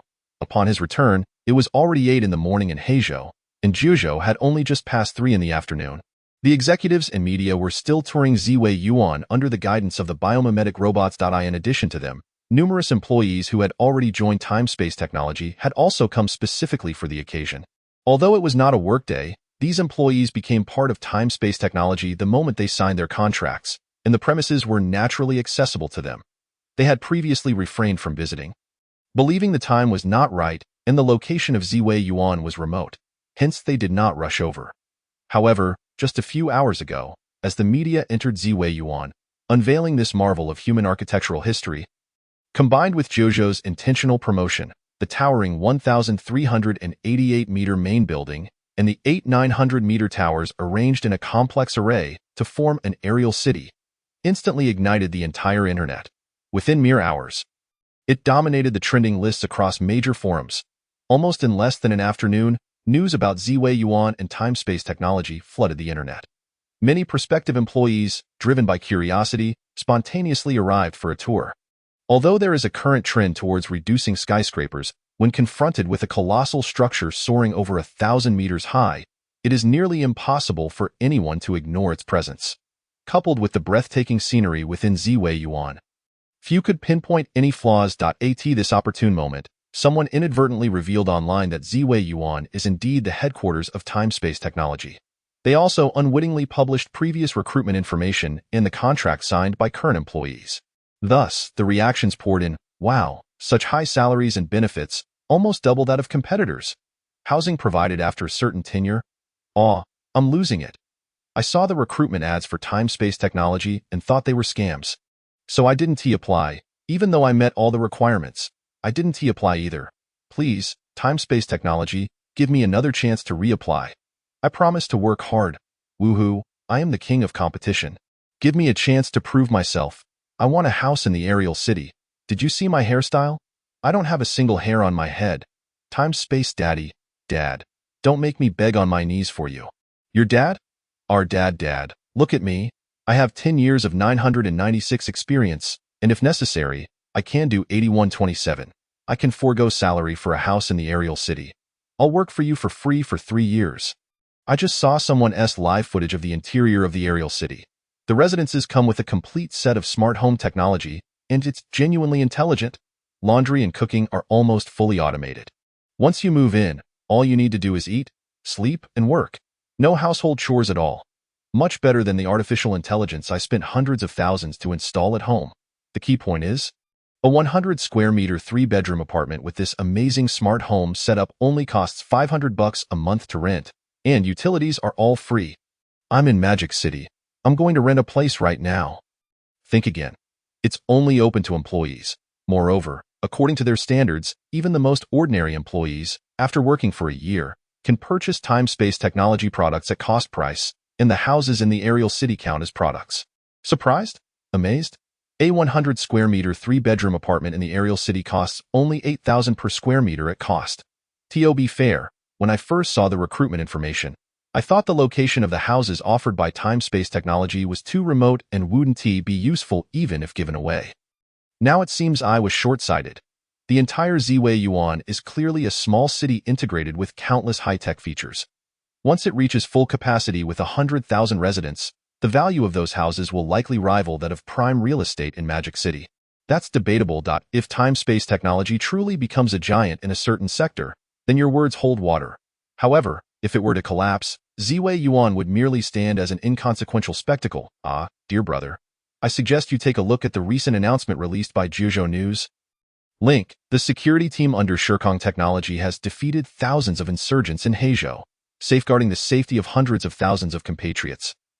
What on earth? Chapter 76, CEO of Shirkong Technology. Chioma. The moment this news was published by Jiuzhou News, it instantly attracted countless viewers. After all, it is released by an official media outlet. Although there have been many dubious actions by official media in recent years, their credibility still far surpasses that of unscrupulous self-media. Particularly with regard to such significant international events, it is evident that they cannot be fabricated. Thus, upon seeing the headline, the security team under Shirkong Technology has crushed thousands of rebel forces, ensuring the safety of hundreds of thousands of compatriots, many were left utterly bewildered at first. Their immediate reaction was disbelief. However, upon noticing that the account publishing the news was Jiuzhou News, they had no choice but to accept it. Yet, the absurdity of it lingered in everyone's minds, refusing to dissipate. This compelled them to watch the accompanying video in its entirety. After viewing it, everyone collectively gasped. Then, the comments erupted. What the hell? You dare to post anything now, huh? Brother, did you forget to switch to your alternate account before posting? This is an official media account, for heaven's sake. If you don't delete the video, you'll lose your job. Are you serious? Using a gaming video for such a title? Just get lost. To be fair, I've played numerous AAA titles, yet I've never seen such realistic scenes. It's almost indistinguishable from reality. Is it possible that this is indeed real? Nonsense. That exoskeleton, that speed, that power. Do you seriously expect me to believe it's real? I've only seen such visuals in sci-fi films. Honestly, it feels more like a gaming scene. Could it be that Shirkong Technology is a gaming company? If they could actually create such a game, I'd buy it in droves. There was no denying that the footage of hundreds of warriors clad in heavy exoskeletons charging across the battlefield, tearing apart armored vehicles, was profoundly shocking. After watching the video, almost no one believed it to be genuine. They all thought it was an elaborate trick by the official media. The comments began to ferment. Netizens divided into two camps, arguing whether it was a gaming or movie scene. It wasn't until several authoritative media outlets released another perspective video of the exoskeleton combat, using the same title, that the skeptics were left dumbfounded. After all, despite the occasional dubious antics of official media, it was unprecedented for so many to engage in such antics simultaneously. Upon examining the released information regarding the G60 heavy exoskeleton, everyone found themselves swallowing hard. In energy-saving mode, it could carry a ton and perform long-distance maneuvers at a speed of 100 kilometers per hour. Its frontal armor could even withstand cannon fire. Was this not akin to the emergence of Iron Man? As more information was released, its credibility soared. People gradually realized that this was indeed true. Subsequently, many began to focus on the crux of the matter. The security team under Shirkong Technology had defeated thousands of insurgents in Heizhou, rescuing hundreds of thousands of compatriots. What exactly does Shirkong Technology do? How could they possess such formidable security forces capable of vanquishing thousands of insurgents? What transpired in Heizhou that necessitated the rescue of hundreds of thousands of compatriots? Soon, the term Shirkong Technology and Heizhou situation surged to trending status. Given that Heizhou is a great distance from Jiuzhou, it was impossible to fully comprehend the situation without further official disclosures. However, Shirkong Technology was different. Its headquarters was located in Modu, where an opening ceremony was scheduled for today. Consequently, the opening ceremony of Shirkong Technology was thrust into the limelight. Meanwhile, Qiuma, who had been monitoring the online situation, aptly decided to release a notification under the official account of Shirkong Technology. The opening ceremony of Shirkong Technology will commence at 6 o'clock this evening, broadcasted live across the internet. It will also serve as our product launch event, where the latest products from Shirkong Technology will be unveiled. Stay tuned. Once the announcement was made, netizens, seeing that it was published by the official verified accounts of major platforms, eagerly promoted it, causing it to gain immense traction. Countless netizens below left comments inquiring whether the G60 exoskeleton was real and whether the combat in Heizhou indeed took place in less than 2 hours. The comments and shares surpassed hundreds of thousands. The fervor has truly ignited. Tonight promises to be a grand spectacle as you gazed at the real-time statistics compiled by Qiuma, along with the projected viewership for the live broadcast. And couldn't help but exclaim, in the realm of the internet, Qiuma has truly mastered the art. Coupled with her own formidable computational power, she could nearly do as she pleased in the digital world. This was all achieved while adhering to the rules. Without acting recklessly in merely a few hours, she could spark a highly trending topic. If left unchecked in the Blue Star Network, you could scarcely fathom the scene that would unfold. With only 2 hours remaining, be prepared. You might want to shorten that speech a bit, but it is best to remember the crucial parts. Qiuma replied while brewing tea on the sofa. Looking at the manuscript before him, rubbed his temples in frustration. He had thought that after a brief outing, he would no longer need to memorize these speeches. To his surprise, it was merely shortened, shifting the focus from a simple opening ceremony to the subsequent product launch. That moment, he caught sight of Qiuma kneeling beside the coffee table, meticulously brewing tea, and an idea struck him. How about you take my place and speak? Qiuma's expression remained unchanged as she fluidly continued her task, responding coolly. You are the chairman and founder of Shirkong Technology. How could a mere assistant preside over such an occasion? What assistant? You are the CEO of Shirkong Technology. Why can't you speak? I'll take the stage during the product launch. Su paced to her side, accepting the tea she had brewed and taking a sip. This Mother Trita Hong Pao seems to lack any distinctive flavor. Qiuma shot him a glance, then stood up, saying, Let us go. Suyu was taken aback, glancing at the time. It was only a little past 4 in the afternoon. Over an hour until the opening ceremony began. He stood up in confusion and asked, "Where to? Accompany me to choose a dress." Chioma shrugged. "How much do you intend to pay me as CEO each month?" "The money I spend on clothes is not insignificant. A low salary won't do. The account is right there. Take as much as you need. After all, the bank's firewall cannot stop you. It's not the same. What's the difference? Is there a distinction between money earned through theft and that received as salary? It's all money. How can it not be the same? No one can catch you anyway. Your mindset lacks a certain sense of ritual and romanticism." "Wait, why is this turning into a personal attack?" "Hee. All right, let us head out." Chapter 77. The opening ceremony. The main event begins. At 5:50 in the evening, the live stream room on the Shirkong Technology official website, hastily set up by Chioma, had already opened. With only a few minutes remaining until the opening ceremony, the live stream had already attracted over 100,000 viewers. After all, Chioma only guided the public opinion slightly in the afternoon, and gathering such a large audience in just a few hours was quite impressive. In reality, situations where live streams attract millions or even billions of viewers, as depicted in novels, simply do not exist. Achieving several million simultaneous viewers requires decades of reputation built by official media, coupled with the promotion of significant events well in advance. Not to mention reaching tens of millions or over 100 million. Even the highest viewership for the Spring Festival Gala does not exceed 100 million. A suddenly appearing live stream, even if intended to demonstrate a catastrophic event an hour later, would not gather a billion viewers in that time frame due to the rapid spread of online topics. Those who quickly found and tuned into the stream are typically seasoned netizens who have been surfing the web for a long time. Most people only learn about such occurrences afterward. Therefore, do not underestimate the number of over 100,000 viewers. It is indeed quite substantial. The main building of Ziwiyuan, standing at 1388 meters, was named Beijigong after Chioma consulted Suyu's opinion. It is said that there are 3 enclosures in the heavenly realm, namely, Ziwiyuan, Taiweiyuan, and Tiangshiyuan.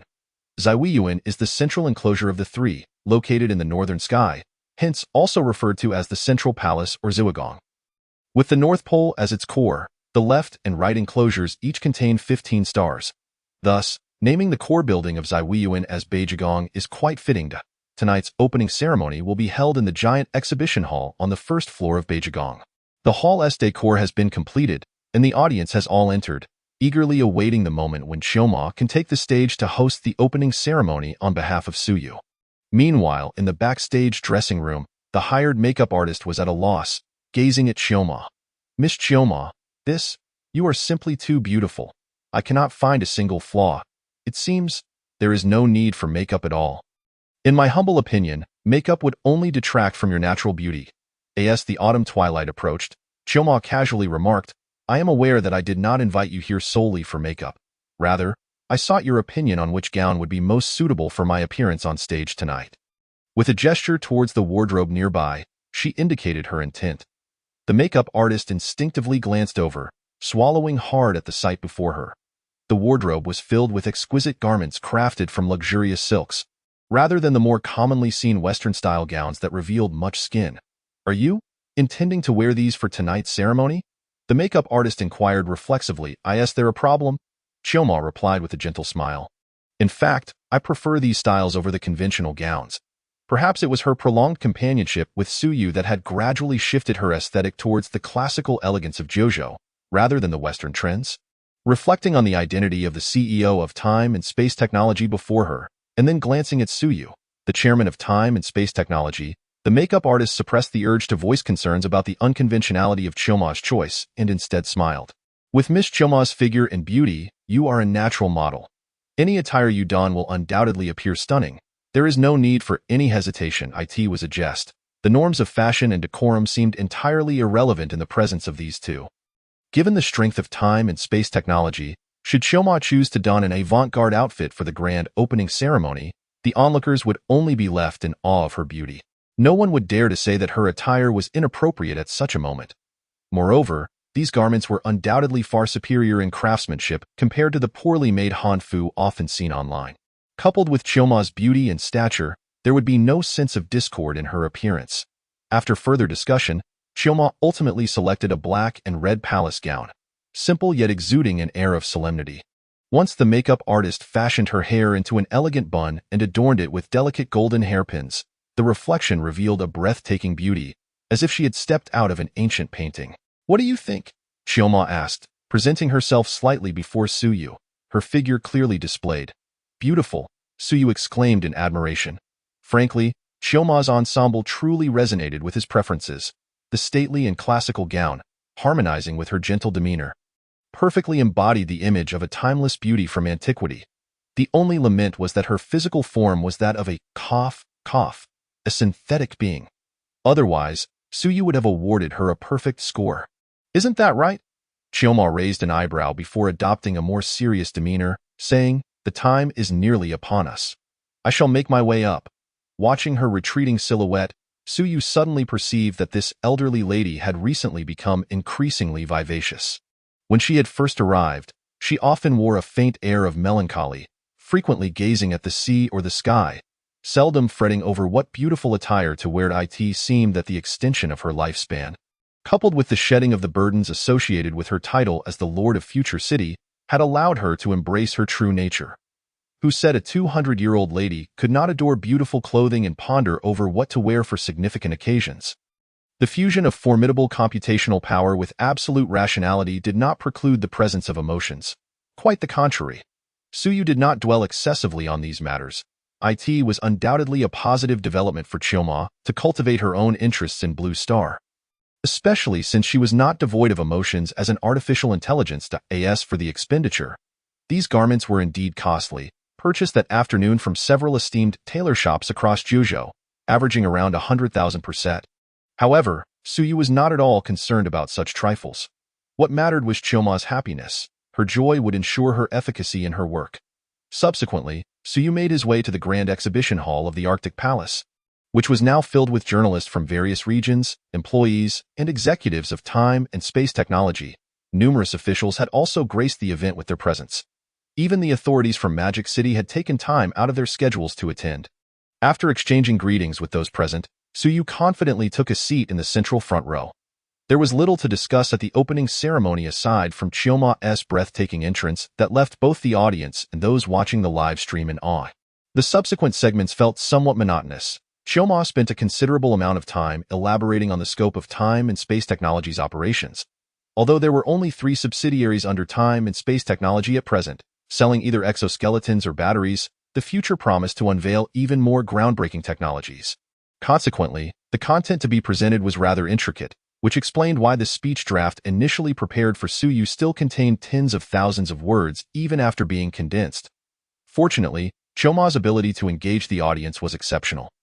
Despite the dry and complex material, she managed to captivate the audience's attention for the entire duration. 2 hours slipped by unnoticed, and as Chioma gracefully stepped away from the central stage amidst the audience's regretful gazes, the highlight of the evening commenced, the product launch of Time and Space Technology.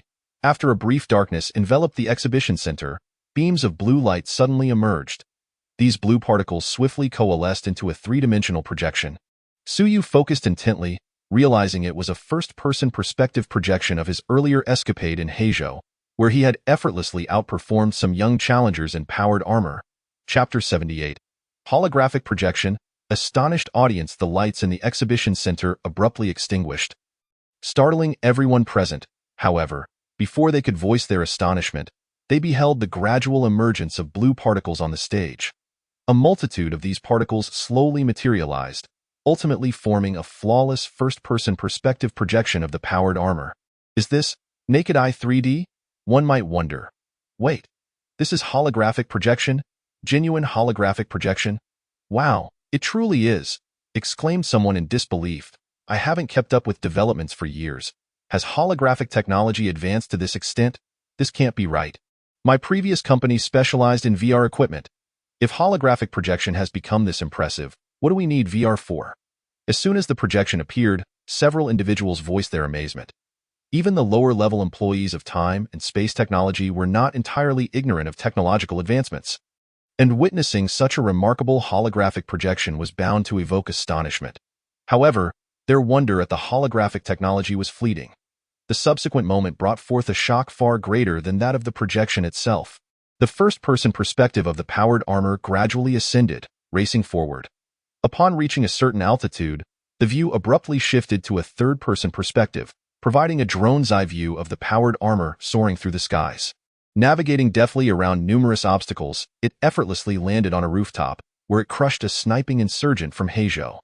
Following this, the scene transitioned to Suyu wielding a Gauss rifle, skillfully opening fire. The seamless switch between first-person and third-person perspectives, coupled with the impact of a single shot incapacitating a tank, left the audience utterly speechless.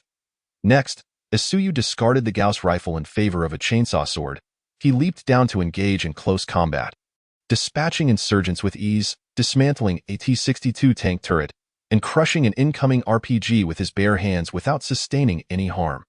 This display of prowess rendered the audience dumbfounded. So it was a science fiction film, many thought, inwardly rolling their eyes. Despite the dimly lit environment, Suyu's keen eyesight allowed him to discern the crowd's reactions. Nonetheless, he felt no concern. When technology reaches an advanced state, it begins to resemble magic. Expecting the audience to grasp how powered armor could crush an RPG without a scratch was indeed a tall order. Fortunately, the edited video was brief, concluding in mere minutes. Given the nature of the occasion, no one exhibited impatience or exited prematurely. They all patiently awaited the unveiling of time and space technology's intentions behind this cinematic presentation. As the blue particles gradually faded, the holographic projection began to dissipate.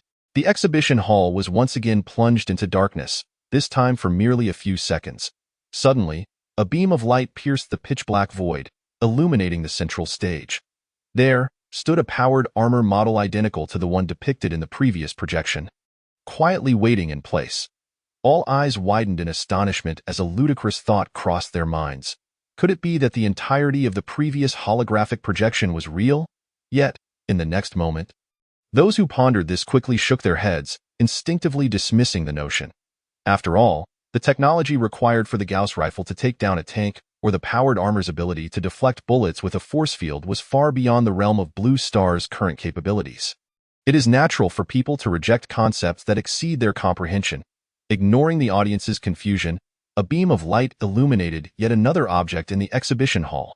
This time, the spotlight revealed a G-60 heavy exoskeleton. The instant they laid eyes on it, everyone instantly recalled the earlier events of the afternoon. The several news reports released by various official media outlets in Jiuzhou. In the video footage from the news, those elite warriors, referred to by the official media of Jiuzhou as security personnel under the jurisdiction of time-space technology, donned their formidable gear and effortlessly decimated thousands of insurgents from Heizhou. Emerging unscathed, this incident remains a trending topic, serving as a primary catalyst for the significant attention garnered by the opening ceremony and press conference of time-space technology this evening. Whether in attendance or watching via live stream, nearly everyone recognized the G-60 exoskeleton the moment it made its appearance. Shortly thereafter, a third beam of light emerged, however. In comparison to the Storm-class power armor and the G-60 heavy exoskeleton, what was illuminated appeared rather feeble. The G-20 series, a lightweight exoskeleton, in energy-saving mode. It can bear a load of 200 kilograms and sustain a pursuit speed of 60 kilometers per hour for 500 kilometers. Although the external armor pales in comparison to the G-60 series heavy exoskeleton, it is certainly not vulnerable to ordinary small-caliber firearms. Under normal circumstances, the chest armor can even withstand armor-piercing rounds fired from a 12.7 mm caliber anti-material sniper rifle. While its specifications are overshadowed by the G-60 exoskeleton, it remains an epic-making individual weapon in its own right. Moreover, the G-60 is not for sale. Its display is merely a demonstration of time-space technology's technical prowess. Interested in purchasing? Well, take it or leave it. What? You're not interested? Then I might just have to provide a batch of assistance to your adversaries. The appearance of two exoskeletons and one power armor left the audience somewhat bewildered. Some recalled the fervent assurances of authenticity from Jiuzhou's official media earlier in the day and the combat video of the power armor just shown, leading them to begin to believe in its legitimacy. Yet, upon reflecting on the advanced technology exhibited by the power armor, those truly knowledgeable felt it was utterly implausible. The technology showcased in that brief video, if possessed by any particular faction, would have already established them as the dominant power on Blue Star.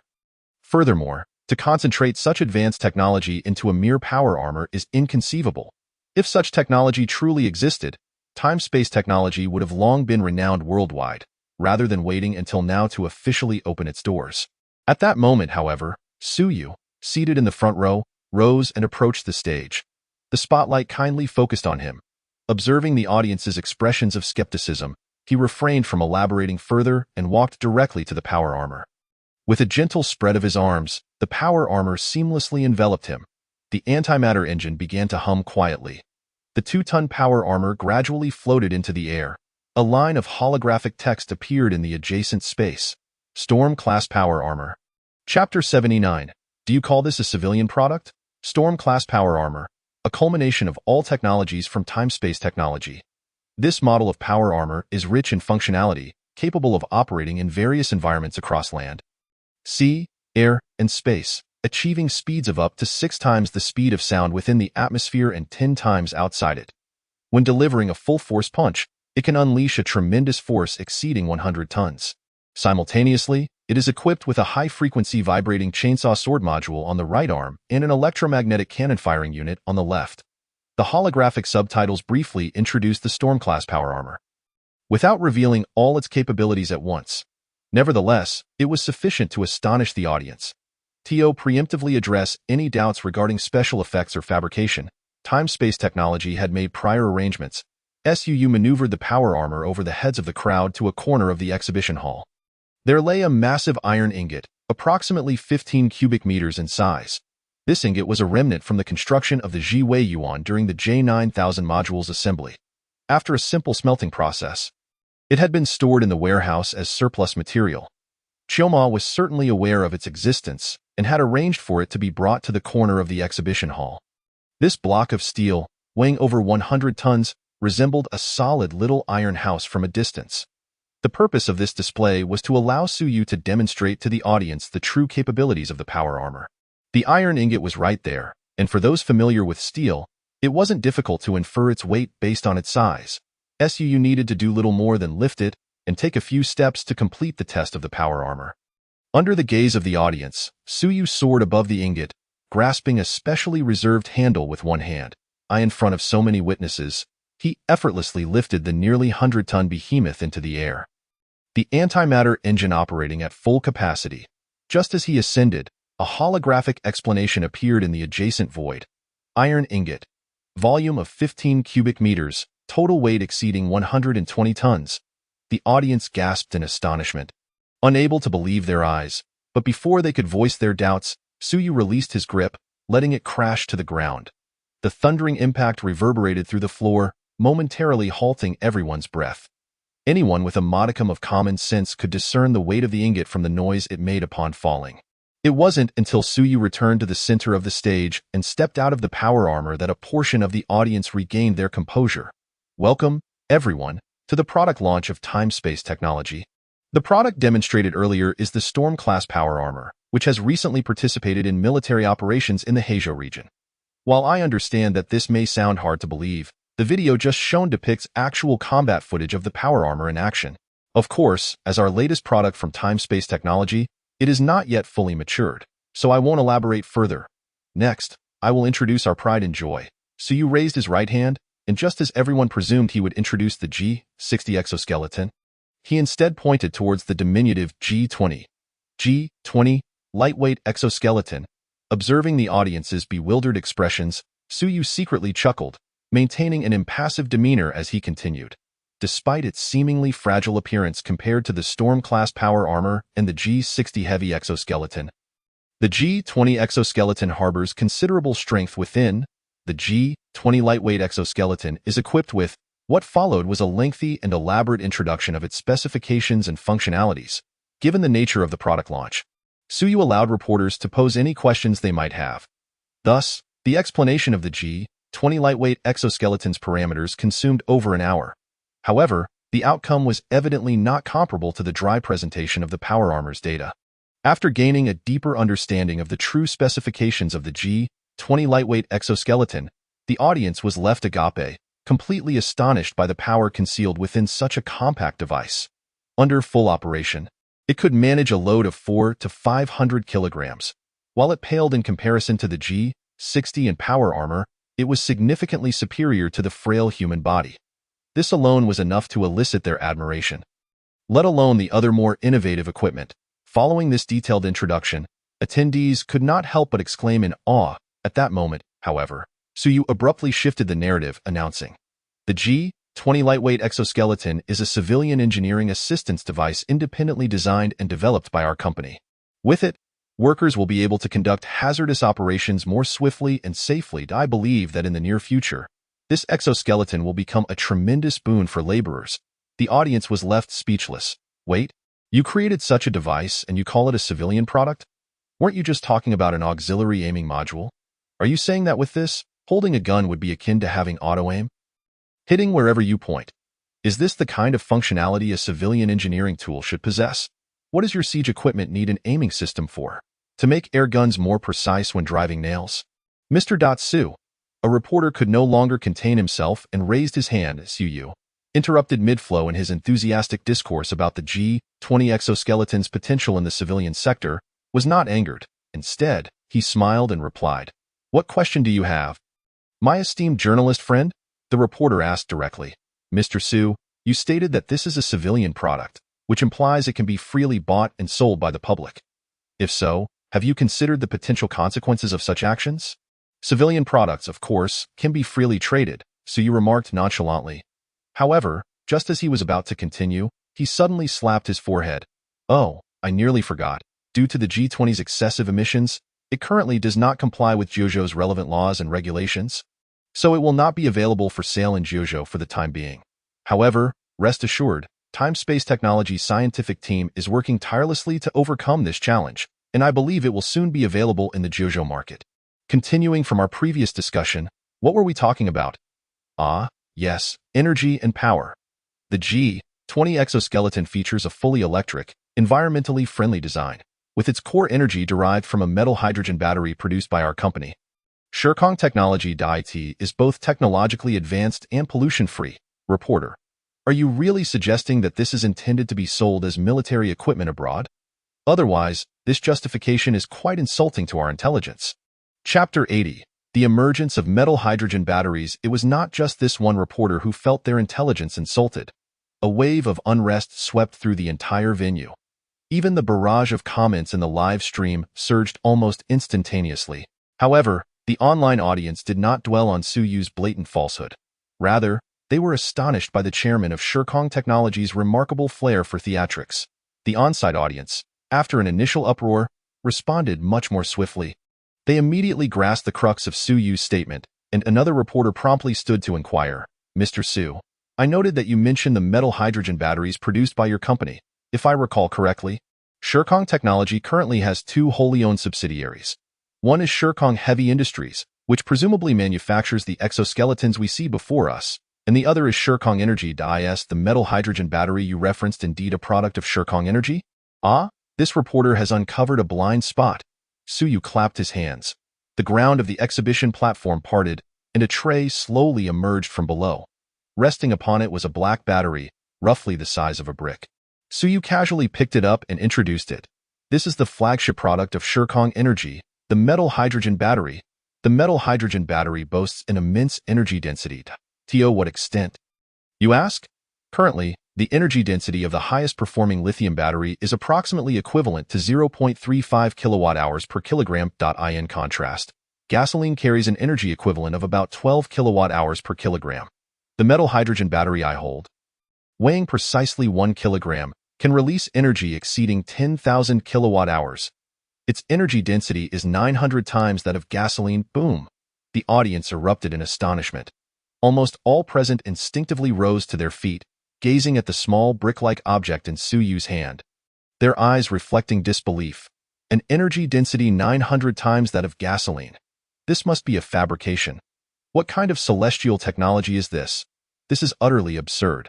Even that flying powered armor sounded more plausible, though lifting over 100 tons was quite outrageous as well. Have you considered one crucial aspect? That powered armor not only flies but possesses such immense strength. Where does its energy come from? Surely its prowess lies elsewhere. If we merely discuss energy, that brief demonstration could be powered by a bit of gasoline. especially since he claimed it was not for sale, eliminating the need for long-term use. Good point. But what about the commercially available G20 lightweight exoskeleton? How do you address the energy issue? It's so compact. It can't possibly run on gasoline, can it? Oh my gosh, indeed. And what about that heavy exoskeleton? From the combat footage released by state media, it seemed to operate continuously without any concerns about energy supply. Many in the audience, upon hearing Suyu's words, immediately recalled numerous previously overlooked details.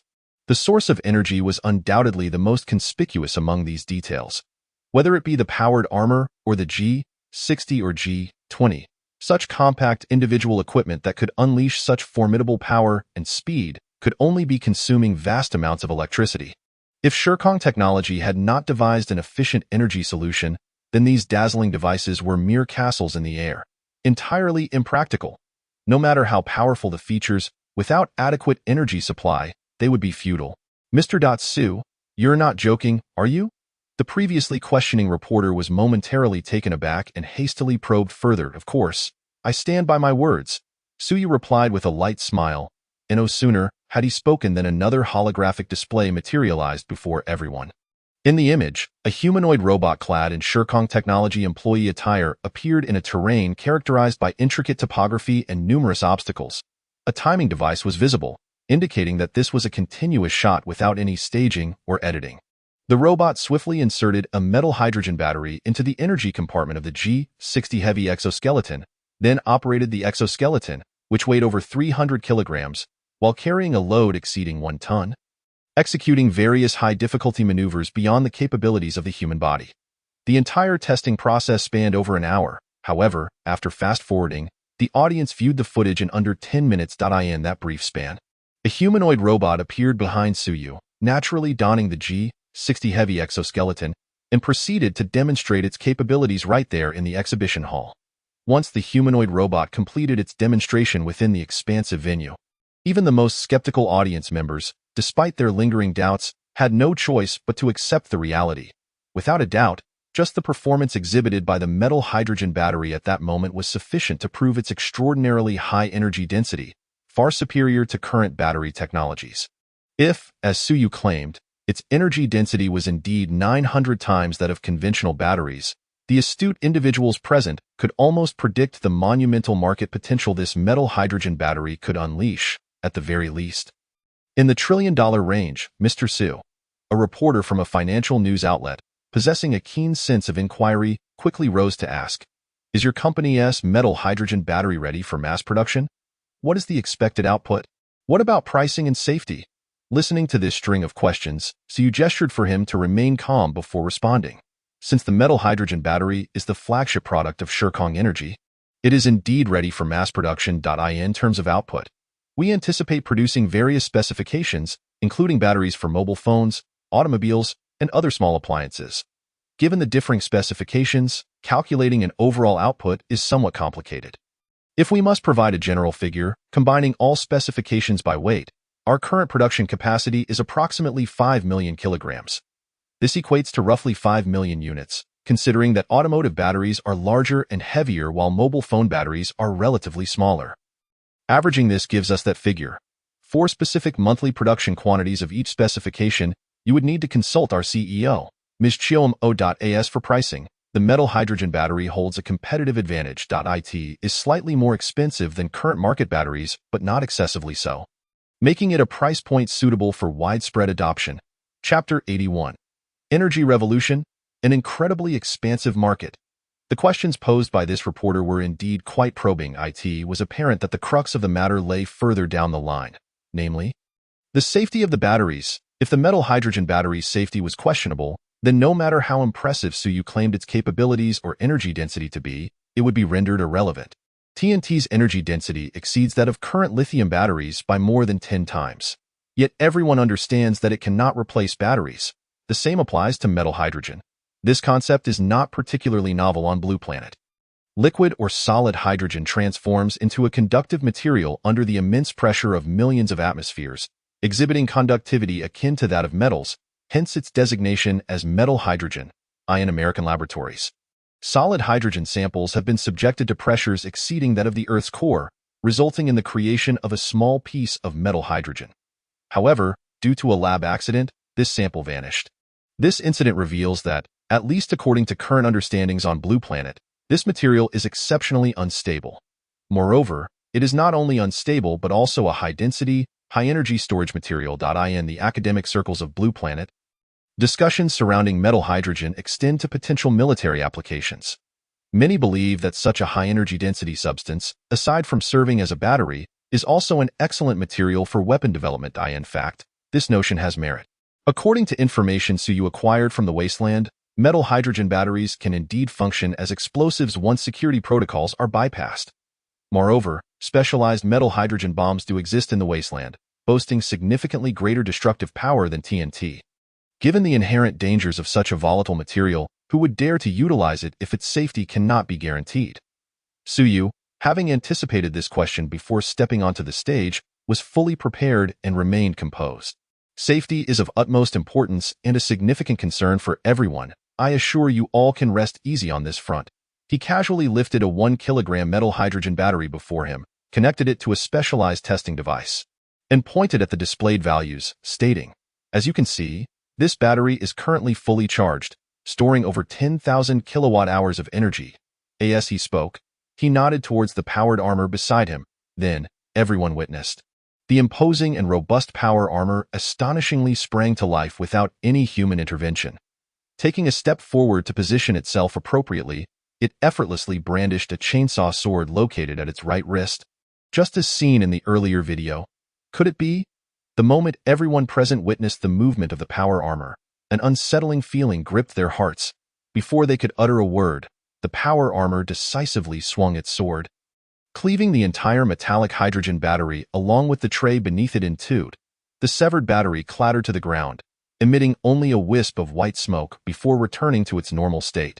Without hesitation, Suyu picked it up, directing the metallic gleam of the cut surface towards the camera and the audience, proclaiming, "We possess a stable method for preserving metallic hydrogen batteries. Regardless of whether they are subjected to compression, cutting, piercing, immersion, or incineration, even under the most extreme conditions, they will only release energy through a special dissipation pathway and will not explode. In terms of safety, rest assured, there are absolutely no issues. Moreover, in most instances, even if the battery sustains damage, it will not only refrain from exploding but may still be utilized." As he spoke, so you reconnected the half battery to the previously used power testing device. The display, which had previously shown over 10,000 degrees of electricity, now indicated just over 5,000 degrees, with no other changes. This groundbreaking technology instantly elicited gasps of astonishment. Many individuals well-versed in the field of technology involuntarily gasped in disbelief, eagerly posing questions. Unlike exoskeletons, even the recently showcased G-20 light exoskeleton could hardly be considered a civilian product. Everyone was aware that Suyu's previous claims were mere fabrications. Even if a civilian version were to be released in the future, it would be challenging for anyone to reap substantial benefits from it. However, the metallic hydrogen battery was entirely different. This represented a revolutionary breakthrough in the field of energy. Its intrinsic value exceeded trillions. After its market launch, the potential value of the related industries it could invigorate could easily reach hundreds of trillions. This was an incomprehensibly vast market. Among those present, aside from the astonished employees and executives of time-space technology, who felt fortunate to be part of such groundbreaking technology, the media was focused on uncovering more sensational news. Officials from the Magic City contemplated how to persuade Suyu to establish battery production there, ensuring that the city could garner more tax revenue, thus adding a significant highlight to their political achievements. Meanwhile, countless viewers watching the live stream online were contemplating how to secure a share of the impending impact the metallic hydrogen battery would have on the existing market. Imitating production was out of the question, as it was evidently an exclusive technology of time-space technology, which had not even published related papers prior. It was clear that time-space technology had no intention of relinquishing battery production to merely profit from patent fees. They aimed to firmly control the metallic hydrogen battery. Nevertheless, even aside from the production and sales of batteries, merely acquiring the batteries from time-space technology to integrate into existing electronic products promised unimaginable profits. As long as one could obtain a batch of metallic hydrogen battery production capacity from time-space technology, Even without manufacturing electronic products, simply acting as a middleman selling to those electrical industry giants would yield substantial profits. Suyu patiently answered their myriad questions. Originally expected to conclude the product launch before 9 o'clock in the evening, it was pushed to after 10 o'clock due to relentless inquiries before Suyu finally announced its end. As for further detailed inquiries, he promised updates would be made available on Timespace Technologies' official website shortly thereafter, which allowed the fervent audience to slightly calm down. Regardless of whether they were present or watching the live stream, everyone suddenly realized that their presence that evening was far from wasted. Even if they could not derive any profit, they were likely witnesses to the dawn of a new era. Exoskeletons, power armor, metallic hydrogen batteries. The products unveiled at Timespace Technologies' launch event left an indelible impression, so much so that many, upon exiting, doubted whether they had just traversed time and stumbled into the future. The name Timespace Technology, on this unremarkable evening, abruptly entered the consciousness of all. Not only did it astonish those present, but within moments of the event's conclusion, it gained worldwide renown, spreading across every corner of Blue Star through the internet, delivering a small shockwave of revelation to the entire globe. The responses from electrical industry magnates were swifter than anyone had anticipated. That very night, Suyu's phone was inundated with calls. Chapter 82. A client's visit. Your phone is ringing. In the villa at Taohua Wu, Suyu was enjoying a late-night snack. Sitting across the table, Chiyomo noticed his phone illuminating and reminded him. Suyu glanced at it, casually hung up the call, and then said to Chiyomo, "Aunt Chiyo, please create a program for me. Aside from a few important numbers, do not accept any other calls." Chiyomo shot him an exasperated look. "The information I gathered online indicates that your way of addressing me is not out of respect for my age, but rather stems from some indescribable moral transgression." The porridge Suyu had just sipped spewed forth. After awkwardly wiping his mouth with a tissue, he retorted, "That's slander." "All right, tisk." Chiyomo rolled her eyes, unfazed, and continued, "Are you not afraid that I might stumble upon those little films on your phone while designing the program?" "Ha! What do you take me for?" Suyu replied confidently. "Go ahead and look." As a joke, he thought to himself, given his current wealth, how could he possibly own only one phone? All his study materials were stored on another device. After all, Chiyomo shot him a teasing glance. Just then, another call came through. Suyu, surprised, remarked, "Aren't you able to design a software in a second? Why isn't the call interception program ready yet?" This call, according to the program's criteria, was deemed relatively important. Yet it wasn't that crucial. Whether to answer it was up to him. Chiyomo shrugged. "At this hour, there's still a relatively important call." Suyu picked up his phone, took a glance, and ultimately chose to answer. "Hello, is this Mr.Su from Timespace Technology?" A deep voice resonated from the other end of the line. Unable to discern who it was, Suyu responded, "This is I. May I ask who is calling?" "Oh, I am Chunfu from Bia Motors." Chunfu. Suyu paused for a moment, then recollected who the individual was. Bia Motors, a leading enterprise in the new energy vehicle sector, with an annual shipment of nearly 200,000 vehicles, was a titan in the industry. Chunfu was the founder of Bia Motors, a veritable business magnate. Realizing the nature of the call, Suyu immediately understood why Chiyomo had deemed this call important. It was clear that the inquiry was about the metallic hydrogen battery. After all, the primary challenge facing new energy vehicles today is the inadequacy of batteries. Take Bia's flagship model, the Han, for instance. This mid-sized vehicle, weighing over 2 tons, has a battery weighing 550 kilograms, yet it only achieves a range of around 600 kilometers. In the frigid northern winters, that range diminishes further. And this is already considered top tier in the industry. Other vehicles perform even worse. Hence, for the metallic hydrogen battery, which boasts an energy density 900 times that of gasoline, these new energy vehicle companies are undoubtedly keenly interested. After all, the battery performance of mobile devices is of little consequence. For most individuals, charging once a day suffices. However, for vehicle batteries, poor performance directly impacts range and subsequently the proliferation of charging stations. Range anxiety is the most significant barrier to the advancement of new energy vehicles. Presently, the sole solution proposed by automotive companies to address this issue is to create charging stations worldwide. A rather clumsy yet unavoidable approach. Yet, even so, it is impossible to cover the entire world with charging stations in a short period, perhaps even challenging to cover the entire country, leaving only major cities with adequate infrastructure. Thus, The primary users of new energy vehicles remain concentrated in large urban areas. Consequently, it has long been stated online that while new energy vehicles are economical for city commutes, for long-distance travel, traditional fuel vehicles are more reliable. After all, it is not uncommon for electric vehicles to struggle on highways during traffic jams, where one might hesitate to use the air conditioning. Ah, Mr. Chun, it is an honor to make your acquaintance. Suyu feigned ignorance. I wonder if there is something important you wish to discuss at this late hour? On the other end, Chen Fu expressed his apologies. I have recently learned that your time-space energy has mastered the preparation and mass production technology of metallic hydrogen batteries. Upon hearing this, I found it difficult to sleep and sought out your contact information. Why sudden call is quite impolite. I apologize. Not at all, Su replied nonchalantly. So, Mr. Chin, you are indeed interested in the metallic hydrogen battery? Of course, Chun Fu chuckled. Mr. Su, you may not be aware, but I just finished watching the entire recording of Time-Space Technologies press conference. The technology your company possesses is truly eye-opening. Watching the conference nearly made me believe I had stepped into a future world overnight, truly befitting the name Time-Space Technology. After a few flattering remarks, Chun Fu finally revealed his purpose. I have already booked a flight to the Magic City tonight. I wonder if Mr.Su is available tomorrow. I would like to have a thorough discussion regarding the metallic hydrogen battery. Mr.Su should be well aware of the significance of this battery to our company. I apologize for disturbing you at such a late hour. Please do not hold it against me. Su has already articulated quite clearly at the press conference that the metal hydrogen battery is intended for sale. His direct request to discuss battery transactions is quite reasonable. Tomorrow is Friday. Su pondered for a moment and concluded that there should be no pressing matters. He promptly declared, if Chairman Chun personally comes, Time-Space Technology will certainly extend a warm welcome. I shall await Chairman Chun's arrival at Zaiwiyuan tomorrow. After a round of mutual flattery, the two confirmed the time for their meeting before ending the call.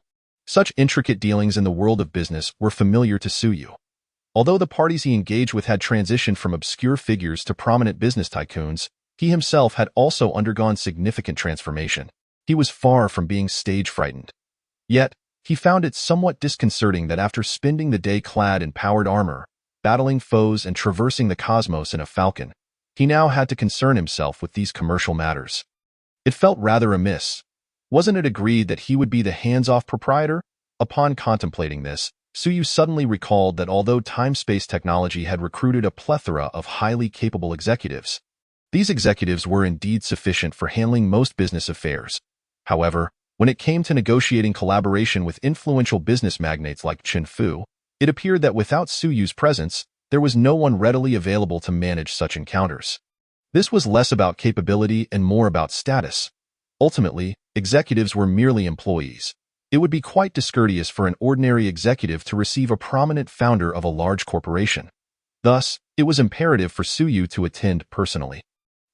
This indeed posed a challenge. Suyu felt a slight headache. First and foremost, he was resolute in not relinquishing any shares of Time-Space Technology. However, without equity, the executives would forever remain mere employees, inevitably feeling subordinate when interacting with founders from rival companies. As the CEO, Chiyomo's status was adequate for such tasks. However, as the former Lord of Future City, a figure notorious for her ruthlessness, entrusting her with company management was acceptable, but allowing her to engage in business negotiations felt like a waste of talent. It wasn't insurmountable, though. Chiyomo, having anticipated Suyu's concerns, smiled knowingly. Just as her words fell, Suyu's phone rang once more. This time, the number was not the previously unknown one from Chen Fu, but rather a saved contact. Chuyu? Suyu glanced at the already expectant Chiyomo before answering the call. Chapter 83. The first overseas order for the lightweight exoskeleton. Mr. Su, it has been a few days. I trust you have been well? Upon answering, Suyu was greeted by Chuyu's voice, slightly hoarse yet rich in resonance. According to online descriptions, it embodied the quintessential dominant woman tone, starkly contrasting with Chiyomo's gentle cadence. Miss Chu? Calling at such a late hour suggests there must be an urgent matter. Suyu remarked casually. I apologize for the late call. I must get straight to the point, Chuyu stated politely. Then proceeded, I have heard that your Time-Space Heavy Industries has a G-20 lightweight exoskeleton intended for overseas sale. I wonder if you possess any channels for weapon sales abroad? Sales channels? Suyu narrowed his eyes, somewhat taken aback by her sudden inquiry. Was she contemplating becoming a second-hand arms dealer, procuring the G-20 from him to sell at a premium abroad? However, it did seem that time-space technology currently lacked overseas sales channels for such equipment. Of course, Suyu was not the only one in the company. If he granted his executives some time, this wouldn't present a significant issue. After all, as long as the product was of high quality, there was no fear of finding buyers. Chuyu could not have been unaware of this, yet she still specifically called him, which piqued his curiosity. After a brief contemplation, Suyu replied, "Our executives at Time-Space Technology have only recently taken their positions. While they are diligently working to establish overseas channels, time constraints mean we currently lack the necessary connections. Do you have any suggestions, Miss Chu?" he inquired. Suggestions might be too grand a term, Chuyu chuckled. However, just moments ago, a client overseas inquired about purchasing a batch of G-20 exoskeletons and asked me to contact you. I wonder if MRS you would be interested. Oh, what client has piqued your interest enough to call me at this hour? Suyu inquired, intrigued. Wagner? Suyu, goodness, that truly is a significant client. Moreover, they are currently embroiled in conflict. It would not be an exaggeration to label them as one of the most formidable mercenary forces in the world. Their combat prowess is so formidable that they can easily overpower regular armies. Consequently, many netizens in Jojo have humorously dubbed this mercenary group the Wagner Front. They represent a major force on the battlefield that has captured the attention of countless observers worldwide. Most crucially, they are a mercenary group, a private armed force. Engaging in trade with them is far simpler than negotiating with state entities. A straightforward exchange of cash for goods suffices. How many do they intend to procure? Suyu shifted his posture, his expression growing more serious. Although they are mercenaries, he hardly needed to ponder. If he dared to sell such items to Wagner today, he would likely face condemnation from the Eagle Sauce tomorrow, potentially leading to sanctions against him. The good news was that he was not particularly fearful of sanctions. The bad news was that if the order were too small, Suyu would be disinclined to accept it. 3,000 units, Chuyu quickly replied. This is merely the first batch. Should the combat performance prove satisfactory, they will likely place additional orders. Given the circumstances on their end, I suspect the G-20s won't be solely for Wagner's use. So 3,000 units will certainly not suffice. 3,000 units, even at the lowest configuration of the G-20 exoskeleton, amounts to 6 billion. Suyu had long since clarified the pricing of the G-20 exoskeleton on Time-Space Technology's official website. The base model retails for just under 2 million, a little over 199,000. The base model is nearly devoid of any modules, featuring only the most rudimentary drive system and lightweight armor. Resembling what he had introduced during the press conference, however, there exists an advanced model. By sacrificing some load capacity, it can accommodate thicker armor and incorporate more sophisticated auxiliary modules within the helmet. This includes a targeting assistance module comparable to the self-guiding system from the G-60 exoskeleton, priced at a mere 3.99 million. Should that still be insufficient, a bespoke version is also available, directly outfitted with armor of the same specifications as the G-60 heavy exoskeleton. Maximizing defensive capabilities. It also comes equipped with an upgraded power system, which, while not as advanced as the G-60s, surpasses the standard G-20s. Though energy consumption is higher, this can be mitigated with a larger battery. This modification was specifically designed by Chiomo based on the G-20, requiring no technical alterations from Froststar, and could be implemented directly in the Blue Star factory. Each unit costs only 6.99 million. If one is willing to invest even more, they could also incorporate the Battlefield's situational awareness module from the storm-level powered armor. With this equipment, anyone would feel as though they had gained X-ray vision. Urban combat? A laugh. One could simply walk through walls. The question is, how enticing does that sound? Are all 3,000 units to be basic models? Or are we considering a mix? Suyu inquired. 2,500 basic models, 400 advanced models, 100 bespoke models, and an additional 2 units of your exoskeleton equipped with the Battlefield Situational Awareness Module, Chuyu replied swiftly. That totals 72,898 million. How do they intend to make payment? Suyu, with impressive mental arithmetic, quickly calculated the price. They plan to settle in natural gas and oil. However, if you do not wish to accept this form of payment, I can handle the transaction on their behalf, simply allowing me to manage this batch of oil and gas. I see. Suyu nodded, then expressed his curiosity further. But what do you gain from this? Acquiring such a substantial amount of oil and gas, while also disbursing a significant sum to me, cannot be easy for your company, can it? He could hardly believe that Chu Yu would assist in this endeavor without expecting substantial benefits from Wagner. To be frank, even without her involvement, given enough time, Wagner could easily reach out to time-space technology.as for settling with oil and gas. That was hardly a concern. Such commodities serve as hard currency, and there are numerous ways to convert them into cash. The hassle is limited, but not insubstantial.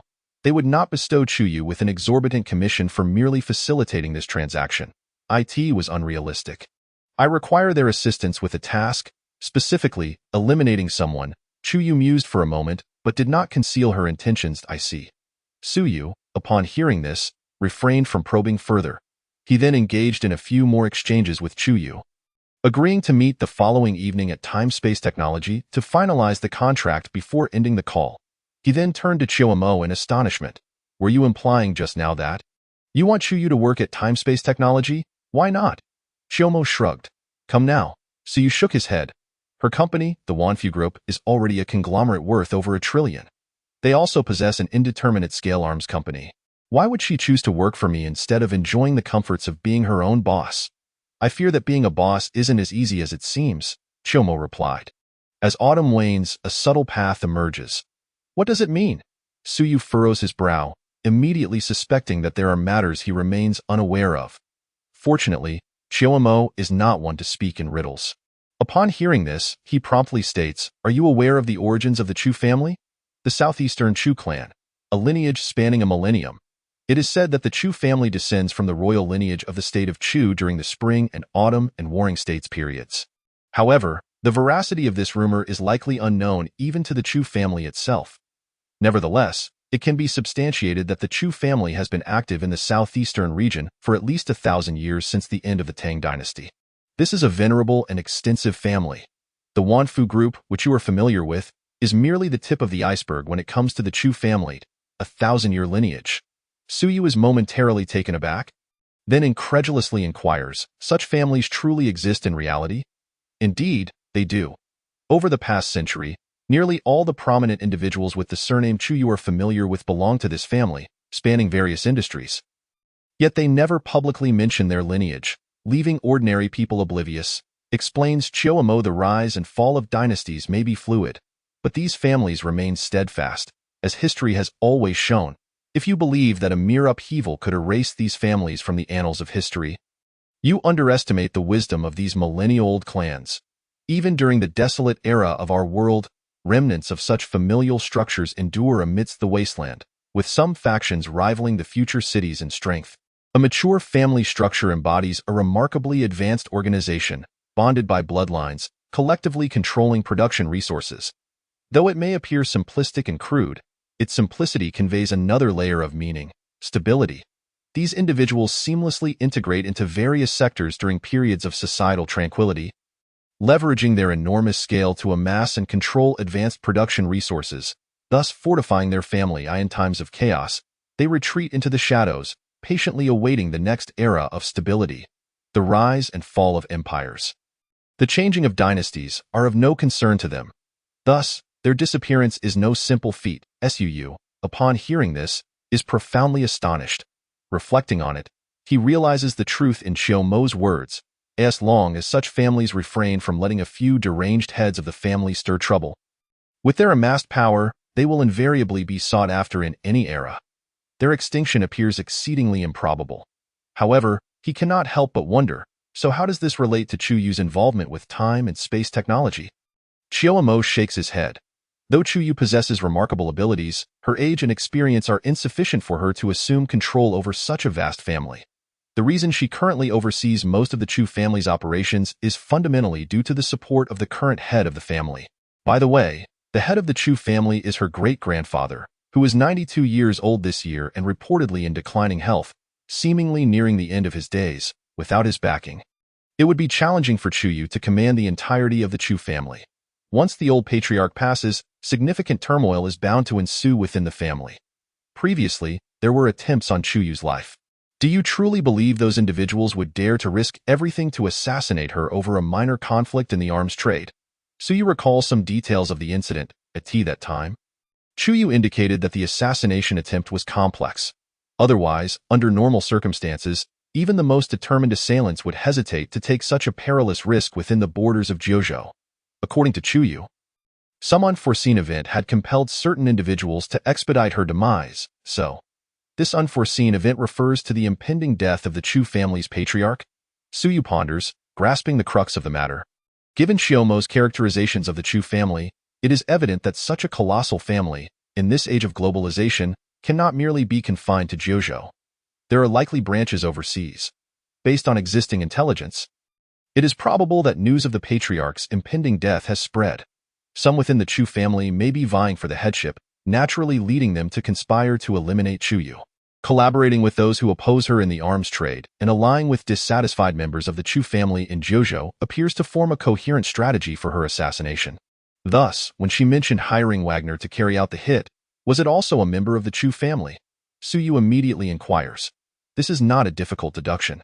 For a family like the Chus, to inherit the position of the family head, one must be a member of the Chu clan. Only those closely related to the Chu family overseas would possess the means and motive to assassinate Chuyu. Others would gain nothing from her death and would not dare to take such a substantial risk. Yes, it is her uncle. Should she perish, he is likely to become the next head of the Chu family. Suyu wrapped his fingers on the table, pondering for a moment before saying, "So, you are suggesting that I trade the life of her great-grandfather for her to work for me? If this is indeed the case, it may not be an unappealing proposition. The elixir of longevity is not particularly rare in the realm of Shenzhou, especially in the hands of Yingjing. Suyu himself possesses several dozen. Offering one in exchange for a capable individual of status to assist him with tasks unsuitable for his executives seems quite worthwhile. If he can grant her great-grandfather an additional 20 years of life in exchange for 10 years of service from her, she would surely be amenable to the arrangement. With that in mind, let us proceed." Suyu promptly retrieves his phone, locates Chuyu's number, and calls her back in a luxurious residence somewhere in Modu. Chuyu, weary from her earlier conversation with Suyu, lies back in a bathtub. Her snow-white skin is as delicate and smooth as ivory. Her perfect curves are partially obscured by the steam rising from the hot water, creating an alluring atmosphere. However, this exquisite scene remains unobserved by anyone, as Chuyu lacks the inclination to concern herself with such matters. After lying silently in the bathtub for a while, feeling the fatigue within her dissipate in the warm water, she lets out a long sigh. Reflecting on her recent troubles, she feels a headache coming on. "I hope they can successfully retrieve my second uncle's head. These people are becoming increasingly restless." At that moment, her phone suddenly rings beside the bathtub. Upon glancing at the caller ID and recognizing Suyu's name, she hesitates for a moment before answering the call. Shortly thereafter, the phone slips from her grasp and tumbles into the bathtub. Chuyu is momentarily stunned, then hurriedly retrieves the phone. Fortunately, her device is waterproof, allowing it to remain functional. Watching the call continue, she cannot help but stammer, "Do you truly possess a drug that can extend life by 20 years? Chapter 85. Collaboration on Automotive Metal Hydrogen Batteries. After ending the call, Chuyu, still reclining in the bathtub, sets her phone aside, her expression shifting restlessly. After a considerable time, she slowly exhales and closes her eyes, allowing herself to relax in the tub. "I will contemplate this tomorrow." Suyu informed her that he possesses a drug capable of extending life by 20 years, with the condition that she serves as vice president at Time and Space Technology for 10 years. Of course, there would be an additional fee. This single pill costs 1 billion. However, compared to working for Suyu for a decade, that sum is hardly a significant cost for Chu Yue. In her view, it pales in comparison to the value of a 20-year extension on life, rendering it merely a trivial expense. As for whether Suyu truly possesses such a drug, she is not naive enough to be oblivious to the challenges of prolonging life. In the realm of contemporary biomedical technology, extending the lifespan of elderly individuals afflicted with ailments may be feasible with substantial financial investment in aggressive medical procedures. Yet, such extensions are limited, often straining the body further. For someone like her great-grandfather, who has surpassed a century in age, prolonging life proves exceedingly difficult. At this age, bodily organs begin to fail. Even suitable organ transplants would be futile, as the risks of rejection could be fatal. Only the gentlest medical interventions can sustain life. The reality of modern medical technology is far less advanced than the general populace perceives. Even the most commonplace cold requires reliance on one's immune system for healing. Those so-called cold remedies merely provide supplementary support to the immune system. Thus, rationally speaking, Suyu's claim of possessing a drug that can extend life, usable as long as there is breath left, is undoubtedly implausible. Yet, recalling Suyu's mysterious background and the wondrous technologies he has introduced, Suyu finds herself believing it to some extent. After all, both the powered armor and metal hydrogen batteries are products far beyond the capabilities of current Blue Star technology. Who knows what cutting-edge medical innovations Suyu might possess? The following day at noon, Suyu meets with Chen Fu from the Bia Group at Zawayuan. After a cordial tour of the premises, the two delve into business discussions. Firstly, due to the energy density of metal hydrogen batteries being 900 times that of gasoline, even for automotive use, the batteries need not be particularly large. Ultimately, Chen Fu opts to procure batteries in three specifications: 5 kilograms, 3 kilograms, and 1 kilogram. A 5 kilogram metal hydrogen battery, when fully charged, contains energy equivalent to that of 4,500 kilograms of gasoline. In terms of volume, that translates to approximately 5,800 liters. Based on the fuel consumption of a conventional mid-sized vehicle, averaging 10 liters per 100 kilometers, it has already proven sufficient to cover a staggering 58,000 kilometers. This range has escalated to a daunting level, calculated even based on the fuel consumption of traditional gasoline vehicles. In contrast, electric vehicles exhibit significantly lower energy consumption, as the efficiency of electric motors far surpasses that of internal combustion engines. When considering the efficiency of electric motors, a 5 kilogram metallic hydrogen battery, when fully charged, is likely capable of propelling a vehicle for over 100,000 kilometers. Many may find it perplexing that, despite the pollution associated with electricity generation, electric vehicles are deemed more environmentally friendly than their gasoline counterparts. The crux of this misunderstanding lies in neglecting the issue of energy utilization efficiency. Electric motors boast an energy utilization rate exceeding 90, while internal combustion engines languish at a mere 40. This indicates that the energy loss incurred during the combustion process of gasoline far exceeds that of electric motors. This is also why, despite gasoline possessing an energy density several times greater than that of batteries, electric vehicles can achieve a range comparable to that of gasoline cars. For instance, a car that consumes 10 liters of fuel per 100 kilometers, with a 70-liter fuel tank, would carry over 50 kilograms of gasoline when filled. Conversely, an electric vehicle, unencumbered by the need to accommodate complex components, can support a battery weighing 500 to 600 kilograms while maintaining a similar overall vehicle weight. Consequently, the disparity in energy capacity between the two types of vehicles is not as pronounced as one might assume. Moreover, given the higher efficiency of electric motors, a gasoline vehicle that can travel 700 to 800 kilometers on a full tank can be matched by an electric vehicle achieving a range of 500 to 600 kilometers. It is this heightened energy utilization efficiency that underscores the environmental superiority of electric vehicles over gasoline ones. As for the current reliance on fossil fuel power generation, which contributes to pollution. This issue is not insurmountable. There are numerous methods of electricity generation beyond fossil fuels. With advancements in alternative, eco-friendly energy generation technologies, electricity will become increasingly sustainable. This is the rationale behind the promotion of electric vehicles in most countries, as they are perceived to be more environmentally friendly than gasoline vehicles.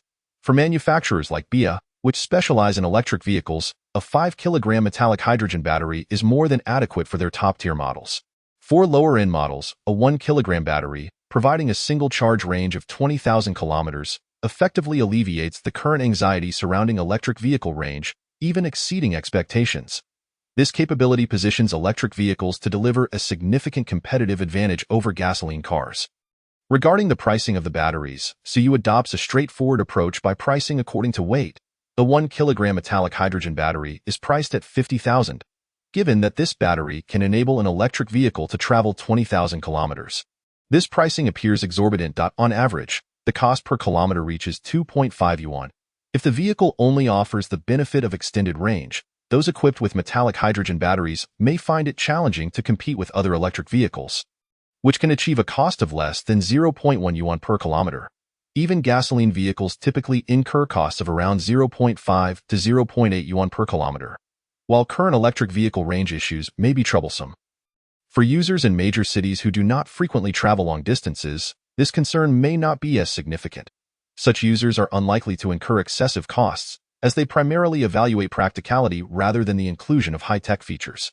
Even if a vehicle were equipped with a nuclear fusion reactor, boasting a range of 10 million kilometers, if the operational costs exceeded those of conventional electric or gasoline vehicles, it would not be appealing to consumers.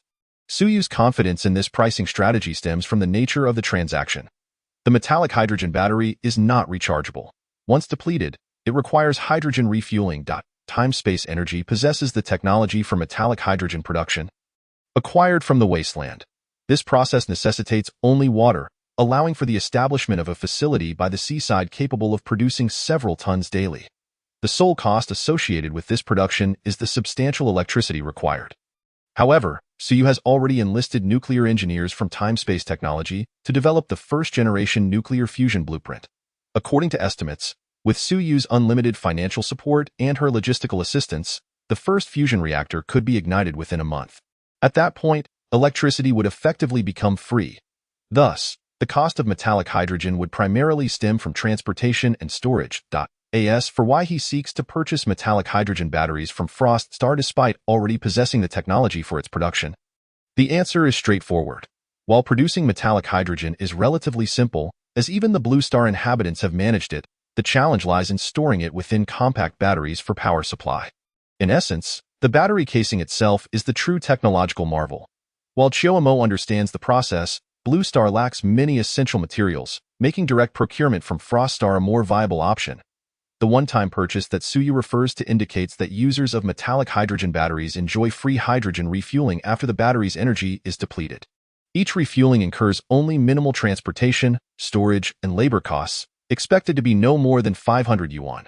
This complimentary refueling continues until the vehicle has traveled 300,000 kilometers, after which charges will apply, albeit at a reasonable rate.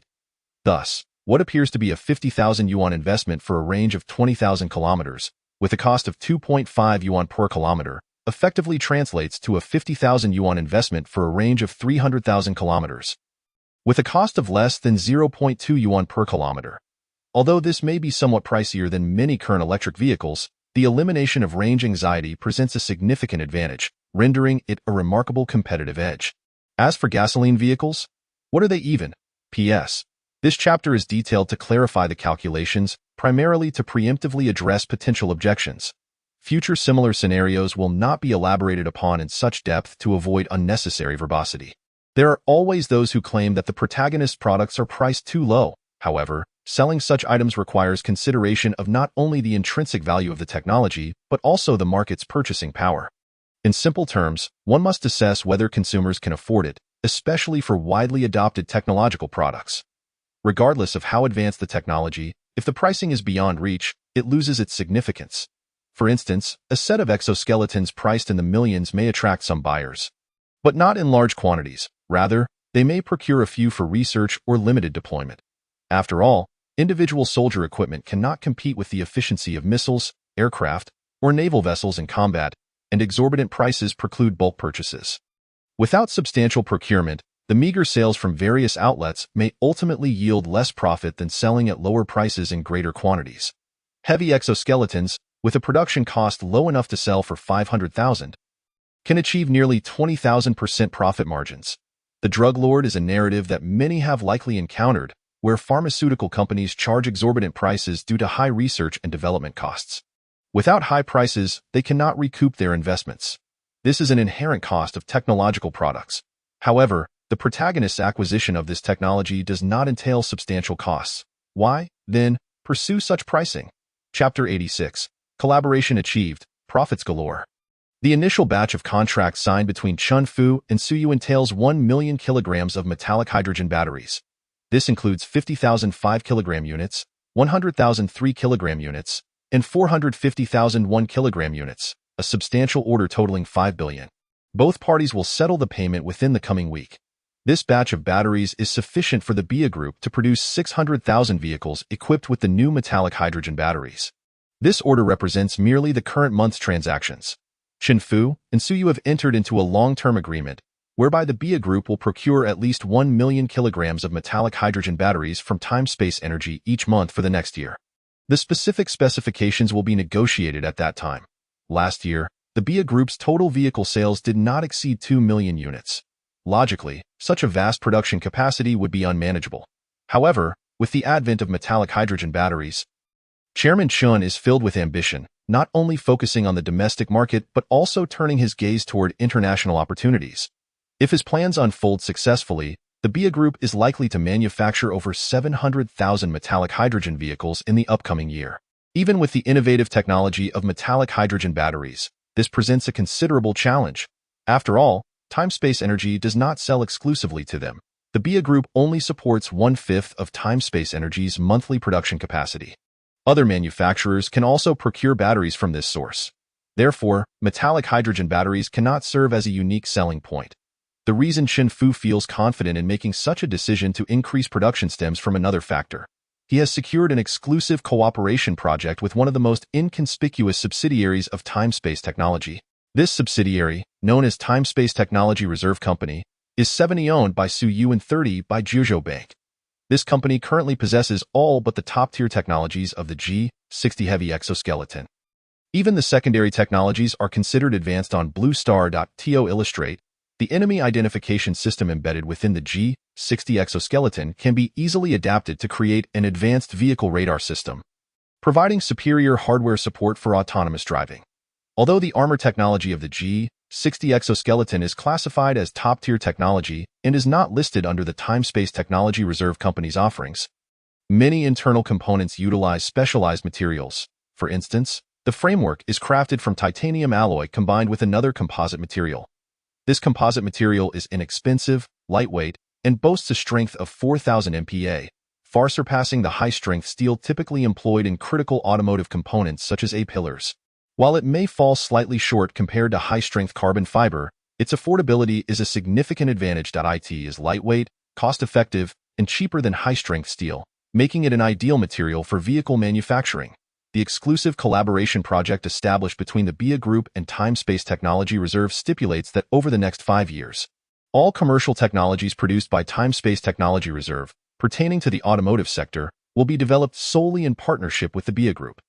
Conversely, any technological monetization outside the realm of civilian automobiles will, of course, bear no relation to the BIA Group. Time-Space Technology is at liberty to pursue its endeavors as it sees fit. Naturally, such a privilege comes at a considerable cost, 200 billion. This is the remuneration for signing the contract. Should there be any subsequent involvement in technology transfer or procurement related to product production, additional funds will be required. The collaboration with Time-Space Technology is indeed the linchpin that emboldens Chen Fu to boldly escalate production. Nevertheless, he harbors a tinge of regret, as the technological reserve of Time-Space Technology does not include the exceptionally powerful motor integrated within the G60 exoskeleton. Were that particular component included, it would be nothing short of remarkable. Presently, vehicles boasting 600 to 700 horsepower are deemed performance cars, while those exceeding 1,000 horsepower are classified as top-tier performance vehicles.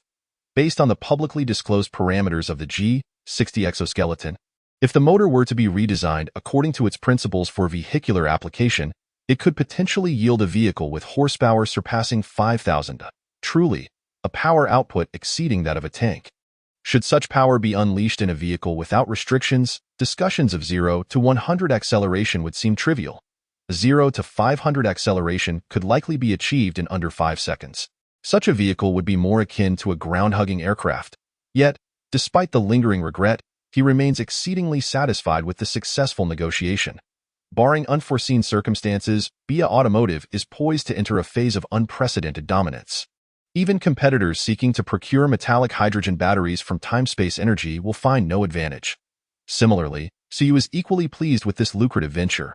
Within a single afternoon, the revenue amassed reaches 250 billion. Although 200 billion belongs to Time-Space Technology, only 70% of that is attributable to him, which still translates to a substantial income of 140 billion, complemented by an additional 500 billion from the batteries. Thus, the daily revenue amounts to 190 billion, with costs totaling less than 1 million.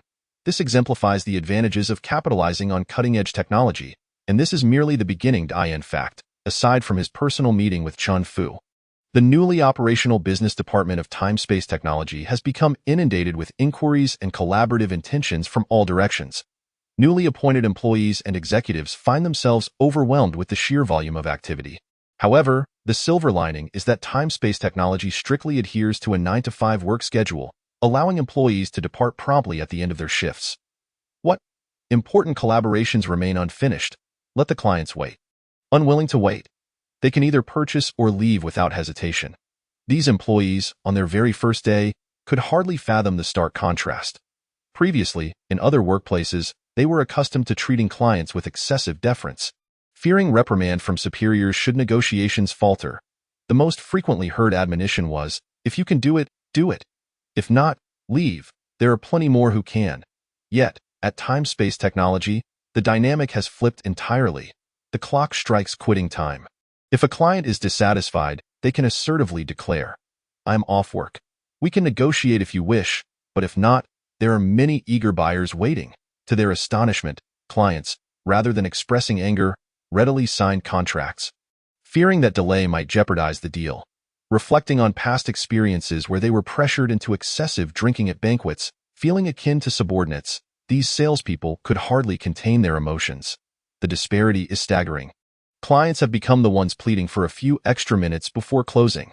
This unexpected turn of events prompted some employees to summarize their first-day experiences online, inciting waves of envy and jealousy. Chapter 87. Anna, Wagner's representative, including today's collaboration with the BIA Group, the total sales revenue of the 3 subsidiaries of Time-Space Technology stands at approximately $312.7 billion. During dinner, Chiyomo diligently fulfills her duties as secretary, despite holding the position of CEO. Alas, this is somewhat lacking. The BIA Group alone accounts for $250 billion, leaving a mere fraction for the rest? After swallowing his food, Suyu continued, does this include the 3,000 exoskeletons I plan to discuss with Chuyu tonight? Not yet. Chiyomo shook her head. This figure only reflects signed contracts. Including that deal, it should exceed $320 billion, and with the additional $100 billion from the longevity elixir, the total reaches $330 billion. Daily revenue of $330 billion is undeniably impressive. And this figure only accounts for finalized contracts, with countless potential agreements and prospective clients awaiting negotiation. In my opinion, your 500,000 kilograms of metallic hydrogen batteries may not suffice. Should we consider procuring more from Shuangxing? No more, no more. Suyu shook his head. 500,000 kilograms per month is already excessive. The current demand is driven by the establishment of an entirely vacant market for metallic hydrogen batteries. It is normal for clients to rush to purchase now, but over time, they will realize that the energy density is too high, and such capacity may not be as practical as presumed. Many electronic devices do not require batteries of such magnitude. Furthermore, flooding the market with excessive supply may lead to significant price drops, adversely affecting current clients who have signed contracts. Thus, we must regulate the quantity of batteries entering the market. 500 kilograms per month is just right.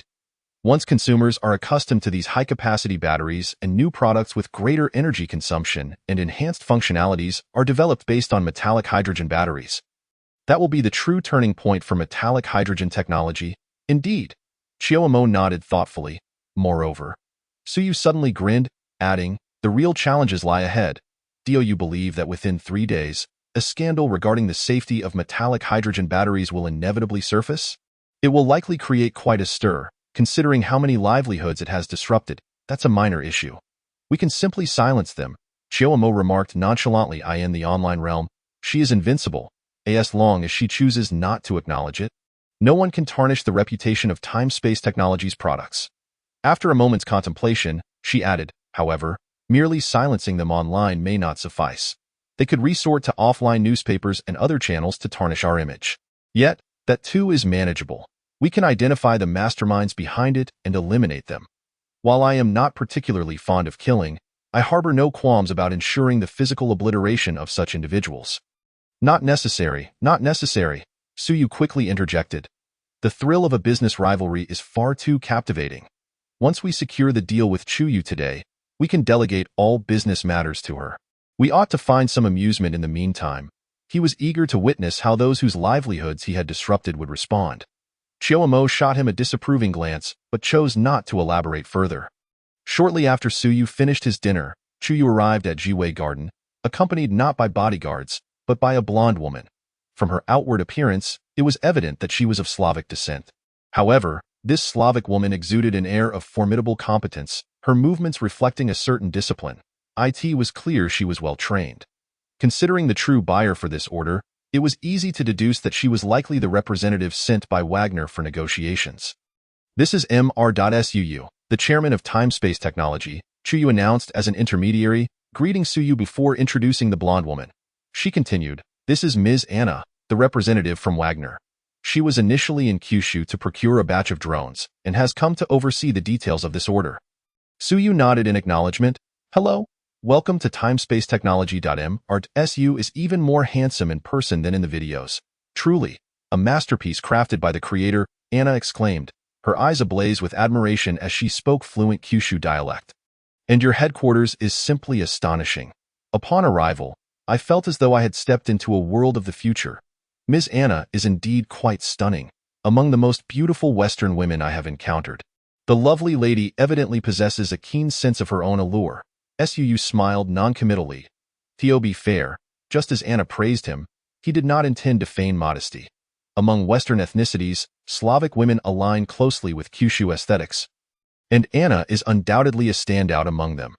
Her features are well defined, and her skin possesses a delicacy not commonly found among others of her descent, appearing smooth and supple even without makeup.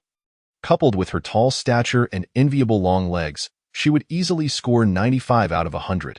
The exotic charm adds to her allure, rendering her nearly comparable to Chuyu. Of course, Chuyu's gracefulness and poise are a product of her illustrious lineage, cultivated over centuries. Much like Chiyomo's occasional displays of the commanding presence befitting a dictator, which emanate from a century-long stewardship of future city, a unique quality that is nearly impossible for ordinary individuals to replicate. A single glance or gesture can convey an irresistible authority. Mr.Suu has an excellent eye for beauty. Anna, confident in her looks, graciously accepted Suyu's compliment before adding, "Your company's technology is indeed more impressive than that of the headquarters." After exchanging pleasantries, the discussion naturally transitioned into the main agenda. Suu directly led them to the 5th underground level of the Arctic Palace.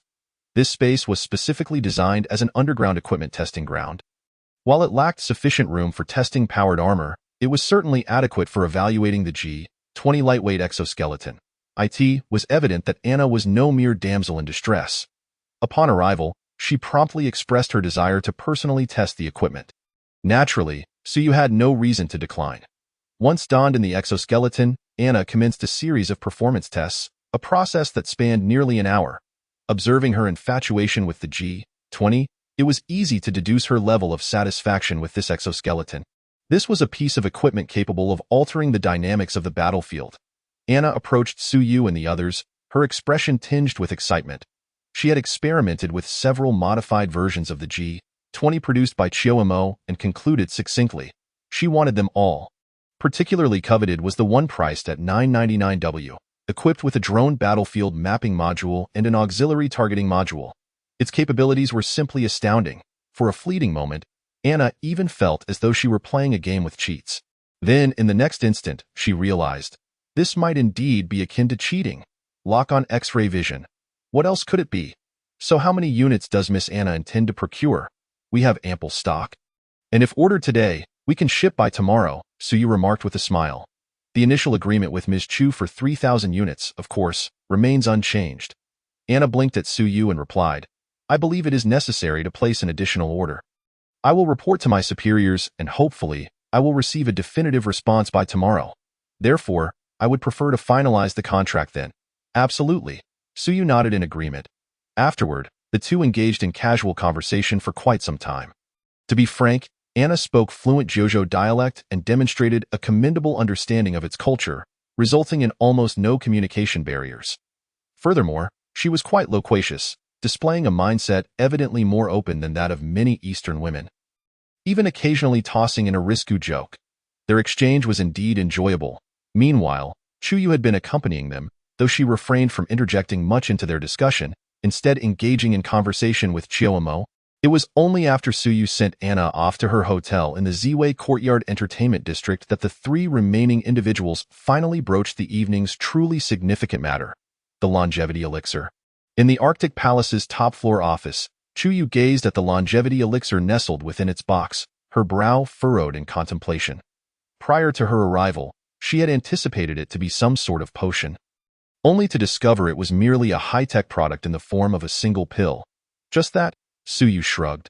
Did you not feel anything upon inhaling its fragrance? Chuyu instinctively leaned in closer to take a whiff. The aroma of the longevity elixir was unmistakable. She had certainly detected it earlier but was hesitant to believe. It smells delightful, evoking a sense of tranquility that surpasses even that of sandalwood or dragon's saliva. But how does this relate to extending human life? Chuyu looked up at Suyu, perplexed. How could Suyu possibly know the principle behind this? He quickly fabricated a response. Scientific matters are best left unexamined. As an outsider, you would likely find it challenging to comprehend. Chuyu shot him a peculiar glance before retorting. I hold a doctorate in basic medicine from the Chi Medical College, graduating 2 years ago, so I should possess at least some understanding in this area. If convenient, Mr. Su, it would be beneficial for you to elaborate. Who would have thought that a powerful woman commanding vast assets would possess a medical background? Not convenient. Suyu's expression stiffened. Miss Chu, this is a corporate secret and cannot be disclosed. I hope for your understanding. How then can I trust that this medicine is effective? Do you possess any clinical trial reports? Chuyu countered, for it was intended for her great-grandfather, and she could not simply take Suyu's words at face value regarding a product of unknown origin. After all, the elder might have only a month or 2 left to live. One dose could be fatal. No, do not inquire. The answer is simply folk remedy. Suyu shook his head. The crux is that you have no alternative. Aside from me, who else could guarantee that the head of the Chu family could live for another 20 years? Chuyu furrowed her brow, turning her gaze back to the longevity elixir, her hesitance palpable. At that moment, Chiyomo, admiring the distant skyline of Magic City from the expansive floor-to-ceiling windows, spoke without turning. This operates on principles entirely disparate from what you understand about biological medicine in Blue Star. Yet it is indeed effective. If you are unwilling to utilize it, I do have another solution. With that, she turned to face the bewildered Chuyu, a light laugh escaping her lips as countless blue particles emanated from her azure eyes, forming a complex mechanical lung in a holographic projection. If I recall correctly, the primary issue afflicting the head of the Chu family is lung cancer. My solution is rather straightforward. Simply replace the lung. Of course, this would not extend his life significantly. Continuous replacement of more mechanical organs would be necessary until there was nothing left to replace, leading to inevitable demise. Replace with mechanical organs? Chuyu failed to realize that this holographic projection emanated from Chiyomo's eyes. Assuming it was a pre-existing feature of the office, approaching the mechanical lung, she scrutinized it meticulously for a while before expressing her confusion. Do you truly possess the capability to manufacture such mechanical organs?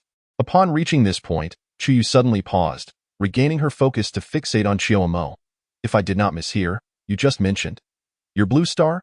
Chiyomo did not address her subsequent question but merely raised her hand, stating, of course. As she spoke, arcs of blue and red electricity flickered at her fingertips, crackling as they made contact with the air.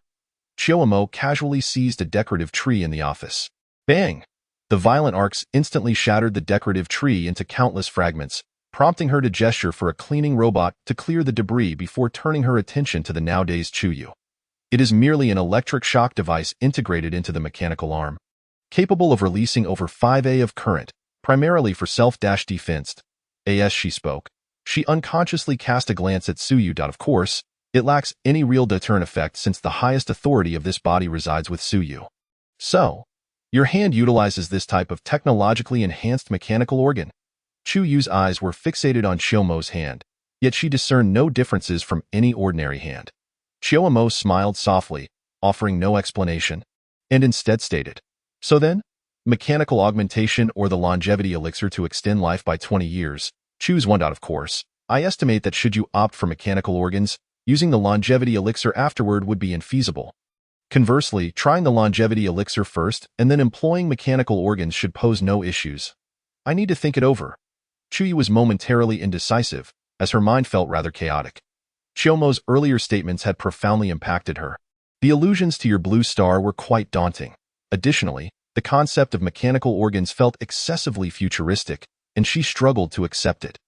Neither Suyu nor Chiyomo pressed for a decision, allowing her the time she needed. After a considerable pause, Chuyu finally clarified her thoughts and inquired of Chiyomo.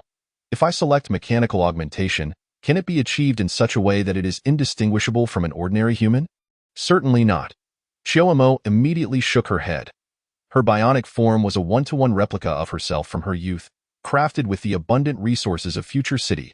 IT was a bespoke creation by top scientists during the prosperous era, unique and irreplaceable even in the wasteland. The bionic mechanical organs available for trade were fundamentally mass-produced in Future City factories, incomparable to her own form. Their installation would only evoke a sense of cyberpunk aesthetics. Then, I choose the elixir, Chuyu firmly declared to Suyu. If it truly proves effective, I will fulfill my promise and work for time and space technology for 10 years. Very well. Suyu nodded. If ineffective, he had no justification for compelling someone to work for him. After all, a transaction is predicated on mutual consent. Following a few inquiries about the precautions for using the longevity elixir, Chuyu departed with the elixir in hand. The expansive office was once again left to just Chiyomo and Suyu, with tomorrow being the weekend and likely devoid of pressing matters. Shall we find a place to vacation? Suyu raised an eyebrow at Chiyomo. Every camera in your world serves as my eyes. I have essentially seen every location accessible to humans. Chiyomo shook her head, but then added, however, if you wish to go, I can accompany you. Then, let us venture somewhere no one can reach. Suyu suddenly glanced out at the starry sky. Speaking of which, ever since acquiring the Peregrine Falcon, I have long desired to explore space, yet have not succeeded. Perhaps today is the day to seize the opportunity. Chapter 89. The Starry Sky. That is the domain of biological weapons. Upon hearing this, Chiyomo also glanced at the night sky outside. Despite the dreary weather in Magic City over the past few days, with persistent rain, yet the pinnacle of the Arctic Palace has already soared higher than the clouds. From this vantage point, the sky stretches above, while below lies a sea of clouds. The dreary weather beneath does not seem to affect this place much. Autumn tilted her head slightly. Shall we set off? Let's go.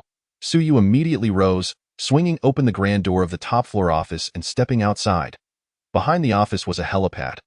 Although the helipad was not large, it was sufficient for the Falcon to land. After all, this craft does not require a full landing. A flat surface to approach the ground for the crew to board suffices.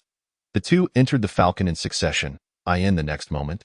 The Falcon unleashed a series of sonic booms and vanished from the pinnacle of the Arctic Palace. Wishing to observe the gradual transition into the starry sky, Suyu did not urge the Falcon to fly too swiftly. Aside from the initial ascent, it barely reached supersonic speeds afterward. In truth, escaping Blue Star does not necessitate achieving the first cosmic velocity. As long as the engine continues to exert power, it is feasible. Not to mention, escaping the solar system poses no insurmountable challenge. The so-called first cosmic velocity refers to the speed at which a spacecraft, even if the engine ceases to function, will not fall back to Earth. Thus, failing to achieve this velocity would result in an infinite consumption of fuel to maintain altitude. Therefore, even with Suyu's leisurely pace, the Falcon could still depart Blue Star, albeit requiring a greater amount of energy. Fortunately, as it is powered by nuclear fusion, energy is not a concern. Gazing at the receding ground and the vibrant nightscape below, Autumn could not help but exclaim, "It's beautiful." This kind of scenery was something she had only witnessed over a century ago. Following the Waste era, such grand architectural complexes ceased to exist, and the concept of a nightscape vanished. Upon hearing this, Suyu suddenly pondered a question and asked, "Speaking of which, although your future city cannot escape its mother planet due to the absence of anti-gravity devices, surely you possess numerous crafts akin to the Falcon, or even more advanced starships. Why have I never heard you or Frost Star mention the development of space exploration? Since your mother planet is no longer suitable for habitation, why not abandon it and venture into outer space to colonize another planet? In this vast universe, with your technology, finding a habitable place should not be difficult, right? Escaping the gravitational pull of the mother planet is simple. However, escaping its protection is far more challenging, Autumn replied, shaking her head. Why? Suyu inquired, perplexed. Logically speaking, with their technological prowess during the prosperous era, which allowed them to colonize entire star systems and even engage in planetary simulation games, they should have long since outgrown the need for the mother planet's protection. Autumn responded with a hint of resignation. When I previously discussed these matters with you, it was evident you missed some crucial points. Suyu, reflecting on her words, still could not recall what he might have overlooked, and thus asked in confusion, "What did I miss? When did I ever state that we completely eradicated the fungi?" Autumn turned to him and explained, "In reality, we only eliminated the fungi that had infiltrated our mother planet. Many starships still remain under fungal control in space. However, the good news is that the warships equipped with planet-destroying capabilities have mostly been destroyed. Thus, we are able to survive on our mother planet. So, you're saying there are still starships controlled by fungi in the space above you, occasionally launching attacks?" Suyu expressed his surprise. He had assumed that humanity in the Waste Era had eradicated all fungi using biological and genetic weapons, leaving only the threats posed by their own creations. The revelation that fungi were not entirely eradicated was startling. It seemed he had underestimated the horrors of the Waste World. Below lay a myriad of technological monstrosities, while above hovered starships crafted during the prosperous era, keeping watch. How hellish! Occasional strikes from space do occur, but they are infrequent, and the entities attacking us are not fungi. Those have been transformed into biological weapons capable of traversing the cosmos. Autumn replied with a hint of exasperation. During the final battle to defend our mother planet a century ago, some of these biological weapons were launched into space to assault the fungal fleets. While they succeeded in annihilating a significant portion of the invading fungal fleet, these biological weapons subsequently went out of control for reasons unknown. Since then, our solar system has been under the dominion of these monsters. It is not just us from the waste. Even the fungi controlling the starships are no match for these biological weapons. Furthermore, a portion of these biological weapons has developed a rudimentary consciousness and the ability to purposefully hunt organic beings. More alarmingly, they have not only adapted to survive in space, but, due to exposure to cosmic radiation, have undergone mutations that allowed them to develop reproductive systems that were never intended in their original design, resulting in rampant multiplication throughout the cosmos. At this point, the population of these monsters likely exceeds several million, scattered across the entire solar system. Their vitality is astonishingly resilient. They can subsist on the most basic of materials, thriving by consuming the countless remnants of starships littering the void of space. Moreover, to adapt to the cosmic environment, their outer skin has become terrifyingly tough. To eradicate these monsters, one would need temperatures exceeding hundreds of millions of degrees, comparable to the core of a nuclear explosion or some ultra-high-powered lasers. Kinetic weapons are almost entirely ineffective against them. You would be hard-pressed to find any material harder than their skin. The original design of these biological weapons was intended to combat the starships controlled by fungi, rendering them nearly immune to most weaponry from the prosperous era. However, it seems the creators never anticipated that they would ultimately spiral out of control. The current situation in the waste is such that any human or human-controlled fleet dares to enter our solar system will be torn apart by these monsters. Faced with such a scale of artificial monstrosities, even the combined efforts of humanity during the prosperous era would likely result in a protracted and arduous battle to eradicate them, let alone the beleaguered remnants of the waste. The starry sky that belongs to the fungi and the biological weapons. Furthermore, the distant reaches of space beyond the solar system are sealed off by the remnants of fungal warships, rendering escape impossible. Suyu remarked, "It is hard to fathom what kind of technology could produce such monsters." Chapter 90. The truth behind the technological explosion? Given that your solar system is filled with such monsters, how can you still hide on your mother planet? Can these monsters not directly invade your mother planet? Suyu recalled another question. Based on Autumn's description, these biological weapons were both formidable and numerous. How could the inhabitants of the waste still manage to cling to life on their mother planet? They do not dare to enter, Autumn replied, shaking her head. The reason remains unclear to me. In truth, the existence of these monsters defies logic. I cannot comprehend how the biological technology of the prosperous era could yield such results. Why do you say that? Suyu asked, puzzled. I suspect that the emergence of these biological weapons may be tied to the true cause of the technological explosion that occurred in our world hundreds of years ago. After a brief pause, Autumn explained, although the narrative propagated by the prosperous era claims that war spurred technological advancement, our academic circles are not in agreement with this view. From the inception of the steam engine to the advent of the internal combustion engine, a mere decade elapsed. The potential of the steam engine was still untapped when we transitioned to the era of internal combustion engines. There are many similar instances. Regarding nuclear energy, you may find it hard to believe that our initial contact was with nuclear fusion. During a certain battle, a 200-megaton hydrogen bomb was utilized, obliterating hundreds of thousands of enemy troops in one fell swoop, shaking the world. Less than a decade after the first hydrogen bomb was invented and deployed, we had mastered the first generation of controllable nuclear fusion technology. At this point, Autumn suddenly chuckled derisively, and over 30 years after we achieved controllable nuclear fusion, a scientific team published a paper claiming to have made a significant breakthrough in the field of nuclear energy. Can you guess what they discovered? What? Nuclear fission. Autumn's expression darkened. Prior to that, the technology related to nuclear energy was kept completely confidential. People only knew that nuclear fusion existed but were entirely unaware of the specific theoretical formulas or reaction processes. Aside from a few major powers at the time, hardly anyone comprehended the origin of this miraculous energy until the principles of nuclear fission were uncovered. Ironically, the team that elucidated the principles of nuclear fission was a nuclear physics team from a certain major power, which had previously participated in the design and updating of nuclear fusion reactors. Upon discovering fission, this team initially believed it to be a more advanced technology than nuclear fusion. Do you understand what that implies? It implies. Suyu inhaled gently, a sense of absurdity washing over him. Does it mean that when they achieved nuclear fusion, they were entirely unaware of the principles behind it? The fission reaction merely requires slow neutrons to bombard U-235 nuclei, causing them to split while simultaneously releasing neutrons. Theoretically, only a single slow neutron is needed, and the remaining reactions will occur autonomously, hence the term chain reaction. To control the reaction, one merely needs to regulate the speed and density of the neutrons.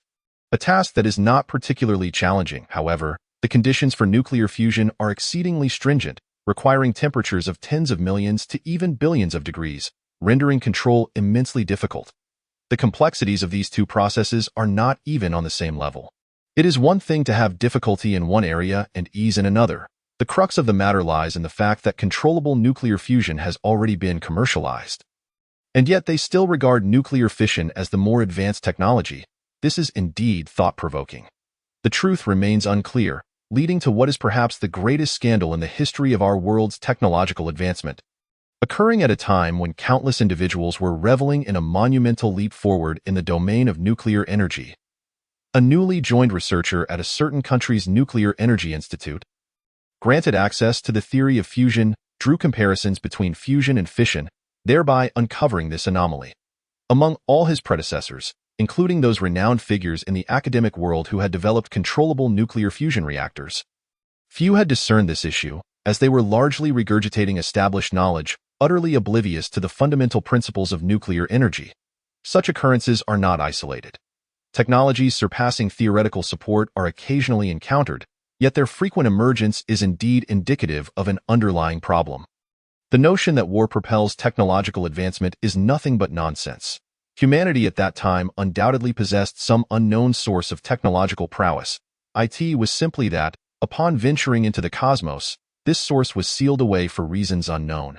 It was only when the fungus emerged and humanity faced relentless defeat that someone rediscovered that technology. This biological weapon, entirely devoid of any theoretical backing and far beyond current scientific comprehension, appeared in a manner strikingly similar to the advent of the hydrogen bomb.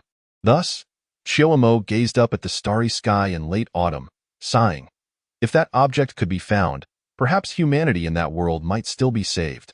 If not, then reliance on the frost star, which has acquired a trading platform, would be their only recourse. With no way in from above and no door from below, without external assistance, the wasteland would become the dominant theme of that world. Is it possible? Suyu pondered. Could the technologies you obtained so abruptly actually stem from someone who acquired a trading platform? Such a possibility exists, albeit it is rather slim. Chiyomo shook her head. According to you and Frost Star's description of the trading platform rules, each world should have only one agent, correct? If our world already had an agent, then what is Frost Star? As for the possibility that the original agent has perished, that likelihood is even slimmer. If the technological explosion indeed resulted from the agent's influence, That agent must be at least a mid-level or even a high-level agent to have survived from the era of technological explosion to the end of the prosperous epoch while still managing to develop biological weapons. Based on the trajectories of you and Frost Star, should that time come, you would undoubtedly wield technology and even metaphysical abilities that far exceed the understanding of the prosperous epoch. It is unfathomable that the Wasteland could have persisted until now, let alone that the agent could have accidentally died for some reason. According to the calculations, I am more inclined to believe that the source of the technological explosion is some form of unconscious inanimate object rather than an individual. Chapter 91. Jojo. Support free trade. How complex. Perhaps we should take a moment to admire the scenery of Blue Star. Suu cleared his throat lightly, steering the conversation away from the rather heavy topic back to the scenery. Although the Wasteland World seemed to harbor numerous significant revelations and was far more complex than he had previously imagined, it was of little concern to him, and even less so to Chiyomo at present. There was little to discuss. Our current altitude is over 370 kilometers, having traversed both the stratosphere and mesosphere, and now situated within the thermosphere. Your Jojo space station is approximately at this elevation as well. If the intention is merely to appreciate the view of Blue Star from space, this is indeed a fitting location. Chiyomo smiled and asked, "Shall we step outside for a look?" "Certainly." Suyu waved his hand. The two Storm-class power armor units parked nearby automatically approached and unfolded, enveloping both him and Chiyomo. The power armor from the prosperous epoch is also referred to as all-terrain armor, meaning it can adapt to any combat conditions, including space. Within it lies a life support system, equipped with solidified nutrient fluid, which can be decomposed into essential nutrients for the human body when prolonged operations in extreme conditions are required, supplying the energy necessary for bodily functions. The parameters of the Storm-class power armor indicate that it can sustain its occupants in space for over a month without additional supplies. Wearing such a suit in space is remarkably straightforward, especially at an altitude of merely a few hundred kilometers. Even without the peregrine, one could easily reach this height simply by flying with the power armor itself. Once both donned their power armor, they opened the hatch of the peregrine and stepped outside. Upon reaching this altitude, the peregrine did not ascend further but accelerated to the first cosmic speed, then shut off its engines, allowing the craft to enter a stable orbit, now gracefully circling Blue Star. Inside the peregrine, Suyu and Chiyomo had naturally also attained the first cosmic speed. At this velocity, Blue Star's gravitational pull becomes exceedingly difficult to resist, while gravity still exists. Its effect feels negligible, creating an illusion of liberation from the Earth's gravitational grasp.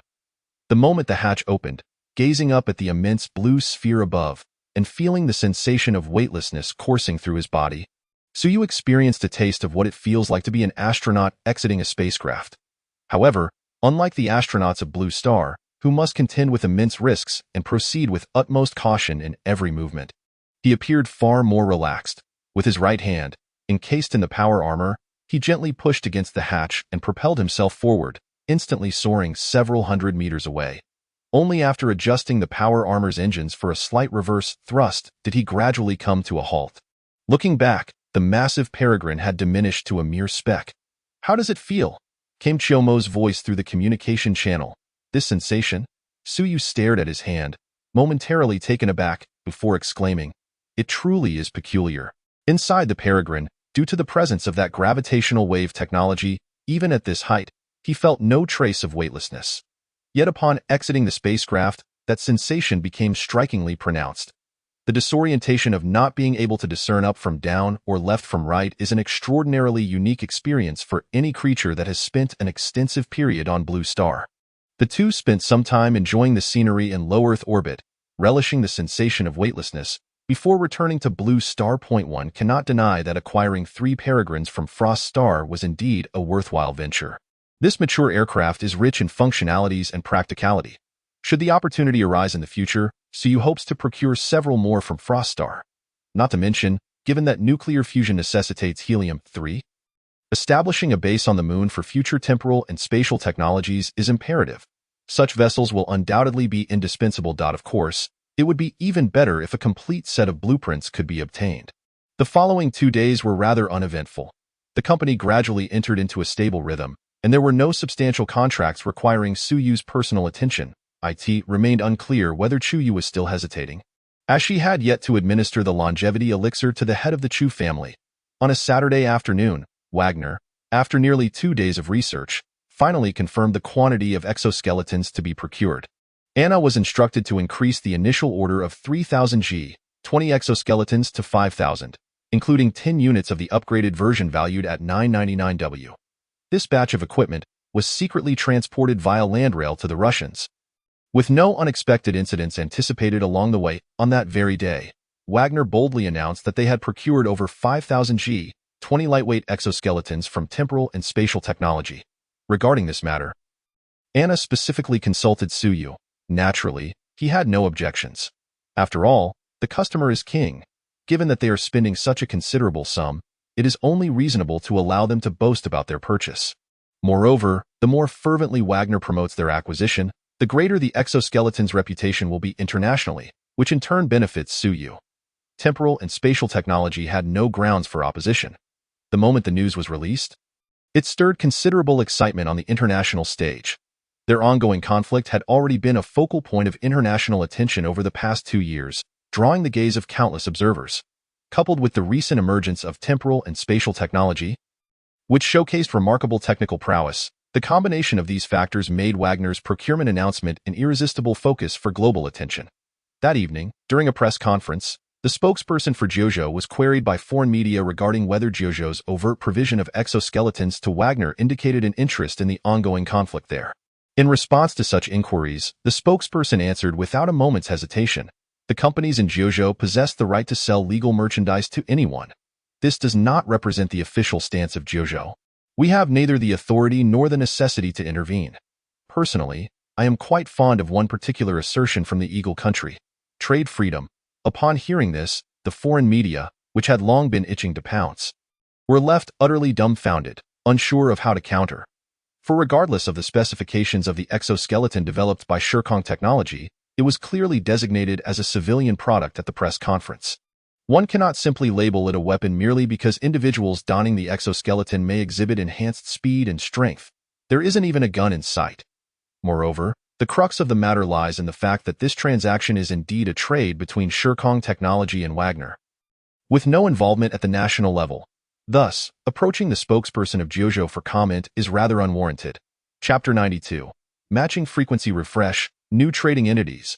This series of events quickly stirred a tempest across the global internet. Wagner and Shirkong Technology found themselves thrust into the limelight. Naturally, due to the ongoing conflict, Wagner has often been the target of criticism online. As the saying goes, a multitude of lice do not itch. They are hardly concerned with the backlash. Amidst the cacophony of condemnation, their critics eventually grew weary of the tirade. Conversely, the emerging Shirkong Technology audaciously engaged in trade with the notoriously vilified Wagner. The announcement of this transaction ignited a firestorm of public outrage, with accusations of arms dealing and warmongering hurled indiscriminately at Shirkong Technology. It seemed that any derogatory label would suffice, as the company was swiftly cast as a nefarious entity akin to the Umbrella Corporation from films.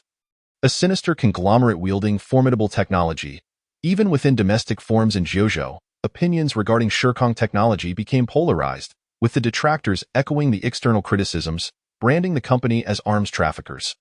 Conversely, the supporters lauded Shirkong Technology for its employee benefits and technological innovations, asserting that it truly represented the pinnacle of scientific enterprise in Jiuzhou. Numerous professionals online took to writing critiques, arguing that Shirkong Technology's decision to sell exoskeletons to Wagner was a grievous misstep. Initially, Shirkong Technology had garnered astonishment and praise for its technological prowess, captivating attention both domestically and internationally. Yet, now, due to the arms sale to Wagner, it transformed into a pariah, suffering the consequences of a single miscalculation. Nevertheless, irrespective of the external judgments, the employees of Shirkong Technology remained steadfast. After all, it was the weekend. Was the Zawayuan Entertainment District's shopping mall uninviting, or were the beaches unenticing? They would only engage in online disputes out of sheer boredom. Let the critics rage on. It would neither diminish their salaries nor impact the colossal entity that is Shirkong Technology. As for Suyu, how amusing.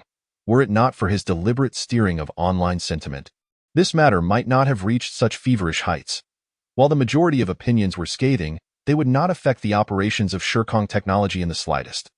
Others sell their wares, and they profit from theirs. The metallic hydrogen battery is indeed a product intended for the general populace, yet its current clients are predominantly enterprises in need of batteries, not a matter of whether ordinary consumers would purchase it. Once these companies launch products utilizing metallic hydrogen batteries, would there not be a demand? Facing a product that alleviates range anxiety, the public would ultimately cast their votes with their wallets in the end. Product efficacy is what truly matters, not online perceptions. Instances abound where a product faced online vitriol yet thrived in sales. Ultimately, the internet is merely a fragment of the world. To mistake it for the absolute reality is folly. Thus, neither Suyu nor the companies procuring metallic hydrogen batteries harbored concerns about potential boycotts due to this incident. As for products like the exoskeleton, those equipped to purchase are not the ones engaging in online vitriol. In fact, as the controversy surged, it drew increased attention from capable buyers.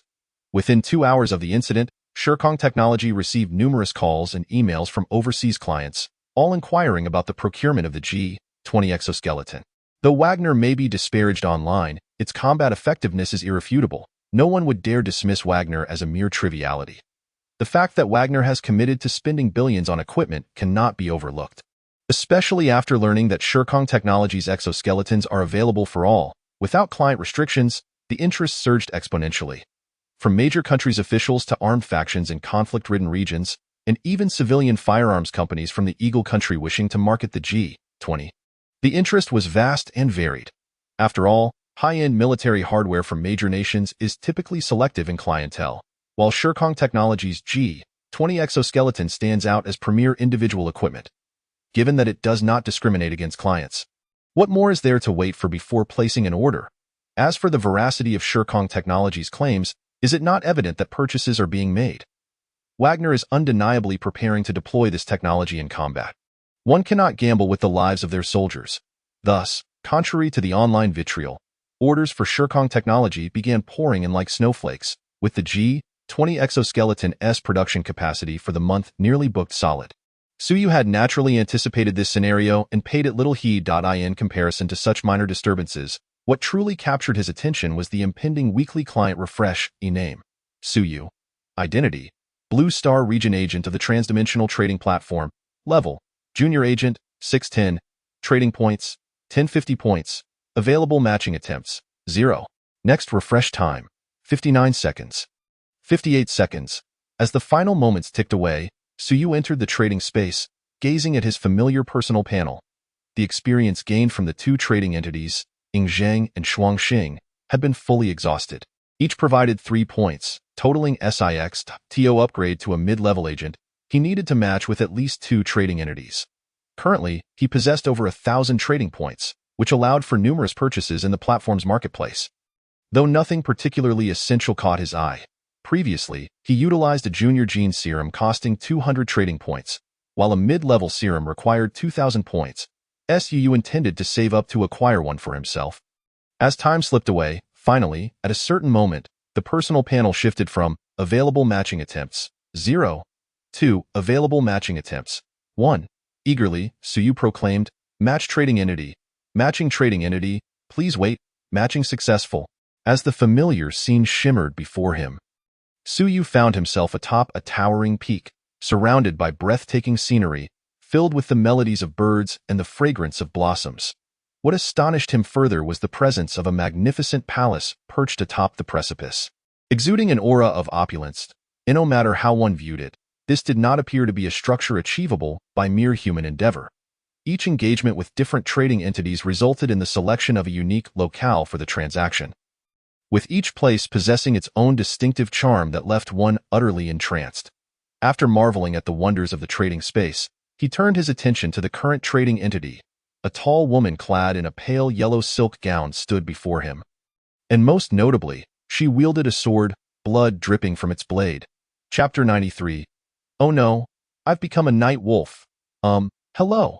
Startled by the sudden appearance of such a trading entity, Suyu momentarily struggled to comprehend the situation. Not only was she radiating an air of menace, but she also brandished a deadly weapon. After a moment's reflection, he instinctively took a step back and donned his powered armor. While the trading platform likely imposed restrictions against mutual attacks, evidenced by the vanishing bullet hole on the wall after Shuangxing demonstrated a weapon, It was always reassuring to have the powered armor on. The woman continued to remain silent, her gaze fixed upon Suyu. After donning the powered armor, he finally exhaled and clasped his hands in greeting. Agent of the Blue Star region, Suyu. May I inquire as to how I should address this young lady? Upon hearing his words, the woman furrowed her brow in contemplation for a moment before nonchalantly discarding her sword. The blade seemed to possess a will of its own, accurately returning to its sheath on her back. Only then did she clasp her hands in return. Agent of the Tianxin realm, Shun Pianran. Excellent, quite evocative of a fantastical realm. As Suyu observed the illogical characters emblazoned upon the helmet of the powered armor, he began to form conjectures about the world from which this trading entity hailed. As the woman discarded her sword, the powered armor's computational module swiftly performed calculations. Her strength is formidable. Just now, the sword she casually threw, calculated in a parabolic trajectory, should have landed at least 10 meters behind her, plummeting down the cliff, rather than neatly returning to its sheath. Yet, while suspended in midair, the sword was evidently restrained by some external force, ultimately completing 2 rotations before accurately slipping into its scabbard. This Wasteland World is capable of such feats, whether through electromagnetic traction or gravitational waves. However, judging by Shun Pianran's attire, it is evident that she does not hail from a technologically advanced realm. Moreover, the detection module of the powered armor did not register any fluctuations in related force fields.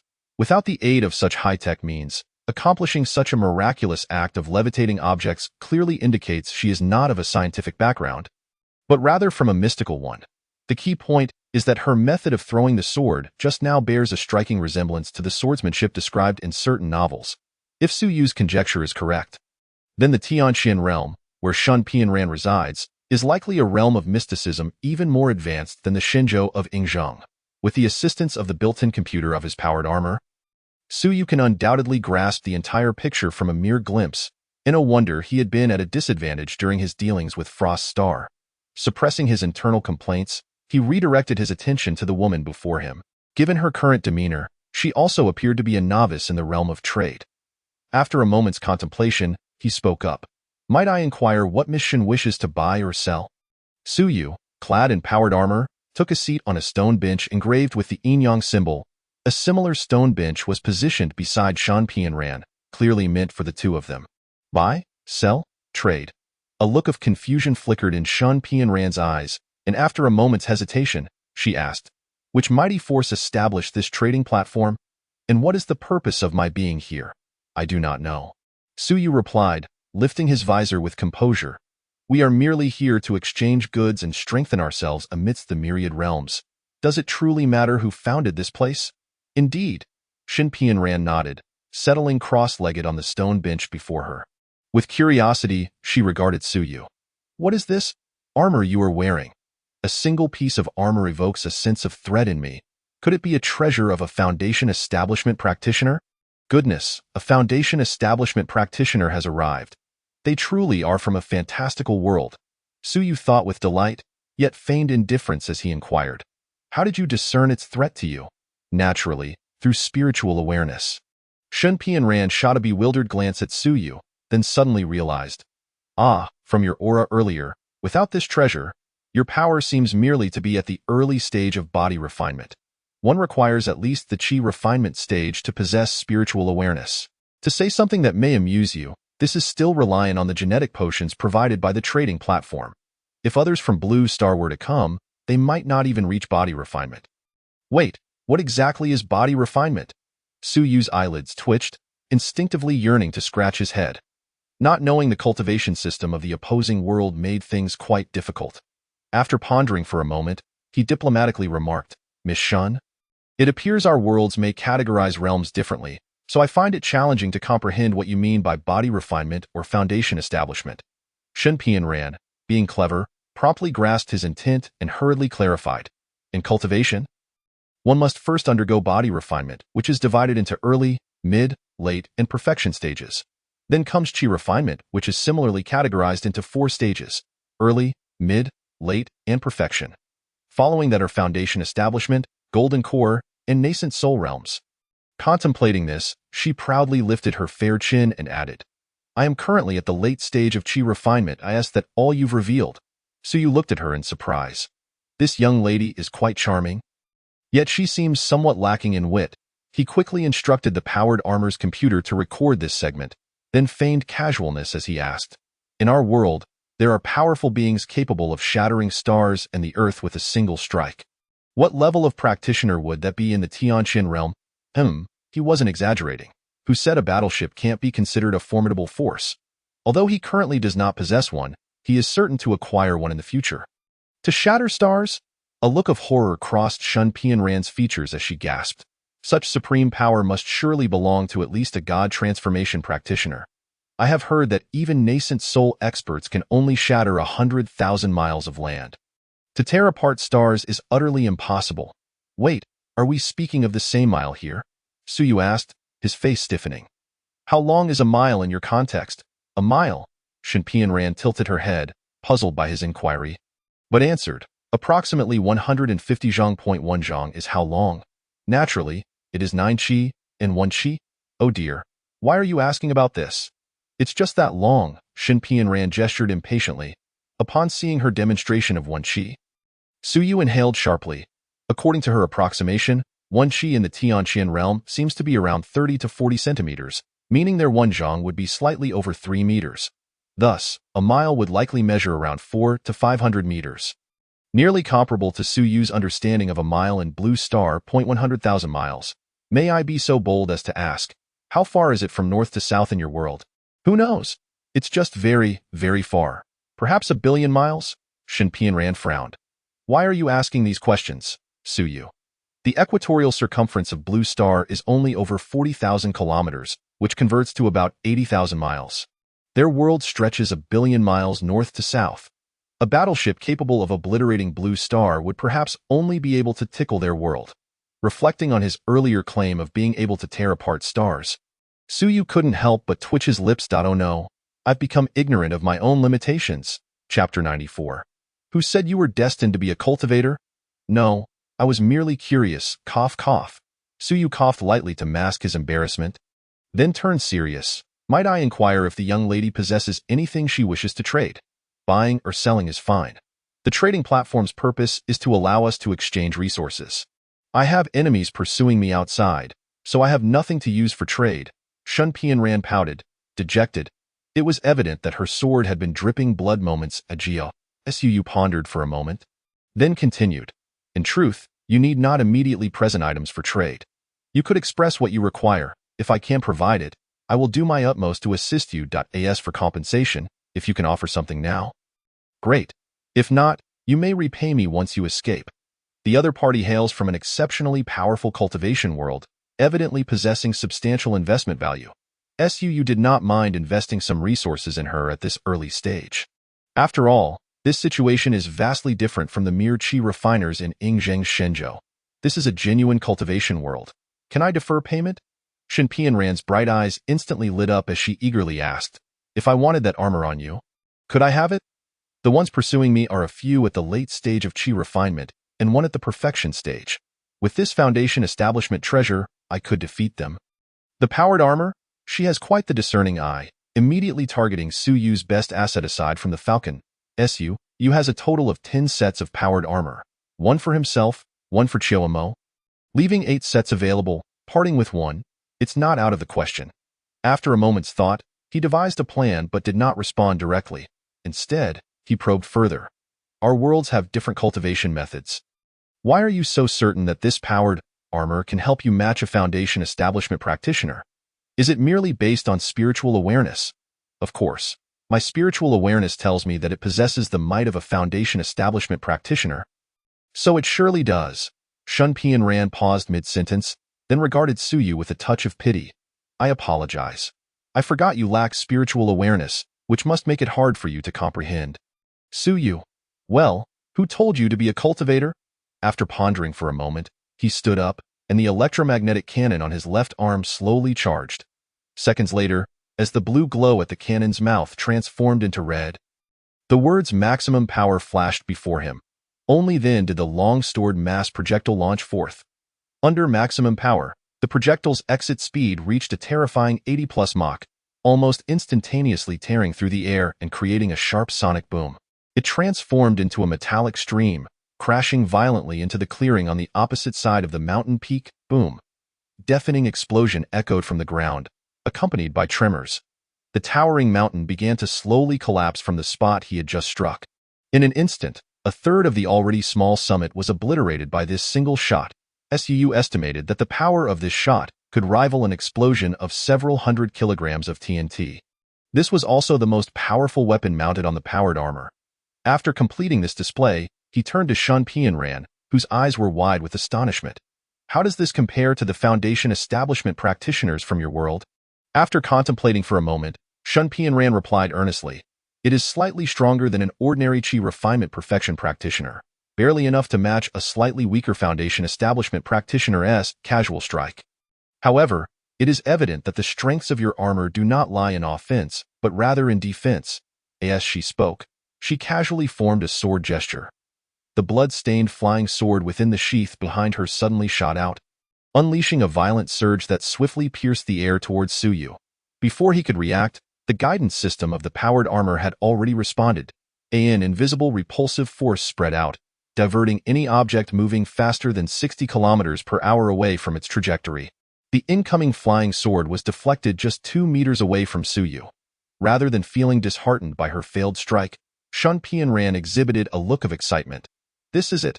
My instincts were indeed correct. What a marvelous defensive technique. I dare say even a mid-stage Foundation establishment cultivator would find it challenging to harm you with mere blades or fists."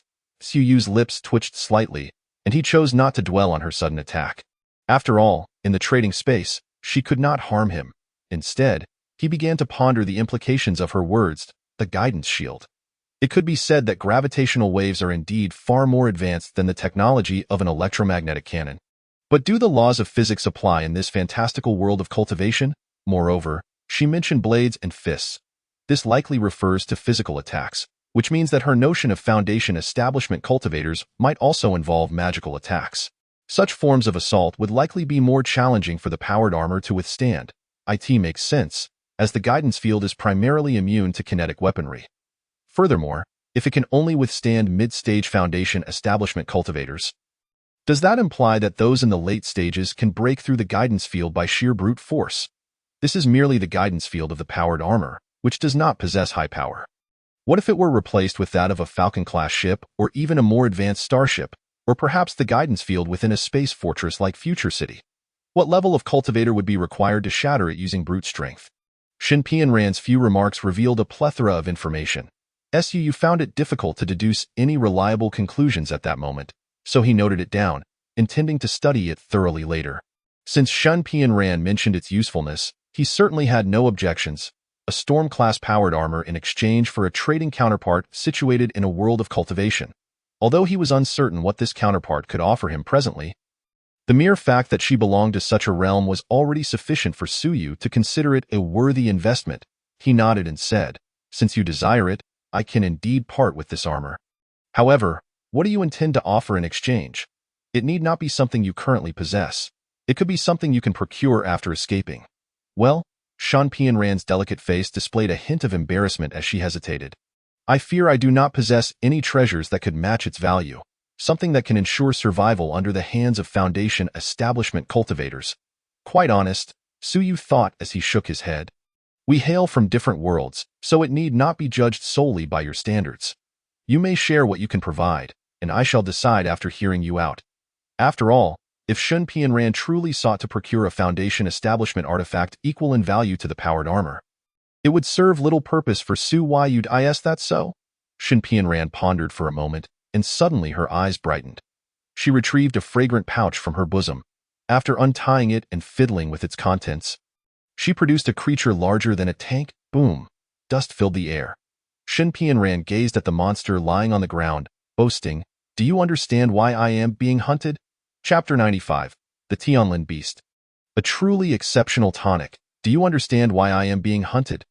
With the creature now revealed, was there still a need to ask? Moreover, why did she seem somewhat proud of being pursued? Suyu sensed a hint of naivety in the girl. But after a moment's reflection, he chose to adopt a tone of feigned astonishment. Could it be because of this creature? This is no mere monster. It is a Tianlin beast at the late stage of qi refinement. Shun Pianran exclaimed, patting the giant beast's back. In our city, there is a family of cultivators called the Sun family, who are known for their bullying and arrogance. It is particularly detestable. Rumor has it that in a few days, they will be celebrating the birthday of their ancestor, and the Sun cultivators plan to hunt a Tianlin beast as a gift. However, I happened upon it while they were engaged in a fierce battle with the Tianlin beast. I seized the opportunity to snatch the dying creature away. I even severed the arm of the second young master of the Sun family. Impressive, indeed. Suyu privately scoffed at her bravado, yet outwardly he feigned enthusiasm. Remarkable, Shin Pianran, oblivious to his insincerity, continued to boast about her bravery and how she had valiantly struck down foes. After a lengthy soliloquy, she seemed to recall the matter at hand and quickly shifted her focus. By the way, let's discuss the Tianlin beast. This is a valuable item, said to possess the bloodline of a Qilin. Though its bloodline is thin, it is still extraordinary and makes for an excellent tonic. I could sell this Tianlin beast at the Merchant Guild for at least 200, no, 300 spirit stones. I see you are only at the initial stage of body refinement. The meat of the Tianlin beast is perfect for you. If you consume just a small piece daily for a month, you could reach the mid-stage of body refinement. This Tianlin beast is so large that it could provide you with enough sustenance for over a year. And by then, you would undoubtedly reach the pinnacle of body refinement. How about we trade it for your armor? Listening to her words, Suyu couldn't help but let his eyes gleam with anticipation as he gazed at the giant beast. If what she claimed were true, then this creature was indeed extraordinary. He had spent 200 trading points to purchase genetic serums from the system's marketplace, and according to her, his current strength was merely at the initial stage of body refinement. If he were to consume the Tianlin beast for an entire year, he could potentially leap across 3 minor stages of refinement. This was worth far more than 3 or 4 genetic serums. A splendid find indeed. Suyu immediately reached a decision.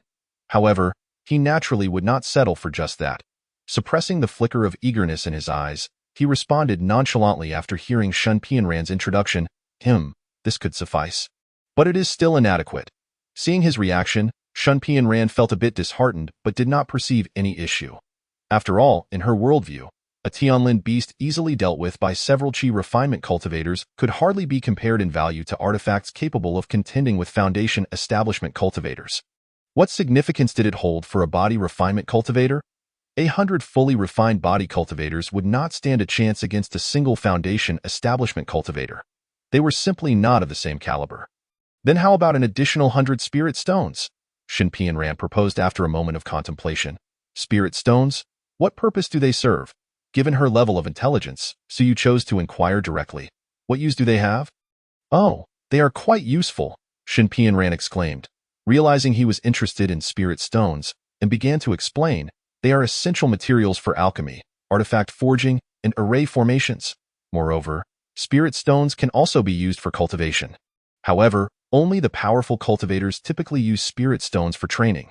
Ordinary cultivators cannot afford or utilize them. Below the golden core stage, the natural spiritual energy is sufficient. Well, that's about the gist of it. Spirit stones are highly coveted. Shin Pianran paused midway, suddenly realizing something, and quickly corrected herself. Suyu observed her closely, but chose not to point it out, casually remarking, "So, by your account, spirit stones are plentiful in your world?" Shin Pianran instinctively tightened her small pouch and quickly replied, "Not many, not many. A single spirit stone mine producing a few thousand spirit stones is considered a significant wealth for an ordinary qi refinement cultivator. Possessing over 100 spirit stones is already quite rich. I have been saving these spirit stones for many years." Nodding, Suyu feigned nonchalance and asked, "If your golden core cultivators require spirit stones for cultivation, how many are generally needed to break through their realms?" Shin Pianran instinctively replied, "That would be an enormous amount. I heard that the county magistrate required nearly 1,000,000 spirit stones to advance from the initial to the mid-golden core stage." As she spoke halfway, she suddenly realized something was amiss. Glancing at Suyu, she noted his seemingly indifferent expression, prompting her to hastily change the subject. That's not important. Would it be acceptable to add another 100 spirit stones?" "Agreed, but it is still insufficient," Suyu replied with a smile. He had managed to extract the essential information he sought. and his mood was quite pleasant. If his assumptions were correct, the combat power of Shun Pianran's world was likely not as formidable as she claimed. Of course, it might be true that battles in the nascent soul stage could span vast distances, and that those in the transformation stage could tear apart the earth for millions of miles. However, it was doubtful that such powerful beings existed in her current realm. Previously, Suyu had harbored some skepticism, but upon hearing her mention that spiritual energy was insufficient to support cultivation beyond the golden core stage, and that spirit stones were necessary for assistance, his doubts had intensified.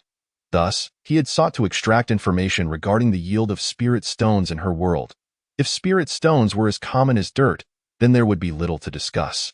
However, from her words, it was clear that spirit stones were quite precious.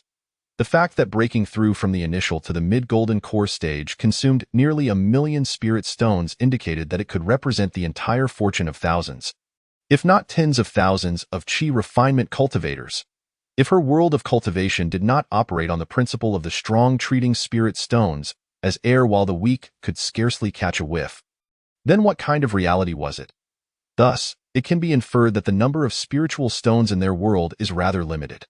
Moreover, since cultivation above the golden core stage requires the assistance of spiritual stones, it stands to reason that there are likely not many advanced cultivators beyond the golden core level in her world.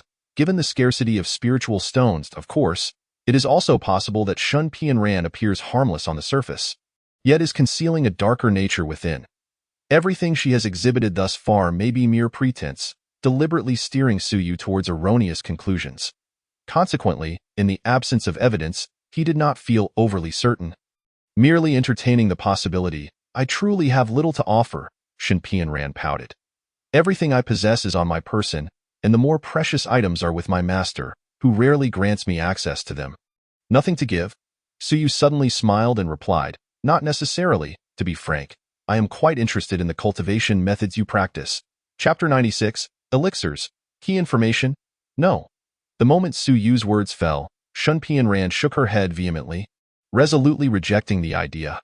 The method of cultivation I possess was imparted to me by my master, enabling me to reach the golden core stage. It is a rare treasure in our realm and cannot possibly be exchanged for this. Seeing her demeanor, Suyu surmised that procuring the elixir from her would be quite challenging, and he had no intention of continuing to deceive her. Although this girl seemed somewhat lacking in intelligence, it was often such individuals who were the most difficult to fool. Naturally, adhering to the principle of fair trade, Suyu had no intention of tricking her, since her own cultivation method was unattainable. He thought it might be feasible for her to procure some simpler techniques. After all, he intended to study them rather than directly practicing them as a novice. Regardless of the sophistication of the methods, he was not overly concerned. However, before he could voice his thoughts, Shun Pianran proposed, "How about this? I have some elixirs. Perhaps you could consider them as compensation." With that, she rummaged through her small pouch for a considerable time before finally producing several porcelain vials. Holding the vials aloft, Shun Pianran began to introduce each one. This is the evil-repelling pill. One dose cures all ailments. This is the beauty pill. A mortal who consumes it will maintain their youthful appearance until death. This is the clarity pill. It is the best aid for cultivation. If a mortal takes it, they will become a genius, learning swiftly. She presented a total of 7 or 8 types of elixirs, each contained in distinct porcelain vials, with each vial seemingly holding a dozen or so pills. After completing her introductions, she gazed hopefully at Suyu and said, "All these elixirs were given to me by my master. If purchased, they would cost at least 300 spiritual stones. The Tianlin beast is worth 100 spiritual stones, and with these elixirs combined, the total value exceeds 600 or 700 spiritual stones. Would it be acceptable to exchange these for your armor?" Through her conversation with Suyu, her thought process gradually expanded. In the Tianxian realm, there are essentially 2 ways to acquire a foundational artifact: purchasing it with spiritual stones or trading items of equivalent value. Purchasing an artifact at the foundational stage would require at least 1,000 spiritual stones. Clearly, she did not possess such as for bartering. Her original belief was that only items of the same rank could be exchanged. For example, a foundational artifact could only be traded for other foundational treasures. The idea of gathering numerous lower-tier items to reach a cumulative value of 1,000 spiritual stones to trade for a foundational artifact would be met with ridicule among cultivators in the Tianqian realm. However, Suyu did not perceive any issue with this. Seeing that he accepted both the Tianlin beast and the 100 spiritual stones with pleasure, Shun Pianran then recalled that she also possessed these elixirs for trade. Although these elixirs, when considered individually, held little value, collectively they amounted to a significant sum. Her assertion that their total value was 300 spiritual stones was not an exaggeration. Suyu furrowed his brow slightly. Taking a porcelain vial that Shun Pianran presented to him, removing the wooden cork and inhaling its fragrant aroma, a rich medicinal scent wafted forth. If he recalled correctly, this was indeed the evil-repelling pill she had mentioned earlier. If Shun Pianran's claims were truthful, this elixir could indeed cure all ailments. Its efficacy was undoubtedly commendable. However, the reason Suyu remained troubled was that, for some inexplicable reason, he felt that these elixirs, while impressive, paled in comparison to the longevity pill given to him by Ying Zhang.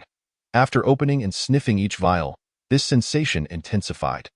The longevity pill, even without considering its unparalleled ability to extend life by 20 years, possessed an aroma that these elixirs could not rival.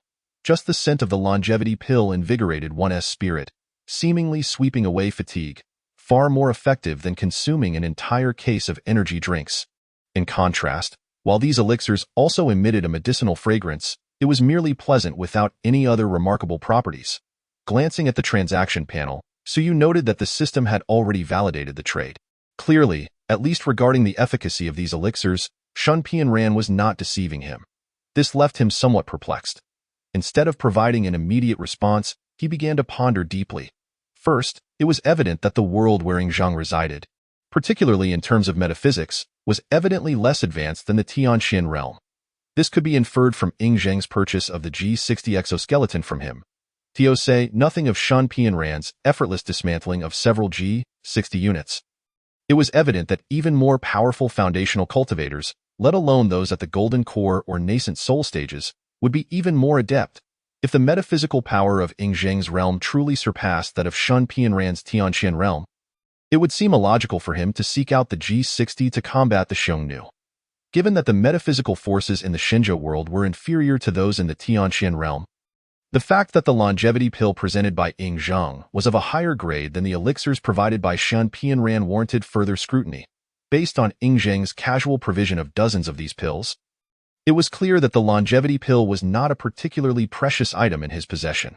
While Ying Zhang stood as a sovereign in the Shenzhou world, arguably the foremost individual of his time, his status and position were not comparable to that of Shun Pianran in the Tianqian realm.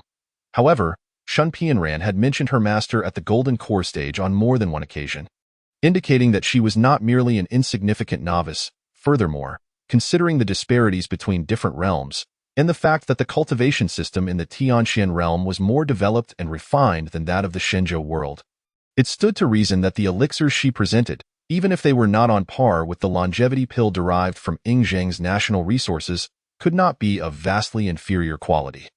Yet, at present, these elixirs were significantly lacking when placed alongside the longevity pill, which could defy any prerequisites and extend life by 20 years, provided one still drew breath. Of course, it was also possible that Shun Pianran was concealing superior items and had chosen to present him with merely commonplace wares. After a moment's contemplation, Suyu tentatively inquired, "Are there any elixirs in your realm that extend lifespan?" "Elixirs that extend lifespan?" Shun Pianran paused, her expression shifting to one of incredulity as she regarded Suyu. "Such elixirs are exceedingly rare. They can no longer be concocted. Those that occasionally surface are unearthed from ancient secret realms or tombs. Even elixirs that extend life by just 3 to 5 years are highly coveted by those whose lifespans are nearing their end, leading to fierce competition and even violent confrontations. Lifespan extending elixirs are of the utmost value. Why would you think that a novice like me, at the Qi refinement stage, would possess any?" Indeed. Suyu's heart raced with certainty. Feeling he had stumbled upon a crucial piece of information. Chapter 97. Transaction completed in a relatively primitive and nascent metaphysical realm like Shenzhou, the ability to produce numerous longevity elixirs that were highly coveted even in the more sophisticated Tianqian realm was decidedly abnormal. Su conducted a brief analysis and surmised that this situation could arise from one of two potential causes. The first possibility was that the Tianqian realm, while stronger in terms of overall power structure, was inferior in the art of alchemy compared to Shenzhou.